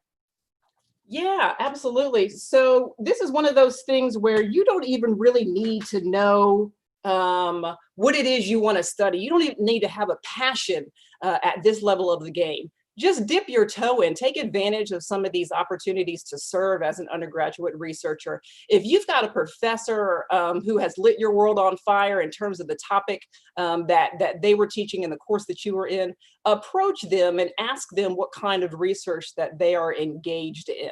And likely they will put an arm around you and bring you into this fold that is this incredible world of discovery, this incredible world of spending your time doing things that you probably already enjoy. Like, this is something that I enjoy. I love talking to people. I love hearing what their story is. And so, quite frankly, as a qualitative researcher, that's my job. My job is to engage with folks, to listen to their experiences so that I can better understand a particular challenge or problem that's happening in the world, and how that problem is manifesting in their lives, right? And then my responsibility is to bring that understanding to the public eye through various publication outlets, journals, podcasts. So yeah, don't be discouraged if you think that you might want to try figuring out this research thing, but you don't know what you want to study. Borrow somebody else's idea for a little bit, follow that, and then you will discover what it is that drives your passions.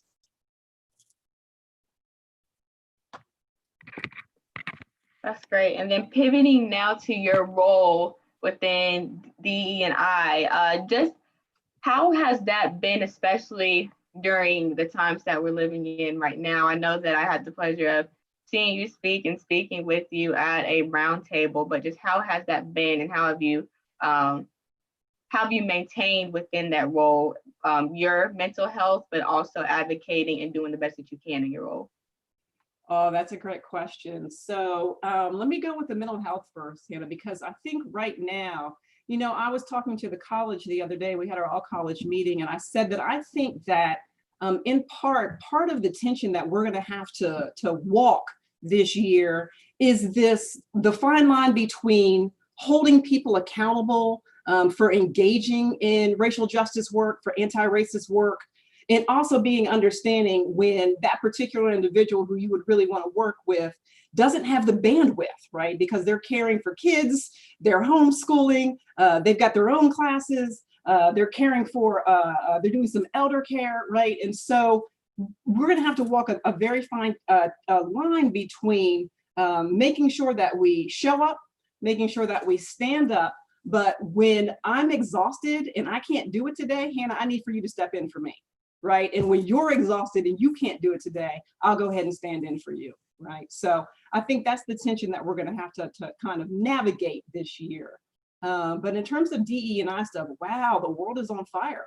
And part of what we are trying to do, particularly in the College of Education, is a better job of making sure that our students graduate with a significant level of racial literacy. When I was working with the U101 instructors this summer, part of what I had to share with it is that I'm surprised in 2020 that we are where we are, but I'm also not surprised because at the end of the day, there's nowhere in the K through 12 curriculum nor in the higher education curriculum where you are asked or expected to take a class that allows you access to conversations around race, that allows you to have research-based definitions in terms of how you understand the world, that gives you a race conscious rather than a colorblind lens. And so by and large, this is the opportunity before us for people to dig deep, to look for resources and to begin to understand what our accountability is, particularly as educators, as counselors, as superintendents of schools, as principals. Every single one of us has an obligation to make sure that we are racially literate and that we're leading that work. We're encouraging teachers not to be afraid. It makes me think of the work that my colleague Gloria Boutte is doing down in her Center for the Education and Excellence of Equity, of African American students, where she invites teachers from across the districts here to better understand the lived experiences, particularly of Black and Brown students, and the ways in which they can build their capacity to make sure that they are championing those kids, making sure that they have what they need, standing in as an advocate. And some of the teachers that she works with are just absolutely phenomenal. And so I think about it across the, there's a role for us to play at the early childhood level. There's a role for us to play in K through 12 education. There's a huge role for us to play in higher education, right? So throughout this entire pipeline, we need more people standing up and showing up, calling out white supremacy when you see it, how it manifests in policies and practices, and helping us to move towards the 2020, 2022, 2025 that we actually want to live fully in. Just to piggyback off of a point that you made about accountability and also making sure that you're, piggybacking off of that point about accountability, making sure that people are taking care of themselves mentally. First off, definitely relate, just based off of the past couple of weeks that we've had and the protests that we've had and the people on campus. I can remember telling my roommate the other day when I saw people talking about it on social media, I was like, oh God, I really hope that nobody needs me to be out there because I can't, today is just, I just can't, I can't be out there. I can't be representing AAAS right now. Like, I just physically cannot. And I remember being anxious and nervous that people were going to be like, okay, well, the AAAS president wasn't out there. Like, that's part of her job. Like, why wasn't she out there making sure that she was advocating for us? So I guess my question is, one, like, how would you recommend that we, as student leaders, try to cushion that burnout, I guess you could say? So like, for example, other members on my exec board, one of my exec board members is a sophomore. Like, I would hate for him to feel like I feel now in his sophomore year. So how do I increase the longevity, I guess, of the student leaders that I have under my wing now as an exec board?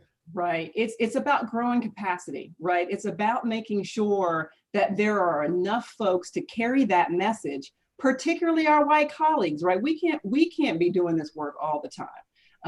It really can be soul snatching, okay? It can be debilitating. And so I really enjoy being around the colleagues that I have because I know that they're going to be raising issues of equity and access and justice and social justice when I'm not in the room, right? And so if to the extent that you can build amongst your own collective, right, the folks that you want to get in good trouble with, if you can build that number, right, then you can be more strategic about how you spend your time. So there may be a reason where you need to be the one to show up for this particular meeting, for this particular engagement, and give the message. And there may be another time when Hannah needs to be the one. And there might be another time when our student body president, Izzy, needs to be the one, right? So thinking more strategically about the ways in which you deploy your resources, because your time and your energy are all the resources that you have. Thank you for that insight. And just to piggyback, I have heard many guests talk about their advice and even their experiences as a student leader, advocating for change. So whether that is through demonstrations, if that is through marching, or even getting everyone to the table in order to lay out a case of why we want these changes and the reason why they need to happen. But do you have any advice for students on how we can be, I guess, key stakeholders, because there are stakeholders I know in the university, but also feel as if we have the power to make tangible changes, and how can we take the steps to go about that? Absolutely. I'm so glad that you asked. That's been a theme for today. I've been listening to the advice that folks have been given. One of the things I think about, and I have to go back to what others said earlier, is that students underestimate how much power they actually have. And so there is a way in which faculty, particularly those of us who are kind of committed to diversity, equity, and inclusion work, get muted, right? If I say that something needs to take place and we need to address a particular policy or issue, people go, well, of course Shell's going to say that. That's her job, right? And so in a lot of ways, it's about thinking about whose voice is going to carry the message, like I was talking about earlier. So for students, use the relationships that you have with faculty to ask hard questions. One, we're expecting you to do it, right? We want y'all to be critical thinkers. But if you happen to be in a course, for example, and you realize that all of the texts that you're reading are by white authors, ask a critical question as to, so I see that we don't have any authors of color. Can I make a suggestion? Because here's what I've learned about being in leadership, friends. If you're going to bring people a problem, you need to bring them a solution as well, right? And so let's say, you have come across a particular author who could probably fit into your syllabus. They're not there.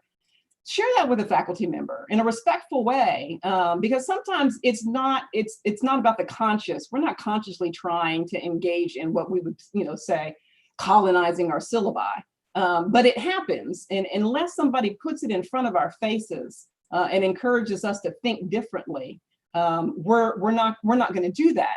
So we can get that kind of critique from our colleagues. We can get that kind of critique from our supervisors.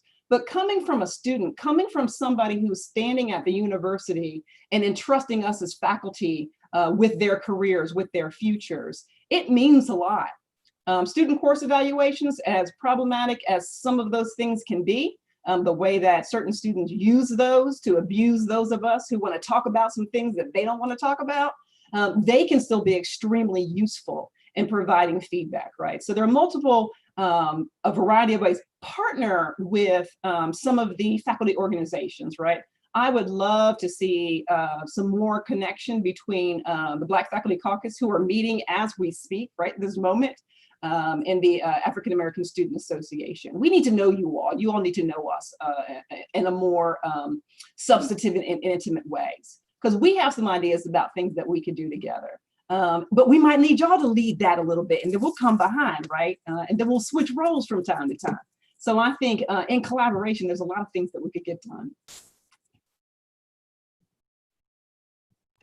Yes, ma'am, I agree. And I will definitely be reaching out to you. Okay, great. I love it. I feel like throughout the day, we rekindled old relationships or we started new ones. And so I think that is a great theme without the day. It's all about passing on the work and the legacy. So seeing all that everyone has done, everyone has contributed, it's really inspiring for us, saying, okay, especially now during this time, what can we do? What can we do? Right. But also keeping in mind that we are just one individual in and of itself, to where that balance of what can we do, don't overextend, do what you can do, and rely on others by building this network so that they can also do their part as well. Yeah, no, it's powerful times. I'm grateful. I'm fortunate enough to be in my office in the College of Education. I think one of the only fully staffed offices of diversity, equity, and inclusion. So in addition to myself, Margot Jackson has been my partner in crime for the last 3 years. She's the director of student diversity. We also have Preston Thorne, who is our outreach coordinator and student success coach. And so, our dean has really invested in this work in ways that allow us to, again, divide and conquer, right? And so Margot has played a really important role in supporting our students, particularly our undergraduate students, running multiple programs. So I entrust her to make sure that if there are any issues specifically for students that need to be on my radar, that she'll bring that to me. But while she's got that going on, I'm paying attention to some of the more faculty and staff related issues and trying to support them to moving that work forward, right? And so there's always a role for everybody. We could not do half of the work that we do without our administrative assistant, Nikki Smira, who just holds it down. When I am out, championing the Council of Academic Diversity Officers or what have you, I'm not worried about what's going on back in my office, right? And so, one of my closest colleagues and favorite friends, Dr. Toby Jenkins, who you had on earlier, said something that has stuck with me for weeks. She said, budgets are moral documents. I don't know if she reminded y'all of that this morning or not. But you put your money where your mouth is, right? And so this is what this campaign is about. And you moved me almost to tears in that meeting that we were in together when you said that this campaign represented for you one of the first times that you felt like your university saw you. That was profound for me. And it affirmed for me that I'm at the right place at the right time, and that there is much more work to do. Because if you've been here for what, 2-3 years now? Yes, starting my 3rd year. For you to feel that way this late in the game means we have dropped the ball significantly, right? And so thank you for that. Thank you for that honesty and a place where there were powerful voices listening because they needed to understand that. And so there's work to go all around, but I think that in this moment, what gets me excited is that we have the right leadership and the right faculty to get in good trouble in ways that will fundamentally change what this place looks like for generations to come. Absolutely. Well, we're ready. We're ready. I'm so excited. I feel like also another theme has been hope being refueled by the day and re-energized to do what needs to be done. But a last question, I know we only have 5 minutes left, and I know you touched on the Apple Core initiative. Yes, I could talk about that all day. Right, but just how, and I know you said put your money where your mouth is, but any other actionable items from a university perspective, right? So putting on that hat of leading the university within DE&I alongside Julian and Dr. Jenkins and many, many more individuals. How do you see, or how do you envision us continuing to progress with everything at hand in order to enhance the diversity, equity, inclusion, not just in the office or within the office, but all across the board at the university? It's going to be a two-pronged approach for me, Hannah. On one hand, you have the significant push, particularly by President Kaslan, to see that the number of African-American students and other students of color who hit the university starts to look a little bit more like our representation in the state, right? And so there's going to be some heavy recruitment issues and challenges that we're going to have to do. And that work is critically important because, as Julian pointed out earlier in a meeting that I was in with him, the number of students of color that are coming to campus in the next 4 to 5 years is going to increase significantly, right? I'm pleased about that. But in the meantime, we need to get our home in order. We need to get this house right so that the students who arrive here know that they are wanted, that they will be supported, that we have their backs, that we're going to make sure that they matriculate, and that they don't have to wait until their junior year to feel like we see them and we support them, right? So there are things that we need to do at home to make this university feel a bit more inclusive. There's some policies and practices that we want to look at and revisit, and talk honestly about the ways that perhaps this has been the way that we do it now, but we might need some changes, right? I'll be completely honest. I know it's a challenge for the folks in the admissions office, and I thank them for the labor that they're putting in this year in terms of trying to find additional evidence of students' goodness that make them worthy of coming to the University of South Carolina outside of standardized test scores. But that's a change that I would like to see made permanent. If we take a look at the history of how test scores have been used across the country, particularly in the state of South Carolina, we know that we were one of the institutions that first adopted the SAT for the specific purpose of keeping Black and brown students out of the institution, right? So that legacy is with me. So my frustration around standardized tests is not just about the metrics, so to speak. It's about the legacy of what they're intended to do. And we know good and well that there is additional evidence that we can tap into. It may take a little bit more time, a little bit more energy, a little bit more resources, but I think those are some of the fundamental changes that are well within the grasp of the institution that will bring about the change that I think that we're looking for. And so I'm excited. I see, it's a difficult time, but I keep seeing possibility around the corner. And I think that's what feeds me joy. Well, Dr. Bryan, we appreciate you for coming. Thank you so much for coming and sharing all this wisdom. You've got wheels in my brain turning already. I look forward to speaking with you at a later date as Please well. do reach out. Thank you so much. All right, y'all have a great rest of the podcast. Hannah, have you had bathroom breaks, my love? I'm a little worried. Are you good? Oh, I mean, I'm good. I haven't had to go, but I am good, surprisingly. Good. I mean, I think the 24-hour Podcast-a-Thon prepped me for this moment of a 12, so I'm like, 12 is nothing, but I can see how that, I know the comments have been going crazy. I'm fine, guys. We're raising money for this cause. Yes. I'm just listening and learning. You're in it to win it. I'm in it to win. I hear it. I signed up for 12. All right. Well, the best to the both of you. Thank you so much for your time. Thank you. Have a great day. Take care.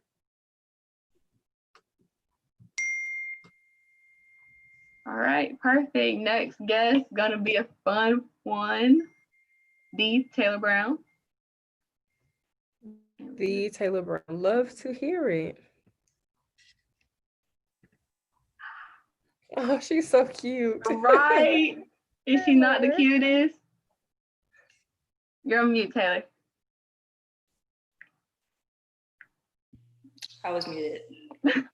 Hello, how are you? I'm good. How are y'all? Good. Been dropped with a lot of knowledge today. All right. That's what we love to hear. Yes, but before we get started, I just want everyone to know who you are. So just give a brief introduction, and then we'll go into different topics that I would love to talk about with all of you. Okay. Hi guys, my name is Taylor Jennings Brown. It says Grace Badaki down there. It's not my laptop. I'm not Grace, I'm Taylor. But yeah, I am a senior here at the University of South Carolina. I am studying mass communications with a minor in anthropology, and I am one of the managing editors for the student magazine, Guardian of Black. Yes, she is. I heard that. Okay, but I just want to talk a little bit about before we get into Guardian of Black, your experience in the honors college. And so I know you were one of the individuals I saw to transfer, and that inspired me to want to transfer. But can you talk about how you went about learning about the Honors College. I know Black Honors Caucus was a huge thing in my decision as well, but what made you want to decide to transfer, and how's your experience been?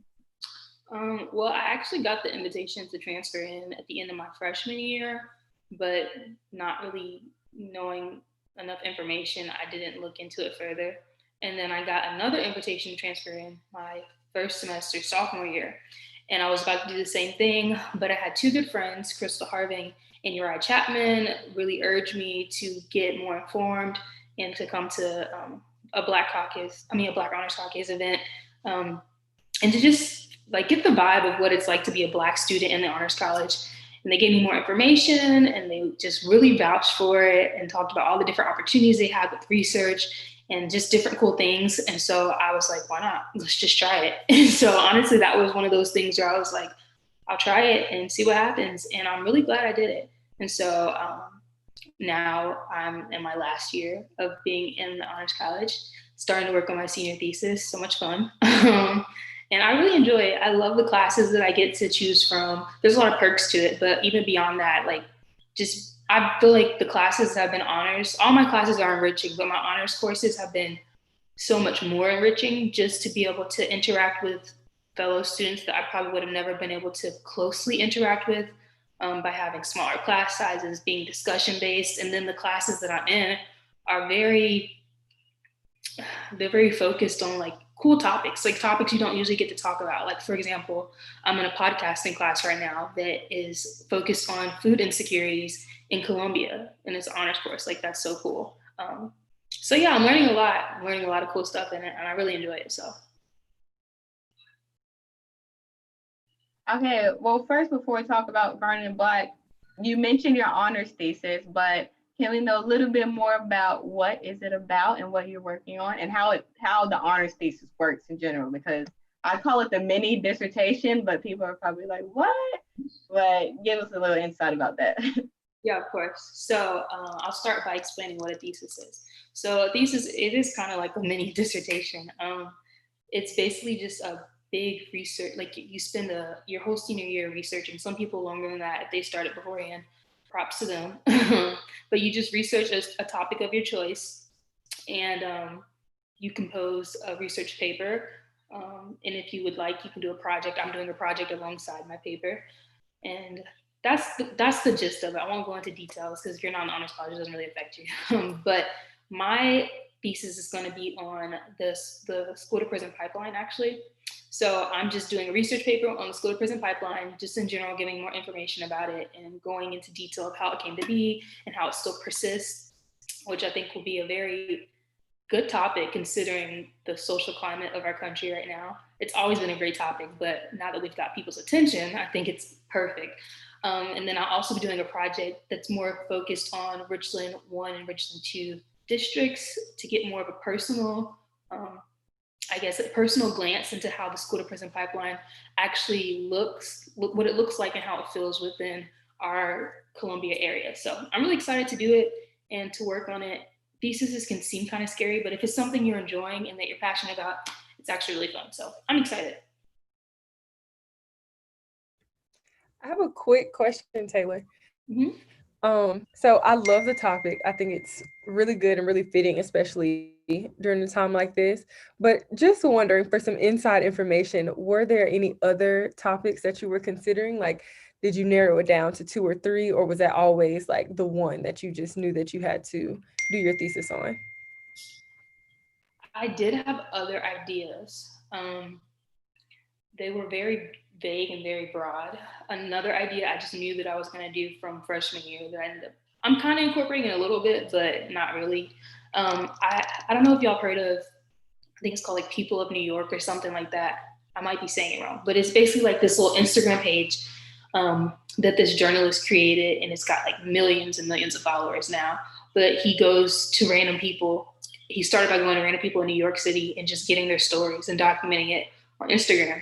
And my original idea was to do something similar to that. And so my project, the project portion of my thesis is still sort of related to that. I will be interviewing students from Richland 1 and kind of doing something that's connected to my journalism, background. But that was like something that I really want to do. I didn't really know how I was going to tie that into a research project, which is why I'm not doing it. But I was very much so inspired by that originally. And I had other ideas that came and went like periodically, but this is the main one that stuck with me. I had to do some research on it, the school to prison pipeline, for one of my courses last year, junior year. And I loved what I was learning. So I was like, why not continue on it? So that's how that came. Love it. And I just got word from someone, Amanda, she is with University Development, helped steer the One Creek, One Carolina campaign, but she made sure to tell me that I need to give you her information because she can connect you with the Justice Ministry because they're addressing school discipline in Richland 1 and 2. And so there you go, already a connection. Amanda, I will contact you. Love to see it. Random, Taylor, but have you been seeing any of your summer seniors kids like on campus? I know you're an RM, so do you have any of them in Park Place with you? Or Yes. like, how has that been since last summer? I do see a lot of, I've seen like, maybe like at least 5 of them. I've seen one of my kids. He actually lives in Park Place where I'm at too. So I see him here and there. I saw him at move-in, which was really cool to see him and his family. And then I saw him like yesterday when I was getting on the elevator.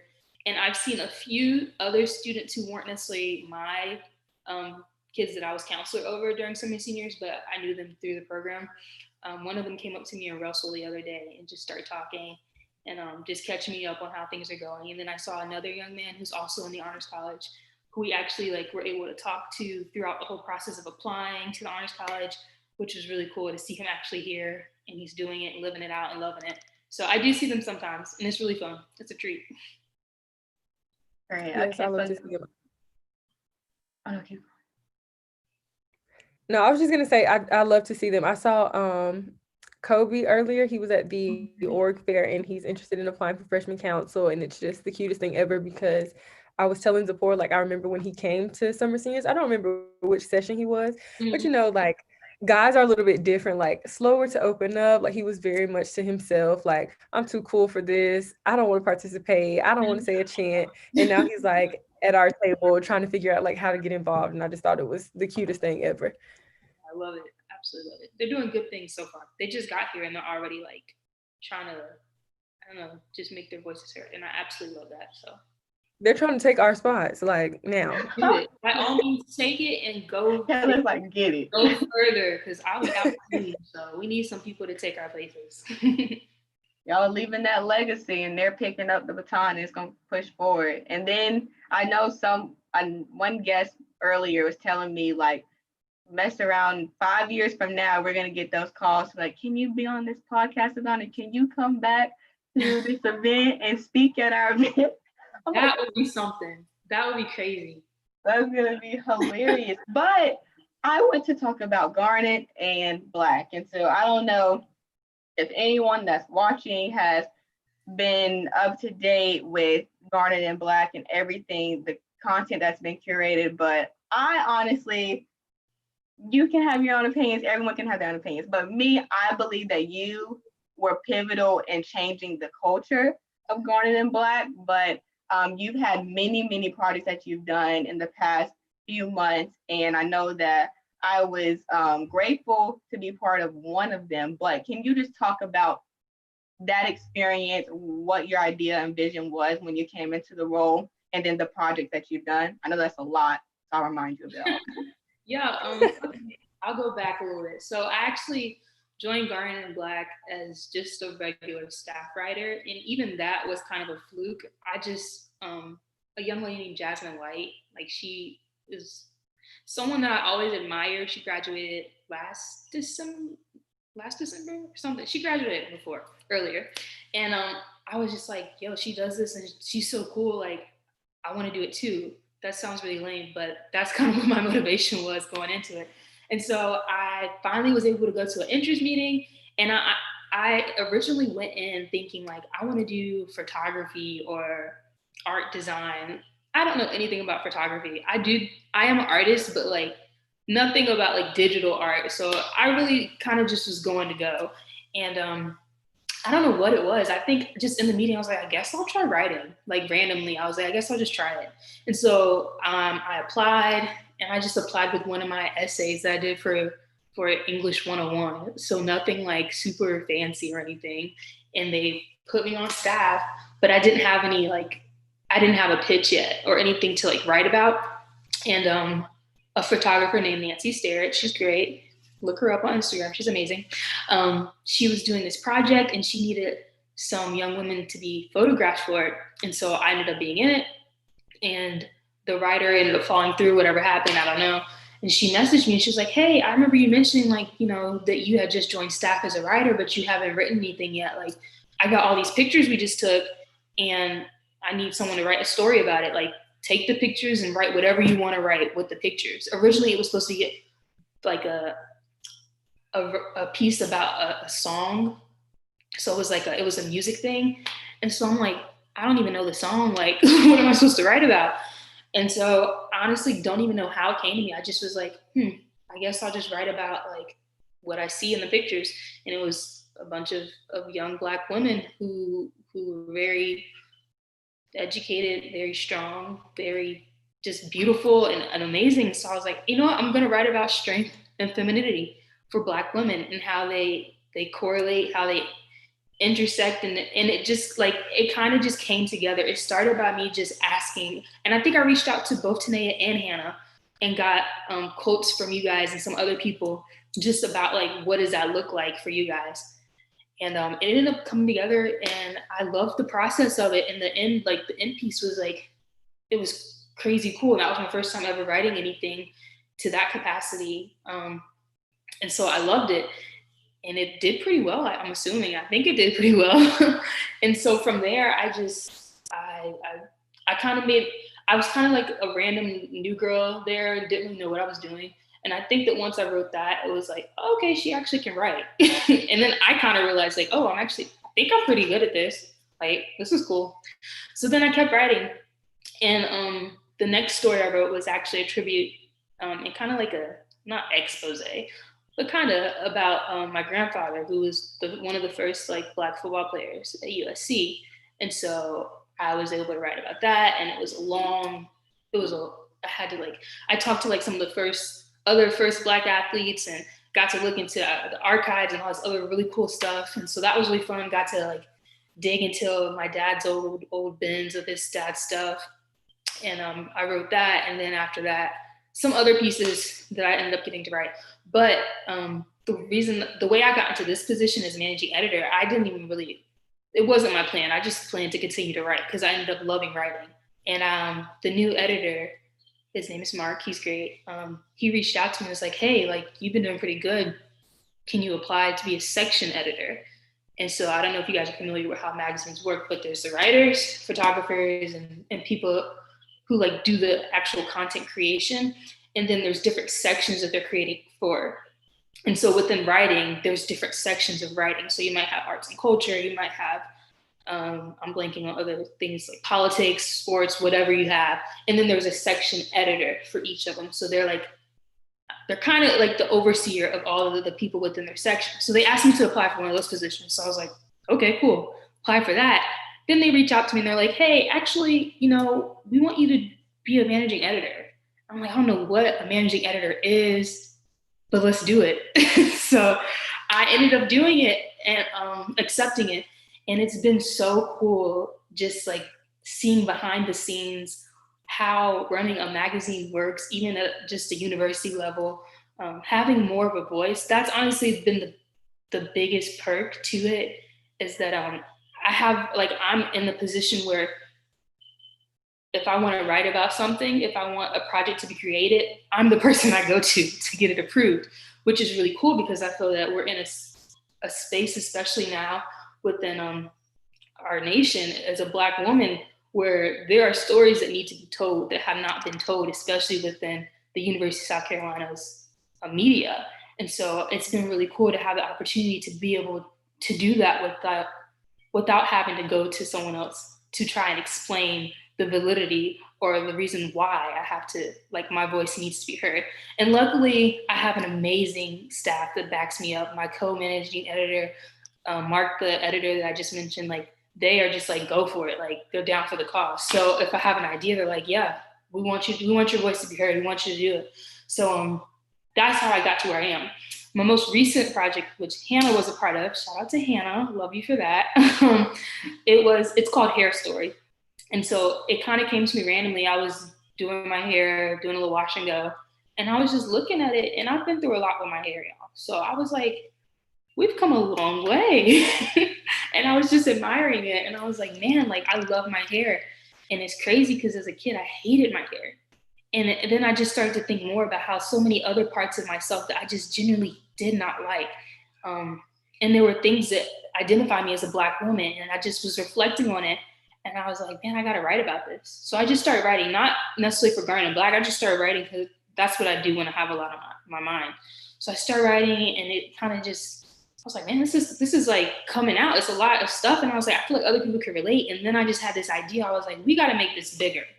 Like, this just can't be just a little article. Like, people need to I want like other Black girls to see this and be like, somebody gets it. Like, somebody understands it. Like it's cool to like my hair, regardless of what it looks like, whether it's straight, it's curly, it's nappy, it's braided. Like, it's cool to just be a Black girl and to not feel like I have to fit into a certain box. I can just be me.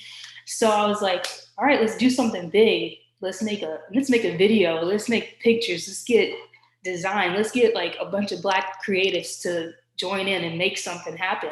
And over the course of like a little over 2 months, I think, we made this like crazy cool creation. I had Nancy Starrett help with the videography. I had Jeanne help with the photos. Dejan help with the creative design. Like all of it, it just came together beautifully. And I had amazing people to help, amazing models step in and help. It just was awesome.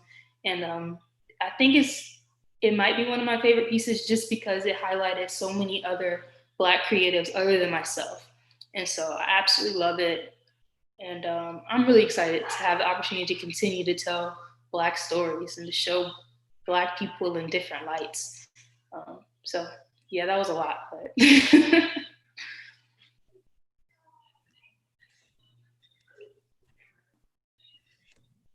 Okay, sorry, I saw you unmute, so I was waiting for you to talk. But hey, I'm so proud of you. I know I say it all the time, but you are, and I know I've literally said it for every guest, but you are, I think you are the only student that was a guest on the Podcast-a-Thon. And I wanted to like highlight students, Black students especially, but also was specific about choosing you because you have done so much. Like I know even you talking about all that you've done, and it's kind of like casually like, yes, and I've highlighted this person. I've brought together a community, the Black community within this field that for the longest has been neglected by many. Like I know Garnet and Black, even though there might have been some Black representation, when I scrolled through their pages, I just never saw Black individuals incorporated in the content. And even before you became the managing editor, I know you did that piece that you were talking about femininity and everything of that nature. And I remember that's the first time I saw Garnet and Black in the photo shoot of the Black women in Black shirts and just natural beauty, hair out, and just seeing and reading all that you are doing. It is inspiring. So I don't know who's out there. This is your person. Like if you need a magazine to be run, if you need some content, if you're looking for someone that can tell a story, no matter what medium, Kayla Brown, guys. Kayla Brown. Thank you. So kind. That's what I was just about to ask Taylor, to add on to what Hannah said, because most definitely like very influential person in general, but specifically with Garnet and Black, like you've done amazing things. So what would you say would be some advice for other students of color that are interested maybe in Garnet and Black, but maybe are scared and they're ready to take that step, but aren't sure what to do or where to go? So what advice would you give them as far as joining or waiting or what? I say doing it. I'm a little biased, obviously, because I'm on staff now, but I say go for it. We've been very, very intentional moving forward about not letting this momentum of the Black Lives Matter movement just be wasted within our magazine.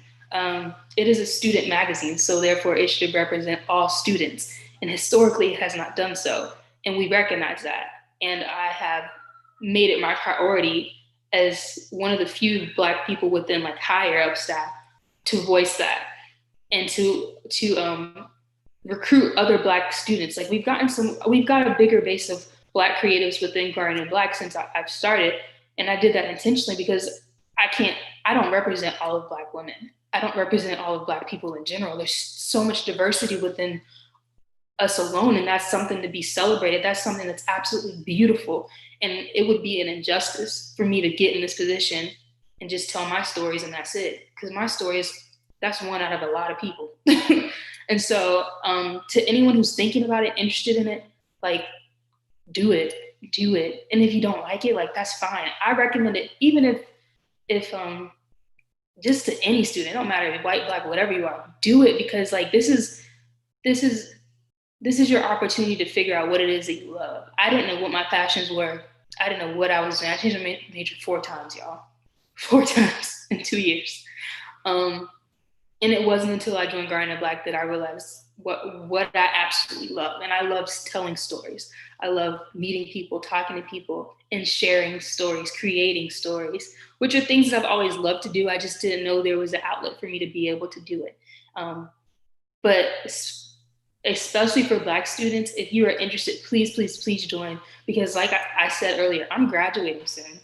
I got 1 more year to make my mark, but it doesn't mean anything if there's not anybody after me to help keep it going. And so I recommend joining. You can find me on social media, Tay R. Brown. DM me if you have questions. If you know Hannah or Toneia, ask them for my number. I'm very friendly. We can talk about it. Let's chit chat. I'm still learning. I, by no means, am an expert at anything. Like, I am the first person to ask a question if I have a question. So we can learn together. But I definitely recommend it. Our voices need to be heard. And Black creatives, like, we make art, y'all.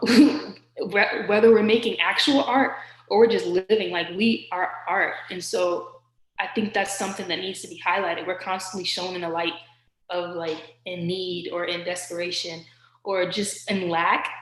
And oftentimes we are, sadly, but we also are to be celebrated. Like, we don't have to wait for Beyonce to release an album or something for us to celebrate. We can do that ourselves on our own campus. So that's what I'm trying to do. So if you want to do it with me, come on and join. I'm ready. When do I sign up? What I need to do?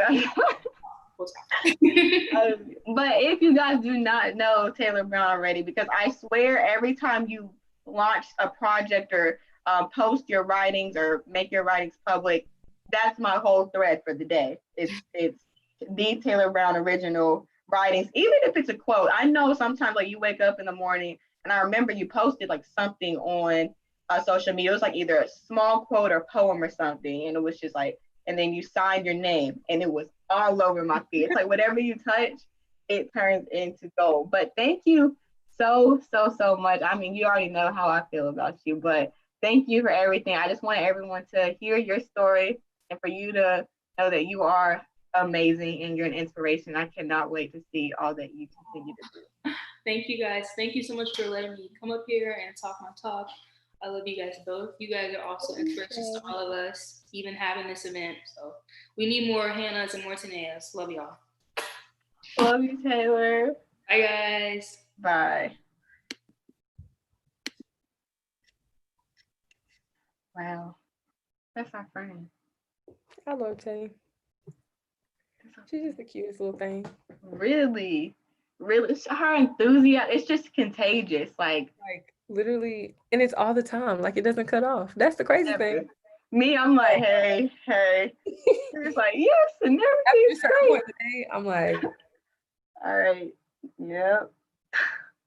No, literally, when was it? This past Christmas break, I think it was. You know, Taylor's an RM, so I had gone home to like just be with family or whatever, and Taylor wanted to come back, but the dorms were closed, and I was like, no, Taylor, like, you can just go live in my room for a week or however long, like it doesn't matter, like I'm gonna be at home anyway.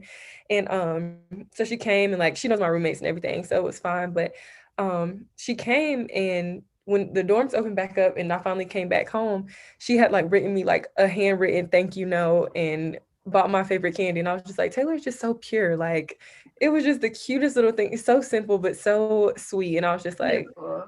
I owe Taylor my heart Oh, because really? The sweetest so person. You will not meet anyone more pure. definitely not. All right, so our next guest is Dr. Nicole Cook, and I will admit her in. She is a librarian. She has a PhD, and her big research areas on digital, media literacy, and social justice. So those are the themes of the 30-minute time slot. Hello.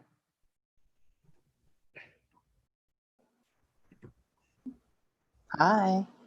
How are you? I'm good. How are you?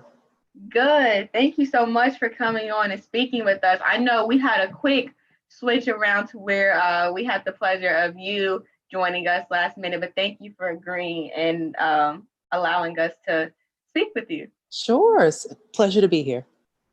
So I just wanted to start by, I know that you have a lot of roles that you have taken over the past years, but starting with your research. So if you can talk to us a little bit more about your research. I know you have two big platforms, whether it's digital media literacy and social justice, but how all the knowledge that you have built over the years about that, and then how they intersect, if they intersect in many ways.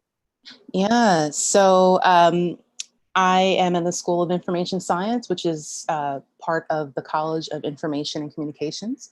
So I am the Augusta Baker Endowed Chair. I'm also an associate professor. So as you mentioned, just starting my second year. So my two main areas, and I'm very fortunate that I have the ability to combine my research areas along with my teaching areas, are social justice, equity, diversity, and inclusion. And then I also do a lot of work with fake news, misinformation, disinformation. And so, you know, just to kind of back up a little bit. So I'm in the school where the graduate students who want to pursue library and information science in different types of information professions. And I was a librarian for many years before I became a faculty member. And so really a lot of the same as they were when I was actually working as a librarian. These are the things that I would work with faculty about. These are the things that, you know, maybe if I went to a conference, these were my personal interests. And so I teach a suite of courses at the iSchool, as we're known. And in this past spring, I taught diversity in libraries. And just, you know, I'm not sure if you ladies know, librarianship is very white and very female, upwards of like 85%. And so, you know, we have over and over these conversations about we have to diversify the profession because our profession doesn't reflect the communities that we serve. And so this is really, you know, my core mission is to better prepare these folks going out into communities to better reflect and better serve these diverse communities. And so to continue with that, this semester, I'm actually teaching critical cultural information studies. And so we just dig deeper into those critical issues and really just talk about how the world impacts the field that we're in. So, you know, unfortunately, there's no shortage of examples. So, you know, this semester we will talk about Jacob Blake and we will talk about George Floyd and talk about, you know, what that means for you as someone who serves their community, right? The work that we do is not strictly transactional. You are dealing with human beings. And then the other class that I'm teaching this semester is social justice storytelling. And so the namesake of my position, Augusta Baker, was a legendary librarian, but also a master storyteller. And so this class is meant to hopefully extend her legacy. And we're really talking about personal narratives and listening to some of your previous guests who say that they're telling their stories. This is the type of storytelling that I'm talking about. And then my other area is misinformation, disinformation, fake news, as you mentioned, media literacy, et cetera. And so also last spring taught a class on fake news. Spring 2021, co-teach a class on news literacy. And again, unfortunately, we have no shortage of examples and things to kind of work through with the presidential campaign, with COVID. There's, just rampant misinformation. And, to address that last point of your question, they do intersect. They don't always intersect, but the part that I concentrate on is really racialized misinformation and disinformation. And we're seeing it now with the kid who shot the protesters in Kenosha. He was an aspiring policeman, but, if it was Trayvon Martin or if it was Michael Brown, they were some type of thug or they had drugs in their system. And so even how the media portrays that really feeds into that racialized misinformation and disinformation that really just perpetuates the stereotypes and unfortunately keeps that cycle going about how we're addressed in the media and how we're addressed in real life. That is amazing. And I know that you were speaking on, in your classes, you talk about a lot of personal narratives or unpack a lot of personal narratives. But I would love to hear, do you have a favorite? Is there one that always comes to mind that you love to share? Yeah, there's one or two. The personal story that I tell to my students the most, because I do want them to know that, I'm expecting them to take risks and to be vulnerable. And so I have to give that back to them. And so a lot of times they'll say, well, how did you get into this? Because it's not necessarily, the most common path for a librarian to go get their PhD and then go teach in a library school and kind of do that academic route. And, just having dealt with my first teaching job was at the University of Illinois. So I was in the Midwest. And I had a lot of students who had never had a professor or teacher of color in their entire, school career. And so, like I said, graduate school. So we're talking about, folks who've been in school for quite some time and have never seen anyone in the front of the classroom that didn't look like them. And so I had one older white woman who was in my class, and she was pursuing her graduate degree. And she just was not happy that I could grade her papers or that I could, that I knew more than she did. And so she would continually just interrupt me and, with these snarky comments and things of that nature.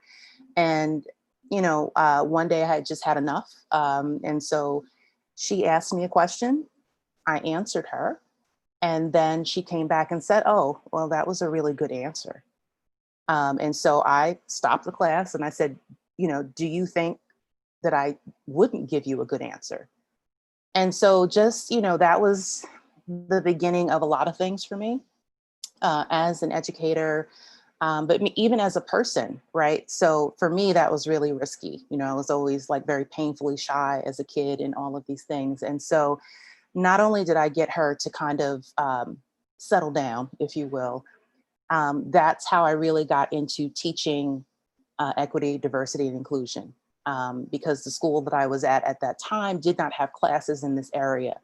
And I felt like we were really doing the students a disservice. I felt like if this woman could not deal with me, she was never going to be able to deal with the diverse populations and communities that we serve. And so, that set me on that path for teaching and research, but it also set me on a parallel path of continuing to, work on these personal narratives and also, really just continue to engage with critical self-reflection and just be, just have some cultural humility. Like we all have, room to grow and expand and just be better versions of ourselves all the time.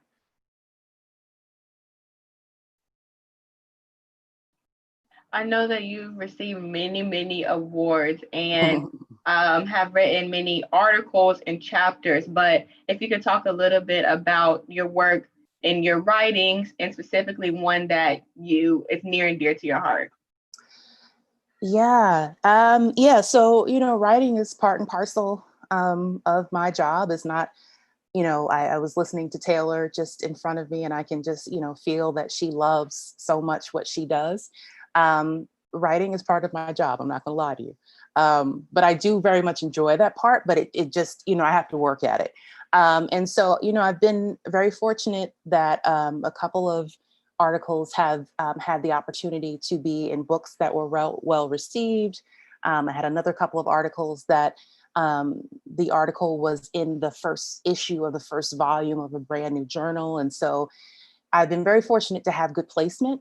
But it's also been a little challenging because my work doesn't fit into, I'll just say, like I said, my profession is very white. And the journals then have white males that run them. And so they're very into quantitative data science and things of that nature. And that's just not what I do. So, I had difficulty on one end. I've always had to kind of justify a lot of my work with these traditional venues. And then I just had to decide and then to go a little bit left, right, and go into some of these newer venues. They're starting up, I'm starting up, let's work together. And as part of that, I did have to do some education with my administration because they'll say, what is this journal? And then I have to, have that personal story and that personal pitch ready and say, this is why this journal is important. And this is why this is the best place for this piece. And I think one of my favorites, when I was still at Illinois, I did a profile. It was a research study after the Civil Rights Act, and when universities were still trying to integrate, and they were integrated on paper, but they were still not integrated in practice. So in the early 1970s, specifically 1970 through 1972, there were 40 Black and Brown graduate students that went through the school that I was currently teaching in. And I was able to go through the archives. And the archives contained essentially report cards that didn't have the letter grade, but it would have like the professor's comments and thoughts on the students. And very long story short, I'm sure you ladies won't be shocked that the comments for the Black and Brown students were horrendous. And the comments for the white students were just, glowing. And so that's really what that article was about. And I was able to interview quite a few of those students. And when I did this work, it was roughly about 40 years after they had graduated. And, interestingly enough, some of them would not talk to me because they were still upset about how they were treated 40 years earlier. So that's really my favorite to date, because I think it really speaks to, I think, what a lot of us go through in undergrad and graduate school. And Hannah, I heard you speaking to Dr. Bryan and talking about you finally felt seen, right? And I think a lot of us go through our academic careers and we feel the same way, right? And so to see these 40 students from 40 years ago and see what they accomplished, right? So I remember one gentleman in particular, he said, I was in the military. He said, I'm a Black man in America. There's nothing this school can do to me that I haven't already done or hasn't already been done. And he said he was going to get this degree. And, most of the 40 people went on to do such amazing things. So it was really, it was great to be able to do that history and really tell that story. But it was also really gratifying to see, that they were just doing their thing, right? And so that I think that's a lesson for all of us, that even if we are in places that, are not necessarily built for us, don't support us in the ways that we would like to be supported, it doesn't detract from what it is that we can do later on. So that was, I think, my favorite, and it really got me into kind of historical research as well. I have a quick question. So as far as the, I guess, pushback, you can call it, that you got at the beginning of your career and when you were in Illinois. What's the difference, I guess, between when you were there and then now being in South Carolina, being at the University of South Carolina? I know our state doesn't really have a good rep as far as being progressive and things of that sort, but has anything changed since you have been teaching the courses that you teach, and the students and maybe the ages of the students may play a part? But what are your thoughts on that? Yeah, well, I mean, the programs are comparable to a degree, right? And, there are great students in Illinois. There are wonderful students here in South Carolina, and I'm teaching the same classes. And, so far the students are really interested and engaged. I have not had that same type of pushback. But, I don't know if you all are watching Lovecraft Country and on HBO, and they're talking about the sundown towns. So I was living in central Illinois, and Illinois is one of the states with the highest number of sundown towns. So that was always like a palpable burden for me. And so when I got here, because I'm originally from New Jersey, so I'm originally from a very, diverse place. And then I went to a very not diverse place. And then I get to Columbia and I'm like, oh my God, they're Black and brown people that I can actually see. So to say that I think I'm much more comfortable as a person, as an educator, and, and then I think another thing that's part of this process is that I have tenure now. So I have a little bit more, how do I say? I have a little bit more autonomy, and I can push back the pushback that I receive in a way that I could not do, before. And I think the other thing is, I'm very grateful and very fortunate to be in this endowed chair position that is actually named after a Black woman. And so that's really rare in academia, but it's, like a unicorn position in my discipline. And so I was recruited and brought down here with the expectation that I would teach these classes and that I would continue the work that I had already been doing, and just expand that work. And so, to that end, it's really been amazing to work in the name of Augusta Baker, and just have the resources and autonomy. So it's been a really good year, despite COVID and this whole working from home thing. But just, and working with people who want to see this type of programming and education, and to be on a campus where there are associate deans of diversity, equity, inclusion. It's been a great change. And so those are kind of like the main differences to your point. But yeah, it's been a good run, and I think we're just getting started. Absolutely. And I know you touched on it earlier about representation and how it's lacking in the fields, a lot of the fields that you are in. But can you just talk a little bit about why representation is important and how we can foresee diversifying these diverse fields?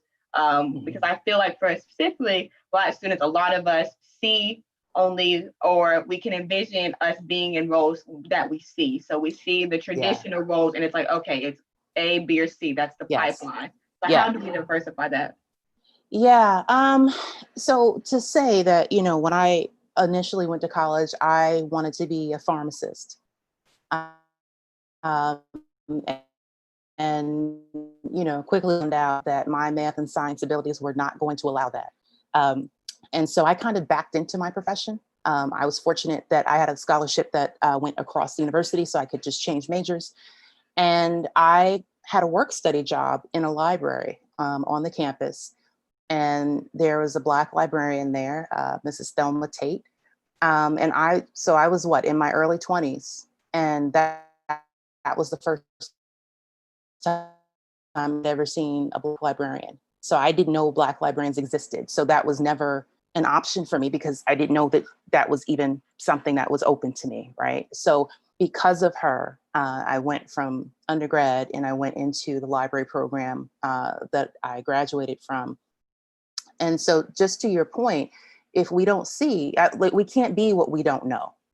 And this idea of, really diversifying all fields. And so not only is it important for us to know what we can be, we want our students and our children and our friends and family and whoever, we all deserve to see ourselves wherever we go, right? So whether it's, in the hospital, to be in the health professions, whether it's in the library, whether it's on campus with the professors, we deserve to see ourselves because we all bring so much to the table. So, I think representation matters for lots of reasons.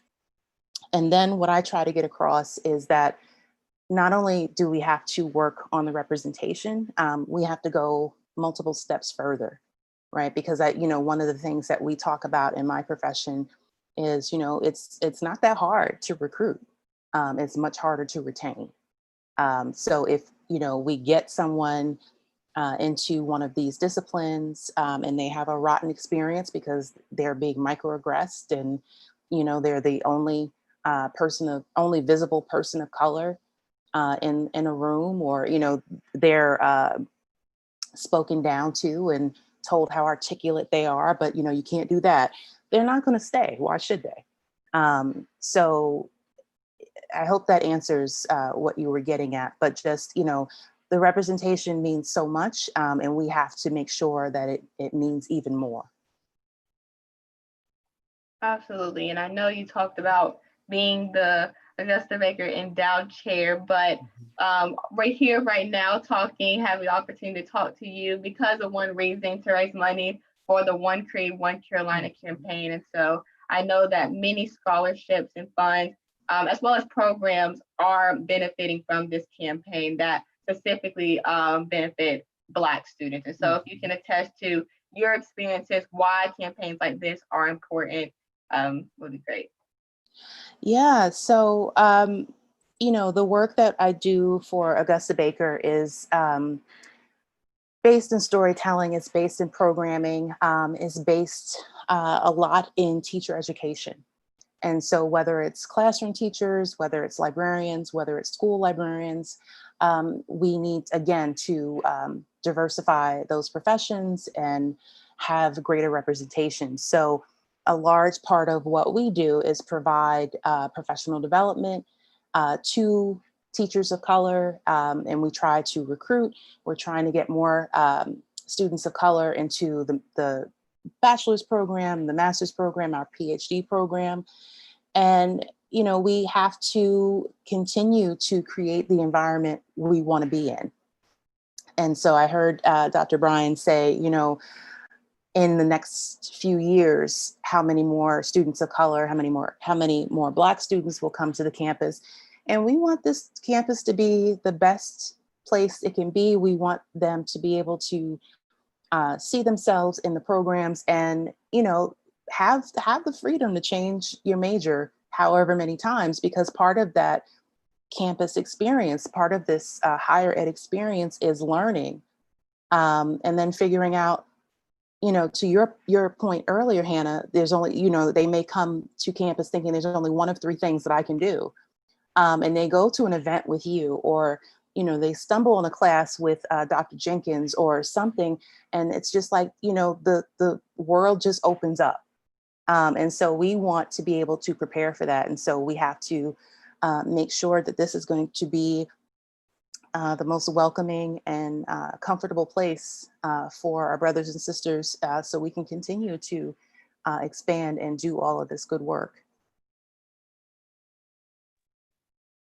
Yes, and I know you've probably gotten this question many times about the current situations and the environment that we're in right now, and how your knowledge about social justice throughout the years, and you've been speaking about it and advocating for it before it became a trend again, if that makes sense. Yes. Oh, yes. And so how has that been for you, seeing these issues in the spotlight right now? I know, and I saw Toneia earlier this week, you tweeted about like performative allyship rather than like true, genuine allyship, and making sure the actions match what you're saying. So if you could speak to that a little bit.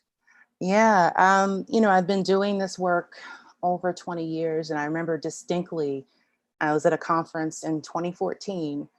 And I always say that, equity, diversity, and inclusion is trendy like every 5, 6, 7 years, and the kind of like the pendulum swings back and forth. And in 2014, it was, oh, we have to talk about diversity. And this woman said to me, well, how do we, ride this wave and be trendy, or, and address the trend? And I'm like, no, ma'am. I've been doing this work for over a decade at that point. So when you all decide that this is no longer trendy, I will still be doing this work. And, with current events, I really, really, really want this to be the time that's different. The pessimist in me, I don't know if we're there. But I do see that there are some changes and that there's some awareness that we didn't have before. But I don't think this is the end of it. And so, when George Floyd was killed, I mean, I was as depressed as the next person and, couldn't leave the house. I was scared to leave the house, just because you mourn, right? And you feel that grief and that weight. And people started messaging me on social media. Well, I need something to read. I don't understand. And I need something to read for my children. And I'm like, listen, I don't have the mental capacity to be your personal concierge right now. So I kind of backed off of this kind of personal recommendation thing. And I wound up creating this site that has maybe about 175 resources just on anti-racism. And I just started pushing out the link, right? So that was what I could do for that. But the work that I'm doing now in the immediate aftermath of this is talking about why a reading list isn't enough, right? Because we're seeing a lot of people, they're reading How to Be an Anti-Racist by Dr. Kendi. They're reading White Fragility by Dr. D'Angelo. And that's all they're doing. And it's like, that's not even close, right? So what are you going to do to move this forward? And so that's where my discussions and my presentations have been all summer. And, to this trendiness, like I'm really busy now, it'll drop off. But I hope that when it drops off, we'll have more people that are in it for the long haul and, are going to ride past that trendiness and will want to take my classes, take classes in critical race theory, and really try to have some action, past, an occasional book club read. So that's kind of where I'm at the moment. It's definitely strange times. I know you touched on a little bit on, that it goes up and then it goes down and then it goes up and goes down. But during these times, and I too have seen, especially on social media, everyone putting out the resources. So the resources are available to read, become more knowledgeable. But what would you say is that next step? So I know for many, especially on a student level, I just say, especially to my white peers and my white friends, it's all about not just trying to engage in racial conversations with me, because of course you're going to try to say what I want, Yes, know what I'm about. So you're going to disagree with me, but about how you can have those conversations with your other white friends and your other circles that might not look like me and might offer more perspectives to the table, and for you to stand your ground. And because to me, that's real allyship. Like, yes, you're going to be my friend and say, if I like oranges, you like oranges, but if you go to another group that likes apples, why do you like oranges? Why do you think, And so what do you have any advice on more things that we can do? I know that especially for students, we do not have all the funds in the world, and especially during right now, some of us choose to march, and some people, I feel like they feel pressure to where if I'm not out on the State House or not marching, then I'm not doing my job, or I'm not advocating like I should. And so can you talk a little bit about that? Sure. And I think, the last time I was really and I had said that then, and I say it now, there is no one right way to be an ally or an advocate. Everyone can't march, but maybe you can donate money, or maybe you can write to your elected leaders, or maybe you can organize a food drive. Like, there's so many different things that we can do. I encourage people to find what's comfortable for you and what makes sense for you. Now, in terms of your question about your friends, I think part of this is, to our white friends, am I your only Black friend? Because if I am, then that's a problem, right? And that's where you need to start. Like, what do your circles look like? What personal, professional, academic, otherwise, you have to be conscious about expanding your horizons, because that's the only way you're going to get to know different people and different experiences and begin to value other cultures and things like that. And I still have to have conversations with my white faculty colleagues. So I know what you all are going through with your colleagues and peers. And, I tell them, if you see something, say something, right? And I'm not saying you have to get into like a fisticuffs and have to have like these raging arguments. But if you see that someone is being abusive to me in a meeting, or you see that someone's microaggressing me, all you have to do is say, okay, enough. Right? You don't have to get into a race debate, but all you have to do is interrupt, right? So there are different ways to do that. Now, there are times when I need you to do more than interrupt, but we can work towards that. And I'm writing a piece now for a trade publication, and I'm talking about just this topic, and I'm encouraging people to stand in the gap. And so this idea of you as an ally, and hopefully you'll become an accomplice, and get to that next level. I need you as a non-Black, Indigenous, or person of color to use your privilege to stand between me and this type of abuse.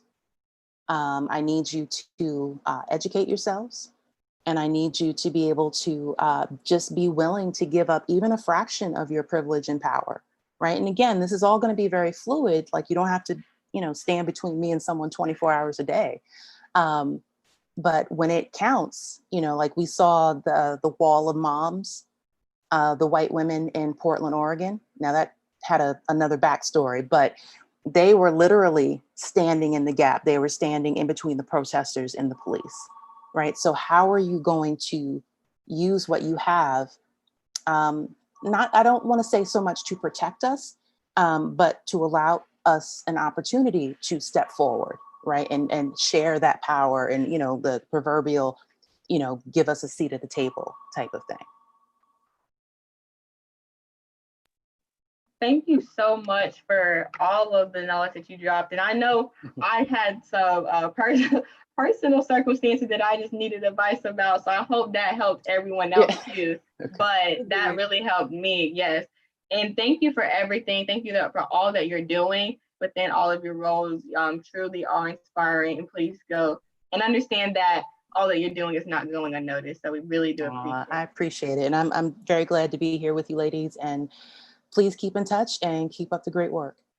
Yes, thank you so much. And if I don't know if you have donated already, but if you haven't, if you could please donate whatever that is, whether that is your network and just marketing the Podcast-a-Thon, or even as many little or as much funds as you would like. I always challenge students like myself, like $1 goes a long way. And so whatever you can, everything is greatly appreciated. Absolutely. All right. Thank you so much. Thank you. Have a great day. You too. Bye-bye.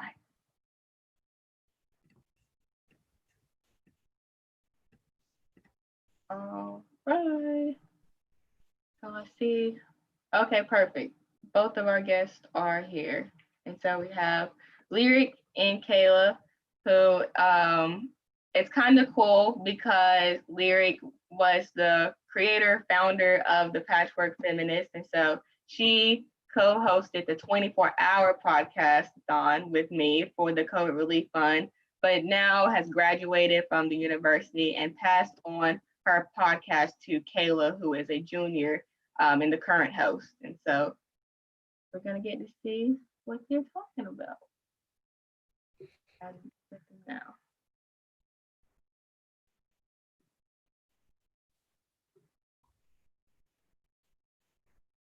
Hello. I can't hear you. I'm muted. Sorry. Hello. How are you? And then here's Kayla. Hi, Kayla. Oh, I think you're on mute. Hey, Hannah.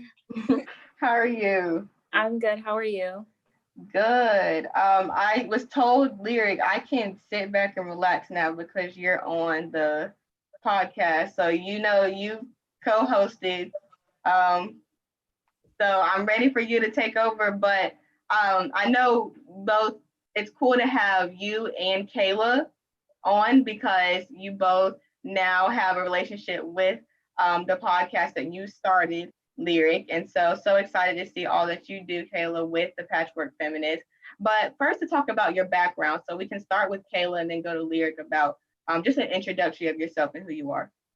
Okay, so I'm Kayla. I'm a sophomore here at USC, a poli-sci major with an AFM minor. I'm right from Charleston, South Carolina, so like literally down the street.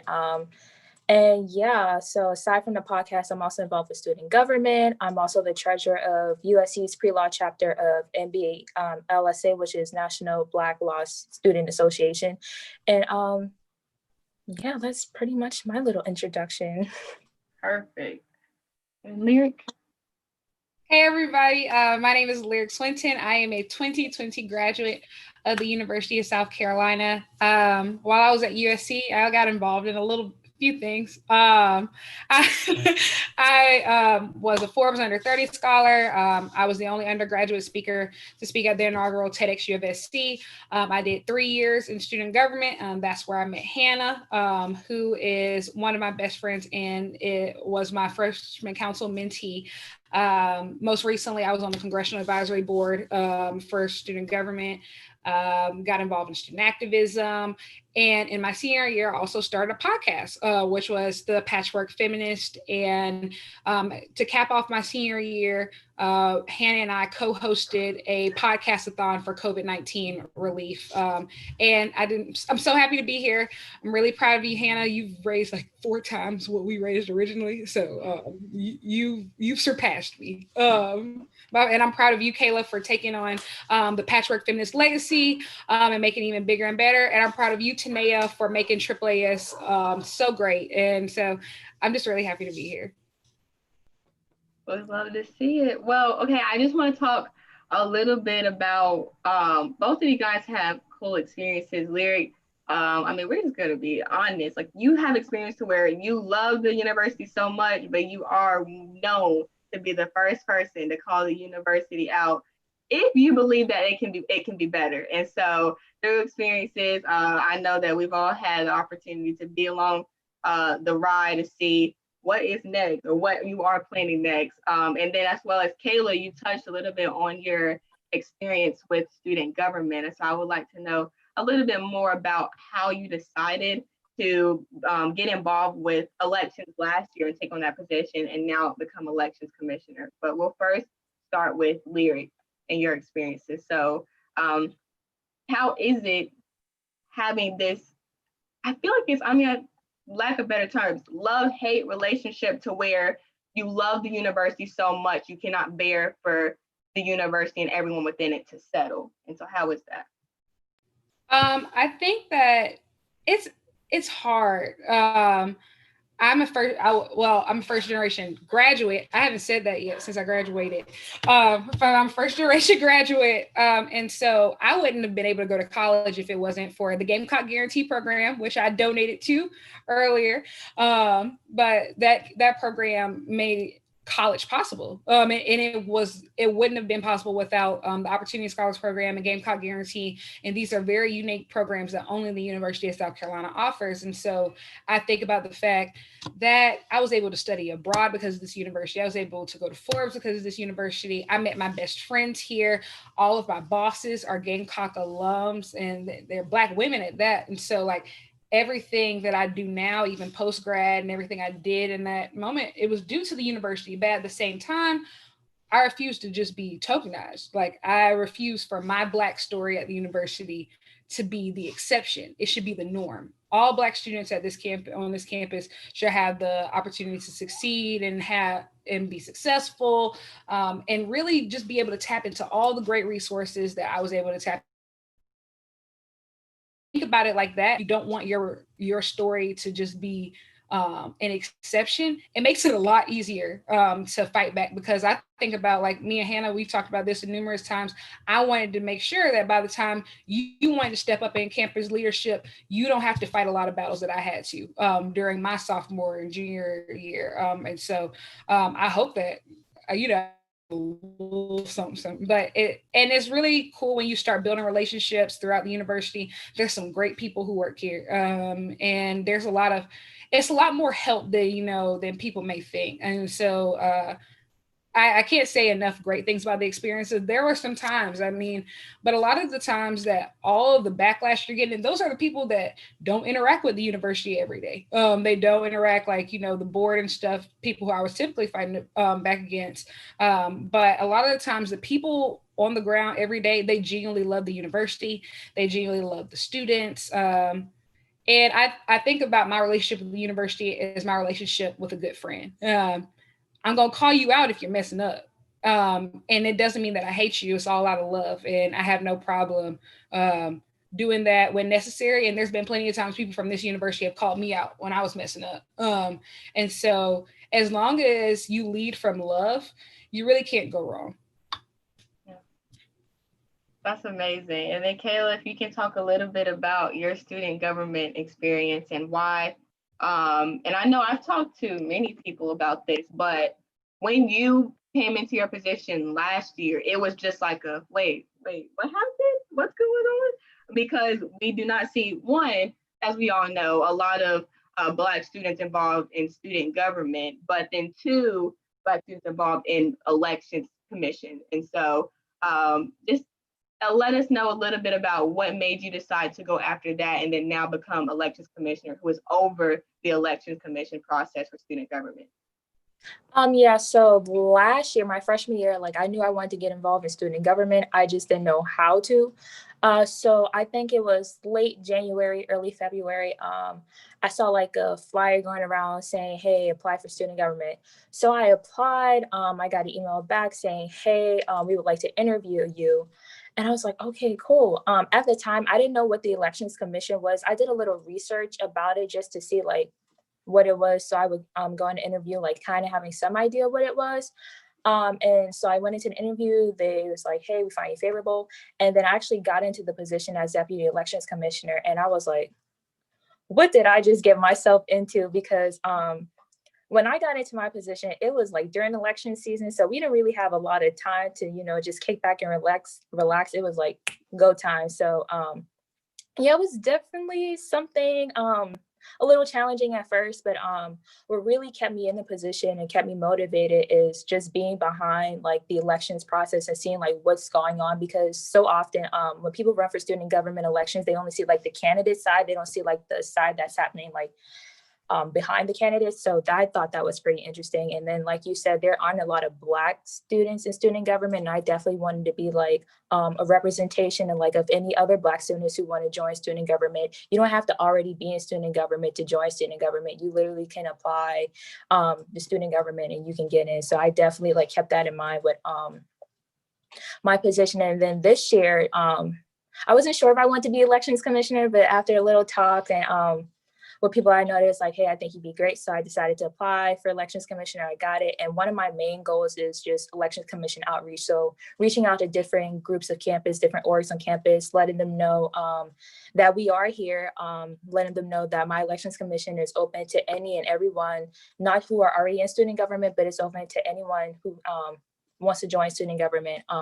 Also, I want to let people know that you can run for a student government election. You don't have to be, like I said, in student government to run for a student government election. Letting anyone know that, hey, as long as you have an idea and a passion for these university, you can run for student government. So, and along with that, just that representation, because like you said, there aren't a lot of people that look like us in student government. And I hope with my elections commission that they can see a diverse group of people running the election season.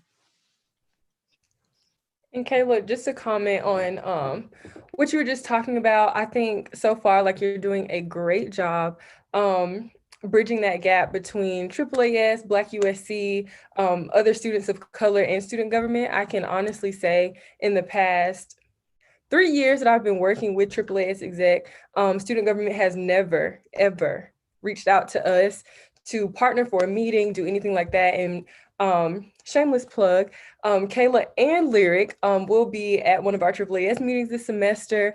So we have some stuff in the works for you guys. Hint, hint, you might want to RSVP to the October 6th meeting to learn some stuff about elections. But I just want to commend you for the work that you're already doing. Like, it's August and we've already set up a meeting that we're going to kick off and hopefully encourage some other students to maybe get involved with student government or do some stuff that they have never heard of before because they've just never seen it. So I just want to thank you for that. That's amazing. And the whole point of it's going in full circle where we lack representation. We weren't connected into these organizations like AAAS, like Bond, like Savvy. We incorporate diversity and representation of minority groups, and now the connections are being made. Like, it's just following guidelines. Like 1 + 1 = 2. We just have to make sure that we all do our parts in order to follow it up. But now, talking a little bit about the podcast. So, Lyric, just hearing your thoughts on why you started your podcast, how you felt throughout it, and then your decision to give it or pass it down to Kayla to continue. Yeah, so the podcast actually was started from a lens of failure. So I was coming off my junior year. I had lost my bid for student body president.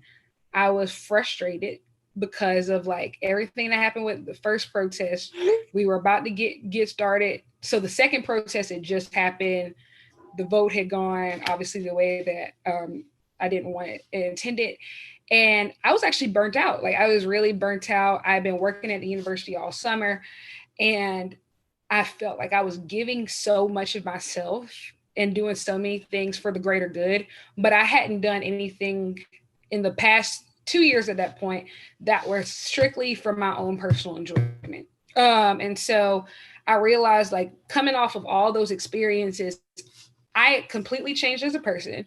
And I had learned so much. I'd had so many experiences. I met so many people, and I just had so much to get out. And like, originally it was going to start as a blog, but I like writing like that. And I'm trying to get back to learning like writing like that. I've written a few think pieces, but I just much rather talk. I was voted most talkative. That was my senior superlative in high school. And so I remember I was interning in the student life department over the summer. And I had to like interface with Garnet Media Group, shout out to y'all, for something. And then I was on their website looking for a contact, and they said they had a podcast program. And I was like, so like, y'all give me all the equipment and stuff, and you just let me go in there and talk. And then, so I remember I hit Sydney up, and she was like, yeah, just give me your idea. And then I gave her the idea. She said, well, nobody's ever had an idea like that before. And it kind of came to me, and I chose the name the Patchwork Feminists is because women's issues were something that was really on my mind. I had noticed a lack of representation across the board around women everywhere I went because I was a sport and entertainment management major. So there definitely wasn't any women around me in sports. It wasn't a lot of women in leadership anywhere. So, and then I figured patchwork because there's so many identities that feed into my identity as a woman, being Black, being a first generation college student, just coming from a non-traditional background compared to some of my peers. And I just had so many different layers to myself. And I realized every woman does. We all do. And so the podcast kind of came about. I went into the studio the day before school started. Brennan Lewis, shout out to him. He was the podcast coordinator. And that was really how it went. It was the first thing I think I did for a really long time that I did strictly for my enjoyment because I was so burnt out. Everything I was doing was for other people. And like, I'm glad that the podcast started to help people. And I was like, okay, maybe I have a platform with this to really touch lives. But really, I just wanted to vent. I just had a whole bunch of things on my mind, and I just really wanted to talk about them. And we were talking about race and mental health, and we were talking about just everything under the sun, like topics that I talk to my friends about every day, and being able to have Black voices, white voices, like gay voices, straight voices, all these different people at the table that I realized that I get to talk to every day. But a lot of times your friend group is limited to people who are just like you. And like, I had such a unique, especially junior year, especially to really widen the diversity of my friend group and the people that I knew.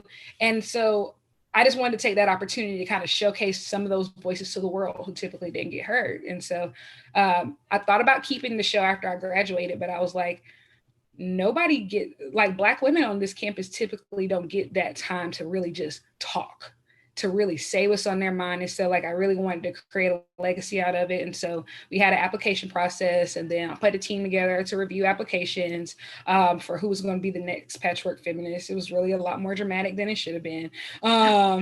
And then Kayla's application absolutely blew me away. She just had such a really keen eye, one, about the issues that I cared about, but two, about the issues that I knew other students would care about. And then she not afraid to say what she thinks, which is, I think, one of the number one things I was looking for, because you can't take control of that podcast and be timid. Like, if you're going to say it all, and being willing to buck the system for the sake of creating positive change. So that's the Patchwork Feminist in a nutshell from how I created it. Love it. And then now, Kayla, if you can share a little bit about why you decided to apply and take this on, and what do you see the Patchwork Feminist looking like as you are in control of the podcast and hosting it? So I actually had interacted with the podcast, like when Lyric had it. So like I follow her on Instagram. So anytime she would do polls about the podcast, I would always respond and whatnot. And I've like listened to a couple of episodes, and I was like, okay, I like this. I like to talk. I got a lot to say, right? And then I saw she was doing an application. I was like, oh, okay. So like I applied, and crazy thing is, when I applied, my computer was not cooperating me. I can't upload the doc that I needed for the application. Everything that went wrong, but I was like, I'm gonna get this application turned in. And then I turned it in. I was like, there's probably like 100 other people applying for this. There's no way she's gonna see my application. And then like a few days later, she texted me. She's like, hey, are you available to meet on Zoom tonight? I was like, she would tell me I didn't get it. You can just send a text and whatnot. But she told me, it's like, hey, I think you'd be a great host for the Patchwork Feminist. And I was like, me? But I'm like forever grateful that Lyric has given me this opportunity, because it's so full circle to me, because podcasting is something like I've always wanted to do. I just didn't know how to go about it. And just having this opportunity to have a podcast and have a platform like the Patchwork Feminist is something that's like beyond me, like beyond my wildest dreams. And now that I have it, I just want to continue talking about those important topics that I care about, and like other students care about too. And also having like a safe space for not only just Black students, but any students in general can come to the podcast and they feel like they can get something out of it.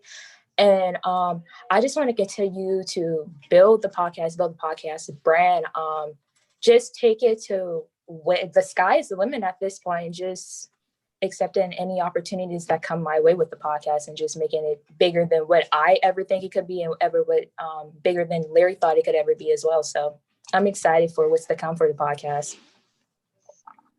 That's so cool. And I feel like you have it during such a crucial time, like episodes I'm about to tune in every week, because I know it's going to be such interesting topics and amazing guests. But I have to ask, I know Lyric, she had it for a year since she started it her senior year, and she passed it on to you.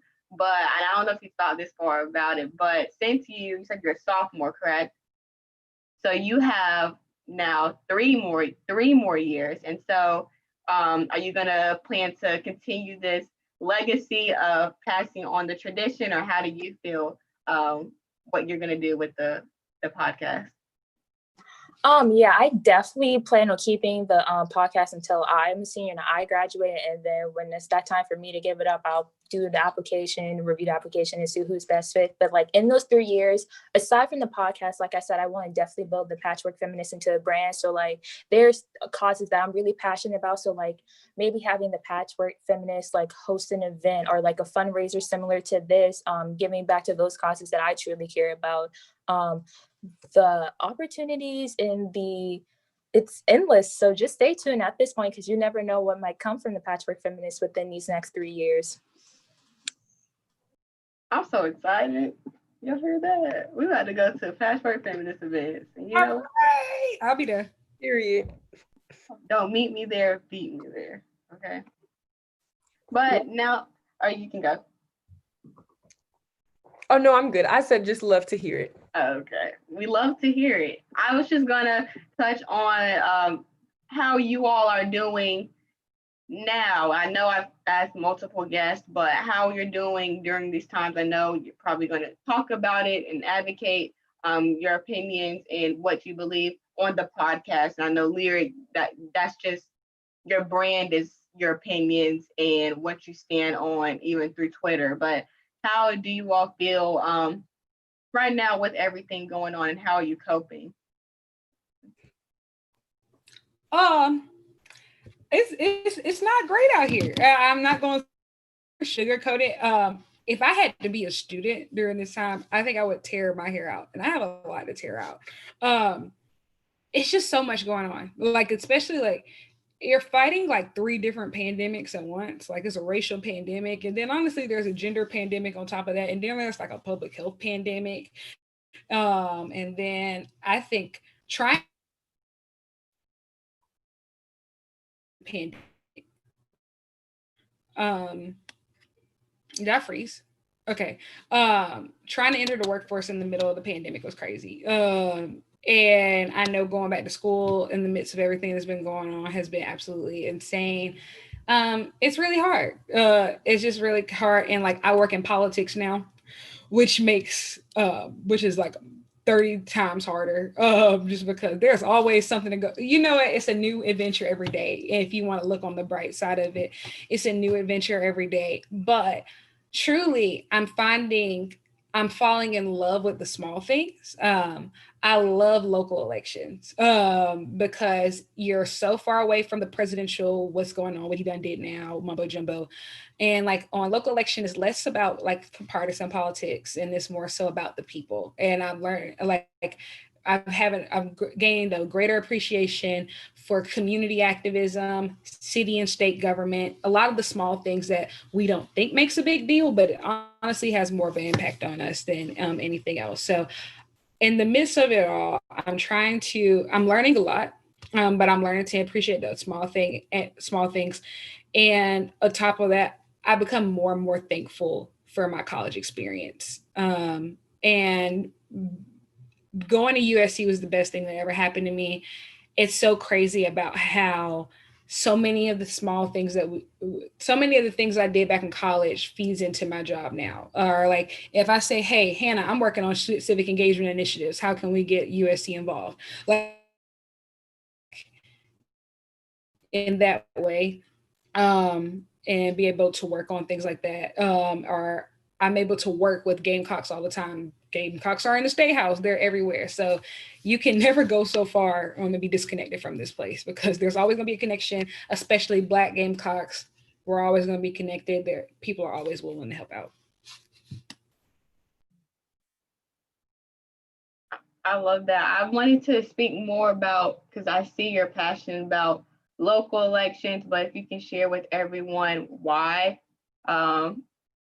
it's important to not only, because I feel like everyone, and for the longest, I was ignorant to the fact, and I always would say this phrase, which I know now it's like, no one should ever say that phrase, but I hate politics, and politics are just not for me, when everyone needs to be knowledgeable about what's going on, whether you are the candidate, whether you're involved in campaigning, or you're just a citizen doing your due diligence and being civically engaged. And so can you talk a little bit about the importance of that?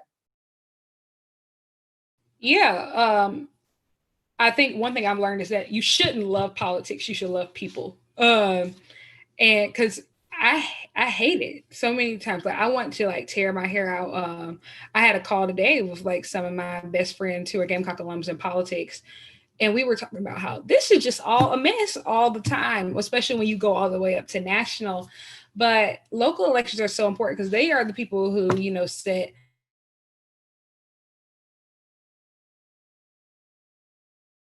the ordinance and things in nature is really important. Local governments are the ones who are setting the trying to keep people safe. And so they're really the ones who are trying to do all those things. You have like the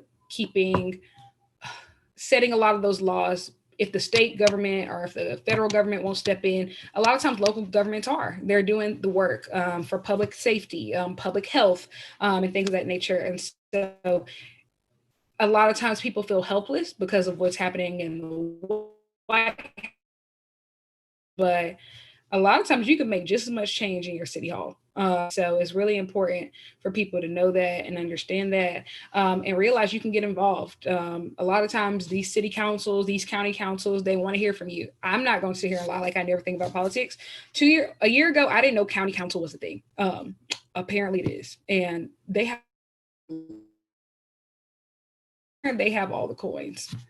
So it's really important to vote and be involved in your local elections because that's where real change gets made. And those are the people you can actually call, no matter who gets elected. You can't call Joe Biden on the phone. He's not going to answer. He's not going to answer. But you can call your councilman. Then you can call these people and you can have those real conversations and those important conversations. And you don't get that type of FaceTime as people get further up the scale. And so people won't be able to hear your stories and understand your pain and struggle on that higher level sometimes just because they just don't have the time and they have too many constituents. So those opportunities are really important to really interact. Definitely. And then the last question, I know we have 3 minutes left for both of you guys, but we're all here for the One Create One Carolina campaign. And I know, Derek, you talked about Gamecock Guarantee and Kayla, and I know we are all here just combined. We've all, whether we know it or not, have benefited from the programs that have been in place, whether it is the OMSA, the Office of Multicultural Student Affairs, and AAA, yes, and all the fun events we like to go, all the way to how individuals even had the opportunity to come to university. So if both of y'all have 1 minute each, if y'all can tell why it is important that we uplift these programs. I'll start. It should be like a given, like why it should be important, but like you said, we benefit from these programs in different ways, whether we know it or not, whether, like you said, it's AAAS or the Office of Student Multicultural Affairs. It's so important to keep these diverse programs afloat so that way we can attract a more diverse group of students, but also give back to the students and the alumni that have poured so much into our university as well, too.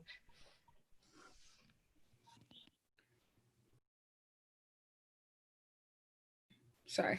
I think that is so important to give to causes such as these because honestly, it just didn't exist. It's sad that like this is so new and it's so great, but it really did not exist. And I would not be where I am if it wasn't for OMSA, if it wasn't for, leaders in the College of Hospitality, Retail, and Sport Management. If it wasn't for Gamecock Guarantee, shout out to Althea Accounts for being just everybody's mom. It's so important. And even listening to Dr. Treadwell speak earlier today, Black students could barely get a foot in the university, let alone get $1. And so it's so important. And I think that all 4 of us on here are proof that when you invest in Black students and programs and organizations and not just money, but time, mentorship. When you invest in Black students, they always deliver. We always come through. And so I think that is so important that by our giving into programs like these, showing the universities that people are behind this. And so not only this shouldn't just be philanthropy, this needs to be reflected in your budget as well, that Black students need to be supported top to bottom in your budget, in your philanthropy. It should be a priority for development, and it should be a priority for the Board of Trustees and state government as well. And so I think when you do things like this, it sends a message that Black students are here and that there are programs that are already in place that Black students can thrive, and that we are not statistics, and that we're not meant to fall behind. If you show us what you're about, we'll show you what we're about, and what we are about is success. I don't think there's anything else to say. So you guys need any more reasons? Like, this is why. Thank y'all so much for coming on, talking, chatting with us, and just letting everyone know a little bit about your stories, why this means so much, and all that you're doing in order to make the university a better place. So thank you, guys. Thank you. Thank you so much for having me. Of course. So proud of y'all. Thank you. Can't wait to see you at our meeting. All right. Yes, I'll be there. You guys, this doesn't stop here. Y'all right? Period. Don't meet me there, beat me there. Open your purses, people. Bye. Period. Bye, guys. All right. We have one more guest. And let's see. I'll wait till he comes on. He's not in the waiting room yet, but how do you feel? We have 30 more minutes of the podcast-a-thon. You have one more guest to co-host with me to have discussion, and then this will be over. It'll be over. It's been so exciting. Like, honestly, after you and Lyric did the 24-hour podcast and I came on there for just a little bit to be a guest, like, I'm so glad that you thought of me to come on for a little bit longer. And I'm so glad and proud of you for the work that you've been doing. Because honestly, my freshman year, I wouldn't have even thought to do something like this or to even think of something like this. So I'm just really excited that we've expanded and found creative ways to get the same job done. So as opposed to maybe having a car wash or doing something traditional, like, I feel like expanding the methods expands people's creativity and them their willingness to give as well. Yes. I know we have officially raised $10,000 today, just in today, but the podcast has raised,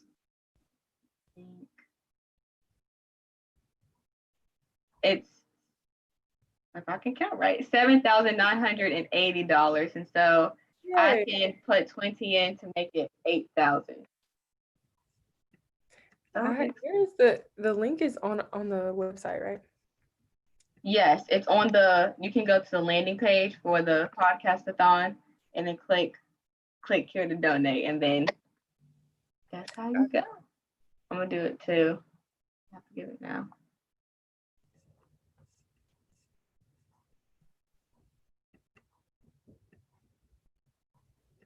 Sorry. I know people are on, we need to talk. Thank you guys, everyone. I hear there's certain people that have been watching this whole 12 hours. And so it's great to feel or hear that I was not in it alone. I hope you guys got a lot, just like I've gotten out of this whole day, although we raised a lot of money and we did well where we matched our money to where our voice and what we're saying. It was just great to become more knowledgeable too. So it kind of incorporated all the things that I've been told by guests and just before this podcast are great things to do. So become more knowledgeable about everything that's going on, the history, make sure to speak out and advocate, but then also invest. And so we checked those 3 boxes off, and I'm truly happy and grateful. Really happy. I bet our last guest might be having problems with the link, because some of our guests have been having problems with the link. I don't know if it's Zoom, because I hear Zoom sometimes goes in and out. But we'll wait.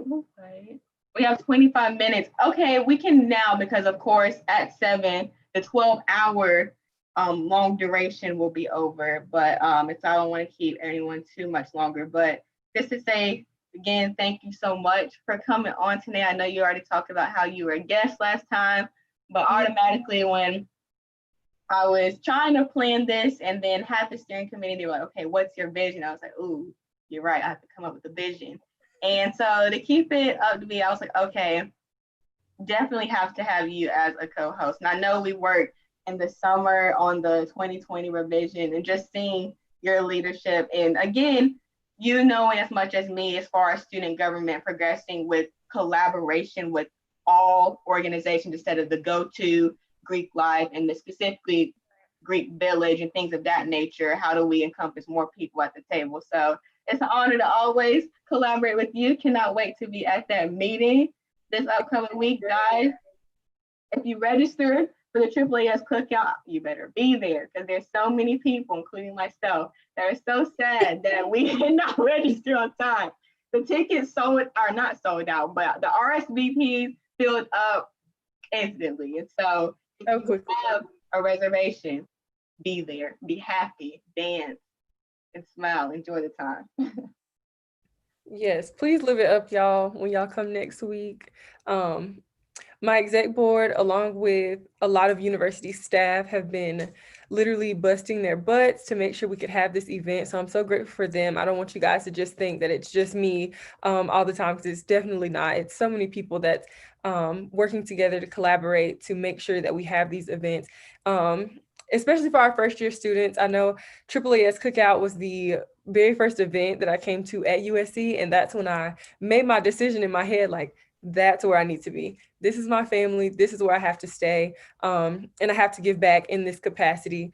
So especially for my freshmen out there, if you got an RSP spot, please, please, please come. Please, please, please enjoy yourself and soak it all in. I know things are different right now, but we have to work with what we got. So definitely. I think this is the time of the hour where we're just giving shout outs. So I know you said your team that helps put on all and any events that you guys do. Wait, let's take a moment, because I try to, like, in between guests, look at social media to, like, repost stuff. And what's breaking my feed right now is AAAS's executive board. Like, I just don't, you keep the trajectory, the standard has been set.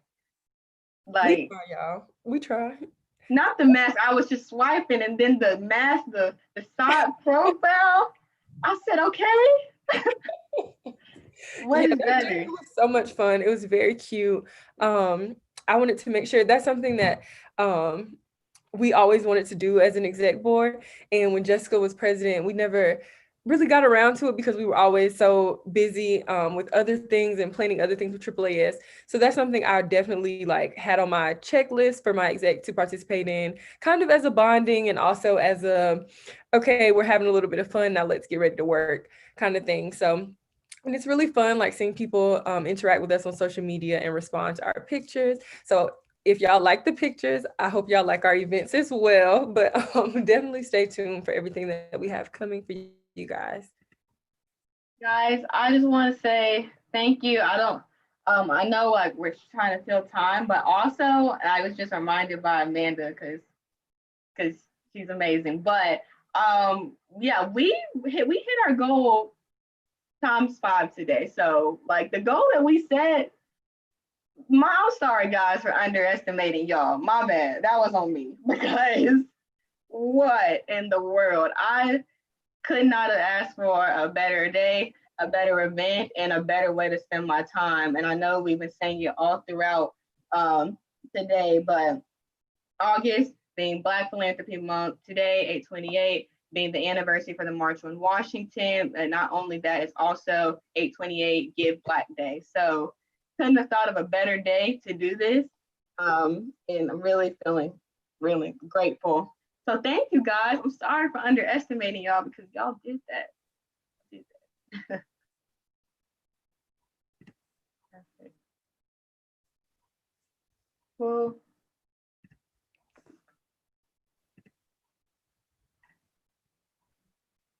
sorry, I'm looking at the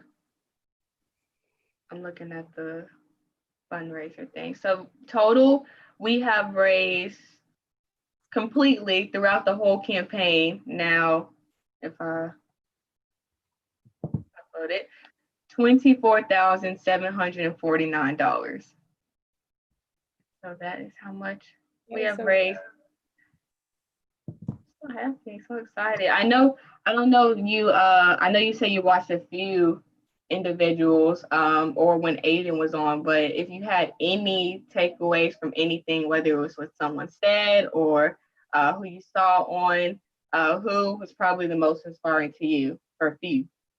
I would honestly say Dr. Treadwell, mainly one because I'm a fan. Like his name is on my shirt. Like I'm trying to get here.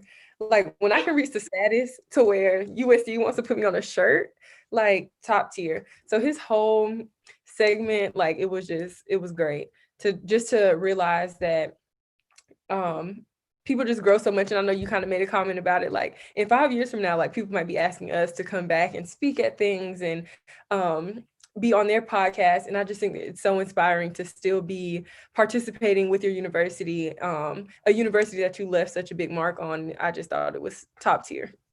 Yes, I definitely agree. Dr. Treadwell was one, and there's three. I just cannot believe we, on the podcast, we got to hear from three of the multiple individuals that are on the shirt. So, especially I saw a shirt as a sophomore, I was like, wow, like, oh my goodness, these people, it seems, and they still are because they're just that great. It kind of feels as like if they're untouchable. Right. Like, y'all know who that is.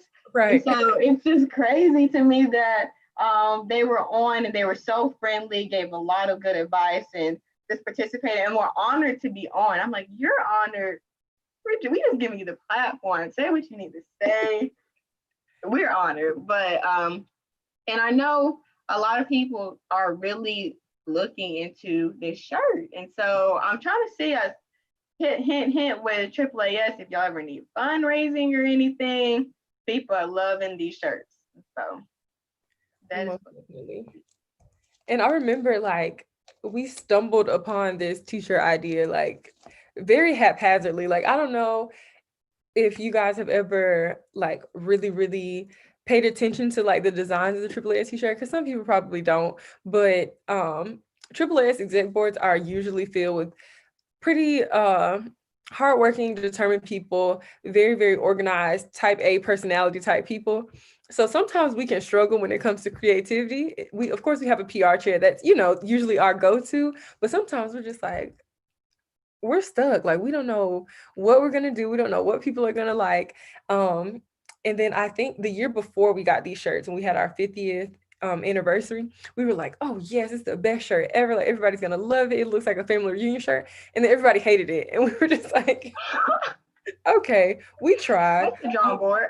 We thought it was cute. And then the next year we came out with these and it was just like, this is the best thing ever. So I think it's just so funny and it's so ironic because this doesn't have any like graphics or like super cool visuals or anything like that. Like it's very plain, very cut and dry, and everybody thought it was the best thing ever.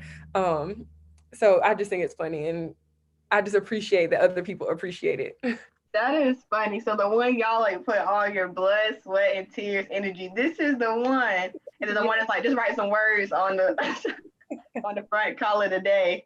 I need more. I feel like that's oftentimes how it is with even just planning an event or things of that nature. Some things where I'm like, this is it. And then it's like comes and I'm like, okay. Clearly people didn't feel what I was feeling because I really thought this was it. Like this was the event. And then the ones I'm like, just throw it together real quick, hacked. And I'm like, wait, what? Right. But nevertheless, I guess it's the work ethic that matters. Mm-hmm. So that whenever it is, whether it's the one that you thought or the one that you didn't think, the work ethic is there to where you appreciate it either way. But yes, I think now from the podcast, I learned so much, but I've learned one, I need to go to the museum, the art museum in Columbia, because they have the, yes, need to do that. I need to make sure that, and I feel like I am, but just continue to make sure that my network and my circle is diverse. So not just everyone who's in the same things or looks like me, but also reaching out to those that don't look like me, and those that are in my circle that do not look like me, making sure that they do their due diligence and know, right, okay, I need you to talk to people that are not me and talk to people that look more like you. Mm-hmm. And so those are 3 things. What else? Mental health is important. Delegation. I don't know. My staff would probably say that I delegate. It's just that everyone is working like crazy. Right. I do, and I know if they're watching, they'll be like, Hannah, no, you do delegate a lot. I love you guys. Shout out to y'all. I know I shout out the University Development Team and the One Carolina Steering Committee, but also my staff, especially the week before the Podcast-a-Thon. I know even Toneia, you got the emails and the graphics, and then I gave the personalized graphics to all the co-hosts, but then offered to the guests that they send in a headshot, then my team will make graphics. And so shout out to them. I would literally put them on the spot, and people would send in headshots left and right, and I just forward them and be like, you already know what to do. You already know what to do. Thank you so much. And so without them, this also wouldn't have been possible, or I probably would be on here, but like pulling my hair out. So it takes a team. Most definitely. Yes. And I know even the, I don't know who has been watching throughout the day, but I just hear the comments have been crazy supportive. So whoever is commenting and engaging, that means everything to me. And I know even the podcast last time we had the benefit, I know COVID's like a downfall, but COVID was like our advantage at the moment because no one had anything to do. Like it's you sit at home and it's COVID, so you're online. Whereas today it's a Friday, we don't have class. I don't know if you have classes in the morning on Fridays or not. Okay, well you have classes, but I don't have classes, but this university is still up and running. So a lot of our guests, they had to go or come from class teaching a course, or their role as an administrator. I know Provost Tate on his birthday had an important meeting all the way up until the Podcast-a-Thon, and then continued his day working in this role. So really grateful for everyone still, no matter if they were at home doing nothing or they're still in their roles. It shows that everyone is prioritizing this campaign, which is so important in order to uplift all the Black students. But we have 12 more minutes. I don't know, guys. I've talked a lot. Y'all tired yet? Are we talking? They're probably not tired, Probably not. Speaking of COVID, though, how are you feeling about the rise in cases that we have on campus? Are you like terrified or? So background, I have technically 2 in-person classes, 1 hybrid, and then 2 virtual. And so I go to campus a lot. And then mind you, of course, I also have my office in the LSC, so I'm going there. And these cases are scaring me. And I'm not saying this to put the pressure on the university. I mean, they do what they do, but also on us like students. So I know I live in the Village. Anyone knows the Village, like it's a common college USC apartment complex, right? And just coming home even yesterday, went to go get Sonic and then come back, but it was late. And it was just, I couldn't even get to my apartment, just crowds of students not wearing masks and, doing what they're doing, falling, about to get ran over. And I'm like, I just want to get home. Right. You are in the way and you don't have a mask. And then I wake up and see these long lines of COVID tests, so people trying to get COVID tested. And although I understand the sentiments that students have on the university. I also think it's you have to I look at yourself and your friend groups and what you're seeing on your feeds. And so I 100% understand the attention and why students are like, hey, at UofSC, what's going on? But I also just feel, and I wish that more students would look at themselves and see, like Dr. Treadwell say, how can I take responsibility and put action towards what I think is better, instead of always saying what is wrong, what's this or that. I mean, everyone can do that, right? And so even in our polls, if we know people who are doing whatever they're doing as if COVID is not a thing, checking them too as well, if that makes sense. So everything comes together. But yes, your question was, am I scared? I'm scared. Guys, please, this is for real. This is real. No, seriously. But how do you feel? Just like, I would say about the same. I'm seeing a lot of people just not listening, just not following the guidelines that we're supposed to be following. I stay in the retreat, so not far from the village, just down the street. And I went to check the mail the other day, and our pool is like right across from where our mailboxes are, and it's like 50 people at the pool. And I'm like, I mean, I get it's summer, it's hot, but like, you don't have anything else that you could be doing in your house. Like, you have to come out here and gather with people that you don't know. And unfortunately, I'm afraid, but I'm also fortunate to have somewhere to stay. So even if something were to happen with like school going completely online, I have an apartment. So like, I'm okay, but I do feel bad for students who may not have a safe environment or food security and stuff of that nature. I do know COVID was a hard time for it. Well, is a hard time for a lot of adults and students, of course. So I guess a little bit in between, afraid, also grateful, also nervous for people who aren't as fortunate, I guess. And just hoping that we can get it together. Right. And you bring up a good point.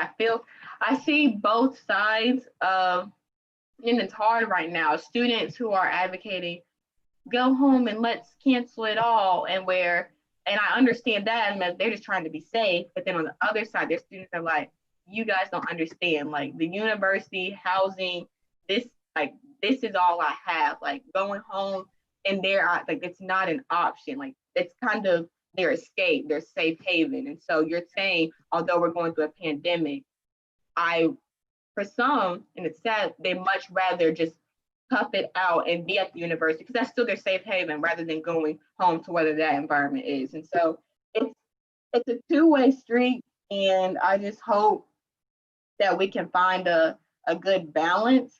I don't know if balance is even a real thing to believe in right now, especially with COVID, but just take responsibility on each of ourselves to do what we can and make sure that whatever we're saying, whatever we're speaking, that we match the actions with our words and keep people accountable. So if it's the university, then it's the university, but also if it's your peers and other students, then it's them too. So, right.